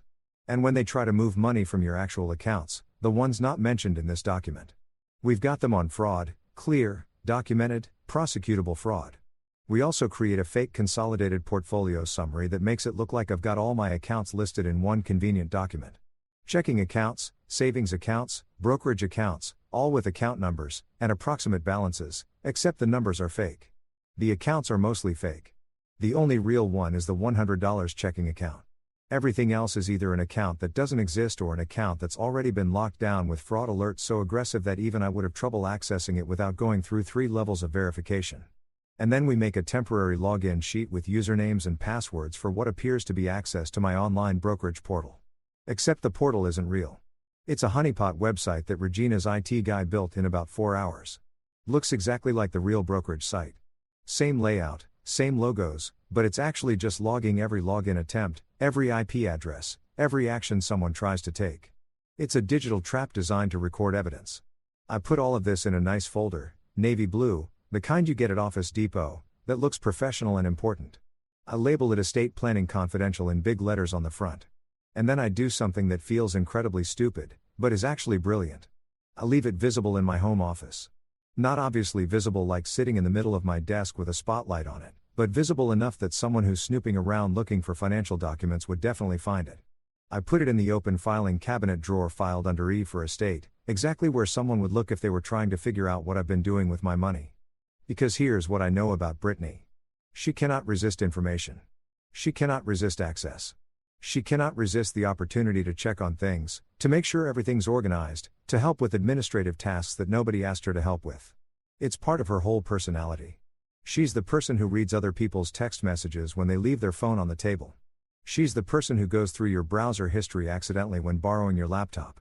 She's nosy and greedy, and she thinks she's sneaky, but she's actually just obvious if you know what to look for. So, I leave the folder. I go about my evening like nothing's wrong. I make dinner for myself from ingredients I personally bought and opened because we're still operating on the assumption that everything in my house might be poisoned. I watch TV. I go to my office around 8 p.m. to work on some emails, which is really just me sitting at my desk with my laptop open while the security camera I installed yesterday mounted in the bookshelf looks like a book spine. Records in 4K, captures everything. Around 9 p.m., Brittany appears in the doorway. She's wearing yoga pants and a tank top, hair up in a messy bun, looking casual and unthreatening. "Hey, baby," she says, and her voice is soft, conciliatory, like we didn't have a massive fight 2 days ago about her trying to put me in a luxury prison. "I've been thinking. I know things have been tense. I know you're stressed. I just want you to know I'm here for you. Whatever you need. It's a performance. It's absolutely a performance. But I play along because the camera is rolling and I need her to think I'm buying it." "Thanks," I say. I give her a small smile. Not too big. Just enough to suggest I'm softening, that maybe I'm reconsidering, that perhaps she's winning me back over. "I appreciate that. I know you're trying to help." She comes closer, puts a hand on my shoulder, squeezes. "I love you, Marcus. I know you don't believe that right now, but I do. And I'm going to prove it to you." She kisses the top of my head, tells me not to stay up too late, and leaves. The whole interaction takes maybe 90 seconds. Oscar-worthy manipulation. 30 minutes later, I'm in bed in the guest room now because I've decided sleeping in the same room as someone who tried to poison me is a line I'm not willing to cross. And my phone is on the nightstand, unlocked, screen facing up. I'm not actually asleep. I'm reading on my tablet, waiting, and then it happens. My phone pings, not a text, not an email. An alert from the security system. Motion detected in home office. I switch to the camera app. There's Brittany, illuminated by the desk lamp she just turned on, standing in front of my filing cabinet. She's got her phone out. She's looking around, checking, I assume, to make sure I'm not coming back downstairs. And then she opens the drawer, pulls out the navy blue folder, flips it open. I watch on my phone screen as she photographs every page, the power of attorney, the portfolio summary, the login credentials sheet. She's systematic about it, making sure she gets clear shots of every document, zooming in on account numbers and passwords. She thinks she's being so careful, so thorough. She has no idea she's creating a perfect evidence trail of herself stealing confidential financial information without consent. She puts the folder back exactly where she found it. Good attention to detail. I'll give her that. Turns off the light and leaves the office. The whole thing takes maybe 5 minutes. I lie there in the dark smiling because now I wait. Now I see what she does with that information and I don't have to wait long. My phone pings again 30 minutes later. This time it's an alert from the Honeypot website. Failed login attempt from an unknown iPhone. User attempted to access account ending in 4821. One of the fake accounts on the summary. User attempted to initiate a wire transfer of $4,800 to an external account. The system blocked it obviously because it's not a real account, but it logged everything. IP address, device fingerprint, timestamp, the exact amount she tried to steal, which is interesting because $4,800 is suspiciously close to 1 month's rent on her boutique, which means she's not even trying to steal everything at once. She's trying to siphon money gradually, so I won't notice. I screenshot everything, the camera footage of her in my office, the photo she took, the login attempt, the block transfer. I texted all to Regina with a message. Got her. She took the bait. Regina responds at 10:30 at night because apparently lawyers never sleep. Beautiful. This is fraud. Wire fraud if she tried to transfer across state lines. Unauthorized access to financial accounts. Identity theft if she tried to use your credentials. I'm calling Detective Reyes in the morning. Do not confront your wife. Do not tell her you know. Act normal. Let her think she got away with it. Act normal. Right. I'm supposed to act normal while my wife is actively trying to steal my money after already trying to poison me. This is my life now. This is what passes for normal. I turn off the lights. I try to sleep. I can't sleep because my brain won't stop running through the implications of what just happened. This isn't she said anymore. This isn't circumstantial evidence. This is video footage. This is logged attempts. This is digital fingerprints all over a crime scene. This is the kind of evidence that prosecutors absolutely love because it's objective. It's timestamped and it can't be explained away with tears and claims of misunderstanding. In the morning, I go downstairs and Brittany's in the kitchen making coffee like everything's fine. Morning, baby, she says. All sunshine and casual energy. Sleep okay. I pour myself coffee from the pot I watch her make, even though I'm still not fully convinced she won't poison the coffee. And I say, yeah, fine. You? She nods. Great. Hey, I was thinking we should do something this weekend. Maybe drive up the coast, get away for a couple days, just the two of us. Reconnect. She's trying to get me out of town, away from my lawyer, away from my security system, somewhere remote where if something happened to me, it would look like an accident and there'd be no cameras to prove otherwise. Maybe, I say noncommittally. I've got some meetings this week I need to prep for. Let me check my calendar. She smiles, but I can see the frustration behind it. Her timeline is slipping. The poison didn't work. The golden birch ambush didn't work. The account access didn't work. She's running out of options and running out of time. And she knows it. What she doesn't know is that every move she makes now is being documented, logged, and turned into evidence that's going to be used against her in court. What she doesn't know is that I stopped being the victim about 3 days ago. Now I'm the prosecutor. Now I'm building the case. Now I'm the one in control. And when this all comes out, when Detective Reyes shows up with handcuffs and a warrant, Brittany's going to realize that the biggest mistake she made wasn't trying to kill me. It was underestimating how thoroughly I document her trying to kill me. Because I didn't survive 42 years and build a multi-million-dollar patent by being careless. I survived by being meticulous. And right now, I'm being very, very meticulous about making sure my wife goes to prison for a very, very long time. You ever have one of those mornings where you wake up and realize your life's become a true crime episode narrated by a voice that sounds suspiciously judgmental? Yeah, that was me. My house still smelled like burnt nerves and betrayal when Detective Camila Reyes showed up the next morning. She was early 30s, Latina. Common that way. Only people who have seen genuine chaos can be. Hair tied back, no nonsense posture, and eyes that scan like she was downloading the entire room straight into some government-grade cloud storage. She didn't knock timidly either. It was a confident triple tap, followed by Mr. Hale. Detective Reyes, Riverside PD. That's cop code for I already know everything and I'm here to confirm how stupid everyone else looks. I opened the door, holding a mug I didn't plan to drink from because trust issues now come in caffeine form and said, "You're either my guardian angel or my new therapist." She gave me a look that said, "Neither." Inside, she glanced around, eyes pausing on the kitchen counter where 3 different bottles of water stood sealed like evidence exhibits. "You taking hydration seriously, huh?" she asked dryly. "These days," I said. "Trusting unsealed liquids is basically a hobby for people who don't want to see next Tuesday." She almost smirked. "Almost. We sat in my living room where my entire life now looked like a high-end panic room. Security cameras, motion sensors, files stacked neatly like trophies from the Don't Die Olympics. Reyes pulled out a small notepad. "Walk me through it from the start," she said, voice low but precise like a surgeon who cuts with words. So I did. I told her about the party, the glass, the dropper, the fainting act, the ER, the suspicious rest home pitch, the bait count, the midnight phone alerts, everything.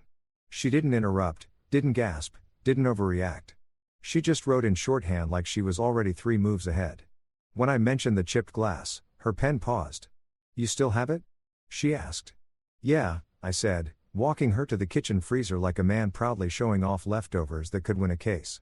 Inside, next to a frozen lasagna, sat a Ziploc bag with the bottle and the chipped flute sealed inside. "You watch too many legal thrillers," she said, eyebrows up. "You have no idea," I replied. She pulled out a pair of latex gloves from her pocket because of course she came prepared. Sealed the bag inside an evidence pouch, labeled it, and said, "We'll run this. If it's what you think it is, we'll know in 48 hours. The calm in her tone was unsettlingly confident. Then she asked for the rest. The screenshots, the login attempts, the fake Golden Birch documents, my notarized mental evaluation, the trust paperwork that legally exiled my wife and her mother from anything that had a dollar sign on it. I laid it all out on the coffee table. The way she flipped through those documents, you could almost hear justice stretching its legs.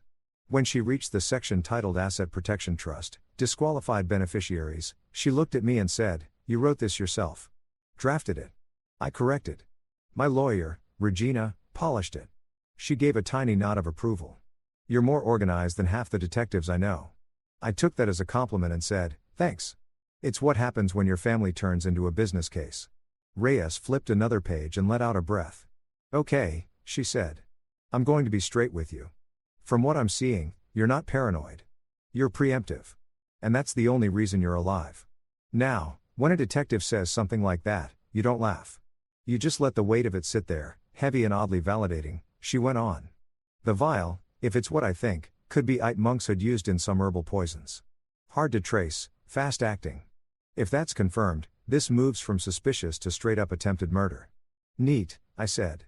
Deadpan, so normal marriage stuff. She cracked the smallest grin. "You'd be surprised how often I hear that." We went over timelines, who poured what, who moved when. I told her about the exact moment Brittany accidentally doctored my drink, how I swapped the glasses, how Lorraine collapsed. Reyes tapped her pen on the page. "You ever confront your wife about it?" "Nope," I said. "I like breathing." That got another flicker of amusement. She stood, pacing lightly, absorbing the house like it was a crime scene, which technically it was. "You understand?" she said finally. "If this is what it looks like, it's going to be ugly. Attempted homicide, financial fraud, elder coercion, conspiracy. People don't like going down for that quietly." I leaned back, hands behind my head. "Yeah, but they also don't like getting caught trying to make a loved one their early retirement plan." Reyes looked at me for a beat, then asked, "You still living with her?" "Hell no," I said. "She's been bouncing between her boutique and her mother's condo, probably practicing her grieving widow face in the mirror." Reyes scribbled that down, then said, "Okay, you're not under arrest, obviously. But I need you to understand, you're a witness now, a high-value one. That means you don't eat out. Don't drink what you didn't open. Don't trust anyone who knocks on your door unless they're wearing a badge or holding a subpoena." "Got it. Got it," I said, though my brain was still processing the phrase high-value witness. She continued, "We'll need the champagne bottle analyzed. We'll get a search warrant for her phone, her mother's, and anyone connected to that Golden Birch scheme. You'll be looped in before we move. Until then, stay predictable. Don't tip her off." "Detective," I said slowly. "She tried to kill me at my own party. I think she's past the point of caring about subtlety." Reyes didn't disagree. She collected the evidence, carefully tucked everything into labeled bags, and before she left, she said something that somehow felt colder than the freezer. "Mr. Hale, from this point forward, don't drink or eat anything you didn't seal or plate yourself. Not from your wife, not from family, not from restaurants, not even a mint at church." I stared. "Not even a mint?" She raised an eyebrow. "You'd be surprised how many people get creative when the inheritance clock starts ticking." I exhaled and nodded. "So, I'm basically living like a paranoid monk now." "No," she said, heading for the door. "You're living." Then she paused at the threshold, turned back, and added, "Oh, and Marcus, good instincts on swapping that glass. Most people wouldn't have noticed the dropper." I shrugged, "Yeah, well, most people don't have a wife who treats cocktails like chemistry class." She actually laughed that time. A quick dry laugh that said, "You're insane, but I respect it." After she left, the silence felt thick. The hum of the fridge sounded like tension. I sat down, staring at the sealed bottles on the counter, and realized something. I'd been living in autopilot for years, pretending stability was love, that keeping quiet was peace. But when a detective tells you to treat your own house like a potential crime scene, the marriage isn't broken. It's buried. I texted Regina. "We're in motion. Reyes is solid." She replied instantly. "Good. Play dumb. They'll trip themselves." I turned off my phone, stared at my reflection in the dark window, and said to no one, "Well, honey, guess it's your turn to drink from the chipped glass." Then I locked every door, checked every camera feed, and made a mental note to start drinking my coffee black because cream suddenly felt like a luxury I couldn't trust. You ever walk into a room knowing everyone else, and it showed up to rob you blind, but you still smile like you're about to present the winning PowerPoint at a TED Talk? That was me strutting into the bank that morning, tailored suit, compulse, heart rate steady enough to fake sainthood. Brittany sat at the glass conference table, all fake pearls and real delusion, flanked by her wannabe lawyer, loan shark, Andre, and some chipper woman from Golden Birch, who looked like she sold timeshares to the elderly. "Baby Brittany Koo, this is just so we can take care of you. Translation: sign here so I can own your soul and Venmo your assets to my new boyfriend." The folder in front of me had more pages than the Bible and smelled like fraud. But I smiled, nodded, and signed. Regina's decoy poi, the one that only gave her access to a checking account holding $100 sad little dollars. Andre leaned forward like he'd just witnessed destiny. Brittany looked like she could taste victory, and the Golden Birch rep was already mentally redecorating my suite. Then Brittany gave the signal. "We'll move $400,000 for the entry fee," she said, all sweet and confident.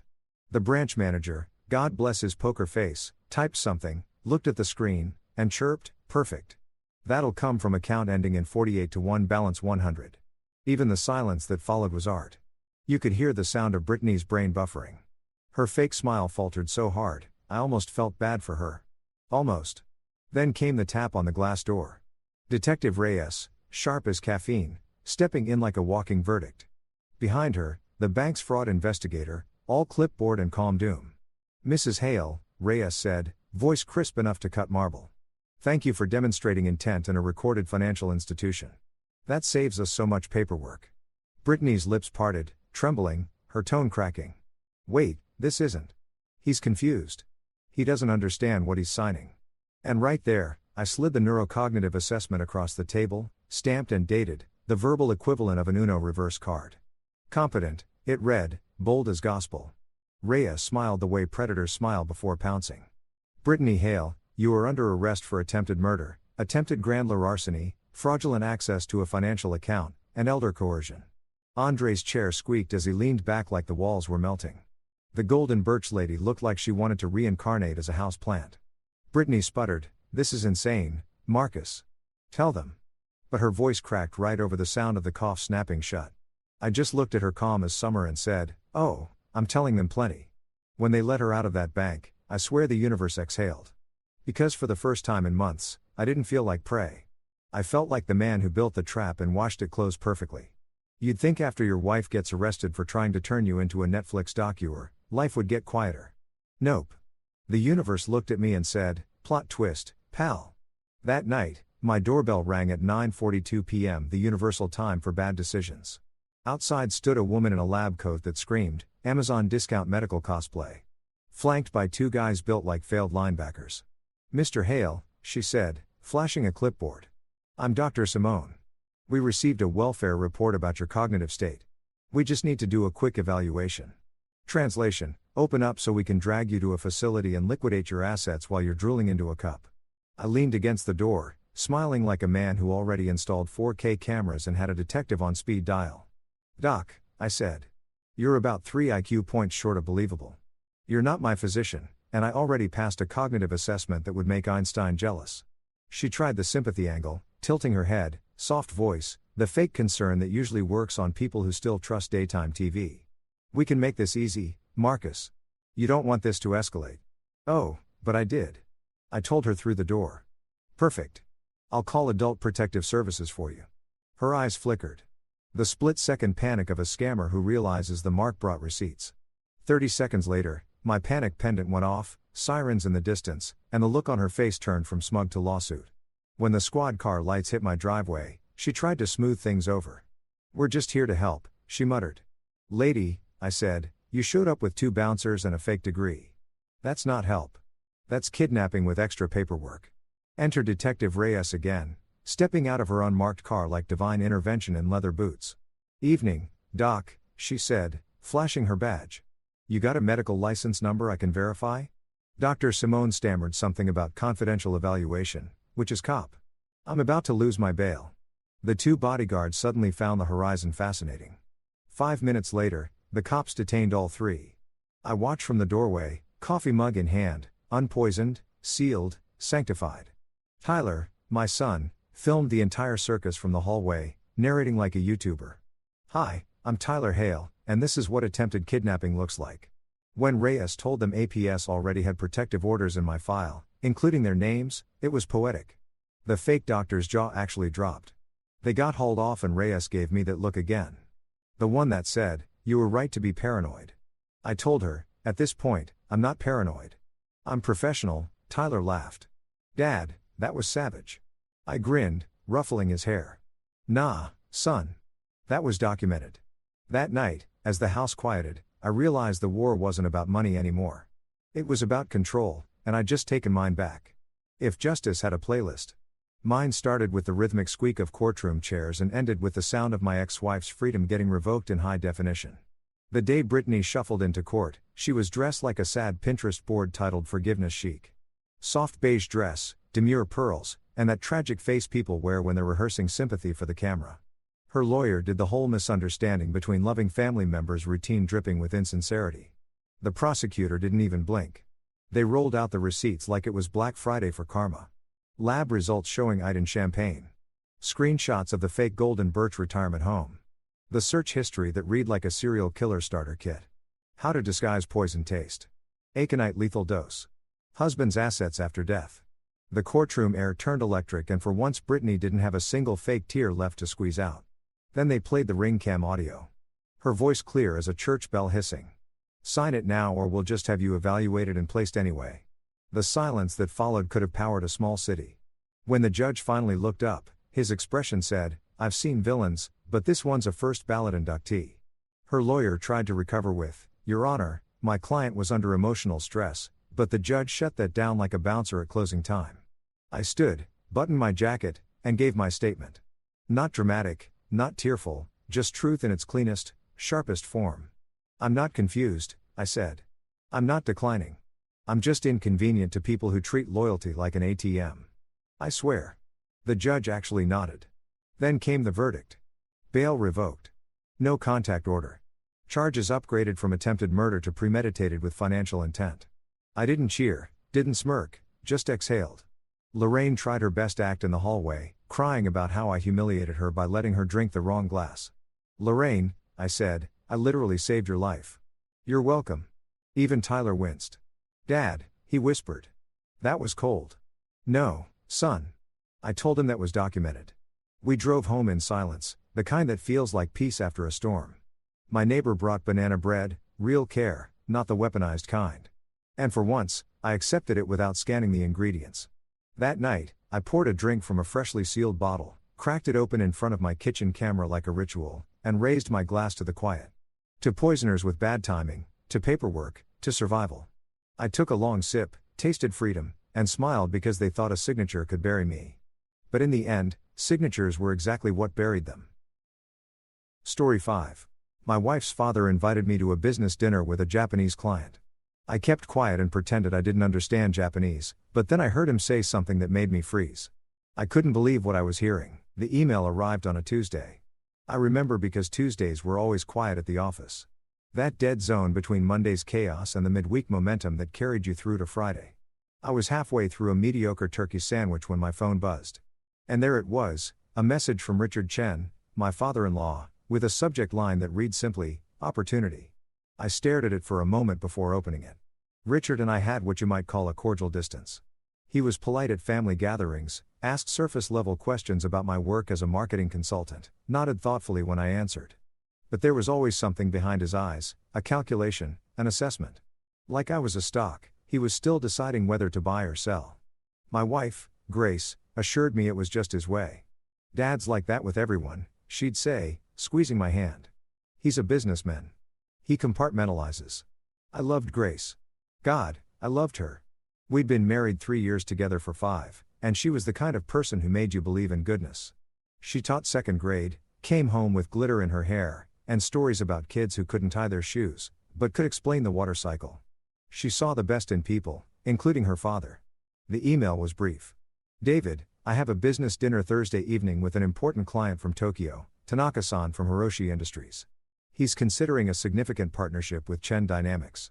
I think it would be valuable for you to join us. Good exposure for you. And Grace mentioned you've been looking to expand your consulting practice. Matsuri Restaurant 700 p.m. Dress well, Richard." I read it twice, then a third time. Richard had never invited me to anything business related. In his world, I was the guy who married his daughter. Acceptable, educated enough, but fundamentally separate from the empire he'd built. Chen Dynamics was his creation. A mid-sized import-export company that had grown from a single shipping container operation into a multi-million-dollar enterprise connecting American retailers with Asian manufacturers. Richard was proud of it in the way some men are proud of their children, fiercely, possessively, without room for question or critique. And now he wanted me there at a dinner with a potential partner. It felt like being invited to sit at the adults' table for the first time. I should have been grateful. I should have felt honored.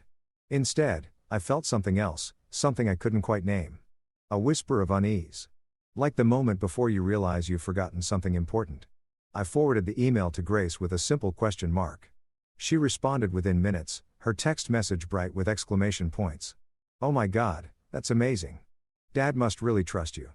This is huge for him. Hiroshi Industries is like a dream client. You have to go." So I went. Thursday arrived wrapped in that particular kind of autumn cold that makes you wish you'd worn a heavier coat, but too proud to admit it once you're already outside. I'd chosen my best suit, charcoal gray, tailored last year for a friend's wedding, and a burgundy tie that Grace said made me look distinguished. I felt like I was wearing a costume, playing dress up in my father-in-law's world. Matsuri Restaurant sat in the upscale district downtown, the kind of place where you needed a reservation weeks in advance, and the menu didn't list prices. I'd passed it a dozen times, but never been inside. The entrance was marked by a simple wooden sign with elegant kanji characters and a stone pathway that curved through a small garden. Even though we were in the middle of the city, it was designed to make you feel like you were stepping into another world. I arrived at 6:55 p.m., not too early to seem desperate. Not late enough to be disrespectful. Richard was already there, standing near the host station in a navy suit that probably cost more than my car payment. Next to him stood a man I assumed was Tanaka-san. Late 50s, silver-rimmed glasses, an expression of polite interest that seemed carved from stone.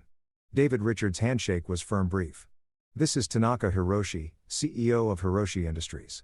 Tanaka-san, this is my son-in-law. David Morrison, he's a marketing consultant." I bowed slightly, not too deep, just enough to show respect, and offered my hand. "It's an honor to meet you, sir." Hanakin's handshake was measured, his eyes sharp. He said something in Japanese, and Richard laughed a calculated sound, like he'd practiced it. He says, "The honor is his." Richard translated, though I already knew that. He's impressed that I have a consultant in the family.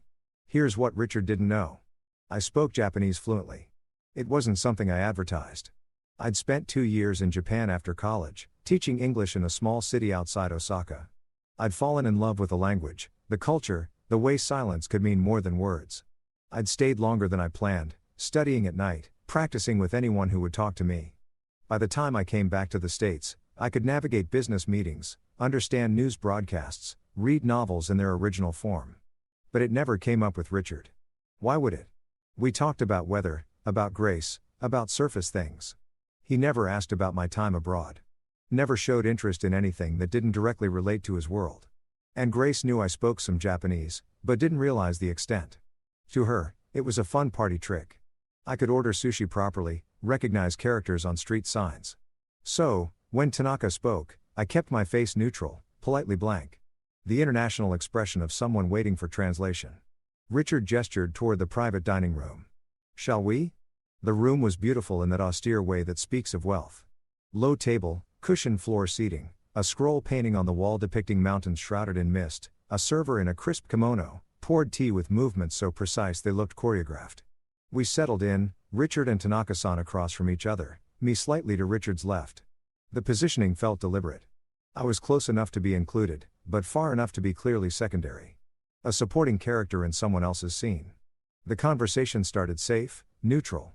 Richard talked about Chen Dynamics' growth trajectory, about their distribution network, about their reputation for reliability. Kanakin listened with that same carved expression, occasionally nodding, asking clarifying questions through Richard's interpretation. Except Richard wasn't just interpreting, he was editing.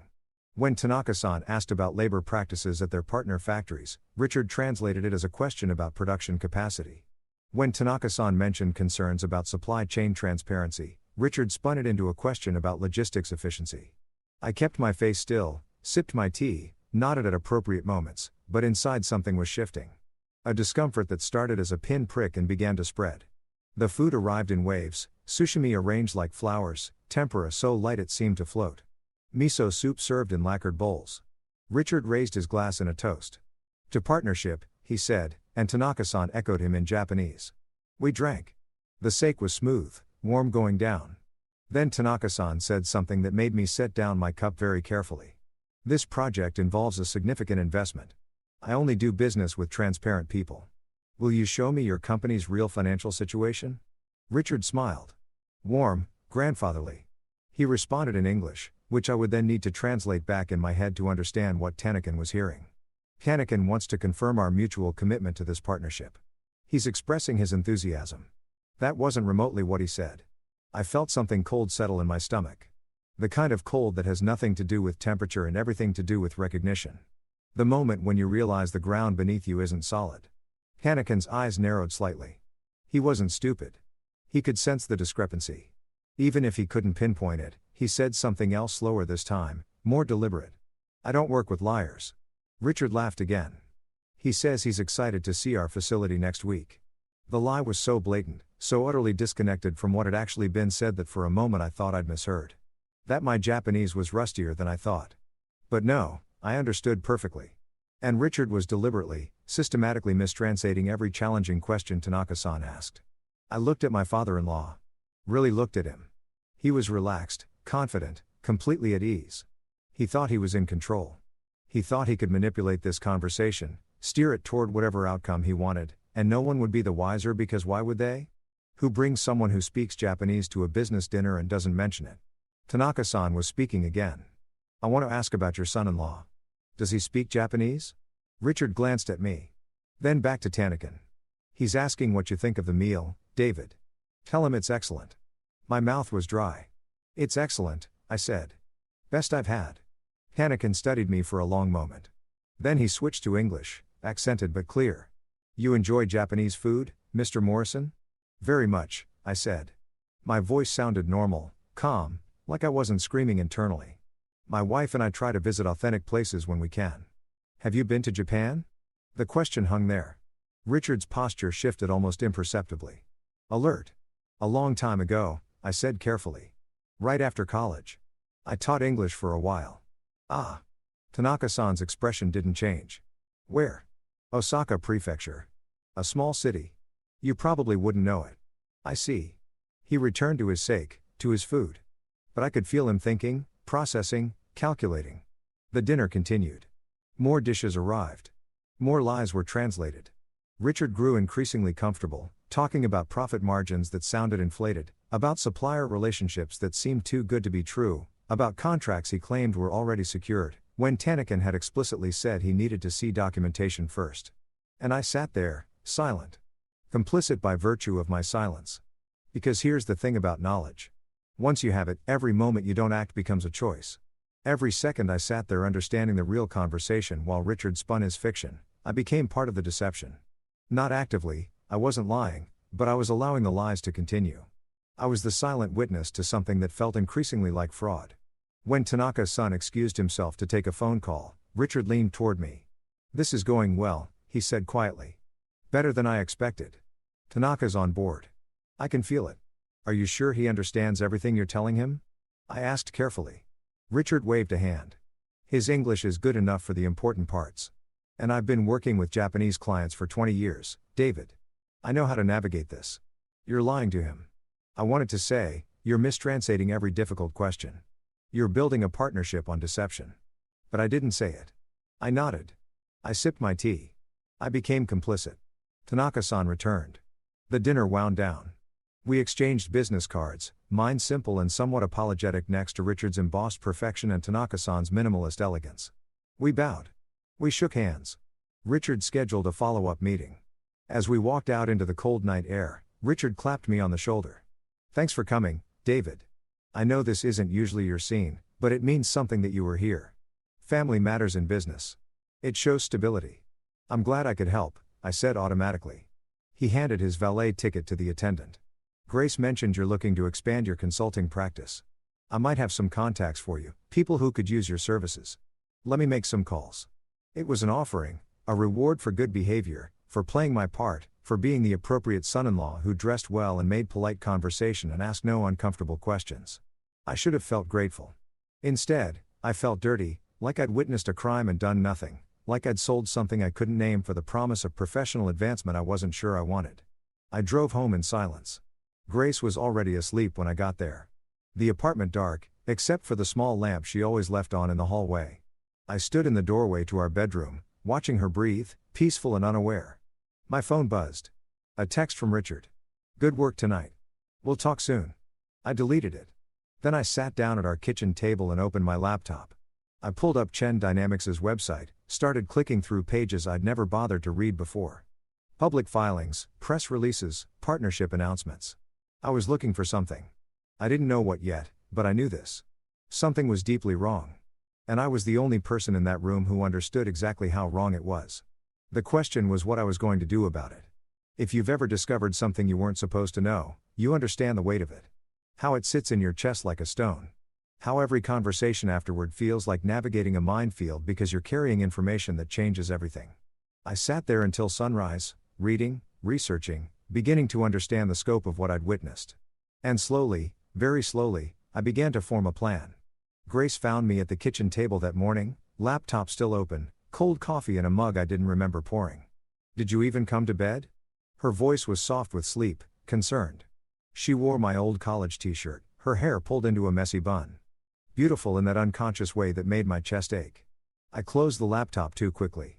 The kind of movement that draws attention rather than deflects it.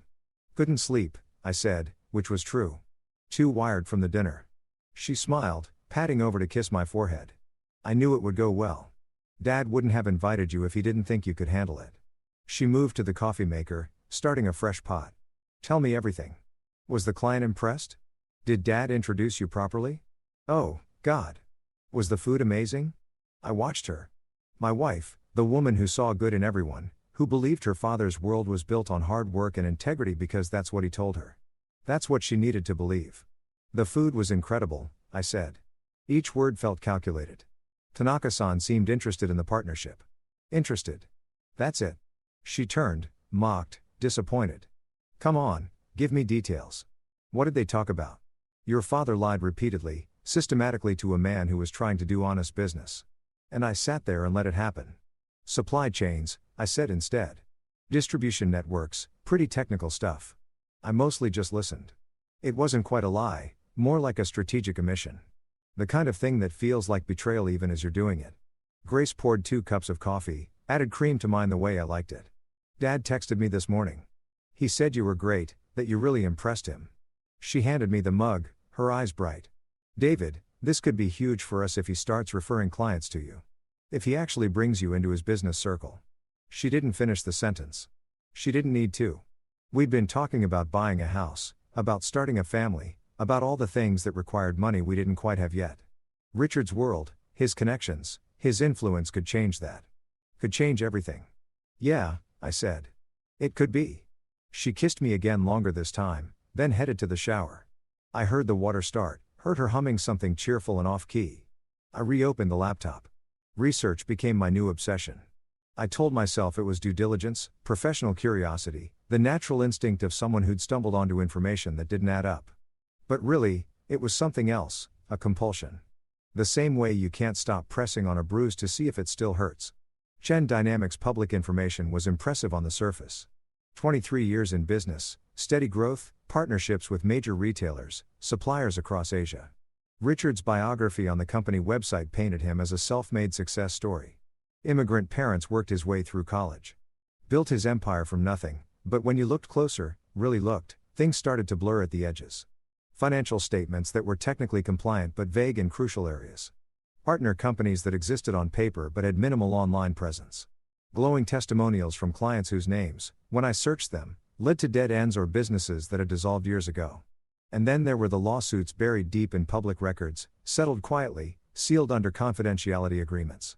3 in the past 5 years, all from Asian suppliers claiming breach of contract, unpaid invoices, misrepresentation of terms, nothing proven, nothing that stuck, but a pattern nonetheless. Like seeing the same card come up too many times in what's supposed to be a random shuffle. I created a folder on my laptop, labeled it Market Research, generic enough that Grace wouldn't think twice if she saw it. Inside, I started compiling everything: screenshots of suspicious transactions, links to archived news articles, notes on the discrepancies between what Richard had said at dinner and what I could verify independently. The deeper I dug, the clearer it became. My father-in-law was running a sophisticated shell game. Not quite illegal, he was too smart for that, but profoundly unethical. He would sign contracts with suppliers based on inflated promises, deliver partial payments, then dispute terms when it came time for full compensation. He'd leverage language barriers and cultural differences, knowing most small Asian manufacturers couldn't afford to pursue international litigation. And he was about to do the same thing to Tanaka Hiroshi. Hiroshi Industries wasn't some small supplier. They were established, respected, substantial. But Richard had clearly identified them as his next mark. The dinner, the charm offensive, the careful mistranslations. It was all set up. He was going to convince Tanaka to commit significant resources. Probably front-load production or provide favorable credit terms. And then I didn't know exactly what came next, but I knew it wouldn't be honest. "You've been distant," Grace said it on Saturday morning, standing in our bedroom doorway while I sat at my makeshift desk. Really just a corner of our dining table where I'd claimed squatters' rights. My laptop was open again, always open now. I looked up, just busy. Got a few new client proposals I'm working on a Saturday. She crossed her arms, not angry, worried. "David, you barely ate dinner last night. You're up until 2-3 in the morning every night. And when I talk to you, you're somewhere else." She wasn't wrong. I'd been somewhere else. Stuck in a loop of discovery and dread, trying to figure out what the hell I was supposed to do with information I never should have had. "I'm sorry," I said, and meant it. "This project is just, it's complicated." "Is it for one of Dad's contacts?" she asked hopefully. "Did he send work your way already?" The assumption stung that any professional success I had would naturally flow from Richard's generosity, that I needed his intervention to thrive. "No," I said, "different client." Grace moved closer, put her hand on my shoulder. "I'm proud of you. You know that, right? You don't need to kill yourself trying to prove something." But that was exactly what I was doing. Trying to prove something to myself, maybe. That I wasn't just the son-in-law who showed up on holidays and smiled politely. That I had principles that mattered more than comfort, that I could see wrongdoing and not just turn away because it was easier. "I know," I said. I pulled her down for a kiss, held her a moment longer than necessary, like I was trying to memorize something I was afraid of losing. Monday, I called in sick to work, told my actual clients I had food poisoning, spent the day at the public library instead, using their computers and guest Wi-Fi because I was becoming paranoid about digital footprints. I found Tanaka Hiroshi's professional profile on LinkedIn. Distinguished career, board member of 2 nonprofits focused on ethical business practices, published articles about corporate responsibility and transparent supply chains. He wasn't just a businessman. He was someone who genuinely cared about doing things right. And Richard was going to destroy him, or try to anyway. Because Tanaka wasn't some small operation that could be bullied or manipulated. He had resources. He had reputation. If Richard tried his usual tactics and Tanaka discovered the deception, the lawsuit would be massive, public. It would unravel everything Richard had built, and Grace would be caught in the aftermath. Her father exposed, her family name dragged through proceedings and press coverage. The carefully constructed world she lived in would collapse. I could prevent that. I could say nothing, do nothing, let events unfold however they would, stay out of it, protect my marriage, my relationship with my wife's family, my own comfortable position in Richard's good graces, or I could act. The question was, how and at what cost? That night, Grace's mother called. I heard Grace on the phone in the other room, her voice bright and animated. "Mom, I know," Dad said. "The dinner went amazing." "Yes, David was perfect." "No, he didn't say anything embarrassing." I sat very still, listening to my wife defend me against criticisms I hadn't heard. Prove my worth to parents who'd apparently been skeptical. When she hung up, she came into the kitchen where I was pretending to cook dinner. "Mom says, Dad's really serious about this Hiroshi partnership. He thinks it could be the biggest deal of his career." She wrapped her arms around me from behind and she said, "Thank you for being there, for supporting him." She said it meant a lot. I stared at the vegetables I was chopping. "I didn't do much. You were there. That's what matters." She rested her chin on my shoulder. "They're having a family dinner Friday to celebrate the partnership moving forward. You'll come, right?" "Of course," I said automatically. "Good," because she hesitated. "I know they can be a lot sometimes. Dad especially. But they're trying, David. They really are. They're accepting you, seeing you as part of the family, not just the guy who married me."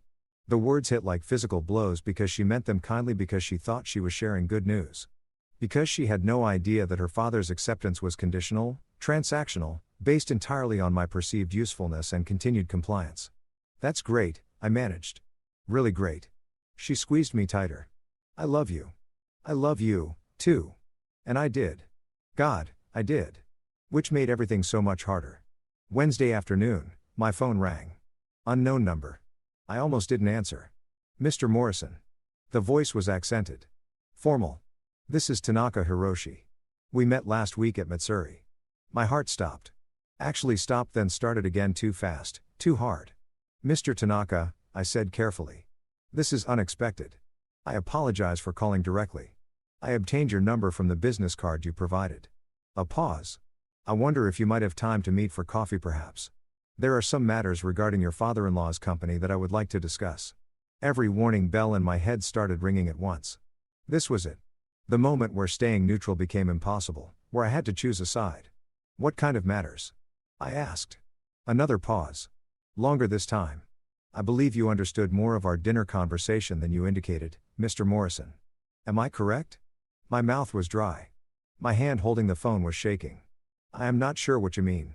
"I have been in business for 30 years, Tanaka said quietly. "I know when someone is truly listening and when they are merely waiting their turn to speak.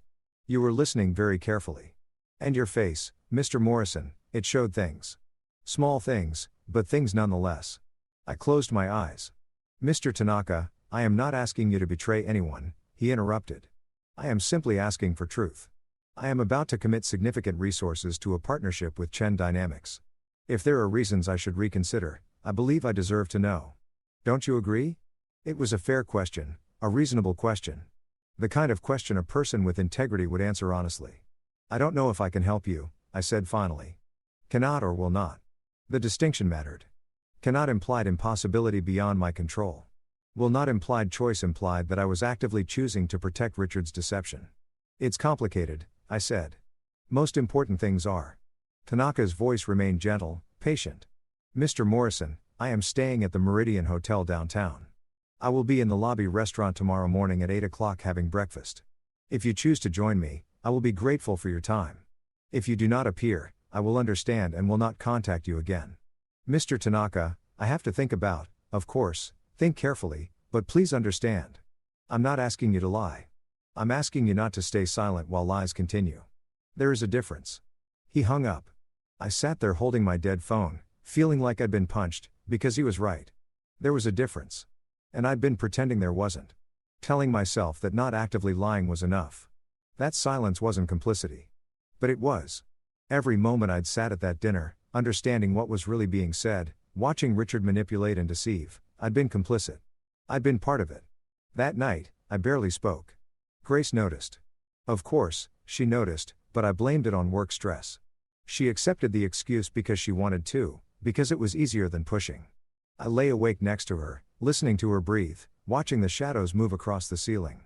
8 o'clock, the Meridian Hotel.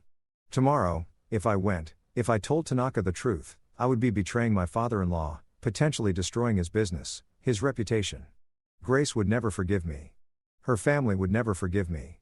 My marriage might not survive it. If I didn't go, I would be choosing comfort over integrity. I would be saying that my personal peace was worth more than truth. That some people's right to honest business dealings didn't matter as much as my need to avoid conflict. I thought about the suppliers Richard had cheated. Small manufacturers, people who trusted him, who delivered goods or services in good faith and been left holding unpaid invoices and broken promises. I thought about how Richard had used cultural differences as weapons, how he'd taken advantage of language barriers, legal distances, the simple fact that pursuing justice internationally was expensive and exhausting. I thought about Tanaka Hiroshi's articles about ethical business practices, about transparency, about the kind of world he was trying to build. And I thought about Grace, my wife, the woman I loved, the innocent party in all of this, who didn't deserve to have her world shattered because her husband couldn't keep his mouth shut. At 3 o'clock in the morning, I got out of bed, went to the bathroom, closed the door, sat on the floor with my back against the wall. I pulled out my phone, searched for flights to nowhere in particular, rental cars, hotels in distant cities. Not because I was actually planning to run, though. The thought had crossed my mind, but because I needed to know I had options. Escape routes. Ways out of whatever was coming. Then I deleted the searches, cleared my browser history. If you've ever been trapped between two impossible choices, you know this feeling. The way your mind spins, trying to find an angle you haven't considered. A third option, a magical solution where no one gets hurt and everyone's happy, and you don't have to be the one who brings the hammer down. But life doesn't work that way. Not really. Sometimes you just have to choose which bridge to burn and try to live with the smoke. I stayed on that bathroom floor until dawn broke through the small window above the shower. Watched the darkness turn gray, then gold, then the harsh white of morning. Grace knocked softly. "David, you okay?" "Yeah," I said. My voice sounded strange, distant. "Just needed a minute. Come back to bed. It's early. I will soon." But I didn't. I stayed there, counting minutes, watching light move across tiles, trying to find the courage to do what I already knew I was going to do. 7:45. I checked my reflection in the mirror. I looked like someone who hadn't slept, someone carrying something heavy. I looked like someone about to change everything. The Meridian Hotel lobby smelled like expensive coffee and quiet money. I stood outside the glass doors for 5 minutes, maybe 10, watching well-dressed people flow in and out. Business travelers with rolling suitcases and practiced efficiency. Hotel guests in athleisure heading to whatever spa or workout facility justified the room rate. Everyone moving with purpose, like they knew exactly where they belonged. I didn't belong here. I belonged at home in bed with my wife, pretending I hadn't seen what I'd seen. Pretending I didn't know what I knew. 7:58. I pushed through the doors. The restaurant was tucked off the main lobby, all blonde wood and soft lighting. The kind of place where breakfast cost $30 and no one blinked. Tanaka sat at a corner table reading something on a tablet, a pot of tea steaming gently beside him. He wore a crisp white shirt, no tie, reading glasses perched on his nose. He looked like someone's thoughtful uncle, not a CEO about to be defrauded. He glanced up as I approached. Something shifted in his expression, not quite relief, but maybe satisfaction, like he'd placed a bet and won. "Mr. Morrison," he said, standing, bowing slightly. "I am grateful you came." I sat down before I could change my mind. Before I could turn around and run, a server appeared immediately. Poured me water. I didn't remember requesting. Asked if I wanted coffee. I said yes, even though I'd already had 3 cups at home, watching dawn break. Trying to convince myself I wasn't about to blow up my life. "I was not certain you would come," Tanaka said once we were alone. He removed his reading glasses, folded them carefully. "It takes courage what you are doing." "I'm not doing anything yet," I said. My voice sounded strange. Strained. "I'm just here. That in itself is something." He poured tea into a second cup, pushed it toward me. Green tea, very calming.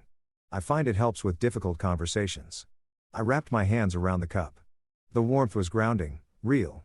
Everything else felt like I was watching it happen to someone else. "Mr. Tanaka, before we go any further, I need to know what exactly do you want from me?" He studied me for a long moment. "Truth," he said simply.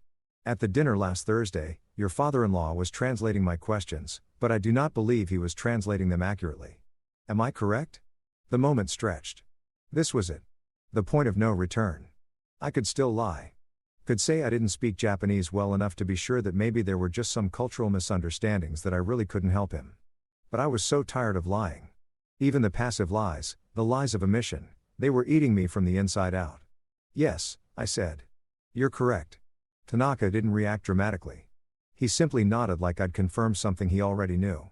Will you tell me what I actually said and what your father-in-law claimed I said? This was the cliff edge, the moment of jumping. Once I started talking, I couldn't take it back. I thought about Grace. Asleep when I left, peaceful and trusting. I thought about the family dinner on Friday, the celebration of a partnership built on deception. I thought about wedding photos on our mantle, about Richard's hand on my shoulder, about being welcomed into a family that was fundamentally corrupt. You asked about transparency, I said quietly. About seeing Chen Dynamics' real financial situation. Richard told you that you were expressing enthusiasm for the partnership. Tanaka's jaw tightened. Continue. So I did. I told him everything.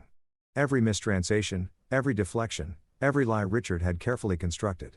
I told him how when he'd said he only worked with transparent people, Richard had claimed he was confirming his commitment. How when he'd stated explicitly that he didn't work with liars, Richard had translated it as excitement about touring the facility. With each revelation, Tanaka's expression grew darker, not angry, controlled, but you could see the calculations happening behind his eyes, the pieces falling into place. When you asked if I spoke Japanese, I said, Richard told me you were asking about the meal. He specifically didn't want you to know I understood because then I would have known immediately that he was lying. Tanaka sat down his teacup with precise care. Mr. Morrison, why did you not say something at the time? Why allow this deception to continue? The question wasn't accusatory, just honest. Wanting to understand? Because he's my father-in-law, I said. Because my wife loves him and trusts him. Because I was afraid of what telling the truth would cost me. And now I'm more afraid of what staying silent will cost me. And you? I met his eyes. You're not his first, are you? You're not the first person he's done this to. Tanaka shook his head slowly. I suspected as much. When I began my due diligence on Chen Dynamics, there were inconsistencies, small things that did not align. Former partners who would not return calls, sealed legal settlements, nothing conclusive, but enough to create doubt. So why move forward at all? Because I wanted to give him the benefit of that doubt because I believe in assuming good faith until proven otherwise. His voice hardened. But I also believe in protecting myself and my company, which is why I had my legal team continuing their investigation, even as we moved toward partnership discussions. He pulled out his phone, swiped through something, then turned it toward me. It was an email thread, all in Japanese, between his lawyers and what looked like representatives from several Asian manufacturing companies. 3 confirmed cases of contract manipulation, Tanaka said. 2 cases of partial payment followed by spurious quality complaints to avoid full compensation. 1 case of complete non-payment with threats of legal action if pursued. All within the past 6 years, all with smaller suppliers who could not afford international litigation. I felt sick. Why hasn't anyone stopped him? Because he is careful. He stays just within legal boundaries. Exploits language barriers and cultural differences, makes it more expensive to pursue justice than to accept the loss. It is a strategy, Mr. Morrison. A calculated, methodical strategy of predation. The coffee arrived. I didn't touch it. Couldn't imagine putting anything in my stomach right now. There is something else, Tanaka said. He pulled a folder from the bag beside his chair, slid it across the table. This arrived yesterday from my investigators. I think you should see it. I opened the folder. Financial documents. Chen Dynamics internal records somehow obtained by Tanaka's team, and they painted a very different picture than the public filings I'd seen. The company was in trouble. Deep trouble. Revenue was down 40% over 3 years. Several major clients had severed relationships. The operational accounts were being shuffled between subsidiaries in what looked like sophisticated money laundering, moving funds around to create the illusion of solvency while masking significant debt. Richard Chen is desperate, Tanaka said quietly. He needs this partnership not to grow his business, but to save it. My company's resources, our reputation, our distribution network. He plans to use them as collateral to secure loans he cannot currently obtain. Then when those loans come due and he cannot pay, the liability will partially fall on Hiroshi Industries as his partner. Jesus. The word came out barely above a whisper. If I had signed the preliminary agreement we discussed, which he was pushing to finalize this week, I would have exposed my company to potentially millions in fraudulent debt. Tanaka closed the folder. Your father-in-law is not just unethical, Mr. Morrison. He is engaged in what my lawyers believe constitutes criminal fraud. The restaurant sounds faded to background noise. The clink of silverware, the murmur of conversation, the soft jazz playing through hidden speakers. It all felt very far away. What are you going to do? I asked. Legally, I'm withdrawing from all partnership discussions immediately. My lawyers will file formal complaints with the appropriate regulatory agencies. What happens after that is beyond my control. He paused. But that is not why I asked you here. Then why? Tanaka leaned forward. Because you are in danger, Mr. Morrison. When I withdraw, when investigations begin, your father-in-law will look for explanations. He will wonder how his deceptions were discovered. And he will remember that you were present at our dinner, that you sat silent while he spoke Japanese. Eventually, he may wonder why you were so silent. The implication settled over me like ice water. You think he'll blame me? I think he will look for someone to blame, and you are the obvious variable, the new element in his careful equation. Tanaka's voice softened. I am telling you this not to frighten you, but to give you time to prepare, to protect yourself, and if I may say, to protect your wife. She deserves to know who her father truly is. Grace, God, Grace. She won't believe me, I said. If I tell her any of this, she'll think I'm attacking her father, that I'm trying to drive a wedge between them. Perhaps initially, Tanaka pulled another document from his folder, which is why I am giving you this, a full report from my investigators with documentation, not speculation, not interpretation, simply facts, dates, records. If you choose to show it to her, she will have evidence. If you choose not to, at least you will know the full truth of what you are protecting her from. He slid the document across the table. It was thick, professional, devastating. Years of Richard's predatory practices laid out in meticulous detail. Why are you helping me? I asked. You don't know me. You owe me nothing. Tanaka smiled, sad and tired. Because you did something difficult today. You chose truth over comfort. That is rare, Mr. Morrison.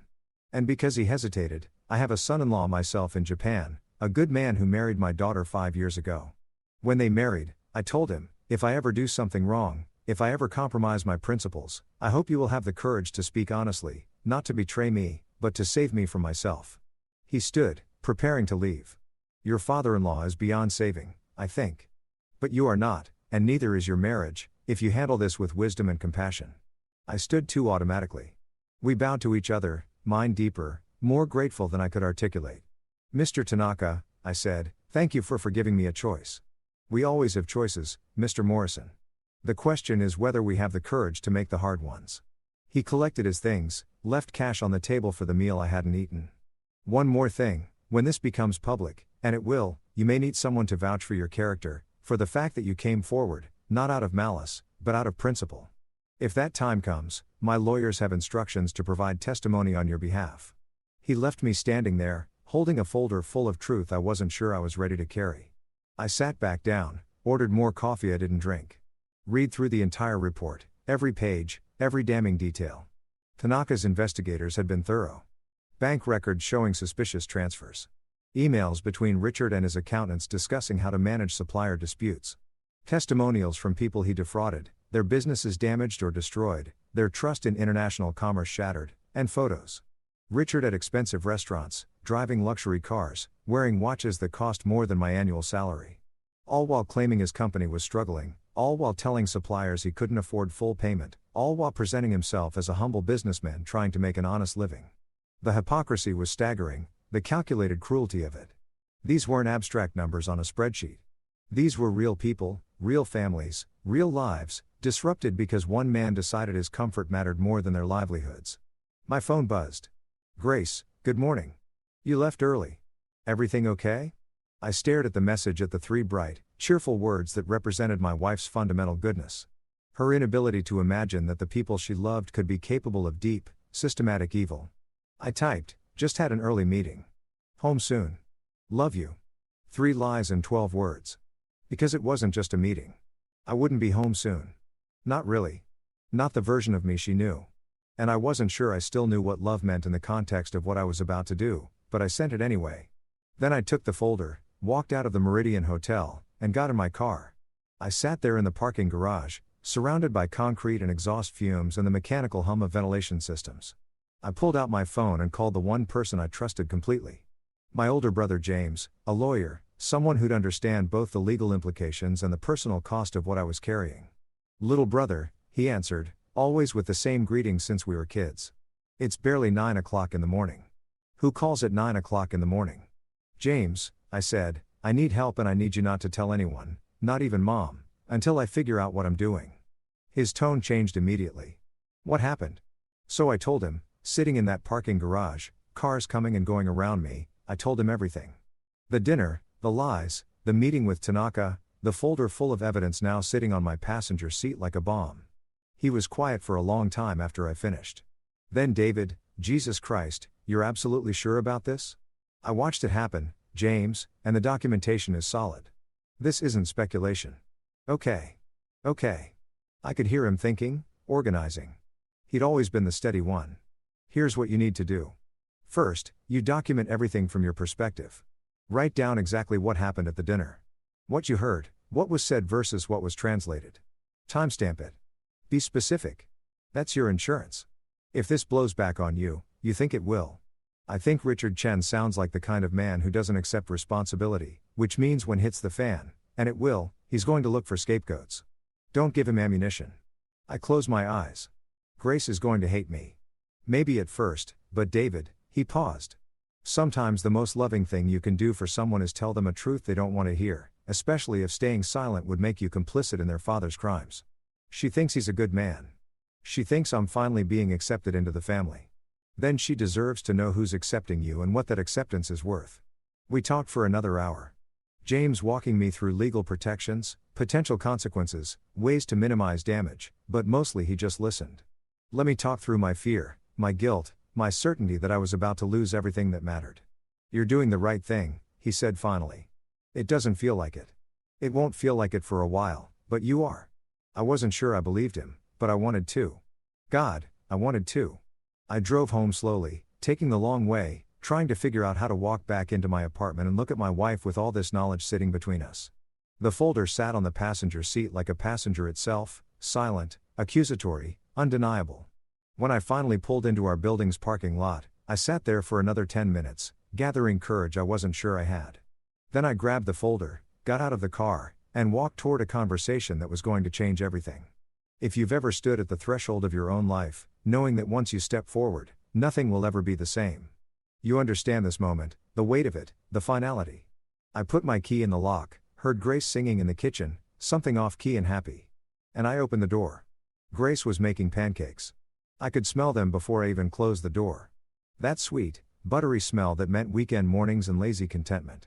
She was at the stove, spatula in hand, humming along to something playing from her phone.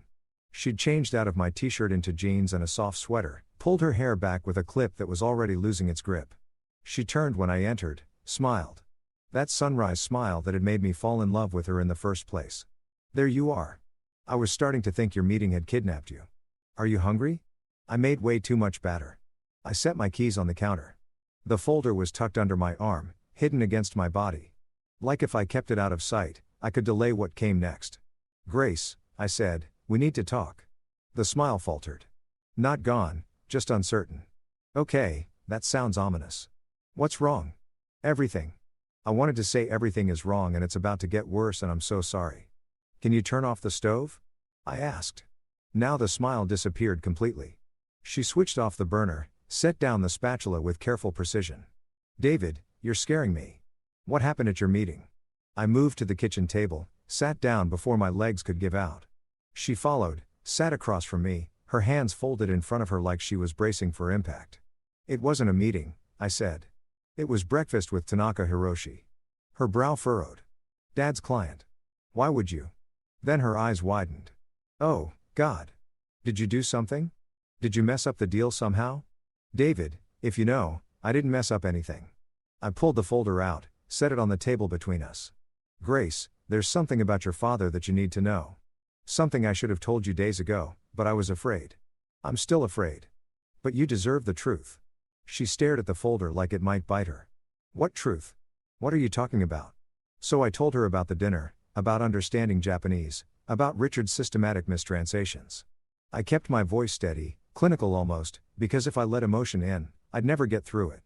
But I watched her face as I spoke. Watched understanding turn to confusion, turn to denial, turn to something harder. That's not possible, she said when I paused. You must have misunderstood. Dad's Japanese might not be perfect, but he wouldn't deliberately lie to a client. He wouldn't. Grace, I speak Japanese fluently. I lived there for 2 years. I know what I heard. You never told me you were fluent. There was accusation in it. Like I'd been hiding something suspicious rather than just a skill that never came up. It never seemed important, but it is now because your father wasn't just making mistakes. He was deliberately, systematically deceiving Tanaka. And when I started looking into Chen dynamics, really looking, I found out it's not the first time. I pushed the folder toward her. This is from Tanaka's investigators. Documentation of your father's business practices over the past 6 years. Grace, your dad has been defrauding suppliers.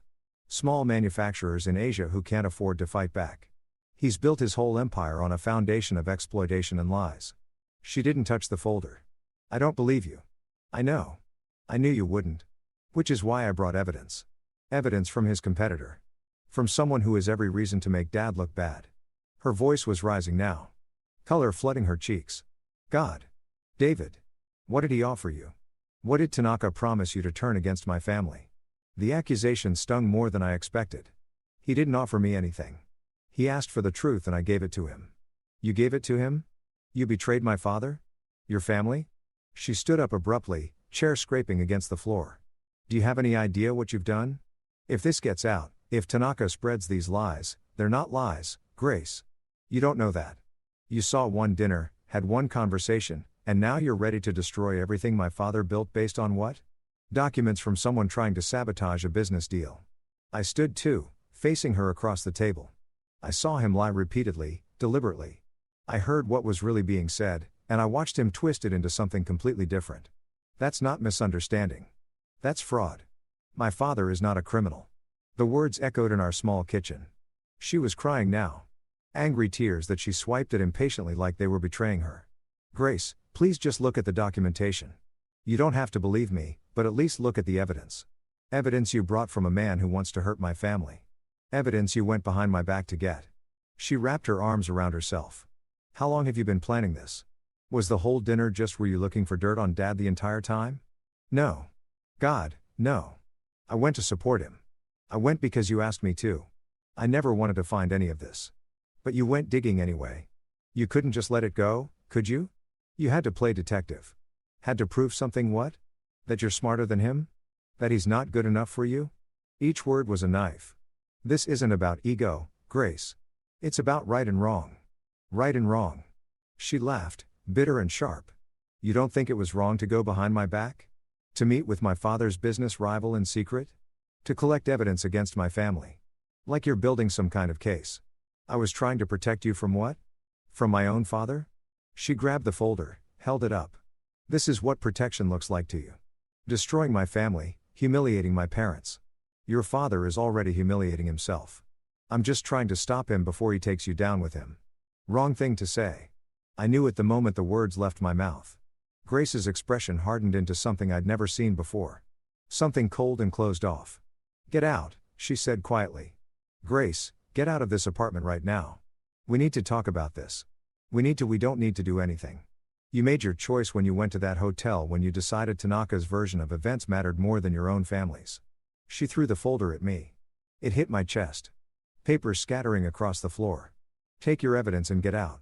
Go stay with your brother. Go stay at a hotel. I don't care. But I don't want you here right now. Please don't do this. Let me explain. Explain what? How you decided my father was a criminal based on one dinner. How you trusted a stranger over the man who raised me. Her voice cracked. My dad is not perfect. But he's my dad, David, and you just tried to destroy him.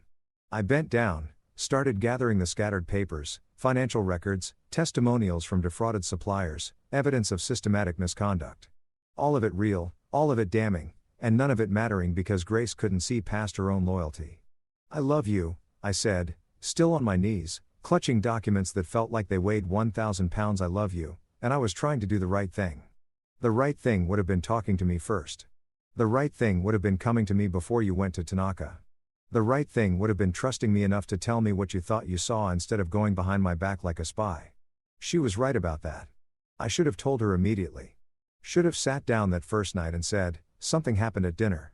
Something that concerns me. Can we talk about it? But I'd been afraid. Afraid of exactly this. Her disbelief, her anger, her choosing her father over me. And in being afraid, I'd made everything worse. I'm sorry. I said, you're right. I should have come to you first. But Grace, the things in this folder, they're real. They're documented. And if you don't look at them, if you refuse to even consider that your father might not be who you think he is, then we're in trouble. Real trouble. She turned away from me, arms still wrapped around herself like she was holding broken pieces together. We're already in trouble, David. You made sure of that. I stood up, folder reconstructed, but disheveled like me. What do you want me to do? I want you to leave. I need time to think. How much time? I don't know. She whirled back to face me. I don't know anything anymore. My husband just accused my father of being a criminal. My family is planning a celebration dinner and now you're telling me it should be a funeral. I need to process this without you standing here looking at me like I'm the one who's wrong for not immediately believing the worst about the man who raised me. Fair. It was fair. Even if it felt like my heart was being torn out through my throat. Okay, I said. I'll go. But Grace, please look at the documentation. Not for me, for yourself. Because if I'm right, if even half of this is true, you need to know before Friday's dinner. That dinner is about celebrating Dad's success, about our family supporting him. And you want me to what? Show up with accusations. Destroy his moment. I want you to know the truth before you celebrate a partnership that's built on fraud. She flinched like I'd hit her. Just go, David, please, before I say something we can't take back. Too late, I thought. We'd both already said things that felt irrevocable, but I nodded, grabbed my keys, headed for the door. David, I turned. For a second, I thought she was going to call me back. Going to say she was sorry, that we'd work through this together. Instead, she said, my father is a good man. Whatever you think you found, whatever Tanaka told you, my father is a good man. And when this is over, when the truth actually comes out, you're going to owe him an apology. I wanted to tell her she was wrong. Wanted to make her see. But you can't force someone to truth. They have to choose to see it themselves. I hope you're right, I said. And meant it. God, I meant it. How much easier everything would be if I was wrong. If Richard was innocent and I was just paranoid, jealous, misinterpreting. But I wasn't wrong. And deep down underneath her anger and denial, I think Grace knew it, too. Which was why she was so angry. Because knowing something and accepting it are two different things. I left. I drove to James' place. He lived 40 minutes away in a neighborhood he could barely afford. A one-bedroom apartment that smelled like old coffee and law books. He opened the door in sweatpants and a faded band t-shirt, took one look at my face, and pulled me inside. That bad? He asked. Worse, he made coffee. I didn't drink while I sat on his couch and told him everything. Grace's reaction, her denial, her anger, the way she'd looked at me like I was a stranger, someone capable of betrayal. She'll come around, James said. Once she looks at the documentation, she won't look at it. She threw it at me. Okay. But once the news breaks, once Tanaka files his complaints and investigations start, she'll blame me for starting it. I put my head in my hands. She'll think I initiated everything, that I set her father up somehow. Did you tell her that Tanaka already knew? That his investigators had already found everything before you even met? She didn't want to hear it. In her mind, I went to Tanaka first. I chose him over her family. Nothing else matters. James sat down across from me. David, listen. I know this feels impossible right now, but you did the right thing. When Grace calms down, when she has time to process, what if she doesn't? What if this is it? What if I just destroyed my marriage to expose a man who's probably going to lawyer up and somehow escape consequences anyway? Then you'll still have done the right thing. That has to matter. But did it? If doing the right thing cost me my marriage, my wife, the future we'd planned, did it still count as right, or was it just stupid, naive? The actions of someone who thought principles mattered more than relationships? I didn't know anymore. My phone buzzed. Grace, I told my parents what you did. They're devastated. Mom is crying. Dad is talking to lawyers. I hope you're happy. I showed the message to James. Jesus, he said. She told them already without even looking at the evidence. She's loyal. It's one of the things I love about her. Even when it's misplaced. Another message. The dinner Friday is still happening. Family only. You're not invited. Family only, I repeated. I'm not family anymore. Not when it counts. James took my phone away. Stop reading these. She's hurt and lashing out. Give her time. But time felt like quicksand. The more that passed, the deeper I'd sink. Richard would be spinning the narrative right now, painting me as jealous, vindictive, maybe even mentally unstable. By Friday, the whole family would have a story about David, the betrayer. David, who tried to destroy them because he couldn't handle Richard's success, and Grace would believe it. Because believing meant accepting that her father was a monster. And no one wants to believe that about the people they love. What do? I asked James. Just wait. Hope she changes her mind. You document everything. You protect yourself legally. You cooperate with any investigations that start, and you give Grace the space she asked for, even though it's killing you. Sound advice, practical, reasonable. I hated all of it. I spent the rest of the day on James' couch, staring at the ceiling, replaying every moment of the morning, looking for the point where I could have done something different, said something better, made Grace understand without making her choose between me and her father. But there wasn't one. Or if there was, I'd missed it. And now I was here, separated from my wife, accused of betrayal, carrying truth that no one wanted to hear. My phone rang around 5. Unknown number. I almost didn't answer. Mr. Morrison, this is Richard Chen. My father-in-law's voice was cold, controlled, the warmth from the dinner completely gone. Mr. Chen, I said. James looked up sharply from his laptop. I'm calling as a courtesy to let you know that I've retained legal counsel regarding your slanderous accusations. If you continue to spread lies about me or my company, I will pursue legal action for defamation, interference with business relationships, and any other remedies my lawyers can identify. I haven't spread any lies. You met with Tanaka Hiroshi. You told him God knows what. And now he's withdrawn from our partnership discussions, citing concerns about my business practices. The last words were coded in contempt. You sabotaged a multi-million-dollar deal. David, do you understand that? You destroyed something my company desperately needed because of what? Jealousy. Spite. I told him the truth about what happened at the dinner. Your interpretation of what happened. Your biased, uninformed interpretation colored by your obvious resentment of my success. So that was the story. I was jealous, resentful, a small man trying to bring down someone bigger. If you actually believe that, I said carefully, then you have nothing to worry about. The truth will exonerate you. The truth, Richard said, is that you betrayed your family and Grace is better off knowing that now before you could do more damage. He hung up. I sat there holding the dead phone, feeling the weight of what I'd set in motion. Richard was mobilizing, building his defenses, painting me as the villain, and Grace was helping him do it. Probably without even realizing he threatened you, James said. That was a clear threat. He's protecting himself. Exactly what you said he'd do, which means he's scared. People who have nothing to hide don't threaten lawsuits before any formal accusations are made. Maybe. Or maybe he was just a bully who knew how to use intimidation. Either way, the battle lines were drawn. I was on one side, Grace and her family on the other, and the space between us felt insurmountable. Outside James' window, the sun was setting. Friday was 2 days away. The celebration dinner would happen whether I was there or not. The family would toast to Richard's success, to the partnership that almost was, to their strength in the face of outside attacks, and I would be somewhere else. Alone, right? Maybe, but alone. If you've ever chosen principle over people you love, you know this hollowness, this certainty that you did what needed doing, coupled with the devastating awareness of everything it cost. I pulled out my laptop, started writing down everything I remembered from the dinner, from my conversation with Tanaka, from Grace's reaction and Richard's threat, documentation, like James said, protection.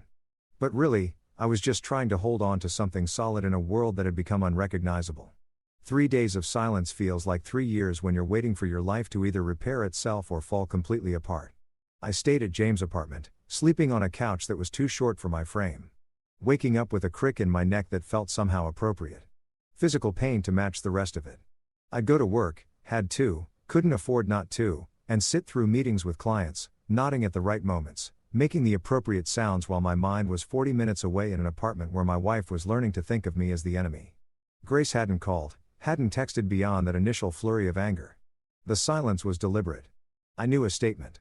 You chose this, the silence said. Now live with it. So I did. Or tried to. James was good about it. Didn't push. Didn't pry beyond what I volunteered. He'd come home from his law firm around 7, find me exactly where he'd left me that morning, and just coexist, make dinner, share it, let me sit with my thoughts without demanding I articulate them. Brotherhood in its purest form, presence without pressure. You should eat, he'd say, pushing a plate toward me. I'm not hungry. Eat anyway. Spite is not a nutritionally complete diet. So, I'd eat mechanically, tasting nothing, fueling a body that felt increasingly disconnected from my will. Wednesday night, I got an email from one of my actual clients, A small startup I'd been consulting for on their marketing strategy. The CEO wanted to schedule a meeting. Nothing unusual except the tone felt off, too careful. I called him, got voicemail, called again an hour later. Same result. Thursday morning, he finally answered. David. Hey, listen. I've been meaning to reach out. The pause told me everything. You're terminating the contract. It's not personal. It's just we heard some things about a situation with your family and we're a small company. We can't afford to be associated with any kind of controversy right now. What situation? What did you hear? That you're involved in some kind of business dispute? Accusations of sabotage or something? Look, I don't know the details and I don't want to. We just need to protect our reputation. Richard, it had to be. He was already working his network, poisoning wells before I even knew they existed. I haven't sabotaged anything, I said. I witnessed fraud and reported it. There's a difference. Maybe, probably, but perception matters, David. And right now, the perception is that you're radioactive. I'm sorry. I really am. You did good work for us, but we can't take the risk. He hung up. Professional, apologetic, absolute. I stared at my phone. One client gone. How many more would follow? How many people were in Richard's orbit listening to his version of events, deciding I was too dangerous to associate with James, I said when he got home that evening. I think I'm being blacklisted. I told him about the client, about the carefully worded termination, about the implication that my name was becoming toxic in local business circles. He set down his briefcase with unusual force. That's tortious interference. If Richard is actively sabotaging your business relationships, that's actionable. Can I prove it? The client didn't name Richard specifically. Just said they heard things. Could have come from anywhere. Could have, but probably didn't. James pulled out his laptop. Let me make some calls. I know people who know people. We'll find out what story Richard is spreading. And then what? Sue my father-in-law while I'm trying to save my marriage. That'll really convince Grace I'm not the villain here. You think doing nothing will convince her? David, you're being attacked. You need to defend yourself, but defending myself meant escalating. Meant legal battles and depositions and all the ugly machinery of litigation. It meant burning bridges that might possibly still be repairable. It meant accepting that this situation wasn't going to resolve quietly. Wasn't going to end with Grace coming to her senses and Richard admitting wrongdoing and everyone apologizing and moving forward. It meant war. Let me think about it, I said. James looked like he wanted to argue, but he just nodded, closed his laptop, ordered Thai food neither of us really wanted. Friday arrived like an execution date. I woke up knowing that somewhere across the city, Grace was getting ready for the family dinner, picking out an outfit, maybe the blue dress I loved on her, doing her makeup in our bathroom mirror. The one with the crack we kept meaning to replace, getting ready to celebrate her father's resilience in the face of my betrayal. Would she think about me at all? Wonder where I was, what I was doing, or had she already started the process of writing me out of the narrative? David the temporary husband? David the mistake. David who almost ruined everything but didn't because family sticks together against outside threats. I went to work, had a video call with a client in Portland who hadn't heard any rumors yet, who still treated me like a professional consultant rather than a cautionary tale. It felt almost normal, a glimpse of what life used to be, before I learned to speak Japanese. Before I accepted a dinner invitation, before I chose truth over comfortable ignorance. You look tired, the client said. Everything okay? Just dealing with some family stuff, I said. The all-purpose excuse. Vague enough to shut down questions. Specific enough to seem honest. Been there. Hang in there, man. Family's important, but so is your sanity. If only those two things weren't mutually exclusive right now. I finished the call, checked my phone compulsively, even though I knew there'd be nothing. Grace hadn't blocked me. I'd checked pathetically, sending a test message to myself from her contact, but she might as well have. The silence was just as effective. Around 2 o'clock in the afternoon, my phone finally rang. Unknown number again. This time it was a woman, older, formal. Mr. Morrison, this is Helen Chen. Grace's mother. I sat up straighter automatically like she could see me through the phone. Mrs. Chen. Hello. I'm calling because I think we need to have a conversation. Adult to adult. Before this situation spirals further out of control, her voice was neutral. Controlled. I couldn't tell if she was friend or enemy, mediator or messenger. I'm listening, I said carefully. My husband is very upset. Grace is heartbroken. And you, I imagine, are feeling quite righteous about whatever it is you think you've discovered. She paused. But righteousness doesn't keep families together, David. Neither does fraud. So you keep saying these accusations you've made. Do you have any idea what they could do to Richard's reputation? To our family standing in the community? Grace teaches second grade.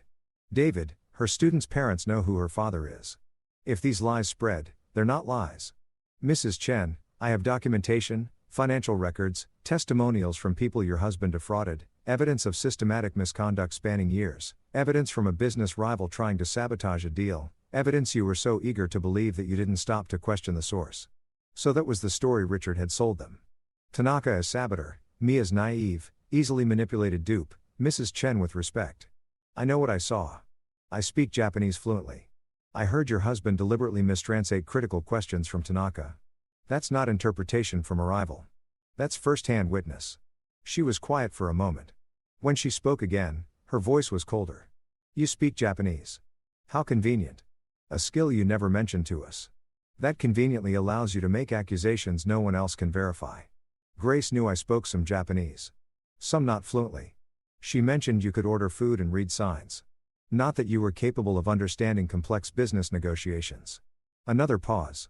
It's almost like you were keeping this skill hidden, waiting for an opportunity to use it against Richard. The accusation was absurd. Paranoid, but I could see how they'd convinced themselves of it. How Richard had probably presented it David's secret weapon, his hidden agenda, proof that this was premeditated betrayal rather than honest reporting. That's not what happened. I said it never came up because it wasn't relevant until it was. What a convenient coincidence. We were talking in circles. She wasn't calling to understand or mediate. She was calling to deliver a message dressed up as conversation. Mrs. Chen, why did you really call? To ask you to leave my family alone, to stop spreading these vicious rumors, to let Grace heal and move forward without you continuing to poison her mind against her own father. I haven't contacted Grace once since she asked me to leave. I've given her exactly the space she requested, but you've been talking to lawyers, haven't you? Planning your next move, building your case against Richard like this is some kind of game you're determined to win. How did she know about James? Had they hired a private investigator? Were they tracking my movements, my phone calls? I've been protecting myself legally, I said carefully, which is what anyone would do when threatened with lawsuits. Threatened? Richard made one phone call expressing his legitimate concerns. And you're calling it a threat? He told me he'd pursue legal action for defamation and business interference. That's the definition of a threat, Mrs. Chen. It's the definition of protecting oneself from slander. Her voice hardened. Here's what's going to happen, David. You're going to stop making accusations. You're going to stay away from Tanaka Hiroshi and any other business contacts of my husband's. And you're going to sign a legal agreement stating that you will not disparage Richard or Chen dynamics in any way to anyone ever or what? Or Richard will sue you for everything you have. And believe me, he has the resources for a very long, very expensive legal battle. Do you? There it was. The real message. Submit or be destroyed. Recant your testimony or face financial ruin. And if I agree to this, if I sign your gag order, then maybe there's a chance for you and Grace to work things out in time after appropriate counseling and a sincere apology to the family. An apology for telling the truth. Counseling to fix whatever was wrong with me that made me incapable of understanding loyalty. A conditional, controlled path back to Grace that required me to pretend I'd been wrong about everything. What if I can't do that? I asked quietly. What if I can't apologize for something I'm not sorry for? Then you're choosing your pride over your wife and you'll have to live with that choice. She hung up. I sat there, phone still pressed to my ear, listening to dead air. The ultimatum was clear. Truth or grace? Principle or marriage? Pick one because I couldn't have both. James came home early that afternoon. Face grim. I talked to some people. You're right about the blacklisting. Richard's been calling in favors, spreading word that you're unstable, litigious, a liability. He's not making specific accusations, too smart for that. But he's destroying your reputation through innuendo. His wife just called, offered me a deal. Sign a non-disparagement agreement. Never speak about any of this again, and maybe Grace and I can reconcile eventually after I apologize. Jesus Christ, did you agree? I said I'd think about it. David, I know I can't. But James, if I don't, I couldn't finish the sentence. If I don't, I lose her for real. Forever. He sat down heavily. There's something else. Tanaka's investigators filed their report with the relevant regulatory agencies yesterday. Trade Commission, State Attorney General's Office.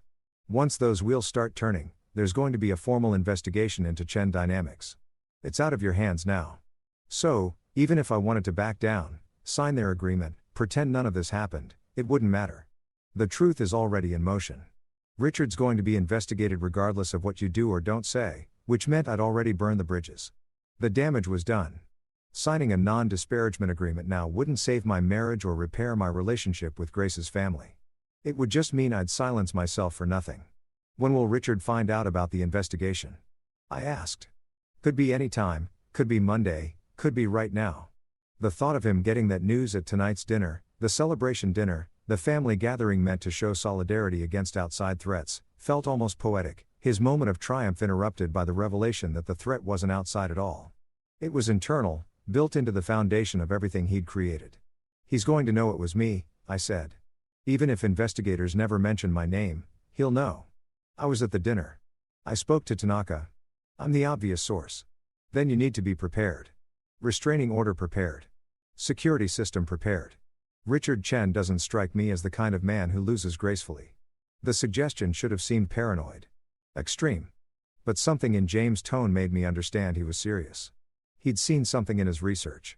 Talked to people who knew Richard's history. Learned things he hadn't shared yet. What did you find? I asked. James opened his laptop, turned it toward me. 2 former employees who tried to blow the whistle on Chen Dynamics practices. Both ended up fired, blacklisted, and interestingly, both had their cars vandalized within weeks of leaving the company. Nothing proven, nothing connected to Richard directly, but the pattern's there. You think he'd actually hurt me?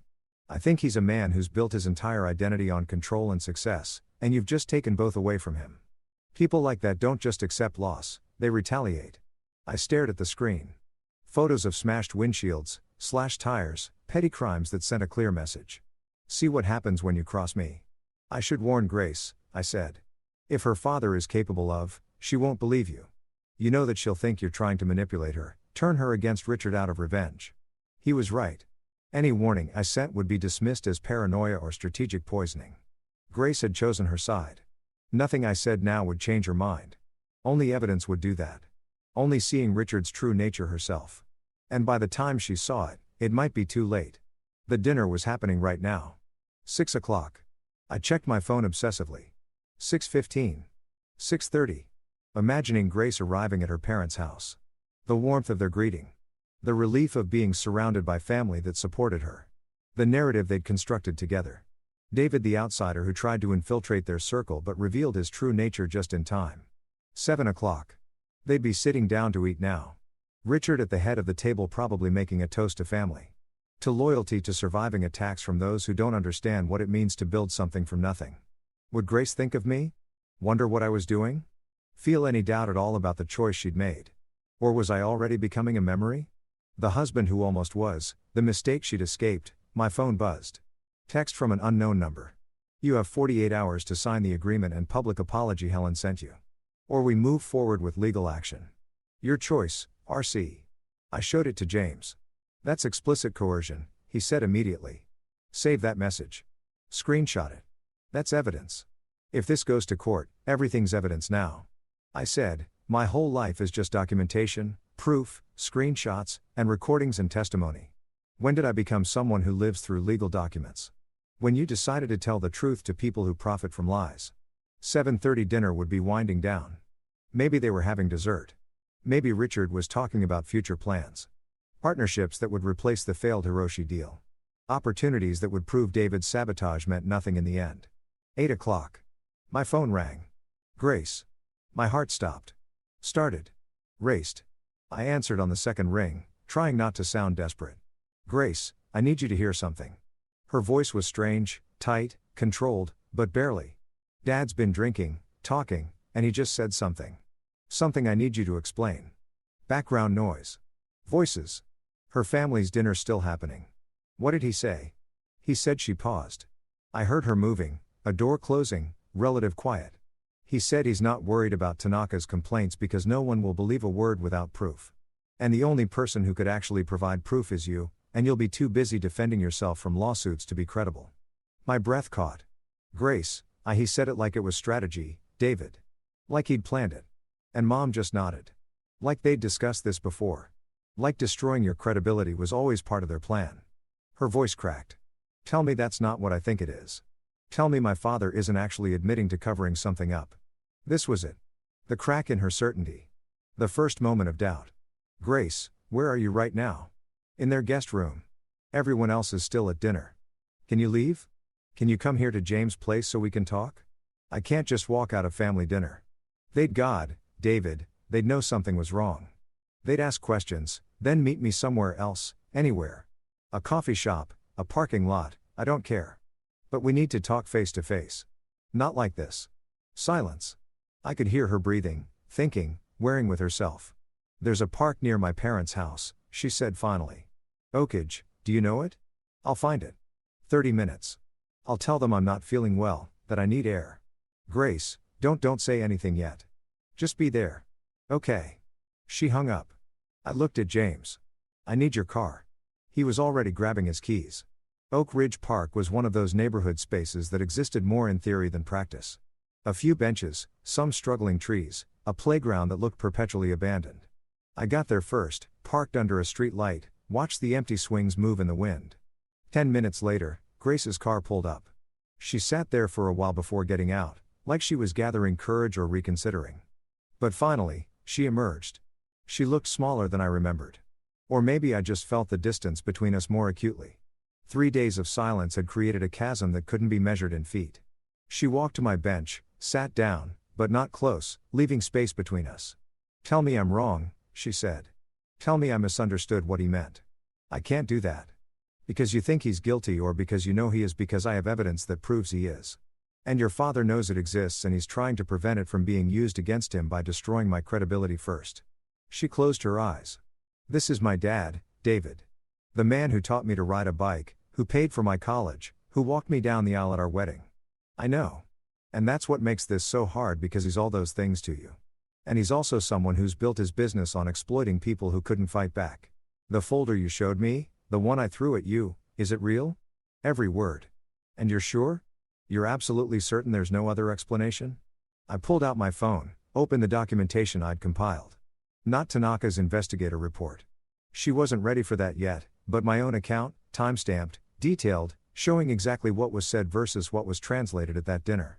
Read this, I said. Then decide. She took my phone. Read in silence while the wind moved through dying leaves and the swings creaked on their chains. When she finished, she handed back my phone without looking at me. He lied, she said quietly. Right to that man's face multiple times. Yes. And you saw it happen. Understood it in real time. Yes. Why didn't you stop it? Why didn't you say something right then? The question I'd been asking myself for days. Because I was a coward. Because I didn't want to embarrass him in front of a client. Because I thought maybe there was an explanation I wasn't seeing. Because confronting your father-in-law in the middle of a business dinner felt impossible. She nodded slowly, processing. Then when I go back tonight, they're going to ask where I went. What do I tell them? The truth. Which version? That you needed air? That you're not feeling well? That tonight made you think about things you'd rather not think about? I looked at her. Grace, you don't have to decide everything right now. You don't have to choose sides immediately, but you deserve to know the full truth before you commit to defending someone who might not deserve it. He's my father. I know. And I'm your husband, and we're both asking you to trust us. The difference is I can prove what I'm saying. She stood up. I need time. How much? I don't know. More than 3 days, less than forever. She looked at me finally. I still love you. I need you to know that even when I'm so angry I can barely think straight. Even when I hate what you've done to my family, I still love you. But love doesn't fix this. It doesn't make the questions go away. It doesn't tell me who to believe when everyone I trust is saying opposite things. She walked back to her car, got in, sat there for another minute before starting the engine, and then she left. I stayed on that bench long after her tail lights disappeared. The park emptied further into darkness. The street light above me buzzing and flickering, insects dying against the bulb. I'd gotten what I wanted, Grace, hearing me out. Doubt entering her certainty. So why did it feel like losing? Because doubt wasn't the same as belief. And space wasn't the same as reconciliation. And time might give her perspective. Or it might just give Richard more opportunity to rebuild his story. To explain away everything I'd shown her, to convince her that love meant choosing family over truth. My phone buzzed. James, you okay? Need me to come get you? I looked around the empty park, the playground where children played during daylight, where families gathered and felt safe. Now it was just shadows and wind and the ghost of conversations that changed everything. I'm okay. I texted back. Coming home soon. Home. James's couch. The temporary space I inhabited while waiting to find out if I still had an actual home to return to. I sat there until the cold seeped through my jacket and my hands were numb. Until sitting still became its own form of penance. Then I got up, got in the car, and drove back to the life I'd chosen. The one where truth mattered more than comfort. The one where I had to believe had to that eventually. That choice would be vindicated. If you've ever sacrificed everything for a principle, you know this uncertainty. This horrible anxious wondering if you've made the greatest mistake of your life or the most important decision. All you can do is wait and hope and try to believe that truth eventually wins, even when all the evidence suggests otherwise. The investigation became public knowledge on Monday morning. I woke up on James' couch to 17 missed calls and a text from my mother that simply read, "What on earth is happening?" I pulled up the news on my phone. There it was. Third story down on the local business section. State Attorney General opens investigation into Chen Dynamics Import-Export Company. The article was careful, full of allegedly and according to sources, but the implications were clear. Fraud, misrepresentation, potential criminal charges pending further investigation. Richard's corporate headshot stared back at me from the screen. Professional, confident, the picture of a successful businessman who'd built an empire through hard work and determination. You'd never know from looking at him that he'd systematically exploited dozens of suppliers, that his empire was built on broken contracts and unpaid invoices and leveraged desperation. My phone rang. "Grace, did you know?" Her voice was raw, like she'd been crying. "Did you know this was coming?" I knew Tanaka's investigators had filed reports. I didn't know when they'd moved forward. It's everywhere, David. Every news site, every business page. My principal called this morning. Parents are already asking questions, wondering if it affects the school, if there's a situation they should be concerned about. She paused. One of the second graders asked if my dad was going to jail. "God, Grace. I'm sorry, are you? Because this is what you wanted, isn't it?" My father exposed, humiliated, destroyed. I wanted the truth to come out. I didn't want it to hurt you. Well, it does. It's hurting me very much. Do you know where I am right now? Sitting in my car in the school parking lot because I can't face going inside because everyone knows and everyone's looking at me differently. And I don't even know if my father actually did what they're saying or if this is all some horrible mistake. Grace, I went through his office last night. After I got back from the park, everyone was asleep and I went into his home office and started looking through files. Her voice dropped. I found things. David correspondence with suppliers. Emails where he's disputing charges claiming quality issues that don't match the photos he received. Spreadsheets with 2 sets of numbers. One for auditors, one labeled internal only. My chest tightened. What did you do? I took pictures of everything. Then I put it all back exactly how I found it and went to bed and pretended to be asleep when I heard him get up at 3 o'clock in the morning to make phone calls. She was crying now, trying to hide it and failing. He's my dad. He's my dad and he's been lying. Maybe for years, maybe forever. And I helped him. I defended him against you. I told you that you were wrong, that you were jealous and vindictive. And the whole time you didn't know. You couldn't have known. But I should have. Shouldn't I? I should have seen something. Some sign that the man who raised me was capable of this. But I didn't. Because I didn't want to. Because it was easier to believe you were the problem than to accept that my entire childhood was built on fraud. I wanted to hold her. Wanted to drive across the city and pull her into my arms and tell her it would be okay. But I didn't know if that was true. And I didn't know if she'd want me there. What are you going to do? I asked. I don't know. I can't turn him in. He's my father. But I can't pretend I don't know either. So, I'm just sitting here paralyzed. While my students are probably inside wondering where their teacher is and why she looks like she's been crying. Grace, listen to me. You're not responsible for your father's choices. His actions are his own. The only thing you're responsible for is deciding what you're going to do now that you know the truth. And what's the right choice, David? Tell me, because every option feels like betrayal. If I support him, I'm complicit. If I don't, I'm abandoning my family. If I stay silent, I'm a coward. If I speak up, I'm a traitor. So, please tell me what's the right choice. I didn't have an answer because there wasn't one. There was no path forward that didn't involve pain, loss, impossible decisions. That was the cost of truth. Not just discovering it, but living with it afterward. I can't tell you what to do, I said finally. But I can tell you this. Whatever you decide, I'm here. I'm still your husband. I still love you, and nothing that's happening changes that. She was quiet for a long time. Then I have to go. I can't keep my students waiting. Grace, I'll call you later. Maybe. I don't know. She hung up. I sat there on James' couch holding my phone, feeling the weight of everything we'd set in motion. The investigation, the exposure, the truth that was supposed to set people free, but mostly just broke things. The week became a blur of damage control and mounting chaos.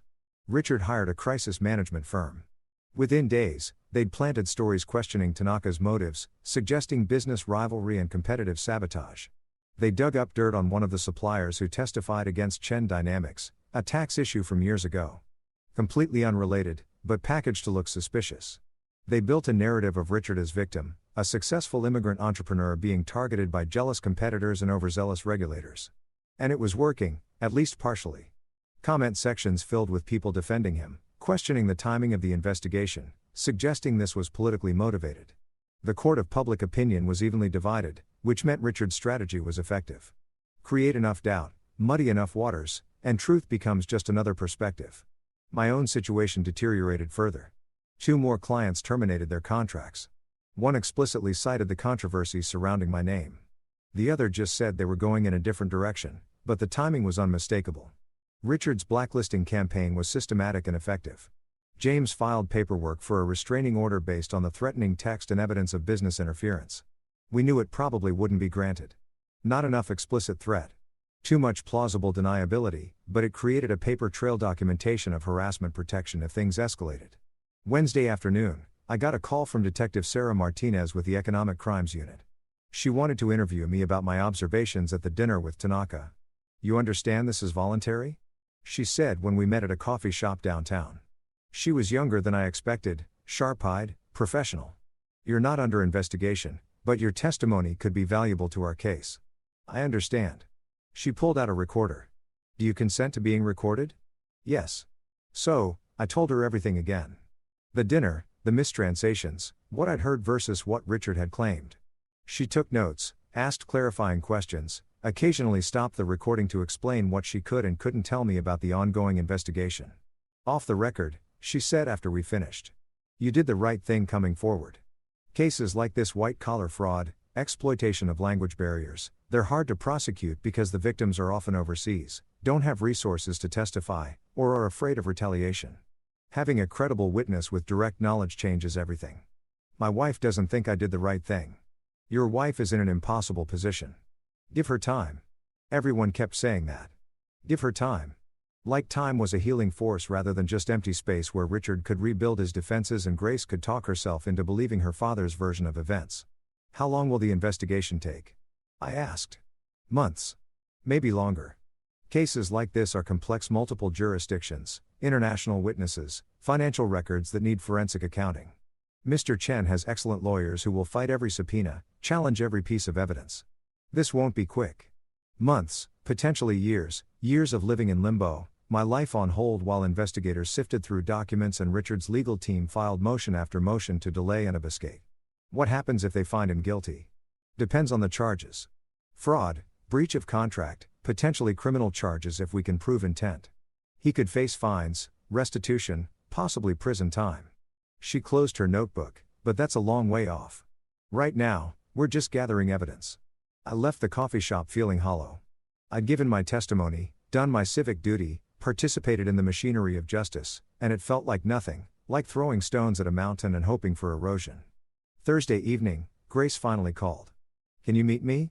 She asked. No preamble, no small talk. Our apartment. I need to get some things, and I'd rather not be alone. Of course. When? Now, I was there in 20 minutes. Our apartment. Our apartment. Though it felt more like a museum of a life I used to have looked exactly the same. The dishes I'd left in the sink were washed and put away. Grace had been living here, maintaining things, existing in spaces we used to share. She was sitting on the couch when I arrived, looking small and exhausted. Hey, I said. Hey. We stood there in awkward silence for a moment. Then she said, my parents want me to file for divorce. The words hit like a physical blow. What? They sat me down last night. Both of them very serious, very concerned. They said you're clearly unstable. That you've shown you're willing to destroy family for personal gain, that staying married to you would be enabling your behavior. She looked at me. Mom said she'd been worried about you from the beginning, that she always sensed something off, something she couldn't quite name. Now she feels validated. And what do you think? I think I don't recognize my life anymore. I think 3 weeks ago, I was a happily married second-grade teacher with a normal family and normal problems. And now my father's under criminal investigation. My husband's been driven out of our home and I'm being asked to choose between the two men I love most in the world. She started crying. Not the angry tears from before, but something deeper. Grief. The kind that comes from losing innocence. From discovering that the foundations you built your life on were actually quicksand. I sat down next to her. Not touching, just present. I don't want a divorce, she said. I want things to go back to how they were. I want none of this to be real. I want to wake up and have it be 3 weeks ago and make different choices that lead somewhere else. What different choices? I don't know. Maybe you don't go to that dinner. Maybe I never asked you to. Maybe we just exist in happy ignorance forever. You think you could have been happy not knowing? She wiped her eyes. I think I was happier not knowing. Doesn't that make me a coward? It makes you human. We sat there in silence for a while. The apartment was too quiet, missing the sounds of normal life, TV in the background, dinner cooking, the unconscious noises of two people coexisting comfortably. I went to see a lawyer, Grace said finally. Not for divorce, just to understand my options, what I might be liable for if Dad's business collapses, whether creditors could come after family assets. And she said that unless I'm directly involved in the business, which I'm not, I'm probably protected. But she also said that if it comes out I knew about illegal activities and didn't report them, I could be charged with obstruction. She turned to look at me.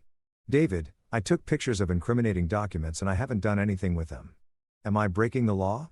Am I committing a crime by not turning over evidence? I didn't know. I wasn't a lawyer. But I knew that Grace was trapped in exactly the nightmare I'd hoped to prevent caught. Between loyalty and law, family and ethics, love and integrity.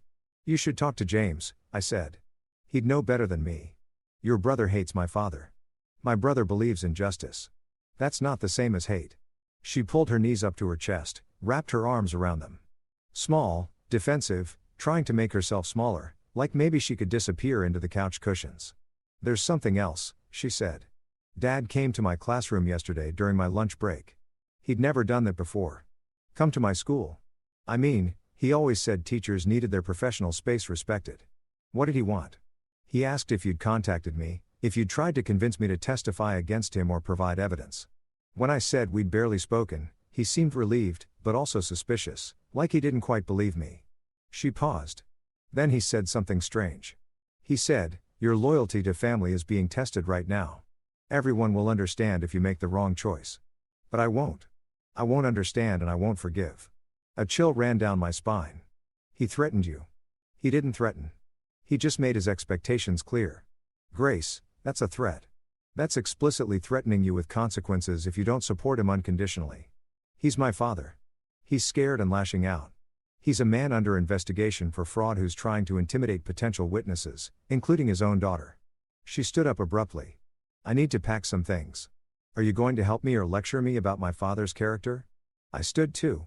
I'm sorry. I'll help. We went to the bedroom. She pulled a suitcase from the closet, the one we'd used for our honeymoon, covered in tags from airports. We'd been excited to see together and started filling it with clothes. Methodical, mechanical, like this was just another task to complete rather than the dismantling of our shared life. Where are you going? I asked. Friend's place. Emily from school. She has a spare room and she's not asking questions I can't answer. You're not going back to your parents? I can't. Not right now. Being in that house, seeing Dad pretend everything's fine, watching Mom defend him like he's the victim. I can't do it. She moved to the bathroom, collected toiletries. I stood in the doorway watching her, memorizing the way she moved through spaces we'd shared. The efficiency of someone who knew exactly where everything was because she'd organized it because this was her home. Do you think we'll survive this? I asked. She stopped packing, stood there with her toothbrush in one hand, travel case in the other. I don't know, she said honestly. I want to. I'm choosing to leave my parents' house and stay with Emily instead of filing for divorce. So, that's something. But I also can't promise you that I won't wake up tomorrow and decide this is all too much. That loving you isn't worth losing my entire family over. I understand. Do you? She turned to face me. Do you really understand what you're asking me to sacrifice? Because it's not just Dad. It's Mom, my aunts and uncles, my cousins.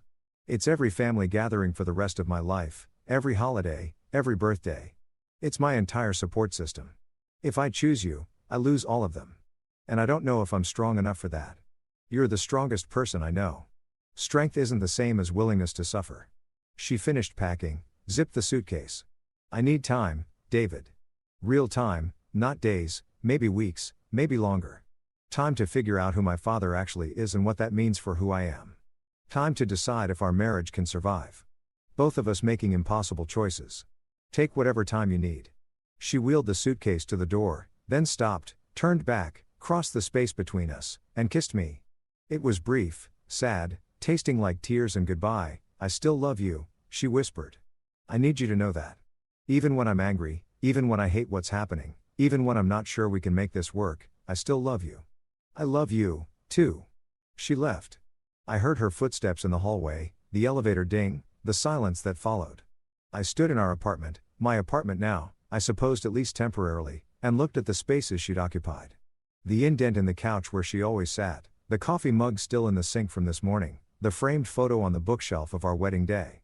Both of us laughing at something the photographer had said, completely unaware of what was coming. My phone buzzed. James, how'd it go? She's gone. I typed. Staying with a friend. Needs time. That's not the worst outcome. Maybe not. But it felt pretty close.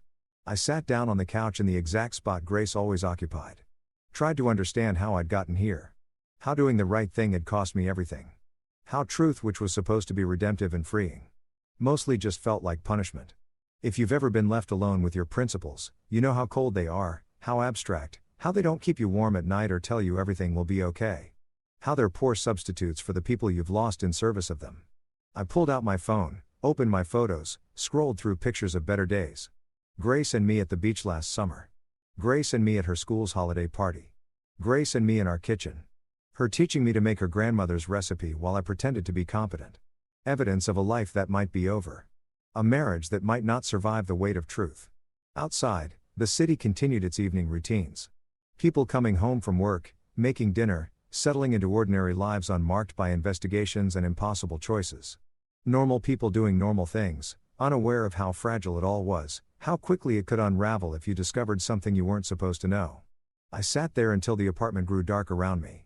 Didn't bother turning on lights. Just existed in the shadows of a life I wasn't sure how to live anymore. The investigation would continue. Richard would fight. Grace would struggle. And I would wait alone, hoping that eventually truth would prove worth its cost. Hoping, but not certain. Never certain anymore. 3 weeks passed like slow motion drowning. I developed routines that felt like survival mechanisms. Wake up at 6. Coffee. Stare at my laptop pretending to work. Field increasingly hostile emails from former clients who decided I was too controversial to associate with. Lunch that I barely ate. More pretend work. Evening calls with James where we talked about the investigation's progress or lack thereof. Sleep that came in fragments, interrupted by dreams of Grace walking away over and over in different scenarios. The apartment echoed. That's the thing about spaces designed for two people. They amplify emptiness when there's only one. I'd catch myself making enough coffee for both of us. Setting out 2 plates before remembering. Muscle memory of a shared life that my brain hadn't fully accepted was gone. Grace texted occasionally. Brief updates that felt more like status reports than conversation. Still at Emily's. Doing okay. Talked to a therapist today. It helped. Please don't call. I'll reach out when I'm ready. Each message was both relief and rejection. She was alive, functioning, not giving up entirely. But she wasn't coming back. Not yet. Maybe not ever. The investigation ground forward with bureaucratic slowness. Detective Martinez called every few days with updates that mostly consisted of, "We're still gathering evidence, and these things take time." Tanaka's legal team had provided extensive documentation. Other suppliers were coming forward now that the investigation was public, emboldened by safety and numbers. The case against Richard was building, brick by damning brick, but building wasn't the same as resolved. And in the meantime, Richard was free, operating his business, maintaining his reputation, systematically destroying mine. I'd lost 5 clients now, more than half my active contracts. The ones who remained were loyal but nervous, constantly asking if I was okay in ways that suggested they were waiting for me to become unstable or unreliable. I'd become a liability, a risk. The consultant had gotten tangled up in a high-profile fraud investigation and couldn't be trusted to focus on their marketing strategies. Money was becoming a problem. Real problem. I'd burned through my savings, paying for a lawyer to review the non-disparagement agreement Richard's team had sent, which my lawyer had advised I absolutely not sign. Now, I was looking at credit card debt and wondering how long I could afford this apartment by myself if Grace didn't come back. James had offered to cover rent. I'd refused. Too proud or too stupid to accept help that felt like admission of complete failure. On a Thursday morning, 4 weeks after Grace had packed her suitcase, my mother showed up at my door unannounced. "You look terrible," she said by way of greeting, pushing past me into the apartment. "Good morning to you, too, Mom." She set her purse down, immediately started tidying, picking up empty coffee cups, straightening magazines I hadn't read. My mother's stress response was cleaning. Always had been. When Dad died, she deep cleaned their entire house twice before the funeral. James told me what happened. She said the real version, not the sanitized one you gave me on the phone. "I didn't want to worry you." "Well, I'm worried. You've lost weight. This place looks like a depression nest. And according to your brother, you're being systematically blacklisted by your father-in-law." I sat down at the kitchen table. "It's under control." "Is it? Because from where I'm standing, it looks like you're drowning and too stubborn to grab the life preserver." She was right. Of course, mothers usually are. But admitting it felt like defeat. "What do you want me to say, Mom? That I made a mistake? That I should have kept quiet?" She stopped cleaning. Came to sit across from me. "I want you to tell me if you're okay. Actually okay. Not the version you think I want to hear." The question broke something. Maybe because she asked it without judgment. Maybe because I was too tired to maintain the facade anymore. "No," I said, "I'm not okay. My wife's gone. My career's imploding. I did the right thing and it's cost me everything that matters, and I don't know if it was worth it." She reached across the table, took my hand. "Do you believe what Richard Chen did was wrong?" "Yes." "Do you believe those suppliers deserve justice?" "Yes." "Do you believe Grace deserved to know the truth about her father?" I hesitated. I believe she deserved the choice to know. I'm not sure anymore if I had the right to force that choice on her. Life forces choices on us all the time, sweetheart. The question isn't whether you had the right. It's whether you could have lived with yourself if you'd stayed silent. Could I have? That was the haunting question. In some alternate timeline where I'd kept my mouth shut, where I'd sat through that dinner and pretended I didn't understand, where I'd smiled and nodded and let Richard continue his fraud, could that version of me have been happy? "I don't know," I said honestly. "Well, I do. You couldn't have, because you're your father's son, and that man never met a truth he could leave alone, even when it would have been easier." She squeezed my hand. "He drove me crazy sometimes with his rigid ethics. But I always knew where I stood with him. Always knew he wouldn't compromise his integrity for convenience or comfort. Dad had been a professor, philosophy, spent his entire career teaching about moral frameworks and ethical decision-making. Died of a heart attack when I was 25. Arguing with the department head about academic honesty violations the administration wanted to ignore. Dad died fighting a battle that didn't need fighting. I said he could have let the plagiarism thing go. Let someone else handle it, but he couldn't and it literally killed him. Maybe. Or maybe that heart attack was coming anyway and at least he went out standing for something." She pulled back, started clearing more coffee cups. "You want my advice? Do I have a choice? No. Here it is. Stop waiting. Stop sitting in this apartment hoping Grace will come back, hoping Richard will face consequences, hoping everything will magically resolve itself. Start living again. Whatever that looks like. I don't know what that looks like anymore. Then figure it out. Get a new client. Join a gym. Volunteer somewhere. Do something that reminds you that you're still a person with value beyond this nightmare you're trapped in." She stayed for 3 hours, cleaned the entire apartment while lecturing me about self-care and resilience and how wallowing was unproductive. By the time she left, the place looked almost habitable, and I felt marginally less like I was dissolving into the furniture. "I love you," she said at the door. "Even when you're being impossibly stubborn. Love you, too, Mom." After she left, I looked around the clean apartment. She was right about the wallowing. I'd been existing in a holding pattern, waiting for external validation that I'd done the right thing. Waiting for Grace to come back and say I was forgiven. Waiting for Richard to be arrested and the universe to confirm that truth and justice prevailed. But life didn't work that way. Justice was slow and uncertain. Grace might never come back.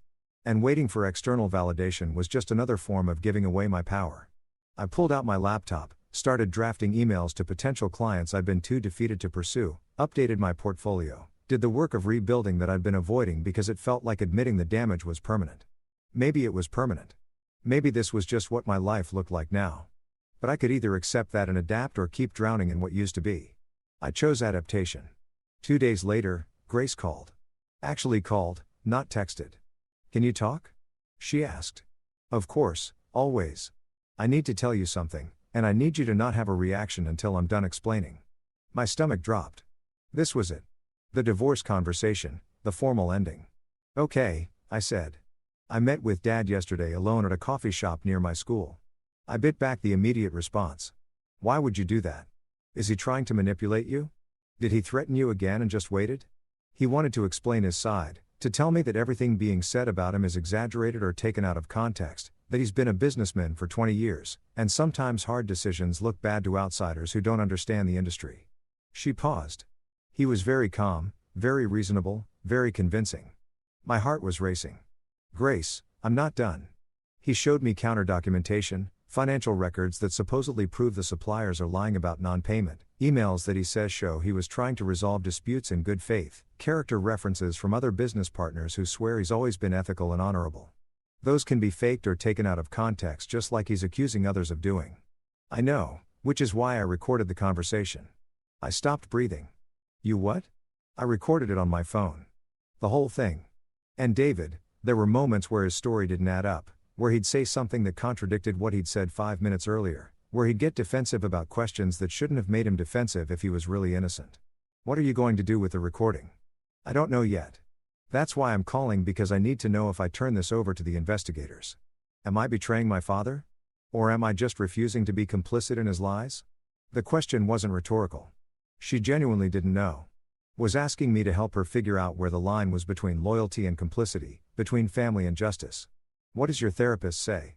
I asked that I need to decide what I can live with. That both choices have consequences and I'm the only one who can determine which consequences I can bear. That's frustratingly unhelpful, right? She laughed, but it was hollow. I keep waiting for someone to just tell me what to do, but everyone keeps saying it's my choice, my decision. Like, that makes it easier somehow. "Grace, I can't tell you what to do. You know what I think you should do, but that's colored by everything I've been through. You have to make this decision for yourself, but I'm asking your opinion. As my husband, as someone who knows me better than almost anyone, what do you think I should do?" I closed my eyes. This was dangerous territory. If I told her to turn over the recording and she did and it destroyed her relationship with her family, she might blame me forever. If I told her not to, and Richard continued to defraud people, I'd be part of that continuing harm. I think I said carefully that you should ask yourself one question. If your father is innocent, would this recording hurt him?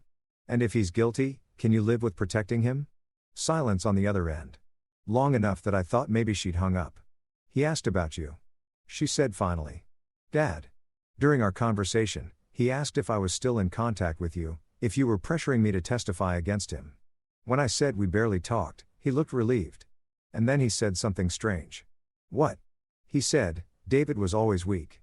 I knew from the beginning he didn't have what it takes to be part of this family. I'm just glad you're seeing it now before he could do more damage." The word stung more than I expected. Weak. After everything I'd risked, everything I'd lost, he thought I was weak. "And what did you say?"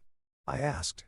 I said, "Actually, I think it takes a lot of strength to stand up for what's right, even when it costs you everything." And he looked at me like I'd slapped him. She paused. That's when I knew I had to record the rest of the conversation. Because if he could look at his own daughter with that much contempt, just for suggesting you might have principles worth respecting, what else was he capable of? "Grace, I'm sorry. I'm so sorry you're in this position. Don't be sorry. Be honest with me. If our positions were reversed, if it was your parent being investigated and I was the one who'd come forward, would you forgive me? Could you?" The question cut to the heart of everything. Would I? Could I forgive someone for exposing my parents' crimes? Even if those crimes were real, I'd want to think I could, I said. But honestly, I don't know. It's easy to say you'd choose justice over loyalty until you're actually facing that choice. Maybe I'd be exactly where you are now, angry and confused and not sure if doing the right thing is worth losing your family over. That's not the inspiring answer I was hoping for. I know, but it's honest. She sighed.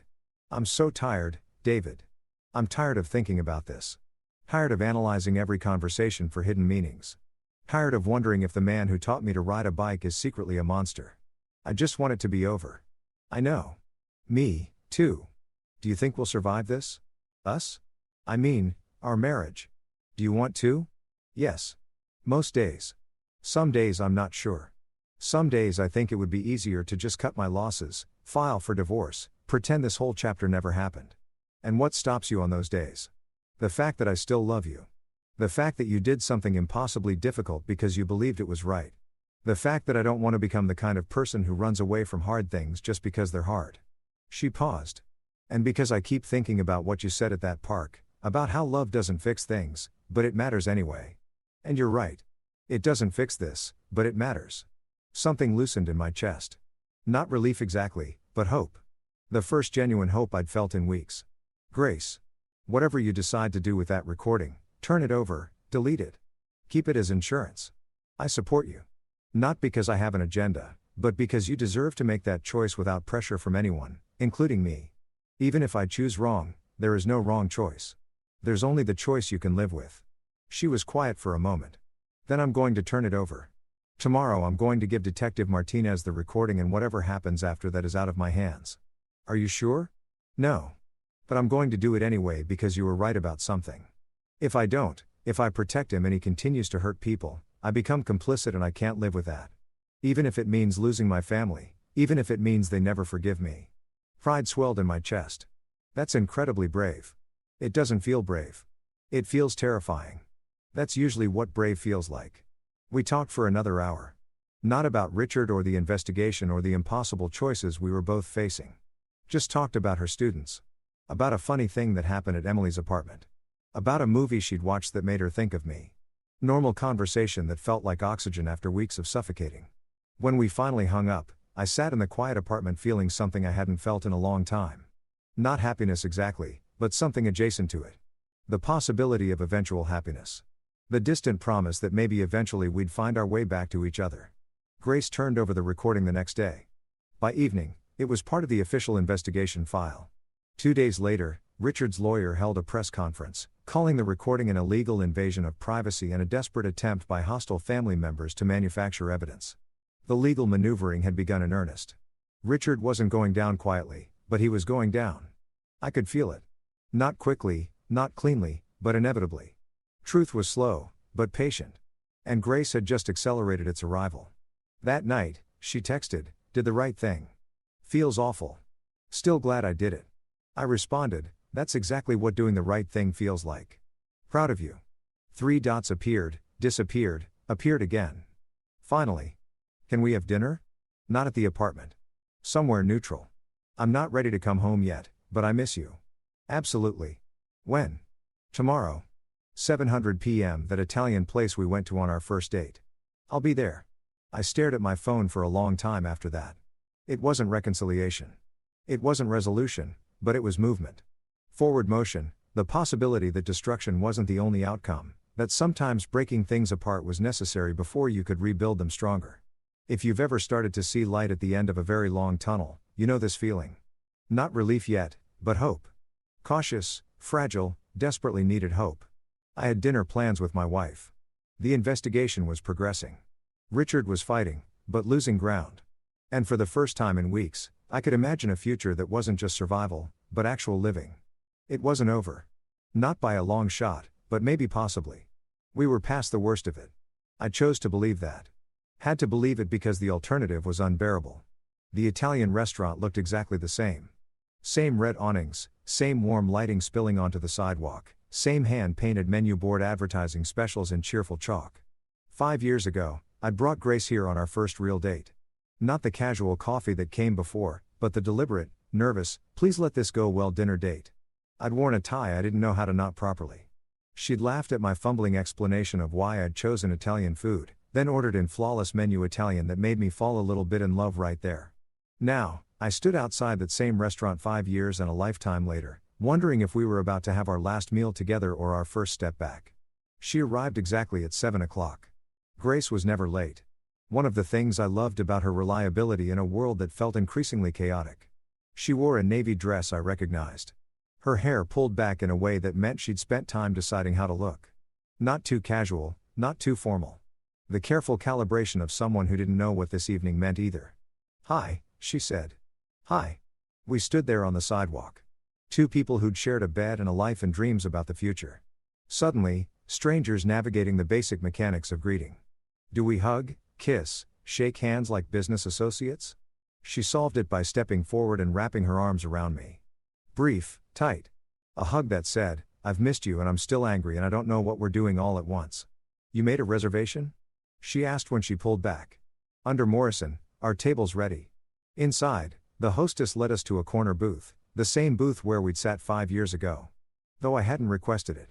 Just luck or the universe's sense of irony. We sat, ordered wine neither of us would drink much of. Studied menus we'd already memorized. "How's Emily's place?" I asked when the silence stretched too long. "Fine. She's been amazing. Very patient with me crying at random times or rage cleaning her kitchen at 2 in the morning." Grace sat down her menu. "David, can we just not do small talk? I don't have the energy for pretending this is a normal dinner." "Okay. What do you want to talk about?" "Everything?" "Nothing. I don't know." She folded her hands on the table. "Tell me how you're doing." "Actually doing. Not the version you'd tell someone you're trying not to worry."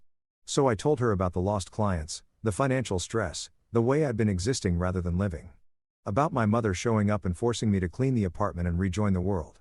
About the daily grind of giving testimony to investigators while watching Richard's PR machine paint me as unstable and vindictive. She listened without interrupting. When I finished, she said, "I didn't know it was that bad. The client situation. Why didn't you tell me?" "Because you were dealing with your own crisis." "Because I didn't want to add to your burden." "Because." I paused. "Because I was ashamed. Maybe that doing the right thing had cost me so much professionally." "It's not your fault, Richard is vindictive, isn't it?" I knew what he was capable of. I saw how he operated and I still chose to expose him knowing there'd be consequences. Consequences for telling the truth. That's not the same as fault. The wine arrived. We both took sips we didn't taste. Buying time. I listened to the recording again last night. Grace said the one with my dad. Really listened this time. Not just while I was recording. And David, there were so many lies, so many careful manipulations. He'd tell me something sympathetic to get me on his side, then 2 minutes later contradict it, then circle back and act like he'd never said the first thing. "Grace, let me finish. Please." She took a breath. There's a moment about halfway through where I ask him directly. "Did you deliberately mistranslate Tanaka's questions?" And you know what he says? He says, "Your husband has always been jealous of my success. He saw an opportunity to make me look bad and he took it." Not denial, not explanation, just deflection. Like the question itself was offensive. That's a classic technique. Redirect and accuse. Make the questioner defensive so they stop asking. I know that now, but in the moment it worked. I felt guilty for asking, like I was betraying him just by questioning. She looked at me. "How did you see through him so quickly? How did you know?" I didn't know at first. I just noticed inconsistencies. Then I looked closer and found more. Then I couldn't unsee it. And that's what I'm dealing with now. I can't unsee it anymore. Every childhood memory is filtered through this new lens. Was he genuinely proud of me at my college graduation, or was he performing for the audience? Did he really support my teaching career? Or did he just tolerate it because it made him look like a good father? I don't know what was real anymore. The waiter appeared to take our order. We chose things at random. Neither of us actually hungry. When he left, Grace continued, "My mom called this morning. She knows I gave the recording to the investigators. Dad told her. She said, I've chosen a side and I chose wrong. That I'm betraying family for a man who's manipulated me into doubting my own father. She said, if I don't recant, if I don't claim the recording was taken out of context or admit I misunderstood what I heard, I'm no longer welcome at family gatherings." My chest tightened. "Grace, I'm so sorry. Don't be." It clarified something for me. She didn't ask if the recording showed anything incriminating. Didn't ask if Dad was telling the truth. Just demanded loyalty without question. And I realized that's not love. That's not family. That's just control. Conditional acceptance based on blind obedience. She was crying now. Quiet tears. She didn't bother wiping away. I lost my family, David. I lost them because I chose truth over loyalty. And they see that as betrayal. And the worst part, I'm not sure I made the wrong choice. Which makes me feel like a terrible daughter. What kind of person doesn't regret losing their parents? The kind of person who realizes that keeping them meant losing herself. Is that what you tell yourself when you think about what this has cost us? Every single day, our food arrived. We pushed it around our plates pretending to eat. Detective Martinez called me yesterday. Grace said the recording is significant, that it shows consciousness of guilt. Dad knowing he needs to manipulate the narrative means he knows there's something to hide. Combined with everything else they found, she thinks they'll have enough for formal charges within a month. How do you feel about that? Relieved? Sick? Both. She set down her fork. There's a part of me that still wants him to somehow be innocent. To have an explanation that makes everything okay, but I know that's not going to happen. The man I thought he was doesn't exist. Maybe never existed. And I'm mourning someone who was always just a performance. I reached across the table. She let me take her hand. You're one of the strongest people I know. I said, I don't feel strong. I feel broken. Broken and strong aren't mutually exclusive. Sometimes strength is just surviving the breaking. We sat like that for a while, hands linked across pasta. Neither of us was eating. Two people trying to figure out how to rebuild something that felt irreparably damaged. I want to come home, Grace said suddenly. Not tonight. I'm not ready for that yet, but soon. Maybe next week. If you'll have me, of course I'll have you. It's your home, too, is it? After everything, after I threw you out, accused you of betrayal, chose my father over you. You didn't choose him. You chose to get space to figure out the truth. That's not the same thing. It felt the same to you. I bet it hurt, but I understood. And I never stopped hoping you'd come back. She squeezed my hand. I can't promise it'll be easy. I'm still angry sometimes. Still grieving. Still having moments where I resent you for being the one who made me see the truth. I know, but I love you, and I don't want to lose you on top of everything else I'm losing. You won't. I'm right here. I've been here the whole time. We left the restaurant around 9 o'clock, full of wine and unfinished pasta and something that felt like tentative hope. Grace walked me to my car, then leaned against it, looking up at the night sky. Do you remember our first date here? She asked.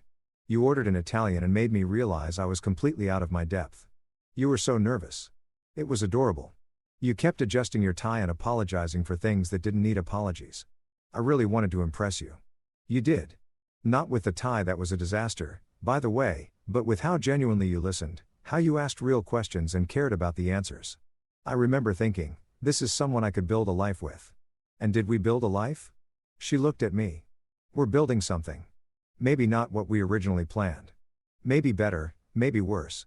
But something real. She kissed me then. Soft, tentative, tasting like wine and salt and new beginnings. When she pulled back, she said, I should go. Emily's probably wondering where I am. Text me when you get there. I will. I watched her drive away. Tail lights disappearing into traffic and felt something shift.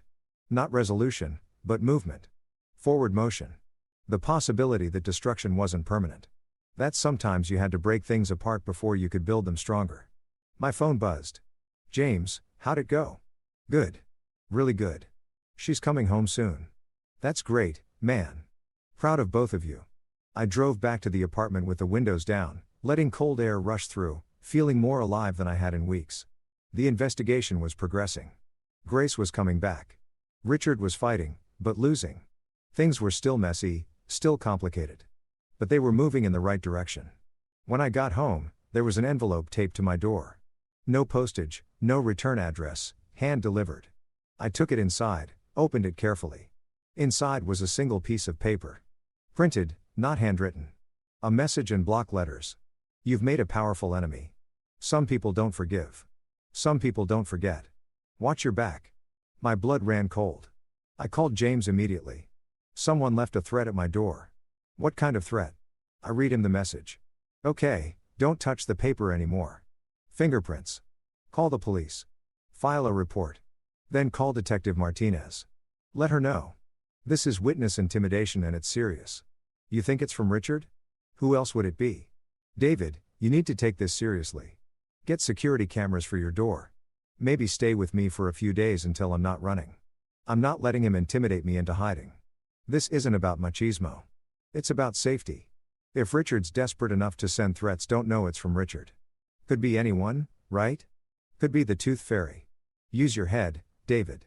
The man's under investigation. His daughter just turned over evidence against him. His business is collapsing. He's cornered. And cornered animals are dangerous. He was right. I knew he was right. But accepting that Richard might actually be dangerous, might actually hurt me physically, not just professionally, meant accepting that this situation had escalated beyond legal maneuvering into something darker. I took photos of the note, the envelope, exactly where it had been placed. Then I called the police. 2 officers showed up 40 minutes later. Young, professional, took statements and photos and told me they'd file a report. "We'll increase patrols in the area," one said. "And you should consider a security system. Ring doorbell, cameras, that kind of thing."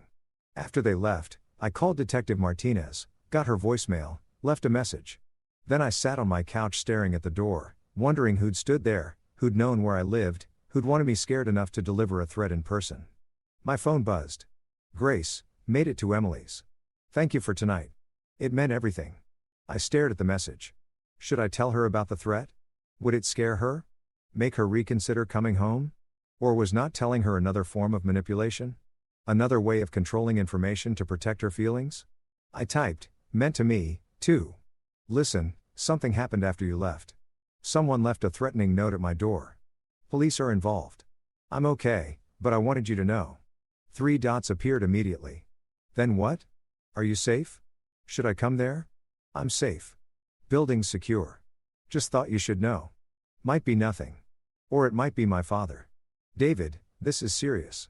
You can't stay there alone. I'm not running. I'm not asking you to run. I'm asking you to be smart. Can you go to James at least for tonight?" I looked around my apartment. The clean space my mother had helped restore. The life I was trying to rebuild. The home I'd invited Grace back to. "Okay, I'll go to James just for tonight. Thank you. I'll call you in the morning. Please be careful." I packed a bag again. Always packing bags lately. Moving between temporary spaces. Never quite settled. I took one last look at the apartment before leaving the photos on the shelves. The books we'd collected, the evidence of a shared life that felt increasingly fragile. Then I locked the door, got in my car, and drove to my brother's place for the second time in a month. James had the couch already made up when I arrived. "This is becoming a habit," he said. "Not by choice. I know, but David, you need to take this seriously. Richard Chen is not just unethical, he's vindictive, and now he's desperate. That's a dangerous combination. So what am I supposed to do? Hide? Move? Let him win by default because I'm too scared to live my own life. I'm saying you prepare. You protect yourself. You don't give him opportunities." I dropped my bag. Sat heavily on the couch. Grace is supposed to come home next week. How do I bring her back to an apartment that's been threatened? How do I ask her to feel safe there? You install security. You stay vigilant. You do what you need to do to actually be safe, not just feel brave. He was right. Again. James was annoyingly always right. I'll call a security company tomorrow. I said cameras, new locks, whatever they recommend. Good. And David, you should tell Grace everything. Don't protect her from information she needs to stay safe. Trust her to handle it. When did you become the relationship expert? When my little brother started choosing martyrdom over honest communication. I threw a pillow at him. He caught it, laughed, tossed it back. "It's going to be okay," he said. "Not today, not tomorrow, but eventually. You're doing the right thing. Even when it's hard. That has to count for something, does it? Because from where I'm sitting, doing the right thing has cost me my career, my marriage, almost my safety. At what point does the cost outweigh the principle? When you can look at yourself in the mirror and feel okay about staying silent, which you couldn't, which is why you're here." I lay back on the couch that was too short for my frame. Staring at the ceiling in my brother's apartment for the second time in a month. Outside, the city hummed with normal life. People going home, watching TV, making love, having normal problems that didn't involve federal investigations and threatening letters, living lives unmarked by impossible choices and their consequences. I envied them. God, I envied them. But I wouldn't trade places. Couldn't. Because even now, even scared and financially struggling and threatened, I knew I'd made the right choice. The only choice I could live with. Even if living with it meant sleeping on my brother's couch with a threatening letter logged as evidence with the police. Even if it meant installing cameras and checking over my shoulder and wondering if every footstep behind me was danger. Even if it meant accepting that sometimes the cost of integrity was higher than you ever imagined paying. If you've ever stood at the intersection of principle and price, you know this feeling. The certainty that you'd do it all again, mixed with the desperate wish that you didn't have to. I closed my eyes and tried to sleep. Tomorrow, I'd install security systems and call Detective Martinez and tell Grace the full truth about the threat and her father's escalation. Tomorrow, I'd keep building the case, keep protecting myself, keep moving forward. But tonight, I just tried to rest. Tried and mostly failed because peace was hard to find when you declared war on someone who fought dirty and fought to win. And Richard Chen was nothing if not a fighter. The security company arrived Monday morning at 8, sharp, 2 technicians, one older, graying, with the methodical movements of someone who'd seen everything. One younger, eager, explaining every detail like I was studying for a test. They installed cameras at the front door, the back entrance, the parking garage, motion sensors, new locks with digital codes, a system that would alert my phone if anyone approached within 10 feet of my door. Overkill? The older tech asked, reading my expression. I don't know anymore. What's overkill when someone's already threatened you? This ain't overkill. This is what everyone should have. He showed me the app, how to review footage, how to set alerts. Someone comes near your door now, you'll know.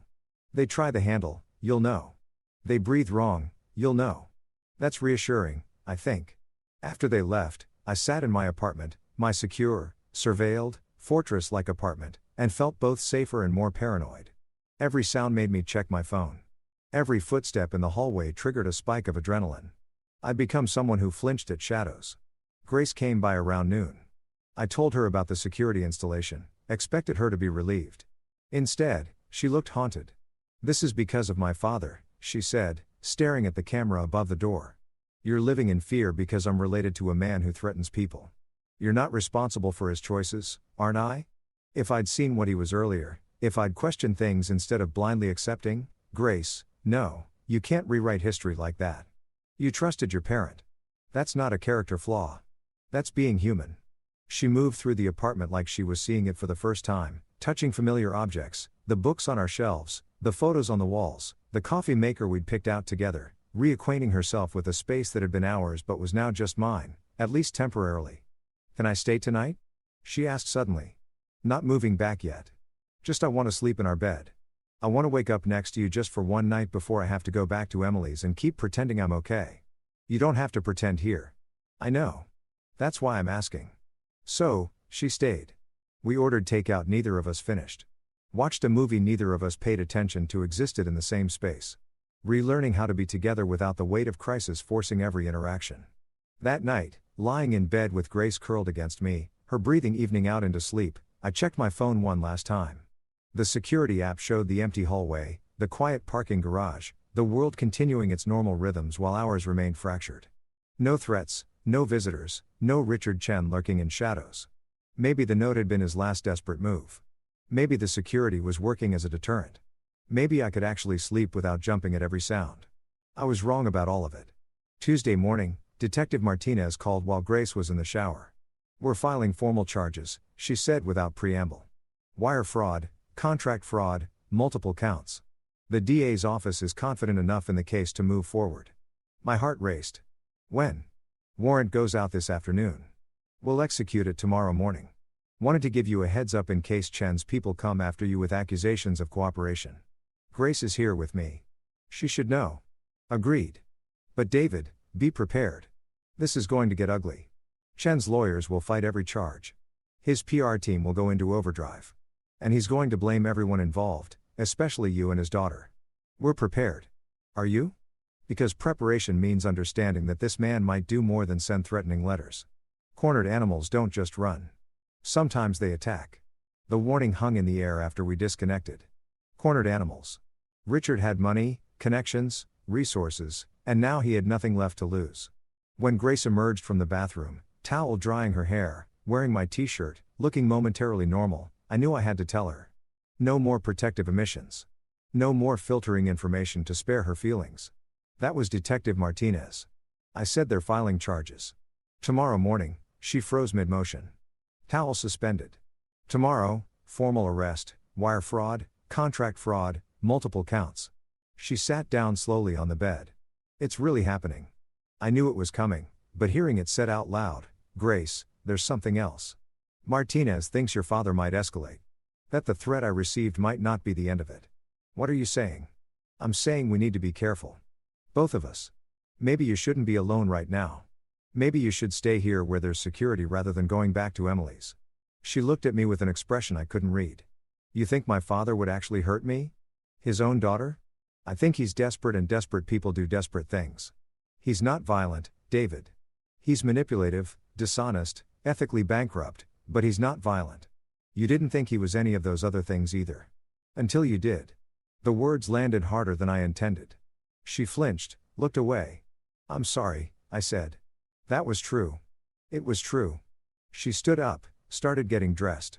I need to call my mom before she hears it on the news, before she finds out her husband is being arrested and no one in the family warned her. You think she'll listen? Probably not, but I have to try. She made the call from the living room while I pretended not to eavesdrop from the kitchen. I could hear her side of the conversation, quiet at first, then increasingly strained. Mom, please just listen. I know you don't want to hear it, but it's not David's fault because the evidence is real. Mom, he's going to be arrested tomorrow. You need to prepare yourself. Silence. Then Grace's voice, small and broken. I love you too, even if you don't believe me right now. She came back to the kitchen with tear-streaked cheeks. She hung up on me, said I was being dramatic, that this is all a witch hunt, that Dad's lawyers will handle it, and I should be supporting him instead of spreading panic. I pulled her into a hug. She collapsed against me, crying the way she'd been holding back, full, wrenching sobs that shook her whole body. I tried, she gasped. I tried to warn her, to prepare her, and she wouldn't listen. You did what you could. Did I? Or did I just make it worse? Now, when it happens, she'll remember that I knew that I tried to tell her. She'll blame me for not doing more, or for doing too much, or for existing in the middle of this nightmare. There was nothing I could say to that because she was probably right. Helen Chen would find a way to blame Grace no matter what. That's what people did when they couldn't accept their own complicity. They redirected blame to anyone nearby. Grace pulled back, wiped her eyes. I should go to work. Pretend everything's normal for a few more hours before the world explodes. Are you sure? My students need me, and I need them. They're the only part of my life that still makes sense. She left 20 minutes later, kissed me goodbye at the door, promised to text when she got to school. I watched her on the security camera, walking to her car. Getting in, driving away. Normal morning routines masking extraordinary circumstances. I should have insisted she stay home. Should have known that normal was an illusion we could no longer afford. I should have protected her better. The call came at 10:30. Grace's principal, voice tight with controlled panic. Mr. Morrison, this is Susan Blake from Riverside Elementary. Grace, there's been an incident. She's okay. She's safe, but we need you to come down here immediately. My blood turned to ice. What happened? I'd rather explain in person. Can you come now? I was in the car before she finished the sentence. Riverside Elementary was 15 minutes away. I made it in 8, breaking every speed limit.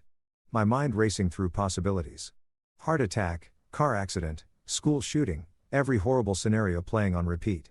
The principal met me in the parking lot. She's in my office. She's not hurt, but she's very shaken. What happened? Someone came to her classroom. During instruction, a man we didn't recognize. No visitor badge. Somehow got past security. He walked into her classroom while she was teaching and handed her an envelope, then left before anyone could stop him. What was in the envelope? Photos of Grace at your apartment, at restaurants, in her car, taken over the past few weeks. Susan Blake's expression was grim. Mr. Morrison, your wife has been under surveillance, and whoever's responsible wanted her to know it. The bottom dropped out of my stomach. They led me to the principal's office where Grace sat curled in a chair, pale and trembling. She looked up when I entered, and the fear in her eyes nearly broke me. David, she whispered. He's been watching me, following me. The photos they're everywhere. My apartment, Emily's place, the grocery store, the school parking lot. Everywhere I've been, he's been there.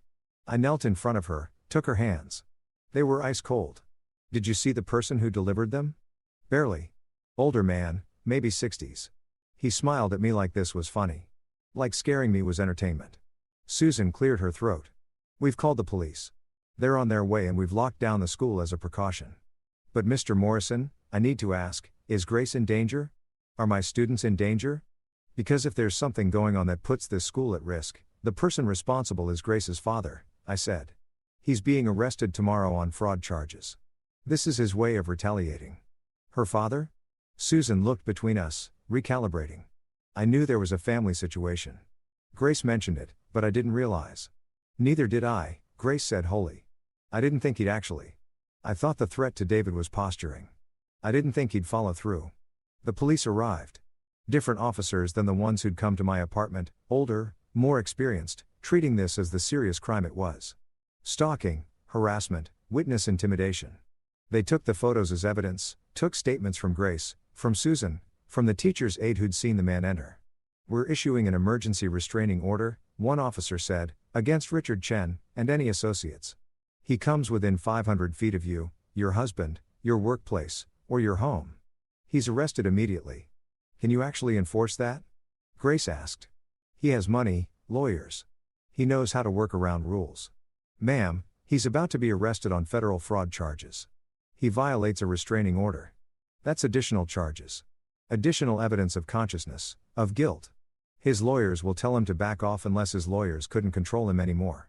Unless Richard had moved beyond rational self-interest into pure vindictiveness, we left the school together. Grace couldn't go back to her classroom, couldn't face her students after what had happened, couldn't pretend everything was okay when a strange man had walked into her safe space and shattered it. I drove us back to the apartment, checking mirrors compulsively, looking for cars that followed too closely. Hyper aware of every vehicle around us. He wanted me to know, Grace said quietly. That's what the photos were about. Not just scaring me, but making sure I understood he's been there, watching that he could have done something worse anytime he wanted. The restraining order will stop him. Will it? Or will it just make him more desperate? I didn't have an answer for that. At home, our fortress-like home with cameras and sensors and locks that should have made us safe. We sat on the couch while I pulled up the security footage from the past few days, looking for Richard, looking for evidence he'd been here. And there he was, Tuesday night, 2 days ago, at 3 o'clock in the morning, standing in the parking garage, looking up at our building, not approaching, not doing anything actionable, just standing there, watching, making sure the cameras caught him, making sure we'd eventually see and know he'd been there. Jesus Christ, Grace breathed. He's been here right outside. While I was sleeping, I called Detective Martinez immediately. Sent her the footage. She promised to add it to the case file to use it as evidence of harassment patterns. But the damage was done. The sense of safety, already fragile, was completely shattered. Richard Chen wasn't just fighting legally anymore. He was waging psychological warfare. And we were his primary targets. That night, neither of us slept. We lay in bed, lights on, both of us checking our phones compulsively, Grace monitoring the security cameras, me refreshing news sites, waiting for word that Richard had been arrested, that this was over, that we could breathe again. Around midnight, my phone buzzed. James, checking in. You guys okay? I called him, told him about the photos, the stalking, the escalation. He's coming apart. James said this is endgame behavior. He knows he's finished, so he's trying to take you down with him. He's going after Grace, his own daughter, because in his mind, she's the ultimate betrayal. You're an outsider, expected to be disloyal. But his daughter, choosing truth over him, that's unforgivable. So, what do we do? You survive tomorrow. Get through the arrest. Once he's in custody, once he's processing the reality of criminal charges, the fight might go out of him, or his lawyers will convince him to back off. Either way, the acute danger should pass. Should, might, the language of uncertainty. And if it doesn't, I asked, then we prepare for a long fight. But David, you can't think about that now. You can only think about getting through the next 24 hours. After we hung up, I lay in the darkness, listening to Grace's breathing, feeling her tension even in silence. Talk to me, I said. Tell me what you're thinking. I'm thinking about a time when I was 7. I fell off my bike, scraped my knee badly. Dad carried me home, cleaned the wound, put on a band-aid with dinosaurs on it. He told me I was brave, that falling was part of learning. Her voice cracked, and I'm trying to reconcile that man, the one who made me feel safe, with the man who's stalking me, threatening you, trying to destroy us for telling the truth. Maybe they're both real. Maybe he was capable of love and violence simultaneously. That's what scares me. Because if he could be both, what else could he be? What else is he capable of? I pulled her closer. Whatever happens, we face it together. Okay. No more separation. No more you dealing with your family alone while I deal with my fears alone. We're in this together. Together, she echoed. Even when together feels terrifying, especially then. Wednesday morning arrived with the inevitability of thunder after lightning. I watched the news on my laptop while Grace made coffee. Neither of us would drink. At 7:47 a.m., the story broke. Local businessman Richard Chen arrested on federal fraud charges. The footage showed Richard being led from his home in handcuffs, surrounded by FBI agents and local police. He looked smaller, somehow, diminished, not the imposing figure who'd held court at family dinners and business meetings, just a man in an expensive suit being arrested for crimes he'd committed. Grace stood behind me, watching over my shoulder. I felt her hand on my back, grounding, trembling. "It's real," she whispered. I knew it was coming, but seeing it. Her phone rang. Her mother. Grace stared at the screen, paralyzed. "I can't," she said. "I can't talk to her right now." "Then don't. You don't owe anyone explanations today." The phone rang 3 more times. Then texts started coming from her mother, her aunts, cousins, some angry. "How could you do this to him?" Some confused. "What's happening? Is this really true?" One from a cousin who'd always been kind. "I believe you. I'm here if you need me." Grace turned off her phone. "I can't deal with this. Not today. Maybe not ever." I understood. Sometimes survival meant disconnection. Meant choosing yourself over family expectations. Meant accepting that some relationships couldn't survive truth. By noon, Richard's arrest was everywhere. Local news, business channels, social media buzzing with takes, both sympathetic and damning. His lawyers issued a statement proclaiming innocence, and promising to fight every charge. His PR team worked overtime, spinning the narrative persecution of a successful immigrant, overzealous prosecution, business disputes criminalized by competitors. But under all the spin, the facts remained.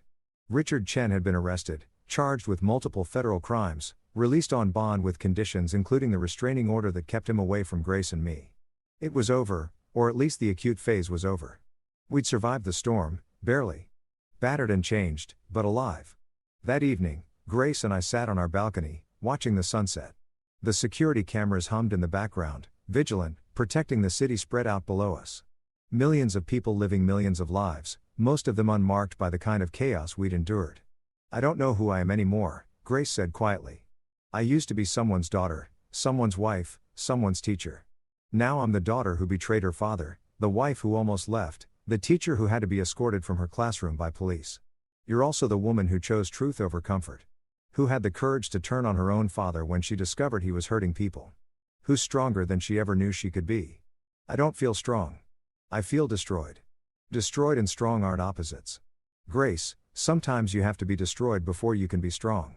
Sometimes breaking is necessary before rebuilding." She leaned her head on my shoulder. "Promise me something. Anything.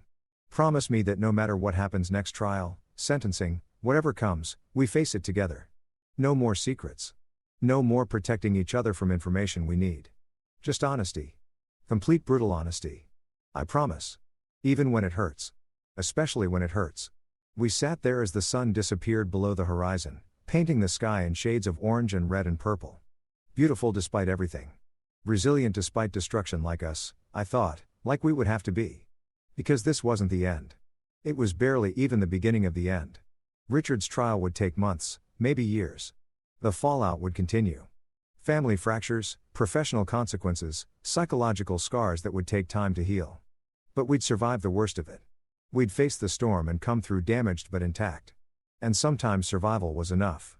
Sometimes it was everything. If you've ever made it through the impossible and come out the other side, you know this feeling. Not triumph, not victory, just relief. The profound, exhausting relief of still being standing when you thought you'd fall. We were standing together. Ready for whatever came next. Ready, if not quite whole, but whole enough for now, for today. Tomorrow would bring its own challenges. But tomorrow could wait. Tonight we had survived and that was enough. 6 months later, I stood in a courthouse hallway watching Richard Chen sign a plea agreement. The trial had been scheduled for 3 weeks.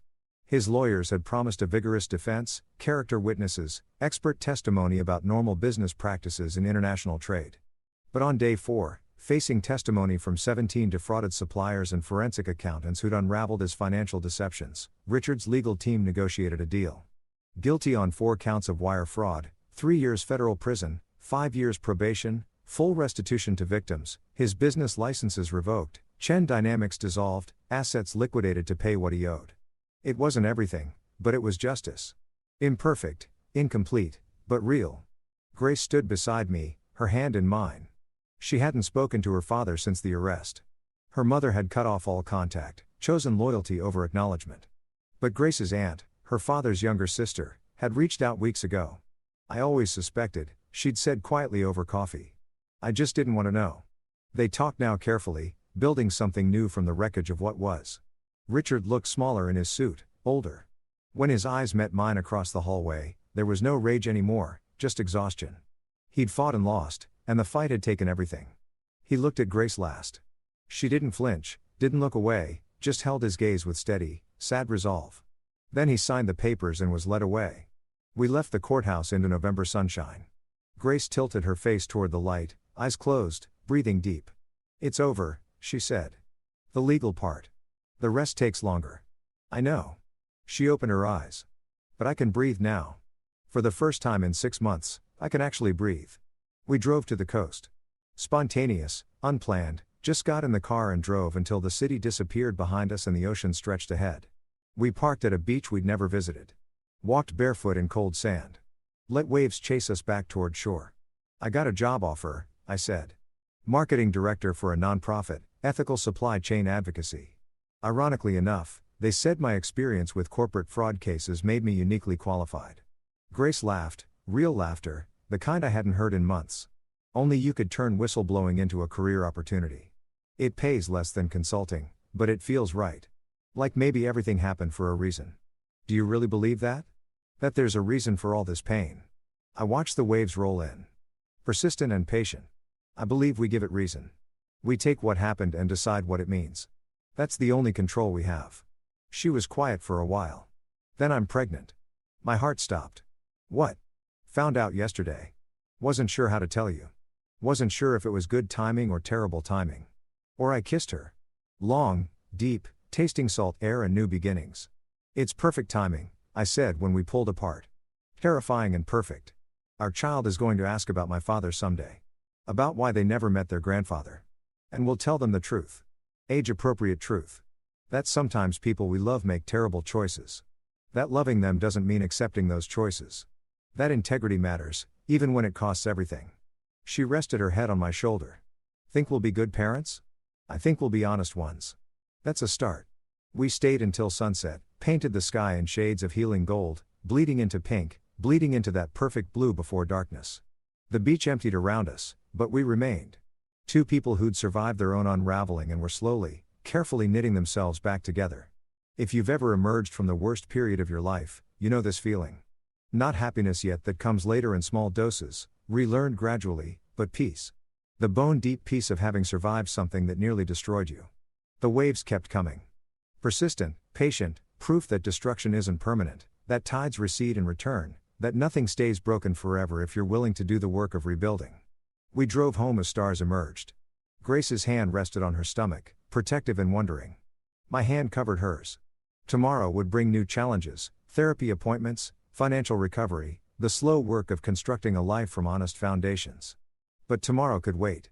Tonight we had survived. We had each other. We had truth. Uncomfortable and costly, but ours. And sometimes that's enough. Sometimes it's everything. The ocean behind us, the future ahead. And between them, us. Scarred, stronger, still standing. Still choosing truth over comfort. Still choosing each other. Story 6. While I was enjoying my first approved break in 6 years in Paris, my wife's father, the CEO, called. "What do you think you're doing? You're fired. We don't need a lazy pig." I laughed and hung up before he could finish his sentence. Then raised my glass and toasted with the man sitting next to me, the CEO of our biggest competitor, who happened to be staying at the same resort. When I returned, things got hysterical when the terrace overlooked the Seine like a painting I'd only ever seen in screensavers. The kind of view that exists in other people's lives, not mine. 6 years. 6 years of 60-hour weeks of skipped lunches and swallowed pride, of watching my wife's family treat me like expensive help they regretted hiring. And here I was finally with a glass of Chateau Margaux in my hand and the Eiffel Tower glittering in the distance like a promise I'd forgotten how to believe in. The wine was exceptional. I'd ordered it specifically because it cost more than my first car. And for once, for the first time in half a decade, I didn't feel guilty about it. "You look like a man who just remembered he's allowed to breathe." The gentleman next to me said he was older, maybe early 60s, with silver hair and the kind of calm that comes from never having to check a price tag. His suit probably cost more than my monthly salary. Used to cost more than my monthly salary. I laughed. It felt strange in my throat, like a language I'd forgotten. Something like that. First time in Paris. First time anywhere in 6 years. He raised an eyebrow. The kind of expression that said he'd heard a story before I'd even told it. Let me guess. You work in corporate. They told you the company needed you. That taking time off would be selfish. That the team was counting on you. Close. I swirled the wine, watching it catch the light. Family business. Same script, different cast. He nodded knowingly. The golden handcuffs with a wedding band. I should have been offended, but he was right. I'd married into the Hartwell empire, Hartwell Industries, manufacturing and distribution, 32 facilities across 11 states, revenue in the high 9 figures. My father-in-law, Richard Hartwell, was the kind of CEO who appeared in business magazines with headlines like "The Man Who Never Blinks," and how Richard Hartwell turned family values into profit. What they didn't write about was how he turned family into profit margins. How he dangled the CFO position in front of me like a treat for a performing dog, always just out of reach. How my wife Vanessa had slowly transformed from the woman I'd fallen for into a carbon copy of her father, all edges and expectations. No warmth left to spare. But I wasn't thinking about that. Not here. Not with this view. My phone buzzed. I glanced at it, saw Richard's name, and felt my stomach drop in that Pavlovian way it had learned over 6 years of conditioning. You going to answer that? The gentleman asked. I'm on vacation. Good man. It kept buzzing, then stopped, then started again. I picked it up on the 4th call. What do you think you're doing? Richard's voice came through so loud that the gentleman next to me could probably hear it. I held the phone slightly away from my ear. I'm in Paris, Richard, like I told you I would be. Like I put in the request for 3 months ago. Like you approved. I approved a weekend. Not how long has it been? 4 days. It's been 3 days of a 2-week vacation that was approved. I kept my voice level, but I could feel something shifting inside me. Like tectonic plates finally deciding they'd had enough. 2 weeks. Are you out of your mind? Do you have any idea what's happening here? The Bergman contract is falling apart. The quarterly reports are due. And you're sitting in some cafe drinking wine like you don't have responsibilities. The gentleman next to me caught my eye and mouthed. Family business. I nodded. He smiled and shook his head in sympathy. Richard. I left detailed notes. I trained Marcus on the Bergman account. Everything is handled. Marcus is an idiot. You're the CFO. I'm the senior financial analyst who does the work of a CFO for the salary of a senior financial analyst, and I'm on an approved vacation. There was a pause. In that pause, I could hear everything. His shock that I'd interrupted him, his rage building like a pressure cooker, the calculations running through his head about how to reassert control. You're fired. The words hung in the air between us, between Paris and Connecticut, between the man I'd been and whoever I was about to become. I'm sorry. What? You heard me. You're fired. We don't need a lazy pig who abandons ship. The moment things get difficult, you're done. Don't bother coming back to the office. We'll have security pack your things. I looked at the sin, at the lights reflecting on the water, at the wine in my glass that tasted like freedom and cost like revenge, and I laughed. It started as a chuckle, then built into something fuller, something that came from a place so deep I'd forgotten it existed. I laughed like a man who just realized he'd been holding his breath underwater for 6 years and finally broke the surface. Are you listening to me? Richard's voice had gone shrill. Oh, I'm listening. I'm just enjoying the moment. See, Richard, here's the thing. There's no thing. I hung up, just pressed the red button, and watched his name disappear from my screen. Then I turned to the gentleman next to me, raised my glass, and said, I just got fired by my father-in-law. He studied me for a moment, then lifted his own glass with a smile. That suggested he understood more than I'd said.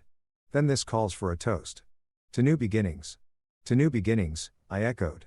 We clinkied glasses and the crystal rang like a small perfect bell. I'm James, by the way, he said. James Morrison. The name registered immediately. James Morrison, CEO of Apex Consolidated, Hartwell Industries' largest competitor. The man Richard Hartwell had spent the last 3 years trying to destroy, outbid, and outmaneuver in every market they shared. I must have gone pale because James smiled wider. I take it you recognize the name. You're Apex. I am Apex. Yes. And you are recently unemployed. He laughed. A genuine sound that made his eyes crinkle. I heard the whole terrace heard. Actually, your father-in-law has impressive lung capacity. He practices yelling. It's like cardio for him. Tell me something. James leaned back in his chair completely relaxed. In your professional opinion, and I'm asking as one finance person to another, not as competitors, what's H. Hartwell's biggest vulnerability right now? I should have said nothing. Loyalty, even burned loyalty, should have kept my mouth shut. But loyalty is a two-way street, and Richard had just set fire to his end. They're overextended on the Bergman contract, I heard myself say. Promised delivery schedules they can't meet without massive overtime costs. The margins are going to be razor thin. And if there's any delay, which there will be because the equipment they need is backordered, they'll breach contract and face penalties that'll wipe out the entire profit. James nodded slowly. And theoretically, if someone were to secure that backordered equipment first, Hartwell would be scrambling, probably have to subcontract, which would kill their margins completely. They'd either take a massive loss or breach contract.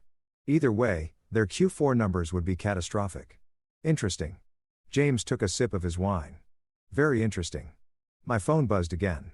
Vanessa, this time I let it go to voicemail. It buzzed again immediately. Text message. Call me now. Your wife? James asked. My soon-to-be ex-wife, I'm guessing. Ah, she's upset about the firing. She's upset that I might have actually stood up for myself. That's not part of the script. The phone buzzed twice more in quick succession. I turned it face down on the table. Can I tell you something? James said. In my experience, the best revenge isn't dramatic. It's not angry. It's precise. It's walking away with your dignity intact and watching them realize too late exactly what they've lost. That sounds nice in theory. I'm not talking about theory. He pulled out his wallet, extracted a business card, and slid it across the table. I'm talking about an offer. Apex is opening a new division.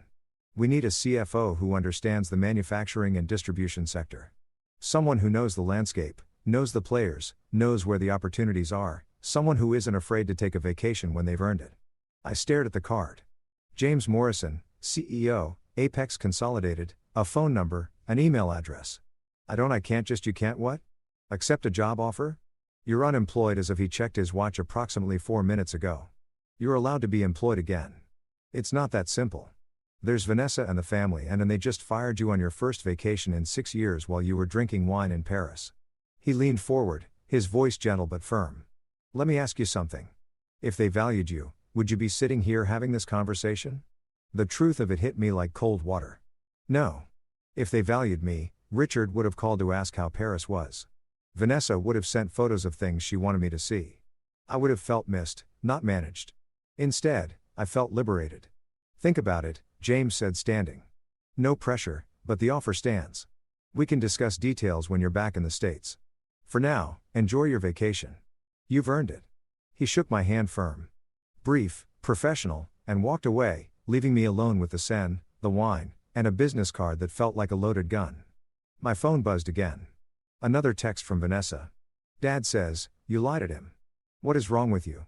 I picked up the phone and typed, I'm on vacation. We'll talk when I get back. Her response was immediate. There's nothing to talk about. You're coming home now. I looked at the river, at the lights, at the half-full glass of wine that had cost as much as my first car and tasted like the beginning of something I didn't have a name for yet. Then I typed no, just that, one word, 2 letters, the smallest rebellion possible. I pressed send and watched the message disappear into the digital void. Then I ordered another glass of wine, the same bottle, the same vintage, the same beautiful excess, and I sat there on that terrace overlooking the Seine. And I let myself imagine what it would feel like to work somewhere I was actually wanted. The phone exploded with messages. Vanessa, Richard, Vanessa's mother, Susan, with a message about family loyalty and disappointing everyone. My brother-in-law Thomas with a surprisingly kind note asking if I was okay. I turned the phone off completely. The waiter brought my wine. The night air was perfect. Somewhere in the distance, a street musician was playing La Vie en Rose on an accordion, which should have been cliched, but somehow wasn't. And for the first time in 6 years, I felt like myself. Not the person they'd needed me to be. Not the role I'd been playing, just me drinking expensive wine, watching the lights on the water, holding a business card that might be a life raft or might be a grenade. Either way, I was done drowning. The irony wasn't lost on me. I'd come to Paris to take a break from my life. And instead, my life had broken completely. But as I sat there, watching the city glow against the night sky, I realized something. Sometimes breaking is the only way to rebuild into something stronger. And I was ready to be strong again.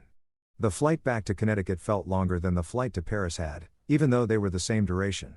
Funny how time works that way, how anticipation makes hours disappear and dread makes minutes stretch like taffy. I'd stayed the full 2 weeks every single day of my approved vacation.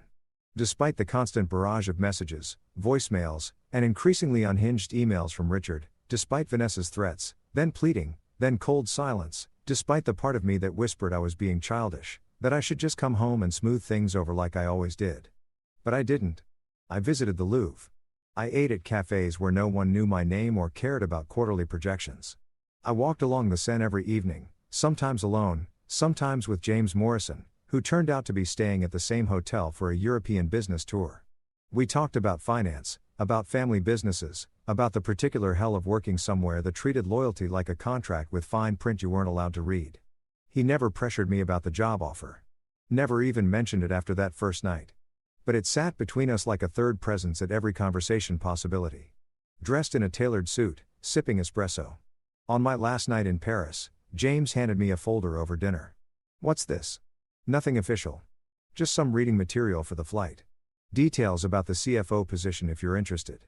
Salary range, benefits, the usual." He paused, cutting into his steak with surgical precision, and maybe some information about Hartwell Industries that you might find enlightening. I opened the folder just enough to see the first page, a financial analysis of Hartwell Industries, complete with projections, market positioning, and several sections highlighted in yellow. "Where did you get this publicly available information?" "Mostly some industry contacts." "Nothing. You couldn't find yourself with enough time and the right questions." He met my eyes. "I believe in making informed decisions. Whatever you decide about the job offer, you should know what you're walking away from or what you're walking back into." I tucked the folder into my carry-on. "Thank you." "Don't thank me yet. You haven't read it." "I read it on the plane." Every page, every footnote, every highlighted section that James had marked for my attention. And with each page, the picture became clearer and uglier. Hartwell Industries wasn't just struggling, it was hemorrhaging. The Bergman contract I'd mentioned was one of 7 major accounts that were underwater on margins. Richard had been bidding aggressively on contracts, undercutting competitors to win market share, but the actual costs of fulfillment were eating them alive. They were winning battles and losing the war. And someone had been cooking the books to hide it. Not cooking exactly, more like seasoning, creative accounting, optimistic projections presented as certainties, deferred maintenance costs, delayed equipment purchases that would come due eventually with interest.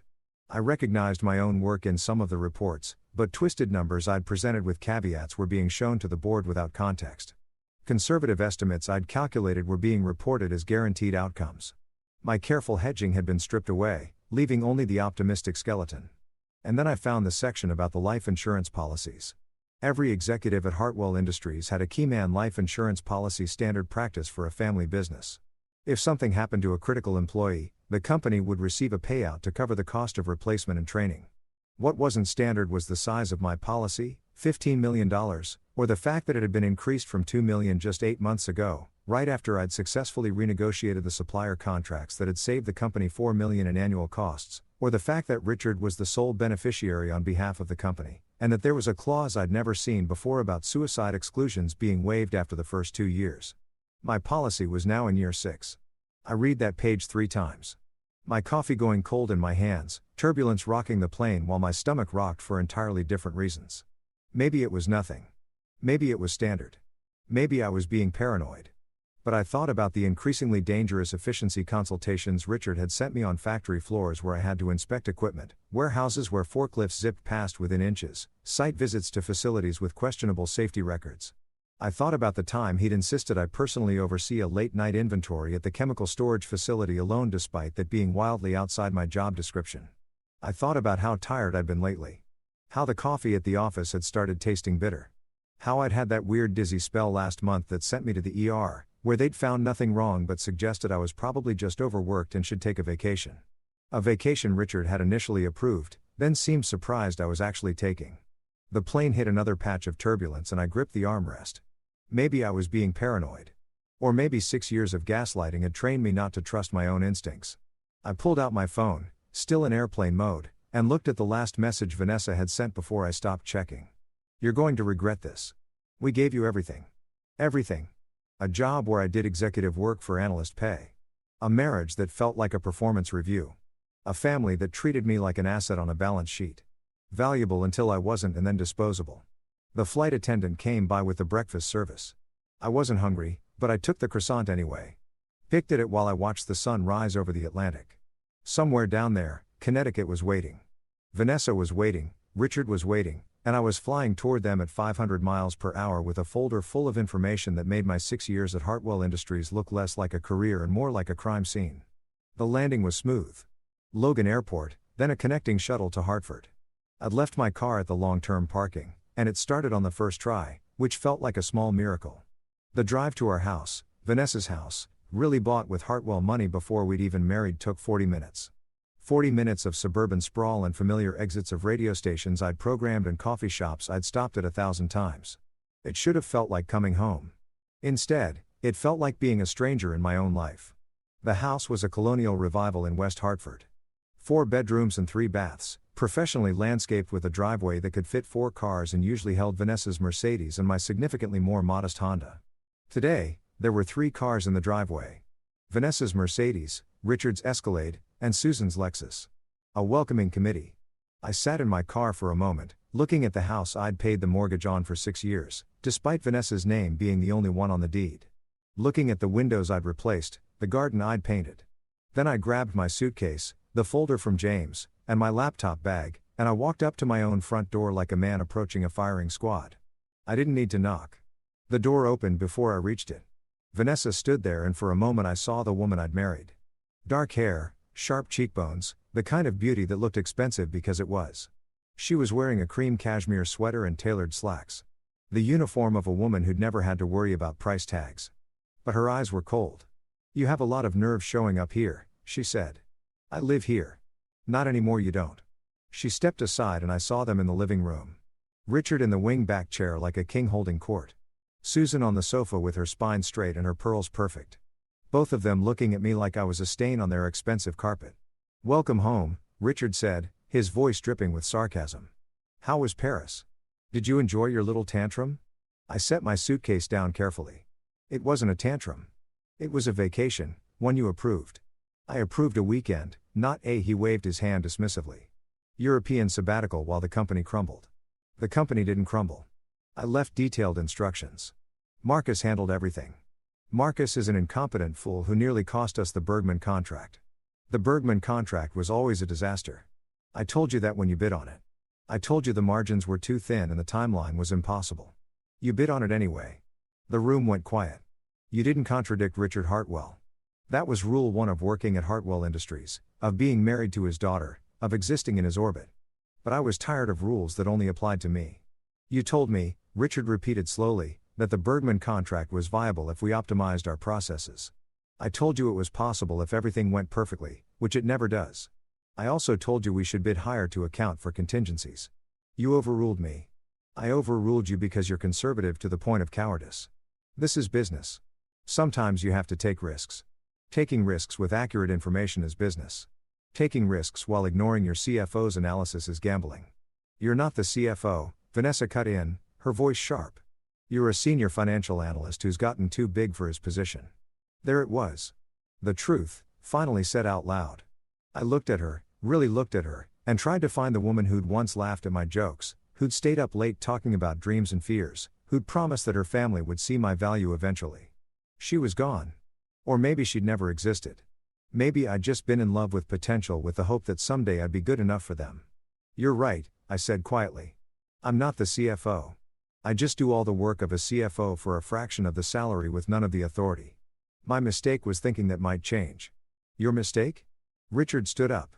All 6'2" of him with his silver hair and his custom suit and his absolute certainty that he was right about everything was thinking you could embarrass this family without consequences. You hung up on me. You ignored Vanessa's calls. You stayed in Paris like some kind of a person on vacation. I offered. His face went red. You're fired. I told you that already.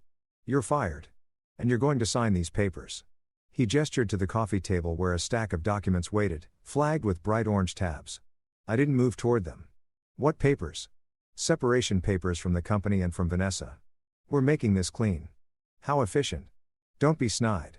You're not in a position to be snide-eyed. You're going to sign. You're going to take your severance, which is generous considering, And you're going to leave this family alone. I walked over to the coffee table, looked down at the papers: non-disclosure agreement, non-compete clause, settlement and release. Divorce papers already filled out with Vanessa petitioning on grounds of abandonment and mental cruelty. Mental cruelty. That was almost funny. And if I don't sign, then you get nothing. Vanessa said, no severance, no recommendation. We'll make sure no one in this industry ever hires you. You'll be done. I thought about the folder in my laptop bag, about James Morrison's offer, about the life insurance policy with my name on it and 15 million reasons for me to have an accident. I need to think about it.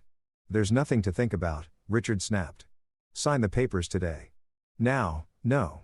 The word hung in the air like smoke. Susan finally spoke, her voice measured and cold. Don't be foolish. You came from nothing. We gave you everything.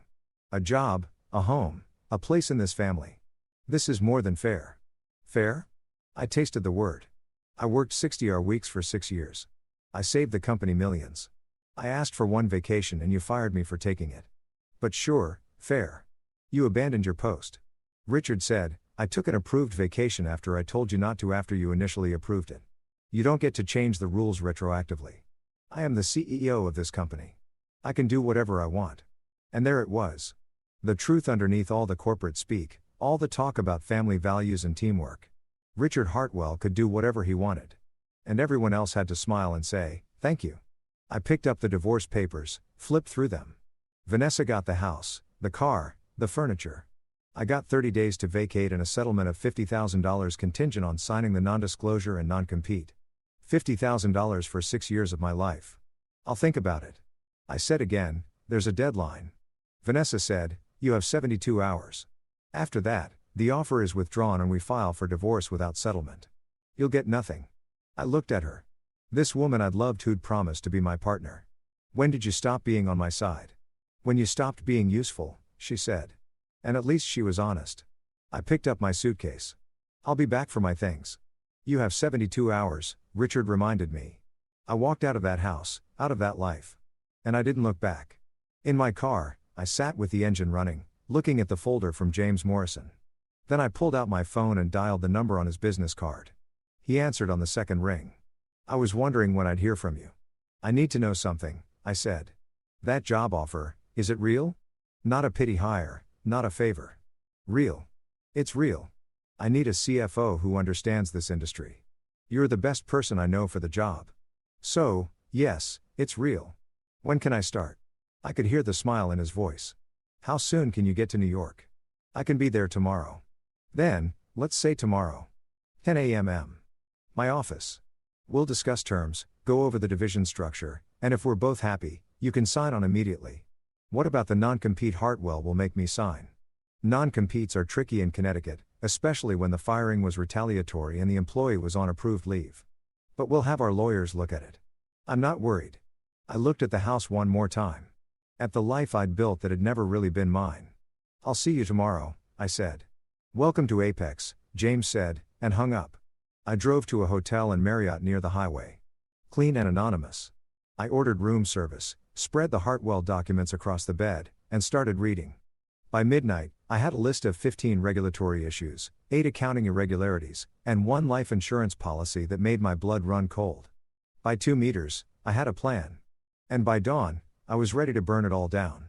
Not with anger, not with drama, with evidence, with precision, with the kind of quiet revenge that Richard Hartwell would never see coming.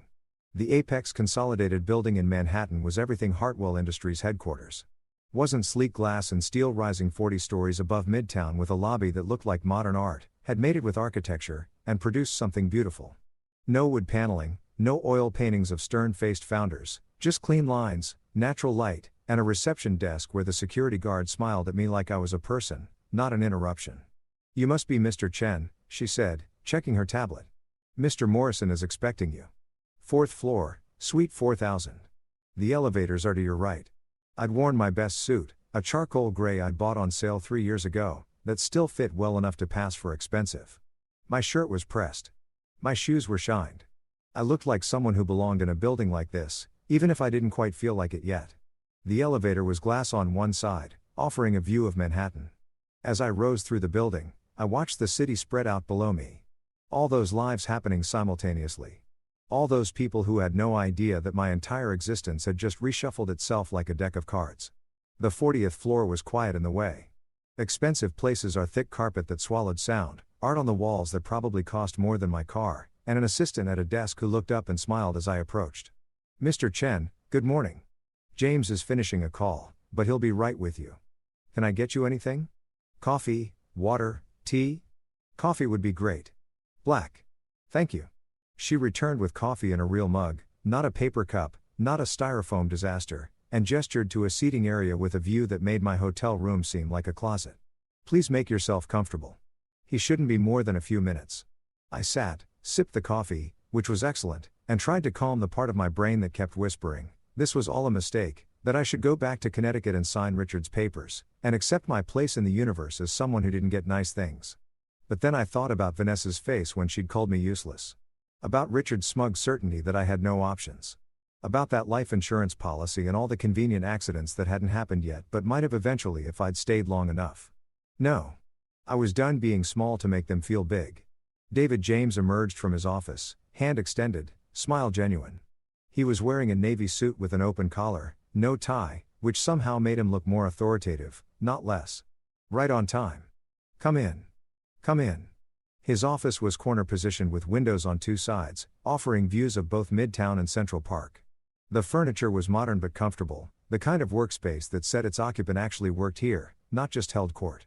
There were papers on the desk, a half-empty coffee cup, a framed photo of James with two college-age kids who had his smile. "Your family?" I asked, nodding at the photo.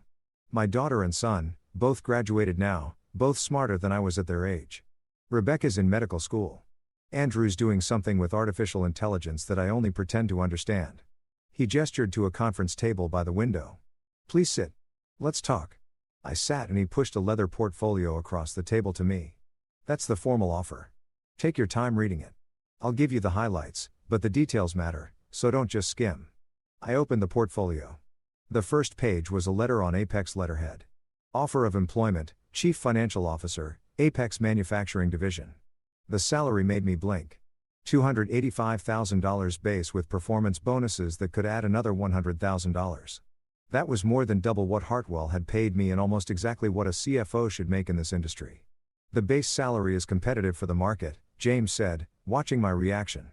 "The bonus structure is tied to division performance metrics, EBITDA growth, cost savings, successful contract negotiations. You hit your targets, you make your bonus. Simple as that." I kept reading health insurance full coverage, no deductible, 401k matching at 6%. 4 weeks paid vacation starting immediately, not acred over time. 4 weeks, I heard myself say, and we actually expect you to take it. Burned out executives make bad decisions. I'd rather you take breaks and stay sharp. He leaned back in his chair. "I saw what Hartwell did to you. That's not how we operate here. Stock options, professional development, budget, relocation assistance if I needed it. The division you'd be overseeing is our newest," James continued. "We're expanding into precision manufacturing medical devices, aerospace components, high-tolerance work. It's a different market than bulk distribution, but the financial principles are the same. You'd have a team of 4 initially with budget to hire more as we scale. 4 people reporting to me initially. I expect that number to grow. We're starting with about $60 million in projected revenue for the first year, scaling to $200 million by year 3 if we execute properly. Your job is to make sure we're profitable at every stage of that growth, not just chasing top-line numbers." It was everything I'd wanted at Hartwell. Responsibility, authority, respect. "There's one complication," I said, pulling out the folder Richard had prepared. "Hartwell wants me to sign a non-compete 18 months covering the entire manufacturing and distribution sector in the Northeast." James held out his hand and I passed him the document. He read it in silence, his expression neutral, then set it down and smiled. "This is barely enforceable. You were fired while on approved leave. That's retaliatory termination. The non-compete is overly broad. And most importantly, you'd be working in a different sector. We're not competing for the same contracts." He slid the paper back to me. "Sign it if you want the severance. Our lawyers can break it if Hartwell tries to enforce it, which they won't because they don't want a wrongful termination lawsuit. They offered me $50,000 as severance. Sign it, take the money, and start here next week. If Richard wants to make a fuss, we'll bury him in legal fees. Trust me, he'll back down." I wanted to believe him, But I'd spent 6 years watching Richard destroy people who opposed him, grinding them down with the sheer weight of his certainty that he was untouchable. "You don't know Richard Hartwell," I said quietly. "Actually, I do. We've been competing for 20 years. I've watched him bid aggressively on contracts he can't fulfill profitably, cut corners on safety to meet margins, treat employees like disposable assets. He's good at projecting strength, but his foundation is crumbling." James leaned forward, his voice gentle, but firm. "I've seen the analysis you did in Paris. I know you understand exactly how weak Hartwell Industries really is. The question is, are you ready to stop protecting him?" The question hung in the air between us. Was I? For 6 years, I'd covered for Richard's mistakes, massaged the numbers to hide his bad decisions, found creative solutions to problems he'd created through arrogance and ego. I'd been a good soldier, a loyal employee, a perfect son-in-law who knew his place, and it had gotten me fired, divorced, and nearly killed if my suspicions about that life insurance policy were correct. "Yes," I said. "I'm ready." James smiled. "Good. Then let's talk about what happens next. You're going to sign Hartwell's papers, take your severance, and start here on Monday. We'll announce your hiring in the industry, press new CFO for Apex Manufacturing Division, impressive credentials, exciting future. Richard will see it and he'll be furious, but there's nothing he can do. He'll try something. Let him try. We're not Hartwell Industries. We don't operate on intimidation. We operate on results." James pulled out another folder. This one thicker than the employment offer. "This is everything we have on Hartwell Industries.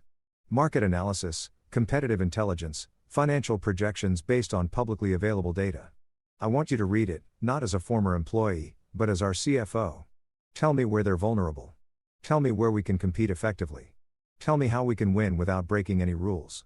I took the folder, felt its weight in my hands. This feels like corporate espionage. It's competitive intelligence. Everything in that folder is either public record or industry knowledge. I'm not asking you to violate any confidentiality agreements. I'm asking you to use your expertise to help Apex make better strategic decisions. He paused. "If it makes you uncomfortable, we won't do it. But understand, Richard Hartwell wouldn't hesitate to do the same to us if our positions were reversed. He has multiple times." I thought about the Bergman contract, about the bids Richard had won by undercutting Apex only to bleed money on execution, about the way he'd used my analysis to undermine competitors, then turned around and ignored that same analysis when it suited him. Fair play was for people who had power. I'd been playing fair for 6 years, and it had gotten me here. Jobless, homeless, divorced. Maybe it was time to play smart instead. "I'll read it," I said, "and I'll tell you what I think. But I won't share anything proprietary. No client lists, no internal communications, nothing that would cross a legal line. That's all I'm asking. Use your knowledge of the industry. That's not proprietary. That's experience. And you earned it." He stood, extended his hand again. "So, do we have a deal?" I looked at the employment offer one more time. At the salary that would let me breathe, at the vacation time that was actually meant to be used, at the title that matched the work I'd been doing all along. Then I looked out the window at Manhattan spread below us. All those possibilities. All those people who'd built lives on their own terms. "We have a deal," I said, and shook his hand. The contract signing took 20 minutes. James's assistant notarized everything, made copies, filed the paperwork. I walked out of that office with a start date of the following Monday. A temporary corporate apartment in Manhattan until I found a place of my own and a signing bonus of $20,000 that would hit my account within 48 hours. I felt like I was floating. In the elevator down, I pulled out my phone and looked at the messages I'd been ignoring. 17 from Vanessa, 9 from Richard, 3 from Susan, 1 from Thomas, Vanessa's brother, that just said, "Good for you, man." Seriously. I didn't respond to any of them. Instead, I called the Marriott and extended my reservation for another week. Then I called a lawyer, not a Hartwell family lawyer, but someone independent I found through a Google search and 3 articles about wrongful termination. Her name was Patricia Chen, no relation, though I joked about it when I called. She agreed to meet me that afternoon. Her office was in a converted brownstone in Hartford, comfortable and professional without being ostentatious. She was maybe 50 with silver-streaked black hair and the kind of direct gaze that suggested she didn't waste time on, so she said after I'd explained the situation, "Fired while on approved vacation, pressured to sign a separation agreement within 72 hours, and they're offering you $50,000 to go away quietly. That's the summary." "Yes. And you want to know if you should sign?" "I want to know what my options are." She leaned back in her chair, stapled her fingers. "Option 1, you sign, take the money, and move on. It's clean, it's fast, and you avoid a legal battle. Option 2, you don't sign, and you sue for wrongful termination. Connecticut is an at-will state. But there are exceptions, retaliation being one of them. If you can prove they fired you specifically for taking approved vacation time, you might have a case. How would I prove that? Do you have documentation that the vacation was approved? Email approval from Richard. Dated 3 months ago. Perfect. Do you have evidence that he fired you specifically because you took the vacation? I thought about the phone call in Paris. He said it on the phone. I don't have a recording. Witnesses? A restaurant full of people, but they were speaking French mostly though. I paused remembering. James Morrison was sitting next to me. He heard everything. Patricia raised an eyebrow. James Morrison of Apex Consolidated. That James Morrison the same. He's offered me a job as CFO. CFO, that complicates things. If you sue Hartwell and you're already working for their competitor, it looks retaliatory on your part, not theirs. The optics are terrible. So, I should just sign and let them win. I didn't say that. I said the optics are terrible for a lawsuit. But here's what I'd recommend. Sign the agreement, take the severance, and keep detailed records of everything. Every email, every text message, every communication. Because if Hartwell tries to enforce that non-compete against you, we'll have grounds to argue it's retaliatory and therefore unenforceable. We won't have to prove wrongful termination. We just have to show that the non-compete is being used to punish you for taking legal employment elsewhere. It made sense. Don't fight the battle they wanted me to fight. Wait for them to overreach, then strike. And the divorce, that's trickier. Connecticut is an equitable distribution state, meaning marital assets get divided fairly, not necessarily equally. How long were you married? 6 years. And you worked at Hartwell during that entire time? Yes. Did you contribute to the household income? I paid the mortgage, all the utilities, groceries, most expenses, but the house is in her name only. It was bought before we married with Hartwell money. Her name is the only one on the deed. Patricia made a note. That works in your favor. Actually, if the house is her separate property, you have no claim to it, but she also can't claim you owe her anything for it. What about retirement accounts, savings, investments? I have a 401k from Hartwell with maybe $80,000 in it. She has significantly more family money. Then the divorce should be straightforward. You take your 401k, she takes her assets, you split any joint accounts, and you're done. Don't fight for things that aren't worth the legal fees. She's claiming mental cruelty, Patricia snorted. They always do. It's boilerplate language for no-fault divorce. Don't take it personally. What matters is the asset division and whether there's alimony. Alimony in a 6-year marriage where both parties worked. Unlikely. But if she asks for it, we'll counter with the fact that you were the primary breadwinner for household expenses while she had access to family wealth. It'll go nowhere. I left Patricia's office with a plan. Sign the Hartwell papers, take the severance, start at Apex, and let Richard make the first wrong move because he would. Men like Richard Hartwell always did. They couldn't help themselves. That evening, I sat in my hotel room and read through the Apex folder on Hartwell Industries. Page by page, section by section, I saw my former employer through new eyes. They were overextended in 7 markets. They'd deferred maintenance on critical equipment. They'd underbid on contracts to steal market share, but the actual margins were killing them. Their workforce was demoralized. I could see it in the turnover numbers, in the Glassdoor reviews, in the safety incident reports that were trending upward, and that life insurance policy. $15 million increased right after I'd saved them $4 million. I pulled out my laptop and started making notes. Not about proprietary information I wouldn't violate my confidentiality obligations, but about patterns, about decision processes, about the kind of strategic thinking that led companies to chase short-term wins at the expense of long-term stability. By midnight, I had a 20-page analysis of where Apex could compete effectively without directly challenging Hartwell's existing contracts. New markets, different sectors, better margins. I sent it to James with a simple note. Preliminary thoughts. More to come. His response came back within minutes. This is excellent. You're going to do great here. Get some sleep. Monday's going to be busy. I closed my laptop and lay back on the hotel bed, staring at the ceiling. 72 hours ago, I'd been in Paris drinking wine and pretending my life wasn't falling apart. Now I had a new job, a new future, and a plan. Richard Hartwell had fired me thinking I had nowhere to go. He was about to learn exactly how wrong he was. The Hartwell Industries headquarters looked smaller than I remembered. Maybe it had always been small, and I just convinced myself it was impressive because I needed to believe I was working somewhere that mattered. The building was a converted mill from the 1922. All red brick and arched windows that Richard liked to call historic and authentic, which was corporate speak for outdated and expensive to maintain. I parked in the visitor section. They'd already deactivated my employee badge. Apparently, the security guard at the front desk, Marcus, who I chatted with every morning for 6 years, looked uncomfortable when he saw me. "Mr. Chen, I'm sorry. I have to, I know. Visitor badge. I'm here to see Richard Hartwell. He's expecting me." Marcus made the call, his voice low, then slid a temporary badge across the desk. "Third floor. But you know that already." "Thanks, Marcus. How's your daughter doing? She was applying to colleges, right?" His face softened. "Got into UConn. Full ride. She's over the moon." "That's wonderful. Tell her congratulations from me." "I will. And Mr. Chen, for what it's worth, I'm sorry about how things went down." I clipped the visitor badge to my jacket. "Not your fault. Take care of yourself."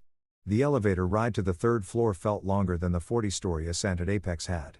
Familiar territory is always harder to leave than new ground is to claim. I saw the water stain on the ceiling that facilities had been meaning to fix for 2 years. The motivational poster about teamwork that someone had hung ironically and that Richard had never noticed was ironic. The smell of burned coffee from the break room where the pot was always left on too long. This had been my life, my daily reality, and I'd thought it was normal. The executive suite was at the end of the hall behind double doors that were supposed to look impressive but mostly just looked heavy. Richard's assistant, Jennifer, who'd always been kind to me, glanced up from her desk with an expression I couldn't quite read. "David, they're waiting for you in the conference room. They Mr. Hartwell, Mrs. Hartwell, and Vanessa." "And the lawyers?" "Of course, there were lawyers. Thanks for the warning, Jennifer." She lowered her voice. "I put together your termination paperwork. They didn't give me much to work with for the severance calculation. I'm sorry. You did what you could. I appreciate it." The conference room was the largest one in the building with a long mahogany table that could seat 20 minutes, but today held only 5. Richard at the head, Susan to his right, Vanessa to his left, and 2 men in expensive suits who radiated attorney-like cologne. Richard didn't stand when I entered. "You're late." I checked my watch. "I'm 2 minutes early, actually." I said 10 o'clock. "Your assistant said 10:30. He waved his hand dismissively, as if the contradiction was my fault somehow. "Sit down. Let's get this over with." I sat across from Vanessa, who wouldn't meet my eyes. She was wearing navy, a power color meant to make her look authoritative, but she just looked tired. There were circles under her eyes that makeup couldn't quite hide, and her hands were clasped too tightly on the table. One of the lawyers, the older one, with silver hair and a Rolex that probably cost more than my car, slid a stack of documents across the table. "Mr. Chen, I'm Robert Fitzgerald, representing Hartwell Industries. This is my colleague, Daniel Park. We've prepared the separation documents we discussed. I'll walk you through each section." "I've already read them," I said. "My attorney reviewed them as well." Richard's eyebrow went up. "You hired an attorney? You hired 2? "I hired 1. Seemed reasonable." "This doesn't need to be adversarial," Susan said, her voice syrupy with false warmth. "We're all family here." "We're really not," I said quietly. "But go ahead, Mr. Fitzgerald. Let's hear the terms." Fitzgerald cleared his throat, clearly uncomfortable with my tone. "The separation agreement consists of 4 components: termination of employment, severance package, non-disclosure agreement, and non-compete clause. Let's start with termination." He flipped to the first flag page. "Hartwell Industries is terminating your employment effective immediately, citing voluntary abandonment of position and breach of operational standards." I took an approved vacation. "That's not abandonment. The approval was conditional upon operational needs, which changed during your absence." "That's not what the approval email says. It's unconditional approval for 2 weeks, dated 3 months ago." Fitzgerald's jaw tightened. "Regardless, the termination stands. The severance package is $50,000 contingent upon signing the NDA and non-compete. The NDA prohibits you from disclosing any confidential information about Hartwell Industries, its operations, clients, or financial status. The non-compete prevents you from working in the manufacturing or distribution sector in the Northeast for 18 months. 18 months is a long time to be unemployed." I said. "You should have thought of that before abandoning your responsibilities," Richard snapped. "I took a vacation that you approved. I approved a weekend. The email says 2 weeks." Vanessa finally spoke, her voice brittle. "Can we just get through this, please?" I looked at her. This woman I'd shared a bed with for 6 years, who'd promised to be my partner and everything. Are you okay? Don't, she said sharply. Don't pretend you care. I'm not pretending. You look exhausted. I'm exhausted because you've turned our lives upside down with your selfishness. Do you have any idea what this has done to me? To my reputation. Everyone's talking about how my husband abandoned me to drink wine in Paris. I didn't abandon you. I took a vacation. You ignored my calls. You stayed away for 2 weeks while I had to explain to everyone why you weren't here. You could have told them I was on vacation. That would have been accurate. Her eyes flashed. You embarrassed this family. I took a vacation, I repeated, keeping my voice level. That's not embarrassing. That's normal. Nothing about this is normal, Susan interjected. Normal husbands don't disappear to Europe. Normal employees don't ignore their bosses' calls. Normal bosses don't call employees on vacation and fire them for taking approved time off. Richard slammed his hand on the table. Enough. Are you going to sign these papers or not? I pulled out my own folder, the employment offer from Apex, which I'd brought specifically for this moment. I slid it across the table to Richard. I'll sign, but I want you to see this first. Richard opened the folder, scanned the first page, and his face went from red to purple. You're working for Apex. I'm going to be starting Monday as their CFO. The hell you are? You're signing a non-compete, which my attorney says is unenforceable given that you fired me for taking approved leave, but I'll sign it anyway because I want the severance money and because Apex's lawyers have assured me they can break it if you try to enforce it. You little Richard caught himself visibly struggling for control. You can't do this. I won't allow it. You don't have a say. You fired me, remember? This is corporate espionage. No, it's new employment. I haven't shared any proprietary information. I won't share any proprietary information, but my experience in this industry isn't proprietary. It's mine. I earned it. Fitzgerald jumped in, sensing danger. Mr. Chen, if you sign this non-compete and then work for Apex, Hartwell Industries will have grounds to sue both you and Apex for breach of contract. The legal fees alone would be substantial. I know. But here's the thing. My attorney also explained that wrongful termination lawsuits can be quite expensive, especially when there's clear documentation that I was fired for taking approved vacation time, especially when there are witnesses. I looked directly at Richard. How loud were you yelling when you called me in Paris? Loud enough for the whole restaurant terrace to hear? Loud enough that James Morrison, who was sitting next to me, heard every word. The room went very quiet. You're bluffing, Richard said, but his voice had lost its certainty. I'm not. I have the email approving my vacation. I have witnesses to your phone call. I have documentation of 6 years of exemplary performance reviews. And I have James Morrison willing to testify that you fired me specifically and solely for taking approved time off. I leaned forward. So, here's what's going to happen. I'm going to sign your papers. I'm going to take your $50,000 and I'm going to start work at Apex on Monday. And you're not going to do anything about it because if you try to enforce that non-compete, I will bury you in a wrongful termination lawsuit that will cost you 10 times the severance and legal fees alone. And that's before we get to punitive damages. Fitzgerald and Park exchanged glances. They knew I was right. Employment law in Connecticut was tricky, and retaliatory termination cases could get very expensive very quickly. You ungrateful? Susan started. Ungrateful? The word came out sharper than I intended. I worked 60-hour weeks for 6 years. I saved this company millions. I asked for one vacation and you fired me for taking it. And somehow I'm the ungrateful one. We gave you everything, Vanessa said, her voice breaking. A job, a home, a family. You gave me a job I was overqualified for at half the market rate. A home with my name on the mortgage, but not the deed. And a family that treated me like an employee they couldn't quite fire. I softened my voice. I'm not trying to hurt you, Vanessa. Any of you. I'm just done letting you hurt me. She looked away, blinking rapidly. Richard grabbed the Apex offer letter, scanning it more carefully this time. I watched his face change as he saw the salary, the title, the terms, everything I'd asked him for over the years and been denied. $285,000. He read aloud. Plus bonuses plus stock options. He looked up at me. This is what you think you're worth. This is what the market thinks I'm worth. It's what a CFO makes in this industry. You know that. You're not a CFO. You're a senior analyst. Who did all the work of a CFO? Who saved you $4 million on supplier contracts? Who fixed your accounting systems? Who covered for your bad decisions so many times I lost count? I kept my voice steady. You knew what I was worth, Richard. You just didn't want to pay it. Fitzgerald cleared his throat. Perhaps we should take a brief recess. No recess, Richard said. He wants to sign. Let him sign. But I want an amendment to the NDA, anything he learned while working here, any knowledge of our operations, our clients, our strategies. That's confidential.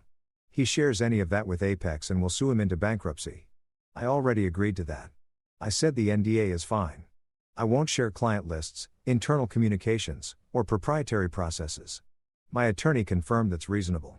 What about the Bergman contract? Richard demanded. You worked on that. You know the details. I know you underbid by approximately 30% to win it and that you're going to lose money on fulfillment, but I don't know the specific terms. I don't have access to the contract documents and I won't share anything proprietary about it. What I will do is tell Apex not to bid on similar contracts because the margins are terrible. But that's strategic advice based on industry knowledge, not corporate espionage. Fitzgerald made a note. We should add specific language about the Bergman contract. No, I interrupted. The NDA covers all confidential information. We don't need special carve-outs for individual contracts. That just creates ambiguity. Park, the younger attorney, finally spoke up. He's right. The broader language is actually more protective. Specific exemptions create loopholes. Richard looked like he wanted to argue, but Fitzgerald nodded in agreement. Mr. Park is correct. The current NDA language is comprehensive. Fine. Richard shoved the papers toward me. Sign it. Take your money and get out of my building. I pulled out my pen, a M. Blanc I bought myself years ago, back when I still believed expensive things could make you feel valuable, and turned to the first flagged page, the termination agreement. I read it one more time, looking for traps. It said I was terminated for operational needs, not cause, which meant I could collect unemployment if I needed to. The severance was contingent on signing the other documents, but there was no clawback provision. If they later decided they didn't like what I was doing. I signed the NDA standard language about not disclosing confidential information. Nothing I hadn't already agreed to in my original employment contract. I wouldn't share client lists or internal documents. I could live with that. I signed the non-compete. 18 months manufacturing and distribution sector Northeast region. My attorney had already confirmed it was overly broad and likely unenforceable, especially given the circumstances of my termination, but I'd sign it, take the severance, and let Hartwell make the first move if they wanted to challenge my employment at Apex. I signed and finally the divorce papers. This was the part I'd been dreading, though I wasn't sure why. The marriage had been over long before Paris. Maybe it had been over from the beginning, and I'd just been too hopeful to see it. The terms were actually reasonable. No alimony, clean split of assets. Vanessa kept the house in her accounts. I kept my 401k in my car. We divided the joint checking account about $8,000 down the middle. No children, thankfully, to complicate things. I looked at Vanessa before I signed this one. She was staring at her hands, at the wedding ring she was still wearing, at the manicured nails and the diamond bracelet her parents had given her for our 5th anniversary. Vanessa, I said quietly. She looked up and for just a moment, I saw something in her eyes that might have been regret or maybe just exhaustion. It was hard to tell anymore. I'm sorry it came to this, I said. Are you? Because you seem pretty happy about your new job. I'm relieved about the job, but I'm sorry about us. I really thought we could make it work. So did I. Her voice was barely a whisper. But you changed. I took a vacation. You stopped being the person I married. Maybe I stopped being the person you needed me to be. Those aren't the same thing. She didn't answer. Just looked back down at her hands. I signed the divorce papers. Fitzgerald gathered all the documents, checking each signature, each initial, each flagged section. Everything appears to be in order. Mr. Chen, you'll receive the severance payment within 5 business days. The NDA and non-compete are effective immediately. Understood. Richard stood, which apparently meant the meeting was over. You're making a mistake. Apex is going to chew you up and spit you out. And when they do, don't come crawling back here. I wouldn't dream of it, I said, standing as well. But for what it's worth, Richard, you should probably look into the equipment maintenance backlog and the safety incident trend line and maybe bid more realistically on your next few contracts. Just some friendly advice from someone who used to care about this company's success. His face went red again. Get out. I'm going. I looked at Vanessa one more time. Take care of yourself. She didn't respond. I walked out of that conference room, past Jennifer's desk where she gave me a small sad smile, past the motivational posters and the water-stained ceiling and the burned coffee smell and out into the parking lot where my car was waiting. My phone buzzed as I unlocked the door. A text from James Morrison. How did it go? I typed back. Signed everything. I'm officially unemployed for the next 4 days. Perfect. Enjoy the break. See you Monday. I sat in my car for a moment, looking at the building where I'd spent 6 years of my life, where I'd worked late nights and skipped lunches and sacrificed weekends, where I believed that loyalty and hard work would eventually be rewarded. Then I started the engine and drove away. I didn't look back. Monday morning arrived with the kind of crisp autumn sunshine that makes New York City look like it's trying to sell you something. I stood outside the Apex building at 9:30 a.m., coffee in hand, wearing a new suit I'd bought over the weekend, navy blue, perfectly tailored. The kind of suit that said CFO instead of senior analyst pretending to be important. The difference was subtle but significant, like the difference between being invited to a party and crashing one. My phone buzzed. A text from my bank. Deposit $50,000 Hartwell Industries severance payment. I stared at the number for a moment, feeling something complicated twist in my chest. $50,000 for 6 years of my life. It should have felt like an insult. Instead, it felt like freedom seed money for whatever came next. A cushion that meant I didn't have to be afraid anymore. I'd already moved most of my things out of the house in West Hartford. Vanessa had been gone when I came by with a U-Haul, which was probably for the best. There wasn't much to take. Some clothes, my books, my laptop, a few pieces of furniture that had been mine before the marriage. Everything else belonged to that life, and I didn't want it anymore. The corporate apartment Apex had set me up with was in Hell's Kitchen, a one-bedroom with actual closet space and windows that didn't face a brick wall. It was temporary, 6 months, while I found a permanent place, but it felt like a palace compared to the hotel I'd been staying in. David, I turned to see James Morrison approaching, also with coffee. Also looking ready to start the week.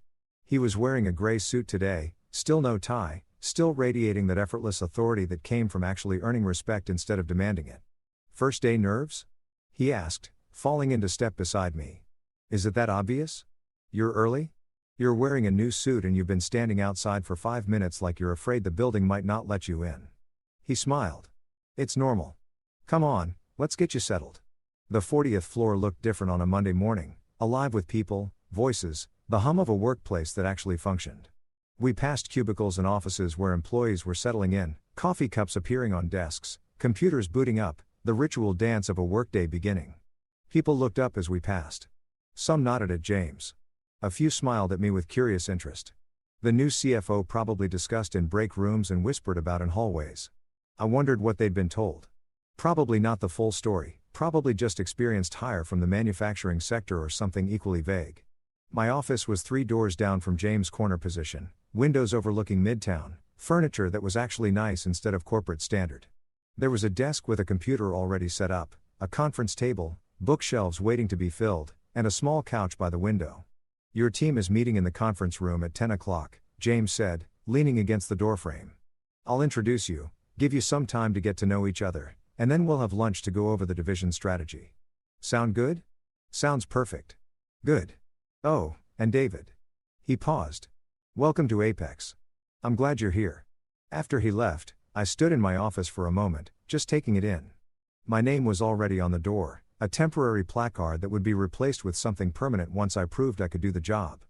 But seeing it there, David Chen, Chief Financial Officer, made something settle in my chest that had been unsettled for 6 years. I wasn't pretending anymore. I wasn't waiting for someone to recognize my value. I was already recognized, already valued. The title on the door proved it.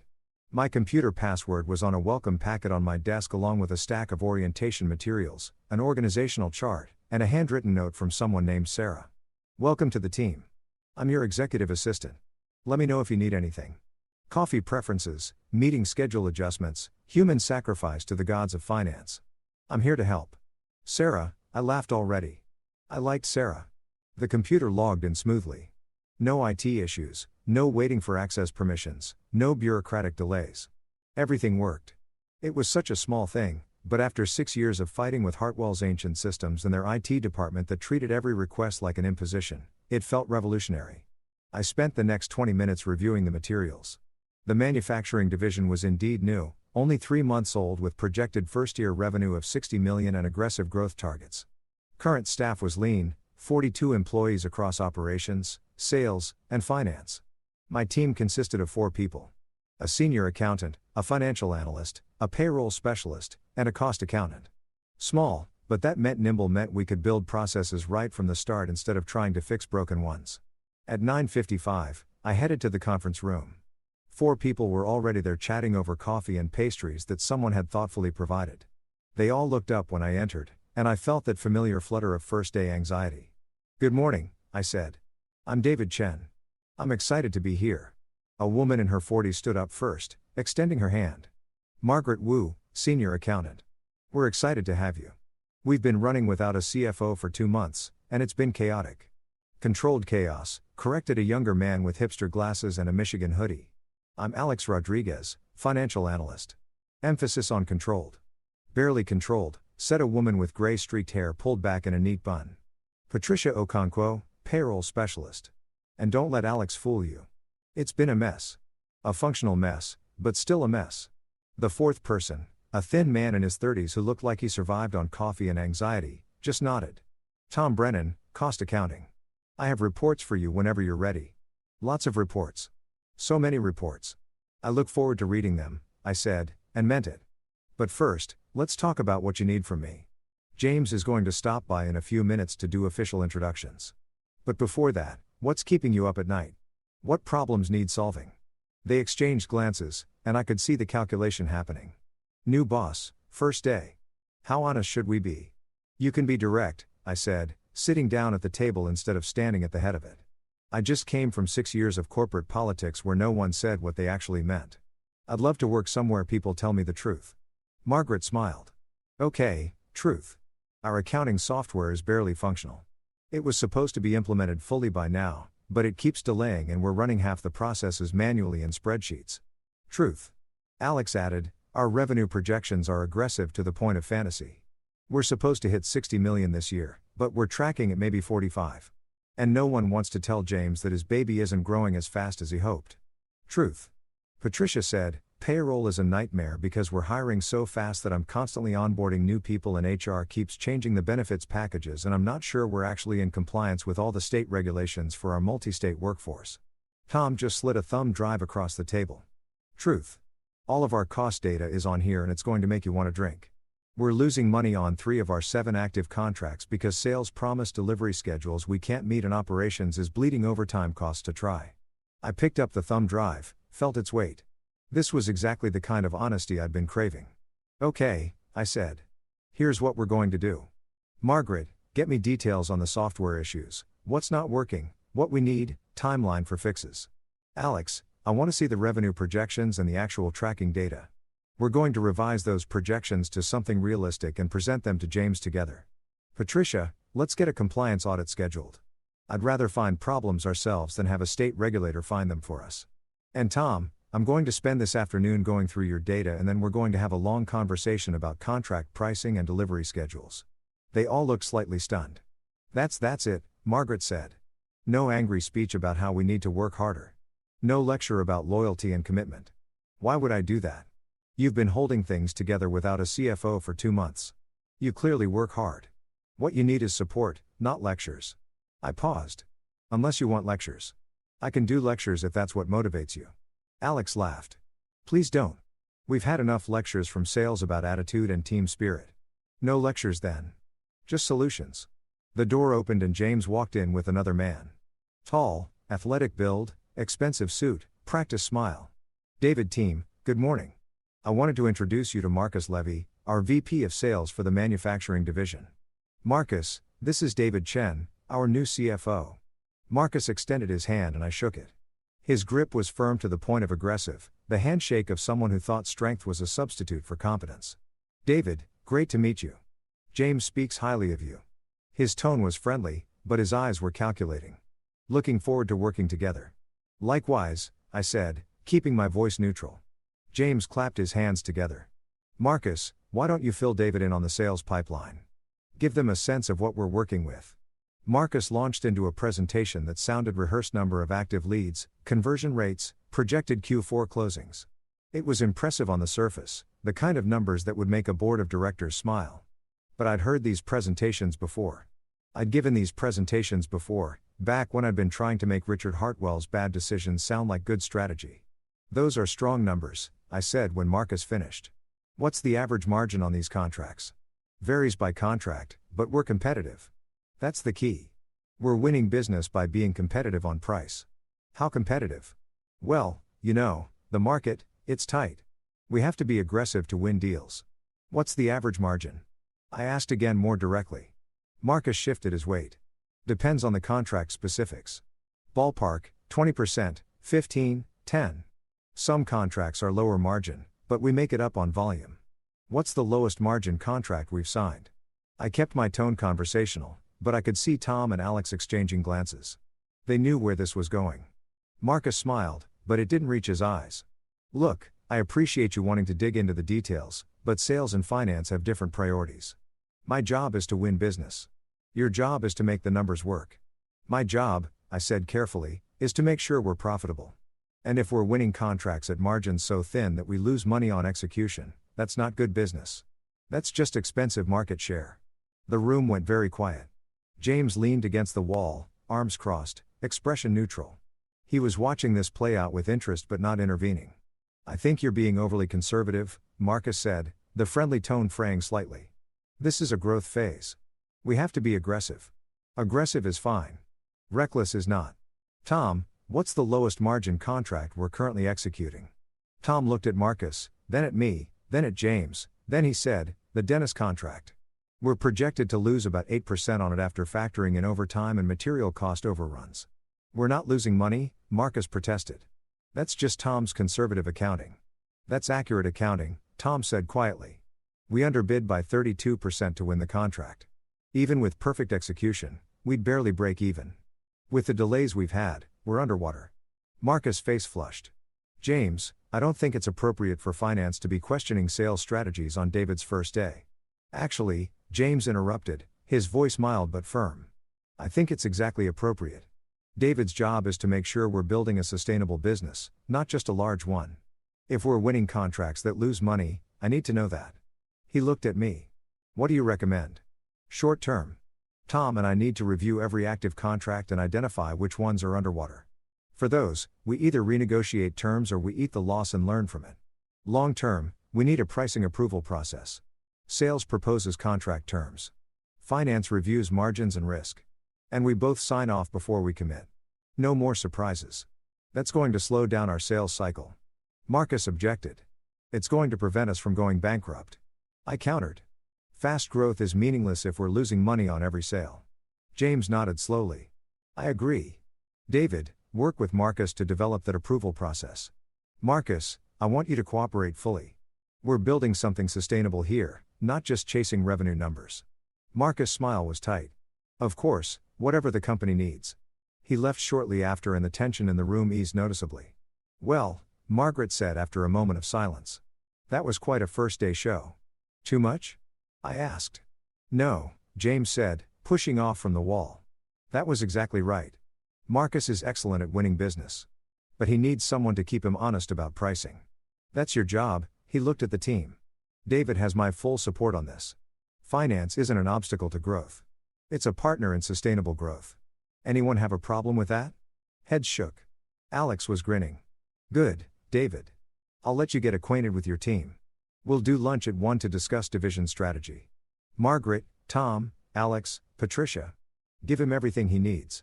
Transparency is our policy. After James left, the four of them looked at me with something between respect and amusement. You just went toe-to-toe with Marcus Levy on your first day, Alex said. He's going to hate you. Will that be a problem? Probably. But it was worth it. He's been running roughshod over operations and finance since the division started, and no one's had the authority to push back. Margaret stood up, gathering her materials. I like you, David. You're direct. We could use more direct around here. The rest of the morning was a blur of introductions, system login, document reviews, and coffee. So much coffee. Sarah, my assistant, turned out to be a cheerful woman in her 20s, who was frighteningly efficient and had already organized my calendar, scheduled follow-up meetings with each team member, and somehow procured my preferred coffee order without me telling her what it was. How did you know I drink black coffee? I asked when she delivered the third cup of the morning. I asked Margaret what she thought you'd drink based on the vibe you gave off. She said, black coffee, no sugar, like a man who's done with everyone's nonsense. Was she right? Disturbingly accurate. She's good at reading people.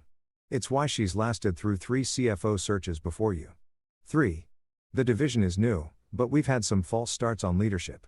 You're number 4. But I have a good feeling about you. She smiled. You stood up to Marcus. The others didn't. At 1 o'clock, James collected me for lunch. We went to a small Italian place 2 blocks from the office, tucked into a side street that looked like it had been there since before the neighborhood got expensive.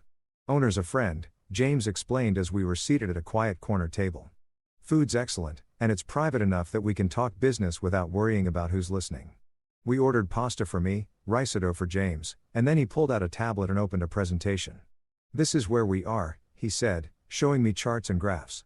And this is where I want us to be in 3 years. The gap between current state and goal was significant, ambitious, but not impossible if we executed well. Here's what I need from you, James continued. I need financial discipline. I need accurate forecasting. I need someone who can tell me when we're about to make an expensive mistake, especially if it's a mistake I want to make. He paused. I saw what happened at Hartwell. Richard surrounded himself with these men, and now his company is bleeding. I won't make that mistake. What if I tell you things you don't want to hear? Then I'll listen and we'll discuss it and we'll make a decision together. But I need the truth first. Always the truth. The food arrived. And we ate in companionable silence for a few minutes before James spoke again. How are you doing? Really? That's a lot of change in 2 weeks. Divorce, new job, new city. I'm okay. Better than okay, actually. For the first time in years, I feel like I'm where I'm supposed to be. Good.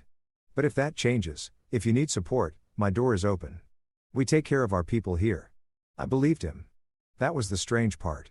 After 6 years of corporate doublespeak, I actually believed that James Morrison meant what he said. We spent the rest of lunch discussing division strategy, growth targets, and the kind of company culture James wanted to build. It was everything I'd hoped for and nothing I'd experienced at Hartwell. When we got back to the office, there was a flower arrangement on my desk. White lees and blue irises, elegant and expensive. The card read, "Congratulations on your new position. We're watching RH." I stared at it for a long moment, feeling my good mood evaporate. Sarah appeared in the doorway. Those just arrived. Pretty, right? Who's RH? Someone from my past, I said, pulling the card off and tucking it into my desk drawer. Sarah, can you have these sent to the hospital? Donate them to the children's ward or something. Sure, but are you okay? You look like someone just walked over your grave. I'm fine. Just old ghosts. After she left with the flowers, I sat at my desk and pulled up Tom's thumb drive.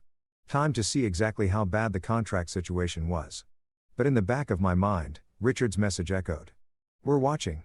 Let them watch, I thought. Let them see what happens when you actually value your employees. Let them watch while I built something better than they ever could. 3 weeks into my tenure at Apex, I'd settled into a rhythm that felt almost suspiciously comfortable. My team was responsive and competent. James trusted my judgment. The work was challenging, but not soul-crushing. I had weekends, again, actual weekends, where I didn't check email or feel guilty for existing outside the office. It felt too good to last. I should have known that Richard Hartwell wasn't the type to send flowers and then disappear quietly into the night. Men like him didn't accept defeat. They regrouped. They strategized. And they struck back when you least expected it. The first sign of trouble came on a Thursday morning. I was reviewing cost projections for the new aerospace contract. A legitimate opportunity that would actually make money, unlike the Denison disaster Marcus had saddled us with, when Sarah appeared in my doorway, looking uncharacteristically serious. David, there's someone here to see you. He says it's urgent. Do we have an appointment? No. He just showed up. Says his name is Douglas Brennan and he's a fraud investigator with the SEC. My stomach dropped. The SEC Securities and Exchange Commission. Should I call legal? Yes. And tell Mr. Brennan I'll be with him in a few minutes. After Sarah left, I sat very still, my mind racing through possibilities. The SEC didn't show up at your office for friendly chats. They showed up when they thought something illegal was happening. But what? Apex was a private company. We didn't have publicly traded securities. Unless someone had filed a complaint. Unless someone had suggested that I'd brought proprietary information from Hartwell. Unless Richard had decided to burn me down using federal investigators as his weapon. I picked up my phone and called James. We have a problem, I said when he answered. SEC investigator in the lobby asking to speak with me. There was a pause. I'll be right there. James arrived at my office 30 seconds before the legal team did. 2 attorneys I'd met briefly during orientation. Both now looking alert and focused. The lead attorney, Catherine Reeves, was a woman in her 50s with steel gray hair and the kind of calm that came from years of handling crisis. "What do we know?" she asked. "Nothing yet. Just that there's an SEC investigator who wants to talk to me. Don't say anything without me present. In fact, let me do most of the talking. You confirm facts. You don't volunteer information. Understood." Understood. Douglas Brennan was a man in his early 40s with thinning hair and the tired eyes of someone who'd seen too many people lie to him. He was waiting in the small conference room, a briefcase on the table in front of him, everything about his posture radiating bureaucratic authority. "Mr. Chen," he said, standing to shake my hand. "Thank you for seeing me. I'm Douglas Brennan, senior investigator with the Securities and Exchange Commission." He produced credentials that looked official enough to make my palms sweat. "This is Catherine Reeves, our general counsel," I said. "And James Morrison, our CEO," Brennan nodded at them. "I appreciate you making time. I'll try to keep this brief. Mr. Chen, I'm here regarding a complaint filed against you alleging securities fraud and theft of proprietary information." The words hung in the air like a guillotine blade. "Who filed the complaint?" Catherine asked. "Hartwell Industries. Specifically, Richard Hartwell, CEO." Brennan pulled documents from his briefcase. "The complaint alleges that Mr. Chen, while employed as senior financial analyst at Hartwell Industries, accessed confidential financial information with intent to use it for personal gain. Further, that upon his termination, he immediately joined a competitor and is currently using that information to harm H. Hartwell's business interests." "That's absurd," I said. Catherine put a hand on my arm. "Mr. Brennan, my client signed a comprehensive separation agreement with Hartwell Industries that included a non-disclosure agreement. He has not violated that agreement. Furthermore, Hartwell is not a publicly traded company. So, I'm unclear on the SEC's jurisdiction here. Hartwell Industries has publicly traded bonds," Brennan said. "And if Mr. Chen had access to material information that could affect the value of those bonds, information about the company's true financial status, for instance, and he used that information for personal benefit that falls under our jurisdiction." James leaned forward. "What exactly is Hartwell alleging David did?" Brennan consulted his notes.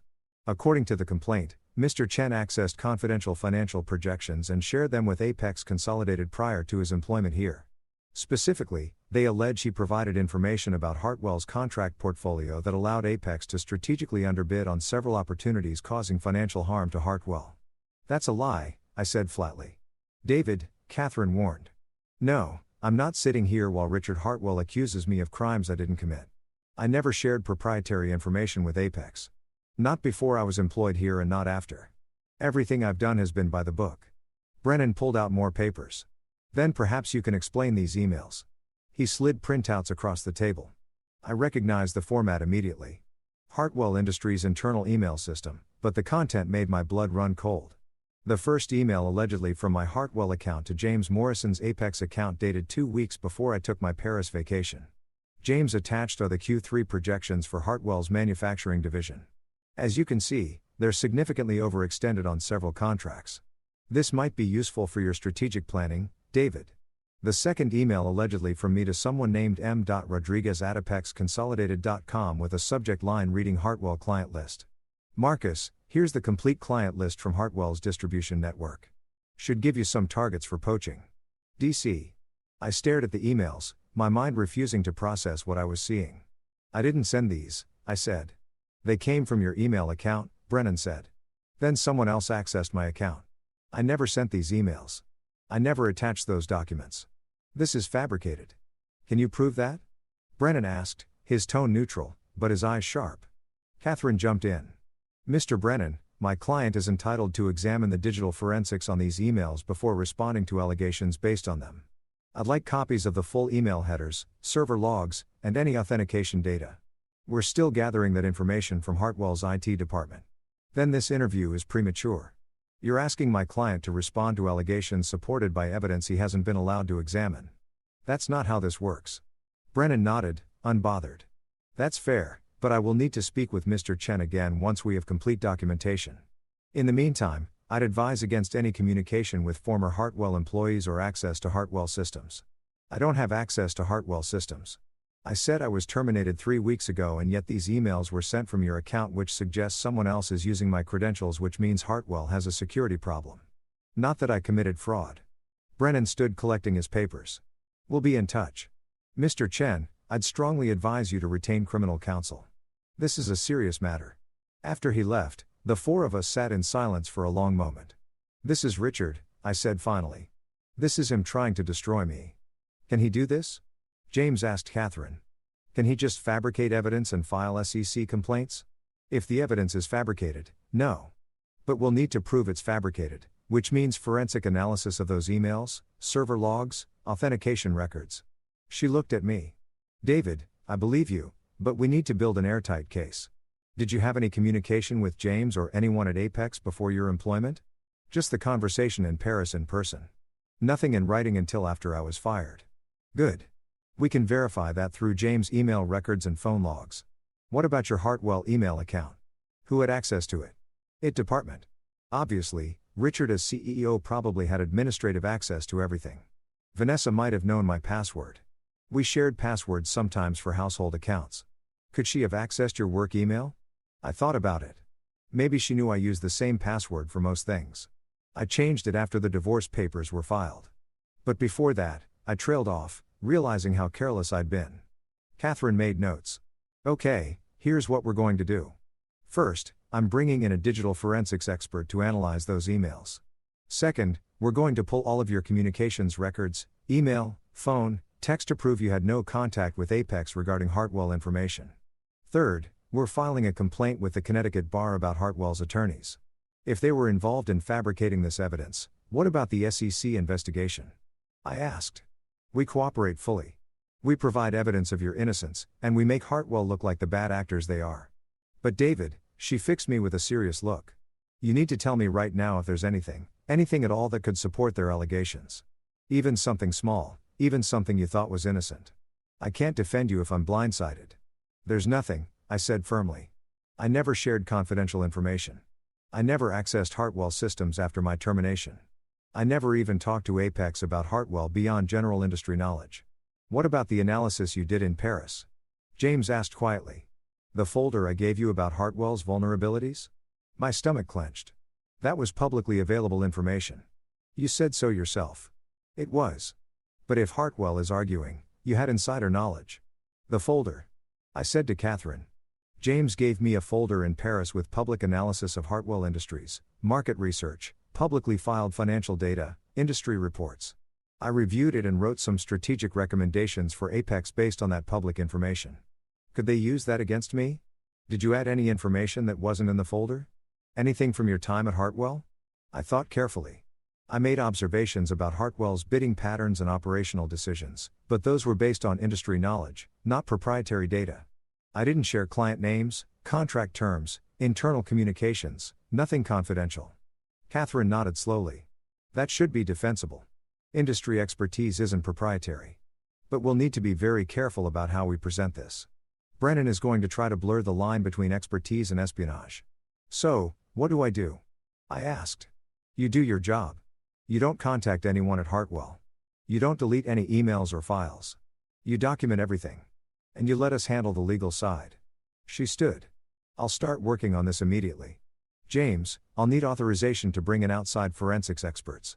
Whatever you need, James said. Blank check. We protect our people. After Catherine left, James and I sat in the conference room, the city sprawling below us through floor-to-ceiling windows. I'm sorry, I said. I never meant to bring this kind of trouble to Apex. This isn't your fault. This is Richard Hartwell being exactly who he is, a bully who can't stand losing. James turned to look at me. Are you okay? Honestly, I'm furious. I spent 6 years being loyal to that man, to that company, and this is how he repays me by trying to put me in prison. The SEC complaint probably won't go anywhere. If the emails are fabricated, Brennan will figure that out. And if Hartwell filed a fraudulent complaint, they'll face consequences, will they? Men like Richard don't face consequences. They have lawyers and money and connections. They just win always. Not always, James said quietly. I've been competing with Richard for 20 years, remember? And I'm still here, still profitable, still growing. He doesn't always win, David. He just makes you think he does. I wanted to believe him. But the fear was there, cold and tight in my chest. The SEC didn't investigate unless they thought there was something to investigate. And even if I was innocent, which I was, the process itself could destroy me. Legal fees, reputation damage, the suspicion that would follow me even after I was cleared. Richard knew that. That's why he'd done it. Not because he thought I'd actually go to prison, but because he knew the investigation itself was punishment. I need to see those emails. I said the full versions, not just Brennan's printouts. If they're fabricated, there will be evidence in the metadata. Catherine will get them. Trust her, she's the best.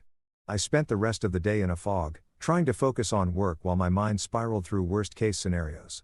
Tom brought me the updated contract analysis. Alex presented revised revenue projections. Margaret asked about the software implementation timeline. I gave answers, made decisions, did my job on autopilot while internally I was screaming. At 6 o'clock, Sarah knocked on my door. "David, you have a visitor. She says she's your ex-sister-in-law." I looked up confused. "What? Emily Hartwell?" "She says it's important." Emily, Vanessa's younger sister. I'd always liked Emily. She was the only member of the Hartwell family who'd ever treated me like a person instead of an employee. She'd been away at graduate school for most of my marriage, studying environmental policy at Berkeley, and we'd only seen each other at holidays and family events. "Send her in," I said, curious. Emily looked different than I remembered. Her hair was shorter, her clothes more professional, but she still had that same direct gaze that had always made her seem older than her 26 years. "David," she said, closing the door behind her. "I'm sorry to show up unannounced. But I need to talk to you about my father. If this is about the SEC complaint, it's not. I mean, it is, but not the way you think." She sat down across from my desk, her hands clasped tightly. "Those emails, the ones the investigator showed you, they're fake. Dad had them created." The room seemed to tilt. "You know this for certain." I was there when he talked to his IT guy about it. I wasn't supposed to hear I was visiting home last weekend. And I came down for water late at night. Dad and this guy, Brandon, were in his study. I heard Dad say, "I need emails that look like they came from Chen's account. Can you do that?" And Brandon said, "Yes." My hands were shaking. "Emily, do you understand what you're telling me? Your father fabricated evidence to file a federal complaint against me. That's a crime." "I know. That's why I'm here. What he's doing is wrong, David. I don't care that you left the company or that you're working for Apex. You don't deserve to be railroaded like this. Why are you helping me? I'm not family anymore." She smiled sadly. "You never really were family to them, but you were always kind to me. You remembered my birthday. You asked about my research. You treated me like a person." She pulled a thumb drive from her bag. "This has voice recordings from that night. I recorded the conversation on my phone through the door. It's not perfect, but you can hear Dad talking about fabricating the emails." I stared at the thumb drive like it was a live grenade. "Emily, if you give this to me, your father will know you betrayed him. I know he'll cut you off financially, emotionally. You'll lose everything. I'll lose his money. I won't lose everything." She pushed the thumb drive across my desk. "I have my own life, my own career. I don't need Hartwell money and I don't need to be part of a family that does this to people." I picked up the thumb drive. Felt its weight. "Thank you. You have no idea what this means. Just promise me you'll use it. Don't let him win. He's been bullying people my entire life and everyone just takes it because he has money and power. But you don't have to take it. You have proof now." After Emily left, I sat alone in my office holding the thumb drive, watching the sun set over Manhattan. Then I called Catherine Reeves. "I have evidence," I said when she answered. "Evidence that Richard Hartwell fabricated those emails. And you're not going to believe how I got it." Catherine Reeves listened to the recording 3 times. Her expression growing more grim with each playthrough. We were in a secure conference room at Apex. She'd insisted on bringing her full legal team, plus the digital forensics expert she'd hired, a thin man named Dr. Marcus Webb, who looked like he'd never seen sunlight, but could probably hack into Fort Knox given enough Mountain Dew. Richard's voice crackled through the speakers. Tiny, but unmistakable. "I need emails that look like they came from Chen's account. Can you do that?" Brandon's response. "Yeah, I can backdate them in the system. Make it look like they were sent before he left." "But Mr. Hart." "Well, if anyone does a real forensic analysis, they won't. The SEC doesn't have the resources to dig that deep on a complaint like this. They'll see the emails, talk to Chen, and even if they don't charge him, the investigation alone will destroy his reputation. That's all I need." Junis, there was a pause. Then Brandon again, "What about the content? You want me to write the emails? I'll draft them. You just make them look authentic." And Brandon. "This conversation never happened." "Understood, sir." The recording ended. Emily had captured almost 4 minutes of conversation. Muffled, but clear enough to be damning. "This is gold," Catherine said quietly. "This is Richard Hartwell admitting to fabricating evidence for a federal complaint. That's obstruction of justice, wire fraud, potentially conspiracy charges. Can we use it?" I asked. Emily recorded it without her father's knowledge. "Is that legal?" Dr. Webb looked up from his laptop where he'd been analyzing the audio file. Connecticut is a one-party consent state for recordings. As long as Emily was present during the conversation, even if the other parties didn't know she was there or that she was recording, it's admissible. But she recorded through a door. I said she wasn't technically part of the conversation. "Doesn't matter." Catherine said she was in a place she had legal right to be her family's home. She overheard a conversation that she then chose to record. That's legal. The question isn't admissibility. It's what we do with it. We give it to the SEC, I said immediately. Eventually, yes, but we need to be strategic here. Catherine pulled up a document on her tablet. Right now, the SEC is investigating you based on Hartwell's complaint. If we immediately produce evidence that Hartwell fabricated the complaint, several things happen. 1. The investigation shifts focus to Hartwell. 2. Richard knows someone inside his organization betrayed him. 3. He goes into full defensive mode and probably destroys any other evidence. You want to wait? I couldn't keep the frustration from my voice. I want to build an airtight case. Dr. Webb, how long do you need to analyze those emails Brennan showed us? If I can get the actual email files with full headers and metadata, not just printouts, 2 days, maybe 3. Get them. File a motion if you have to, but get the complete email data. Catherine turned back to me. Here's what's going to happen. Dr. Webb will prove those emails are fabricated through digital forensics. We'll have technical evidence and testimonial evidence. Emily's recording. Then we go to the SEC with everything at once. We don't just defend you. We bury Richard Hartwell. James, who'd been sitting quietly in the corner, spoke up. What's Emily's exposure in this? If Richard finds out she's the source. That's why we need to move quickly. Catherine said once we hand this over to the SEC, Emily will need legal protection, whistleblower status, possibly a restraining order. If Richard retaliates, I can help arrange that. I'll cover her legal fees. I said whatever she needs. She risked everything to help me. Generous, but let's see what happens first. She may not need much. Whistleblowers in federal cases often get considerable protection. Catherine closed her tablet.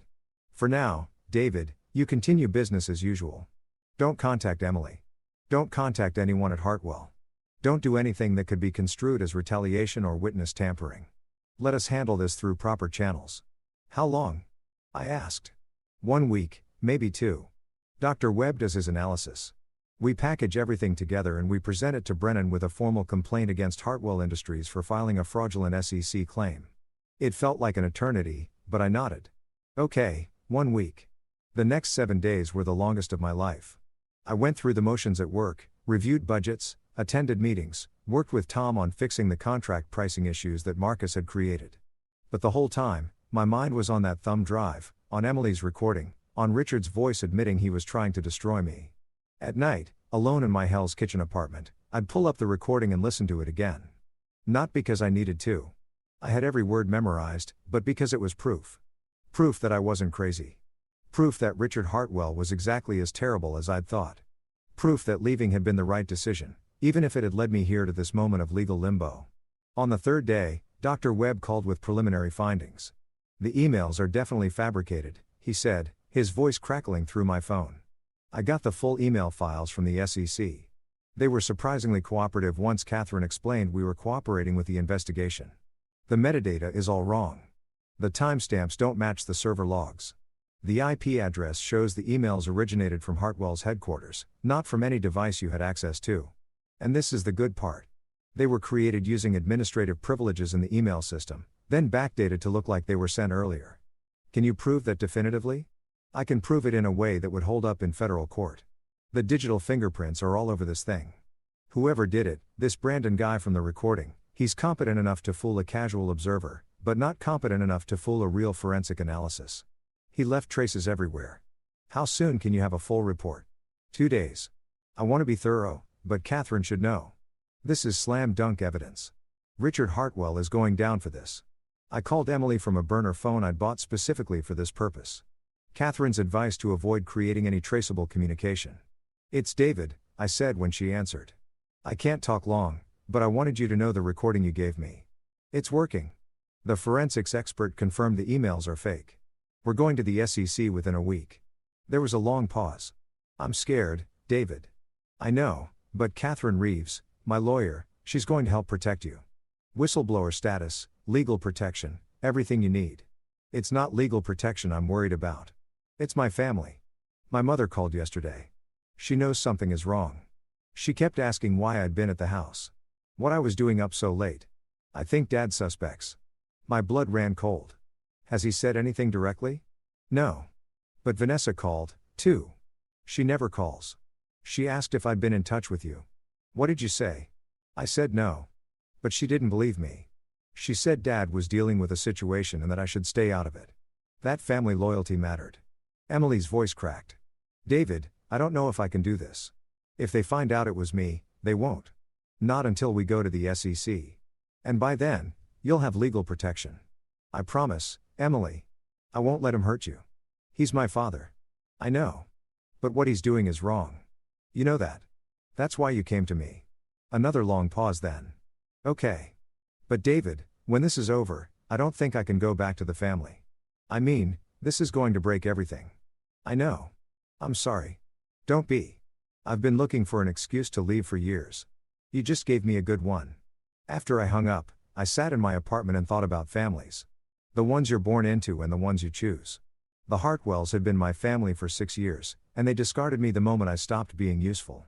Emily was choosing to leave that family, to blow it up from the inside, because she believed in doing the right thing.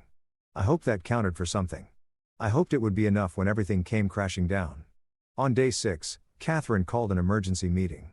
Brennan wants to meet again. She said, tomorrow. He says he has new evidence. My stomach dropped. What kind of evidence? He didn't say. But David, I need you to trust me here. We go in, we listen. We don't volunteer anything. Dr. Webb's report will be ready by tonight. We're almost there. The meeting was set for 10 a.m. at the SEC's New York field office, a nondescript building in Lower Manhattan that looked like every other federal office building. All security checkpoints and fluorescent lighting and the particular smell of government bureaucracy. Brennan met us in a conference room with another investigator, a woman named Sandra Pacheco, who introduced herself as his supervisor. That was the first warning sign supervisors didn't attend routine interviews. Mr. Chen, thank you for coming in, Brennan said, his tone more formal than it had been during his office visit. This is Supervisory Agent Pacheco. She's taken an interest in your case.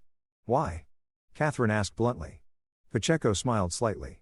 Because it's gotten complicated. Mr. Chen, we've completed our preliminary analysis of the emails that formed the basis of Hartwell Industries' complaint against you. I kept my expression neutral, but my heart was racing. And Catherine prompted, and we've found significant irregularities. The emails appear to have been created after the dates they claim to have been sent. The metadata doesn't match the content. The IP addresses are inconsistent with Mr. Chen's known devices and locations. Pacheco slid a folder across the table. In short, we believe these emails were fabricated. Catherine and I exchanged the briefest glance. She'd been right. The SEC had figured it out on their own. That's what we've been trying to tell you, I said carefully.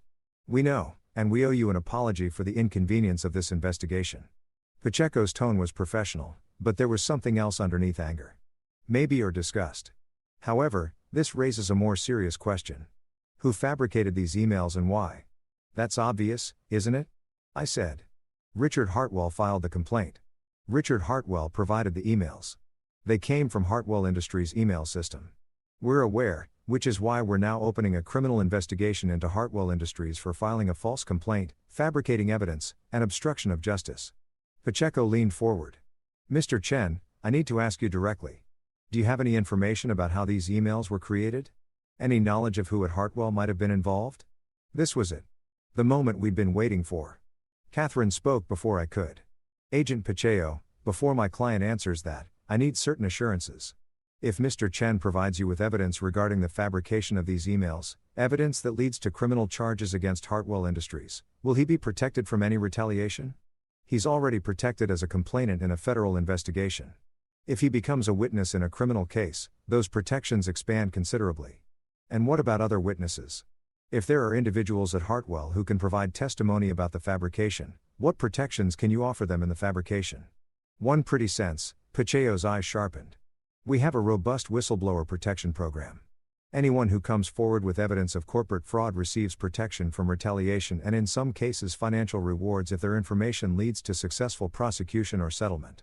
Catherine pulled out a flash drive, not Emily's original, but a copy Dr. Webb had made and certified. Agent Pacheco, my client has come into possession of a recording made by a member of the Hartwell family. In this recording, Richard Hartwell explicitly discusses fabricating emails to frame my client. We also have a comprehensive forensic analysis of the emails in question prepared by Dr. Marcus Webb, a certified digital forensics expert. We're prepared to provide both pieces of evidence along with testimony from my client and the individual who made the recording in exchange for full immunity for Mr. Chen and whistleblower protection for the source. Brennan and Pacheco looked at each other. Something passed between them. Surprise, interest, maybe excitement. This had just become a much bigger case. Let me hear the recording, Pacheco said. Catherine plugged in the flash drive and pulled up the audio file. Richard's voice filled the conference room, talking casually about fabricating federal evidence like he was ordering lunch. By the time it finished, Pacheco's jaw was tight. Who made this recording? She asked. Emily Hartwell, Richard Hartwell's younger daughter. She overheard the conversation and recorded it. She came to my client because she believed what her father was doing was wrong. Where is she now? Safe and willing to testify, provided she receives appropriate protection. Pacheco stood up, started pacing. This is significant. If we can corroborate this recording with the forensic evidence, we have a case for multiple felonies, conspiracy to commit fraud, obstruction of justice, filing false statements to a federal agency. She turned to Brennan. Get legal on the phone. We need witness protection agreements drafted immediately. What about my client? Catherine asked. Your client is no longer under investigation. As of right now, he's a witness. And Miss Hartwell, assuming her testimony holds up, will be treated as a whistleblower with full protections. Pacheco sat back down, her demeanor completely changed. Mr. Chen, I need you to tell me everything. Every interaction with Richard Hartwell, every detail about your employment at Hartwell Industries, everything that led up to this moment. Don't leave anything out. So, I told her all of it. The 6 years of overwork and underpay. The vacation Richard had approved and then used as an excuse to fire me. The separation agreement and the divorce. The suspicious life insurance policy that had been increased right before I was sent on increasingly dangerous site visits. The flowers with the threatening note. Everything. Catherine stopped me when I got to the life insurance policy.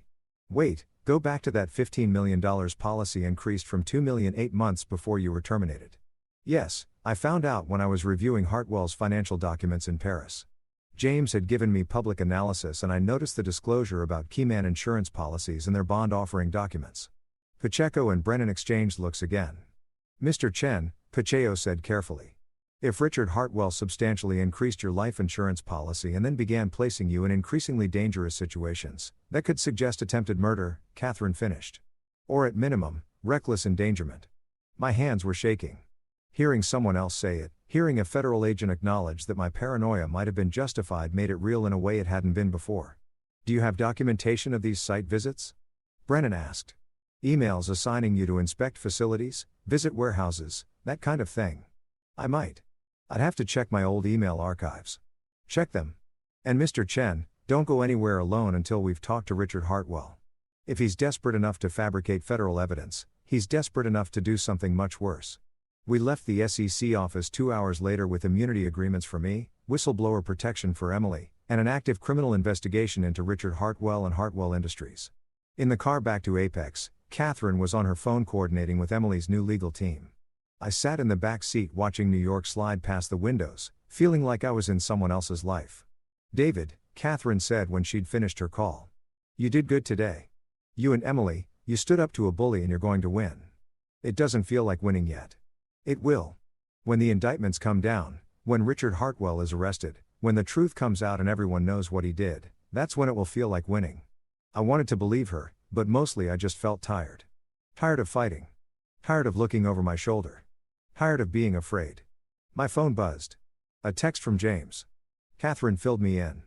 Take the rest of the week off. Seriously, rest. You've earned it. Another text. This one from an unknown number. It's Emily. New phone. They're moving me to a safe house until the investigation is complete. Thank you for believing me and for protecting me. I replied, thank you for being brave enough to do the right thing. Stay safe. That night, I sat in my apartment with a glass of wine, not expensive Paris wine, just a decent Pinot Noir from the bodega down the street, and I thought about justice. For 6 years, I'd believed that working hard and being loyal would be enough. That Richard Hartwell would eventually see my value and reward it. That the system was fair, that good things happen to good people, that patience was a virtue. I'd been wrong about all of it. The system wasn't fair. Good things didn't happen to good people. Good things happened to people who fought for them. And patience wasn't a virtue. It was just another word for accepting less than you deserved. Richard Hartwell was about to learn that lesson the hard way, and I was going to watch him fall. The news broke on a Tuesday morning. 3 weeks after my meeting with the SEC, I was in my office reviewing quarterly projections with Alex when Sarah burst through the door without knocking, a first for her, which told me immediately that something major had happened. "Turn on CNBC," she said, already grabbing the remote for the television mounted on my wall. "Right now." The screen flickered to life, showing a news anchor with the kind of serious expression reserved for market crashes and CEO arrests. Behind her, a chyron scrolled across the bottom. Breaking. Manufacturing CEO arrested on federal fraud charges. Richard Hartwell, CEO of Hartwell Industries, was taken into custody this morning by FBI agents at the company's Connecticut headquarters. Federal prosecutors have charged Hartwell with conspiracy to commit fraud, obstruction of justice, and filing false statements to the Securities and Exchange Commission. According to the indictment, Hartwell allegedly fabricated emails to frame a former employee in an attempt to damage that employee's career and harm a competitor. Alex let out a low whistle. Holy, the footage cut to shaky cell phone video of Richard being walked out of the Hartwell Industries building in handcuffs. FBI agents on either side of him. His face was red, his mouth moving, probably yelling, though there was no audio. Behind him, I could see employees watching from the windows, their expressions shocked. Joining us now is legal analyst Jennifer Kwan. Jennifer, how serious are these charges? Very serious, Tom. We're talking about multiple federal felonies here. Conspiracy to commit fraud carries up to 5 years in prison. Obstruction of justice, another 5 years. Filing false statements to a federal agency. Another 5. If convicted on all counts, Richard Hartwell could be looking at 15 to 20 years in federal prison. My phone started ringing. James, then Catherine, then a number I didn't recognize. Then another. Sarah muted the TV. "I'm guessing you knew this was coming."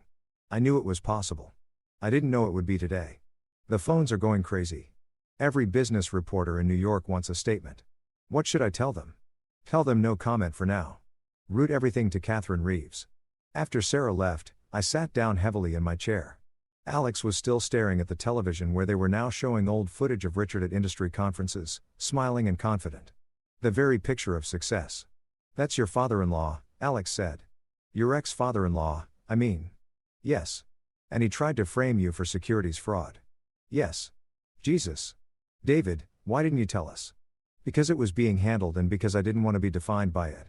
I looked at him. "I'm the CFO of Apex Manufacturing Division. That's what matters. Not Richard Hartwell's crimes." Still, Alex shook his head. "This is going to be everywhere.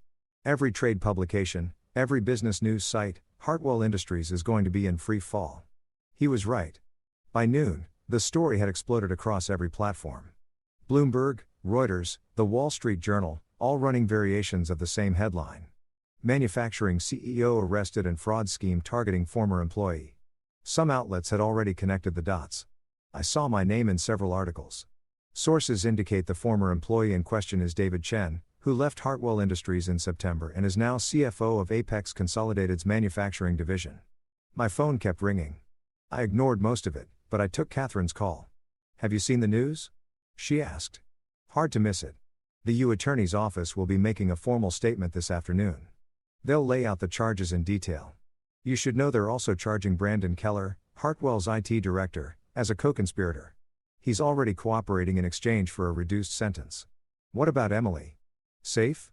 "The whistleblower protection is holding. Her name hasn't been mentioned in any public filings, and it won't be unless she chooses to go public. Right now, she's the SEC's star witness, and they're keeping her identity sealed." "Has Richard said anything?" His lawyer issued a statement calling the charges baseless political persecution and insisting he'll be vindicated. Standard stuff. "But David, the evidence is overwhelming. The recording, the forensic analysis, Brandon's testimony. The prosecutor told me this morning they have him dead to rights." "When's the trial?" Probably not for months. These things take time, but the arraignment is tomorrow.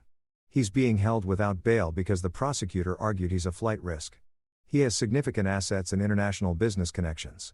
The idea of Richard Hartwell spending the night in jail was almost impossible to imagine. He was a man who stayed in 5-star hotels and flew first class. The closest he'd come to roughing it was probably business class on a transatlantic flight. "How are you doing?" Catherine asked. "Really? I don't know. I thought I'd feel triumphant. Instead, I just feel tired. That's normal. This has been a lot. But David, you won. He tried to destroy you, and instead he destroyed himself. That means something." After we hung up, I tried to focus on work, but it was impossible. Every few minutes, Sarah would buzz to tell me about another call, another reporter, another request for comment. Finally, at 2 o'clock, James appeared in my doorway. "Walk with me," he said. We took the elevator down to the ground floor and walked out into the crisp November air. James led us to a small park 2 blocks from the office, one of those pocket green spaces, Manhattan, sprinkled between buildings like an afterthought. "You're handling this well," he said as we sat on a bench. "I'm pretending to handle it well. There's a difference." "Fair enough. Listen, I want you to know that Apex is your back on this. Whatever you need, media training, security, legal support, it's yours. We don't abandon our people when things get complicated." "I appreciate that, but I also need to know, are you okay to keep working? Because if you need time, if this is too much, I want to work." I interrupted. "I need to work. If I sit at home thinking about this, I'll go crazy. At least here I have something productive to focus on." James nodded. "Okay, but the offer stands. Doors always open." We sat in silence for a moment, watching pigeons squabble over a discarded sandwich. "You know what the irony is?" I said. "I never wanted revenge. I just wanted to be left alone. I wanted to do my job, build a career, move on with my life. Richard's the one who couldn't let it go. Men like Richard never can. They see everything as a competition. Everyone is either a threat or a tool. You stopped being useful, so you became a threat. It's that simple to them. What happens to Hartwell Industries now? Chaos, probably. Board will likely force Richard out. Even if he's not convicted, the optics are too damaging. They'll bring in a crisis management team, try to steady the ship. Some of their clients will leave. Stock price will tank. It'll be ugly." "Good," I said, and meant it. That evening, I went back to my apartment and found a package waiting outside my door. No return address, just my name written in familiar handwriting. Vanessa's handwriting. I carried it inside, set it on the kitchen counter, and stared at it for a long moment before opening it. Inside was a jewelry box and a letter. The jewelry box contained my wedding ring, the simple gold band I'd left on the bathroom counter the day I'd moved out. I'd wondered what happened to it. Apparently, Vanessa had kept it.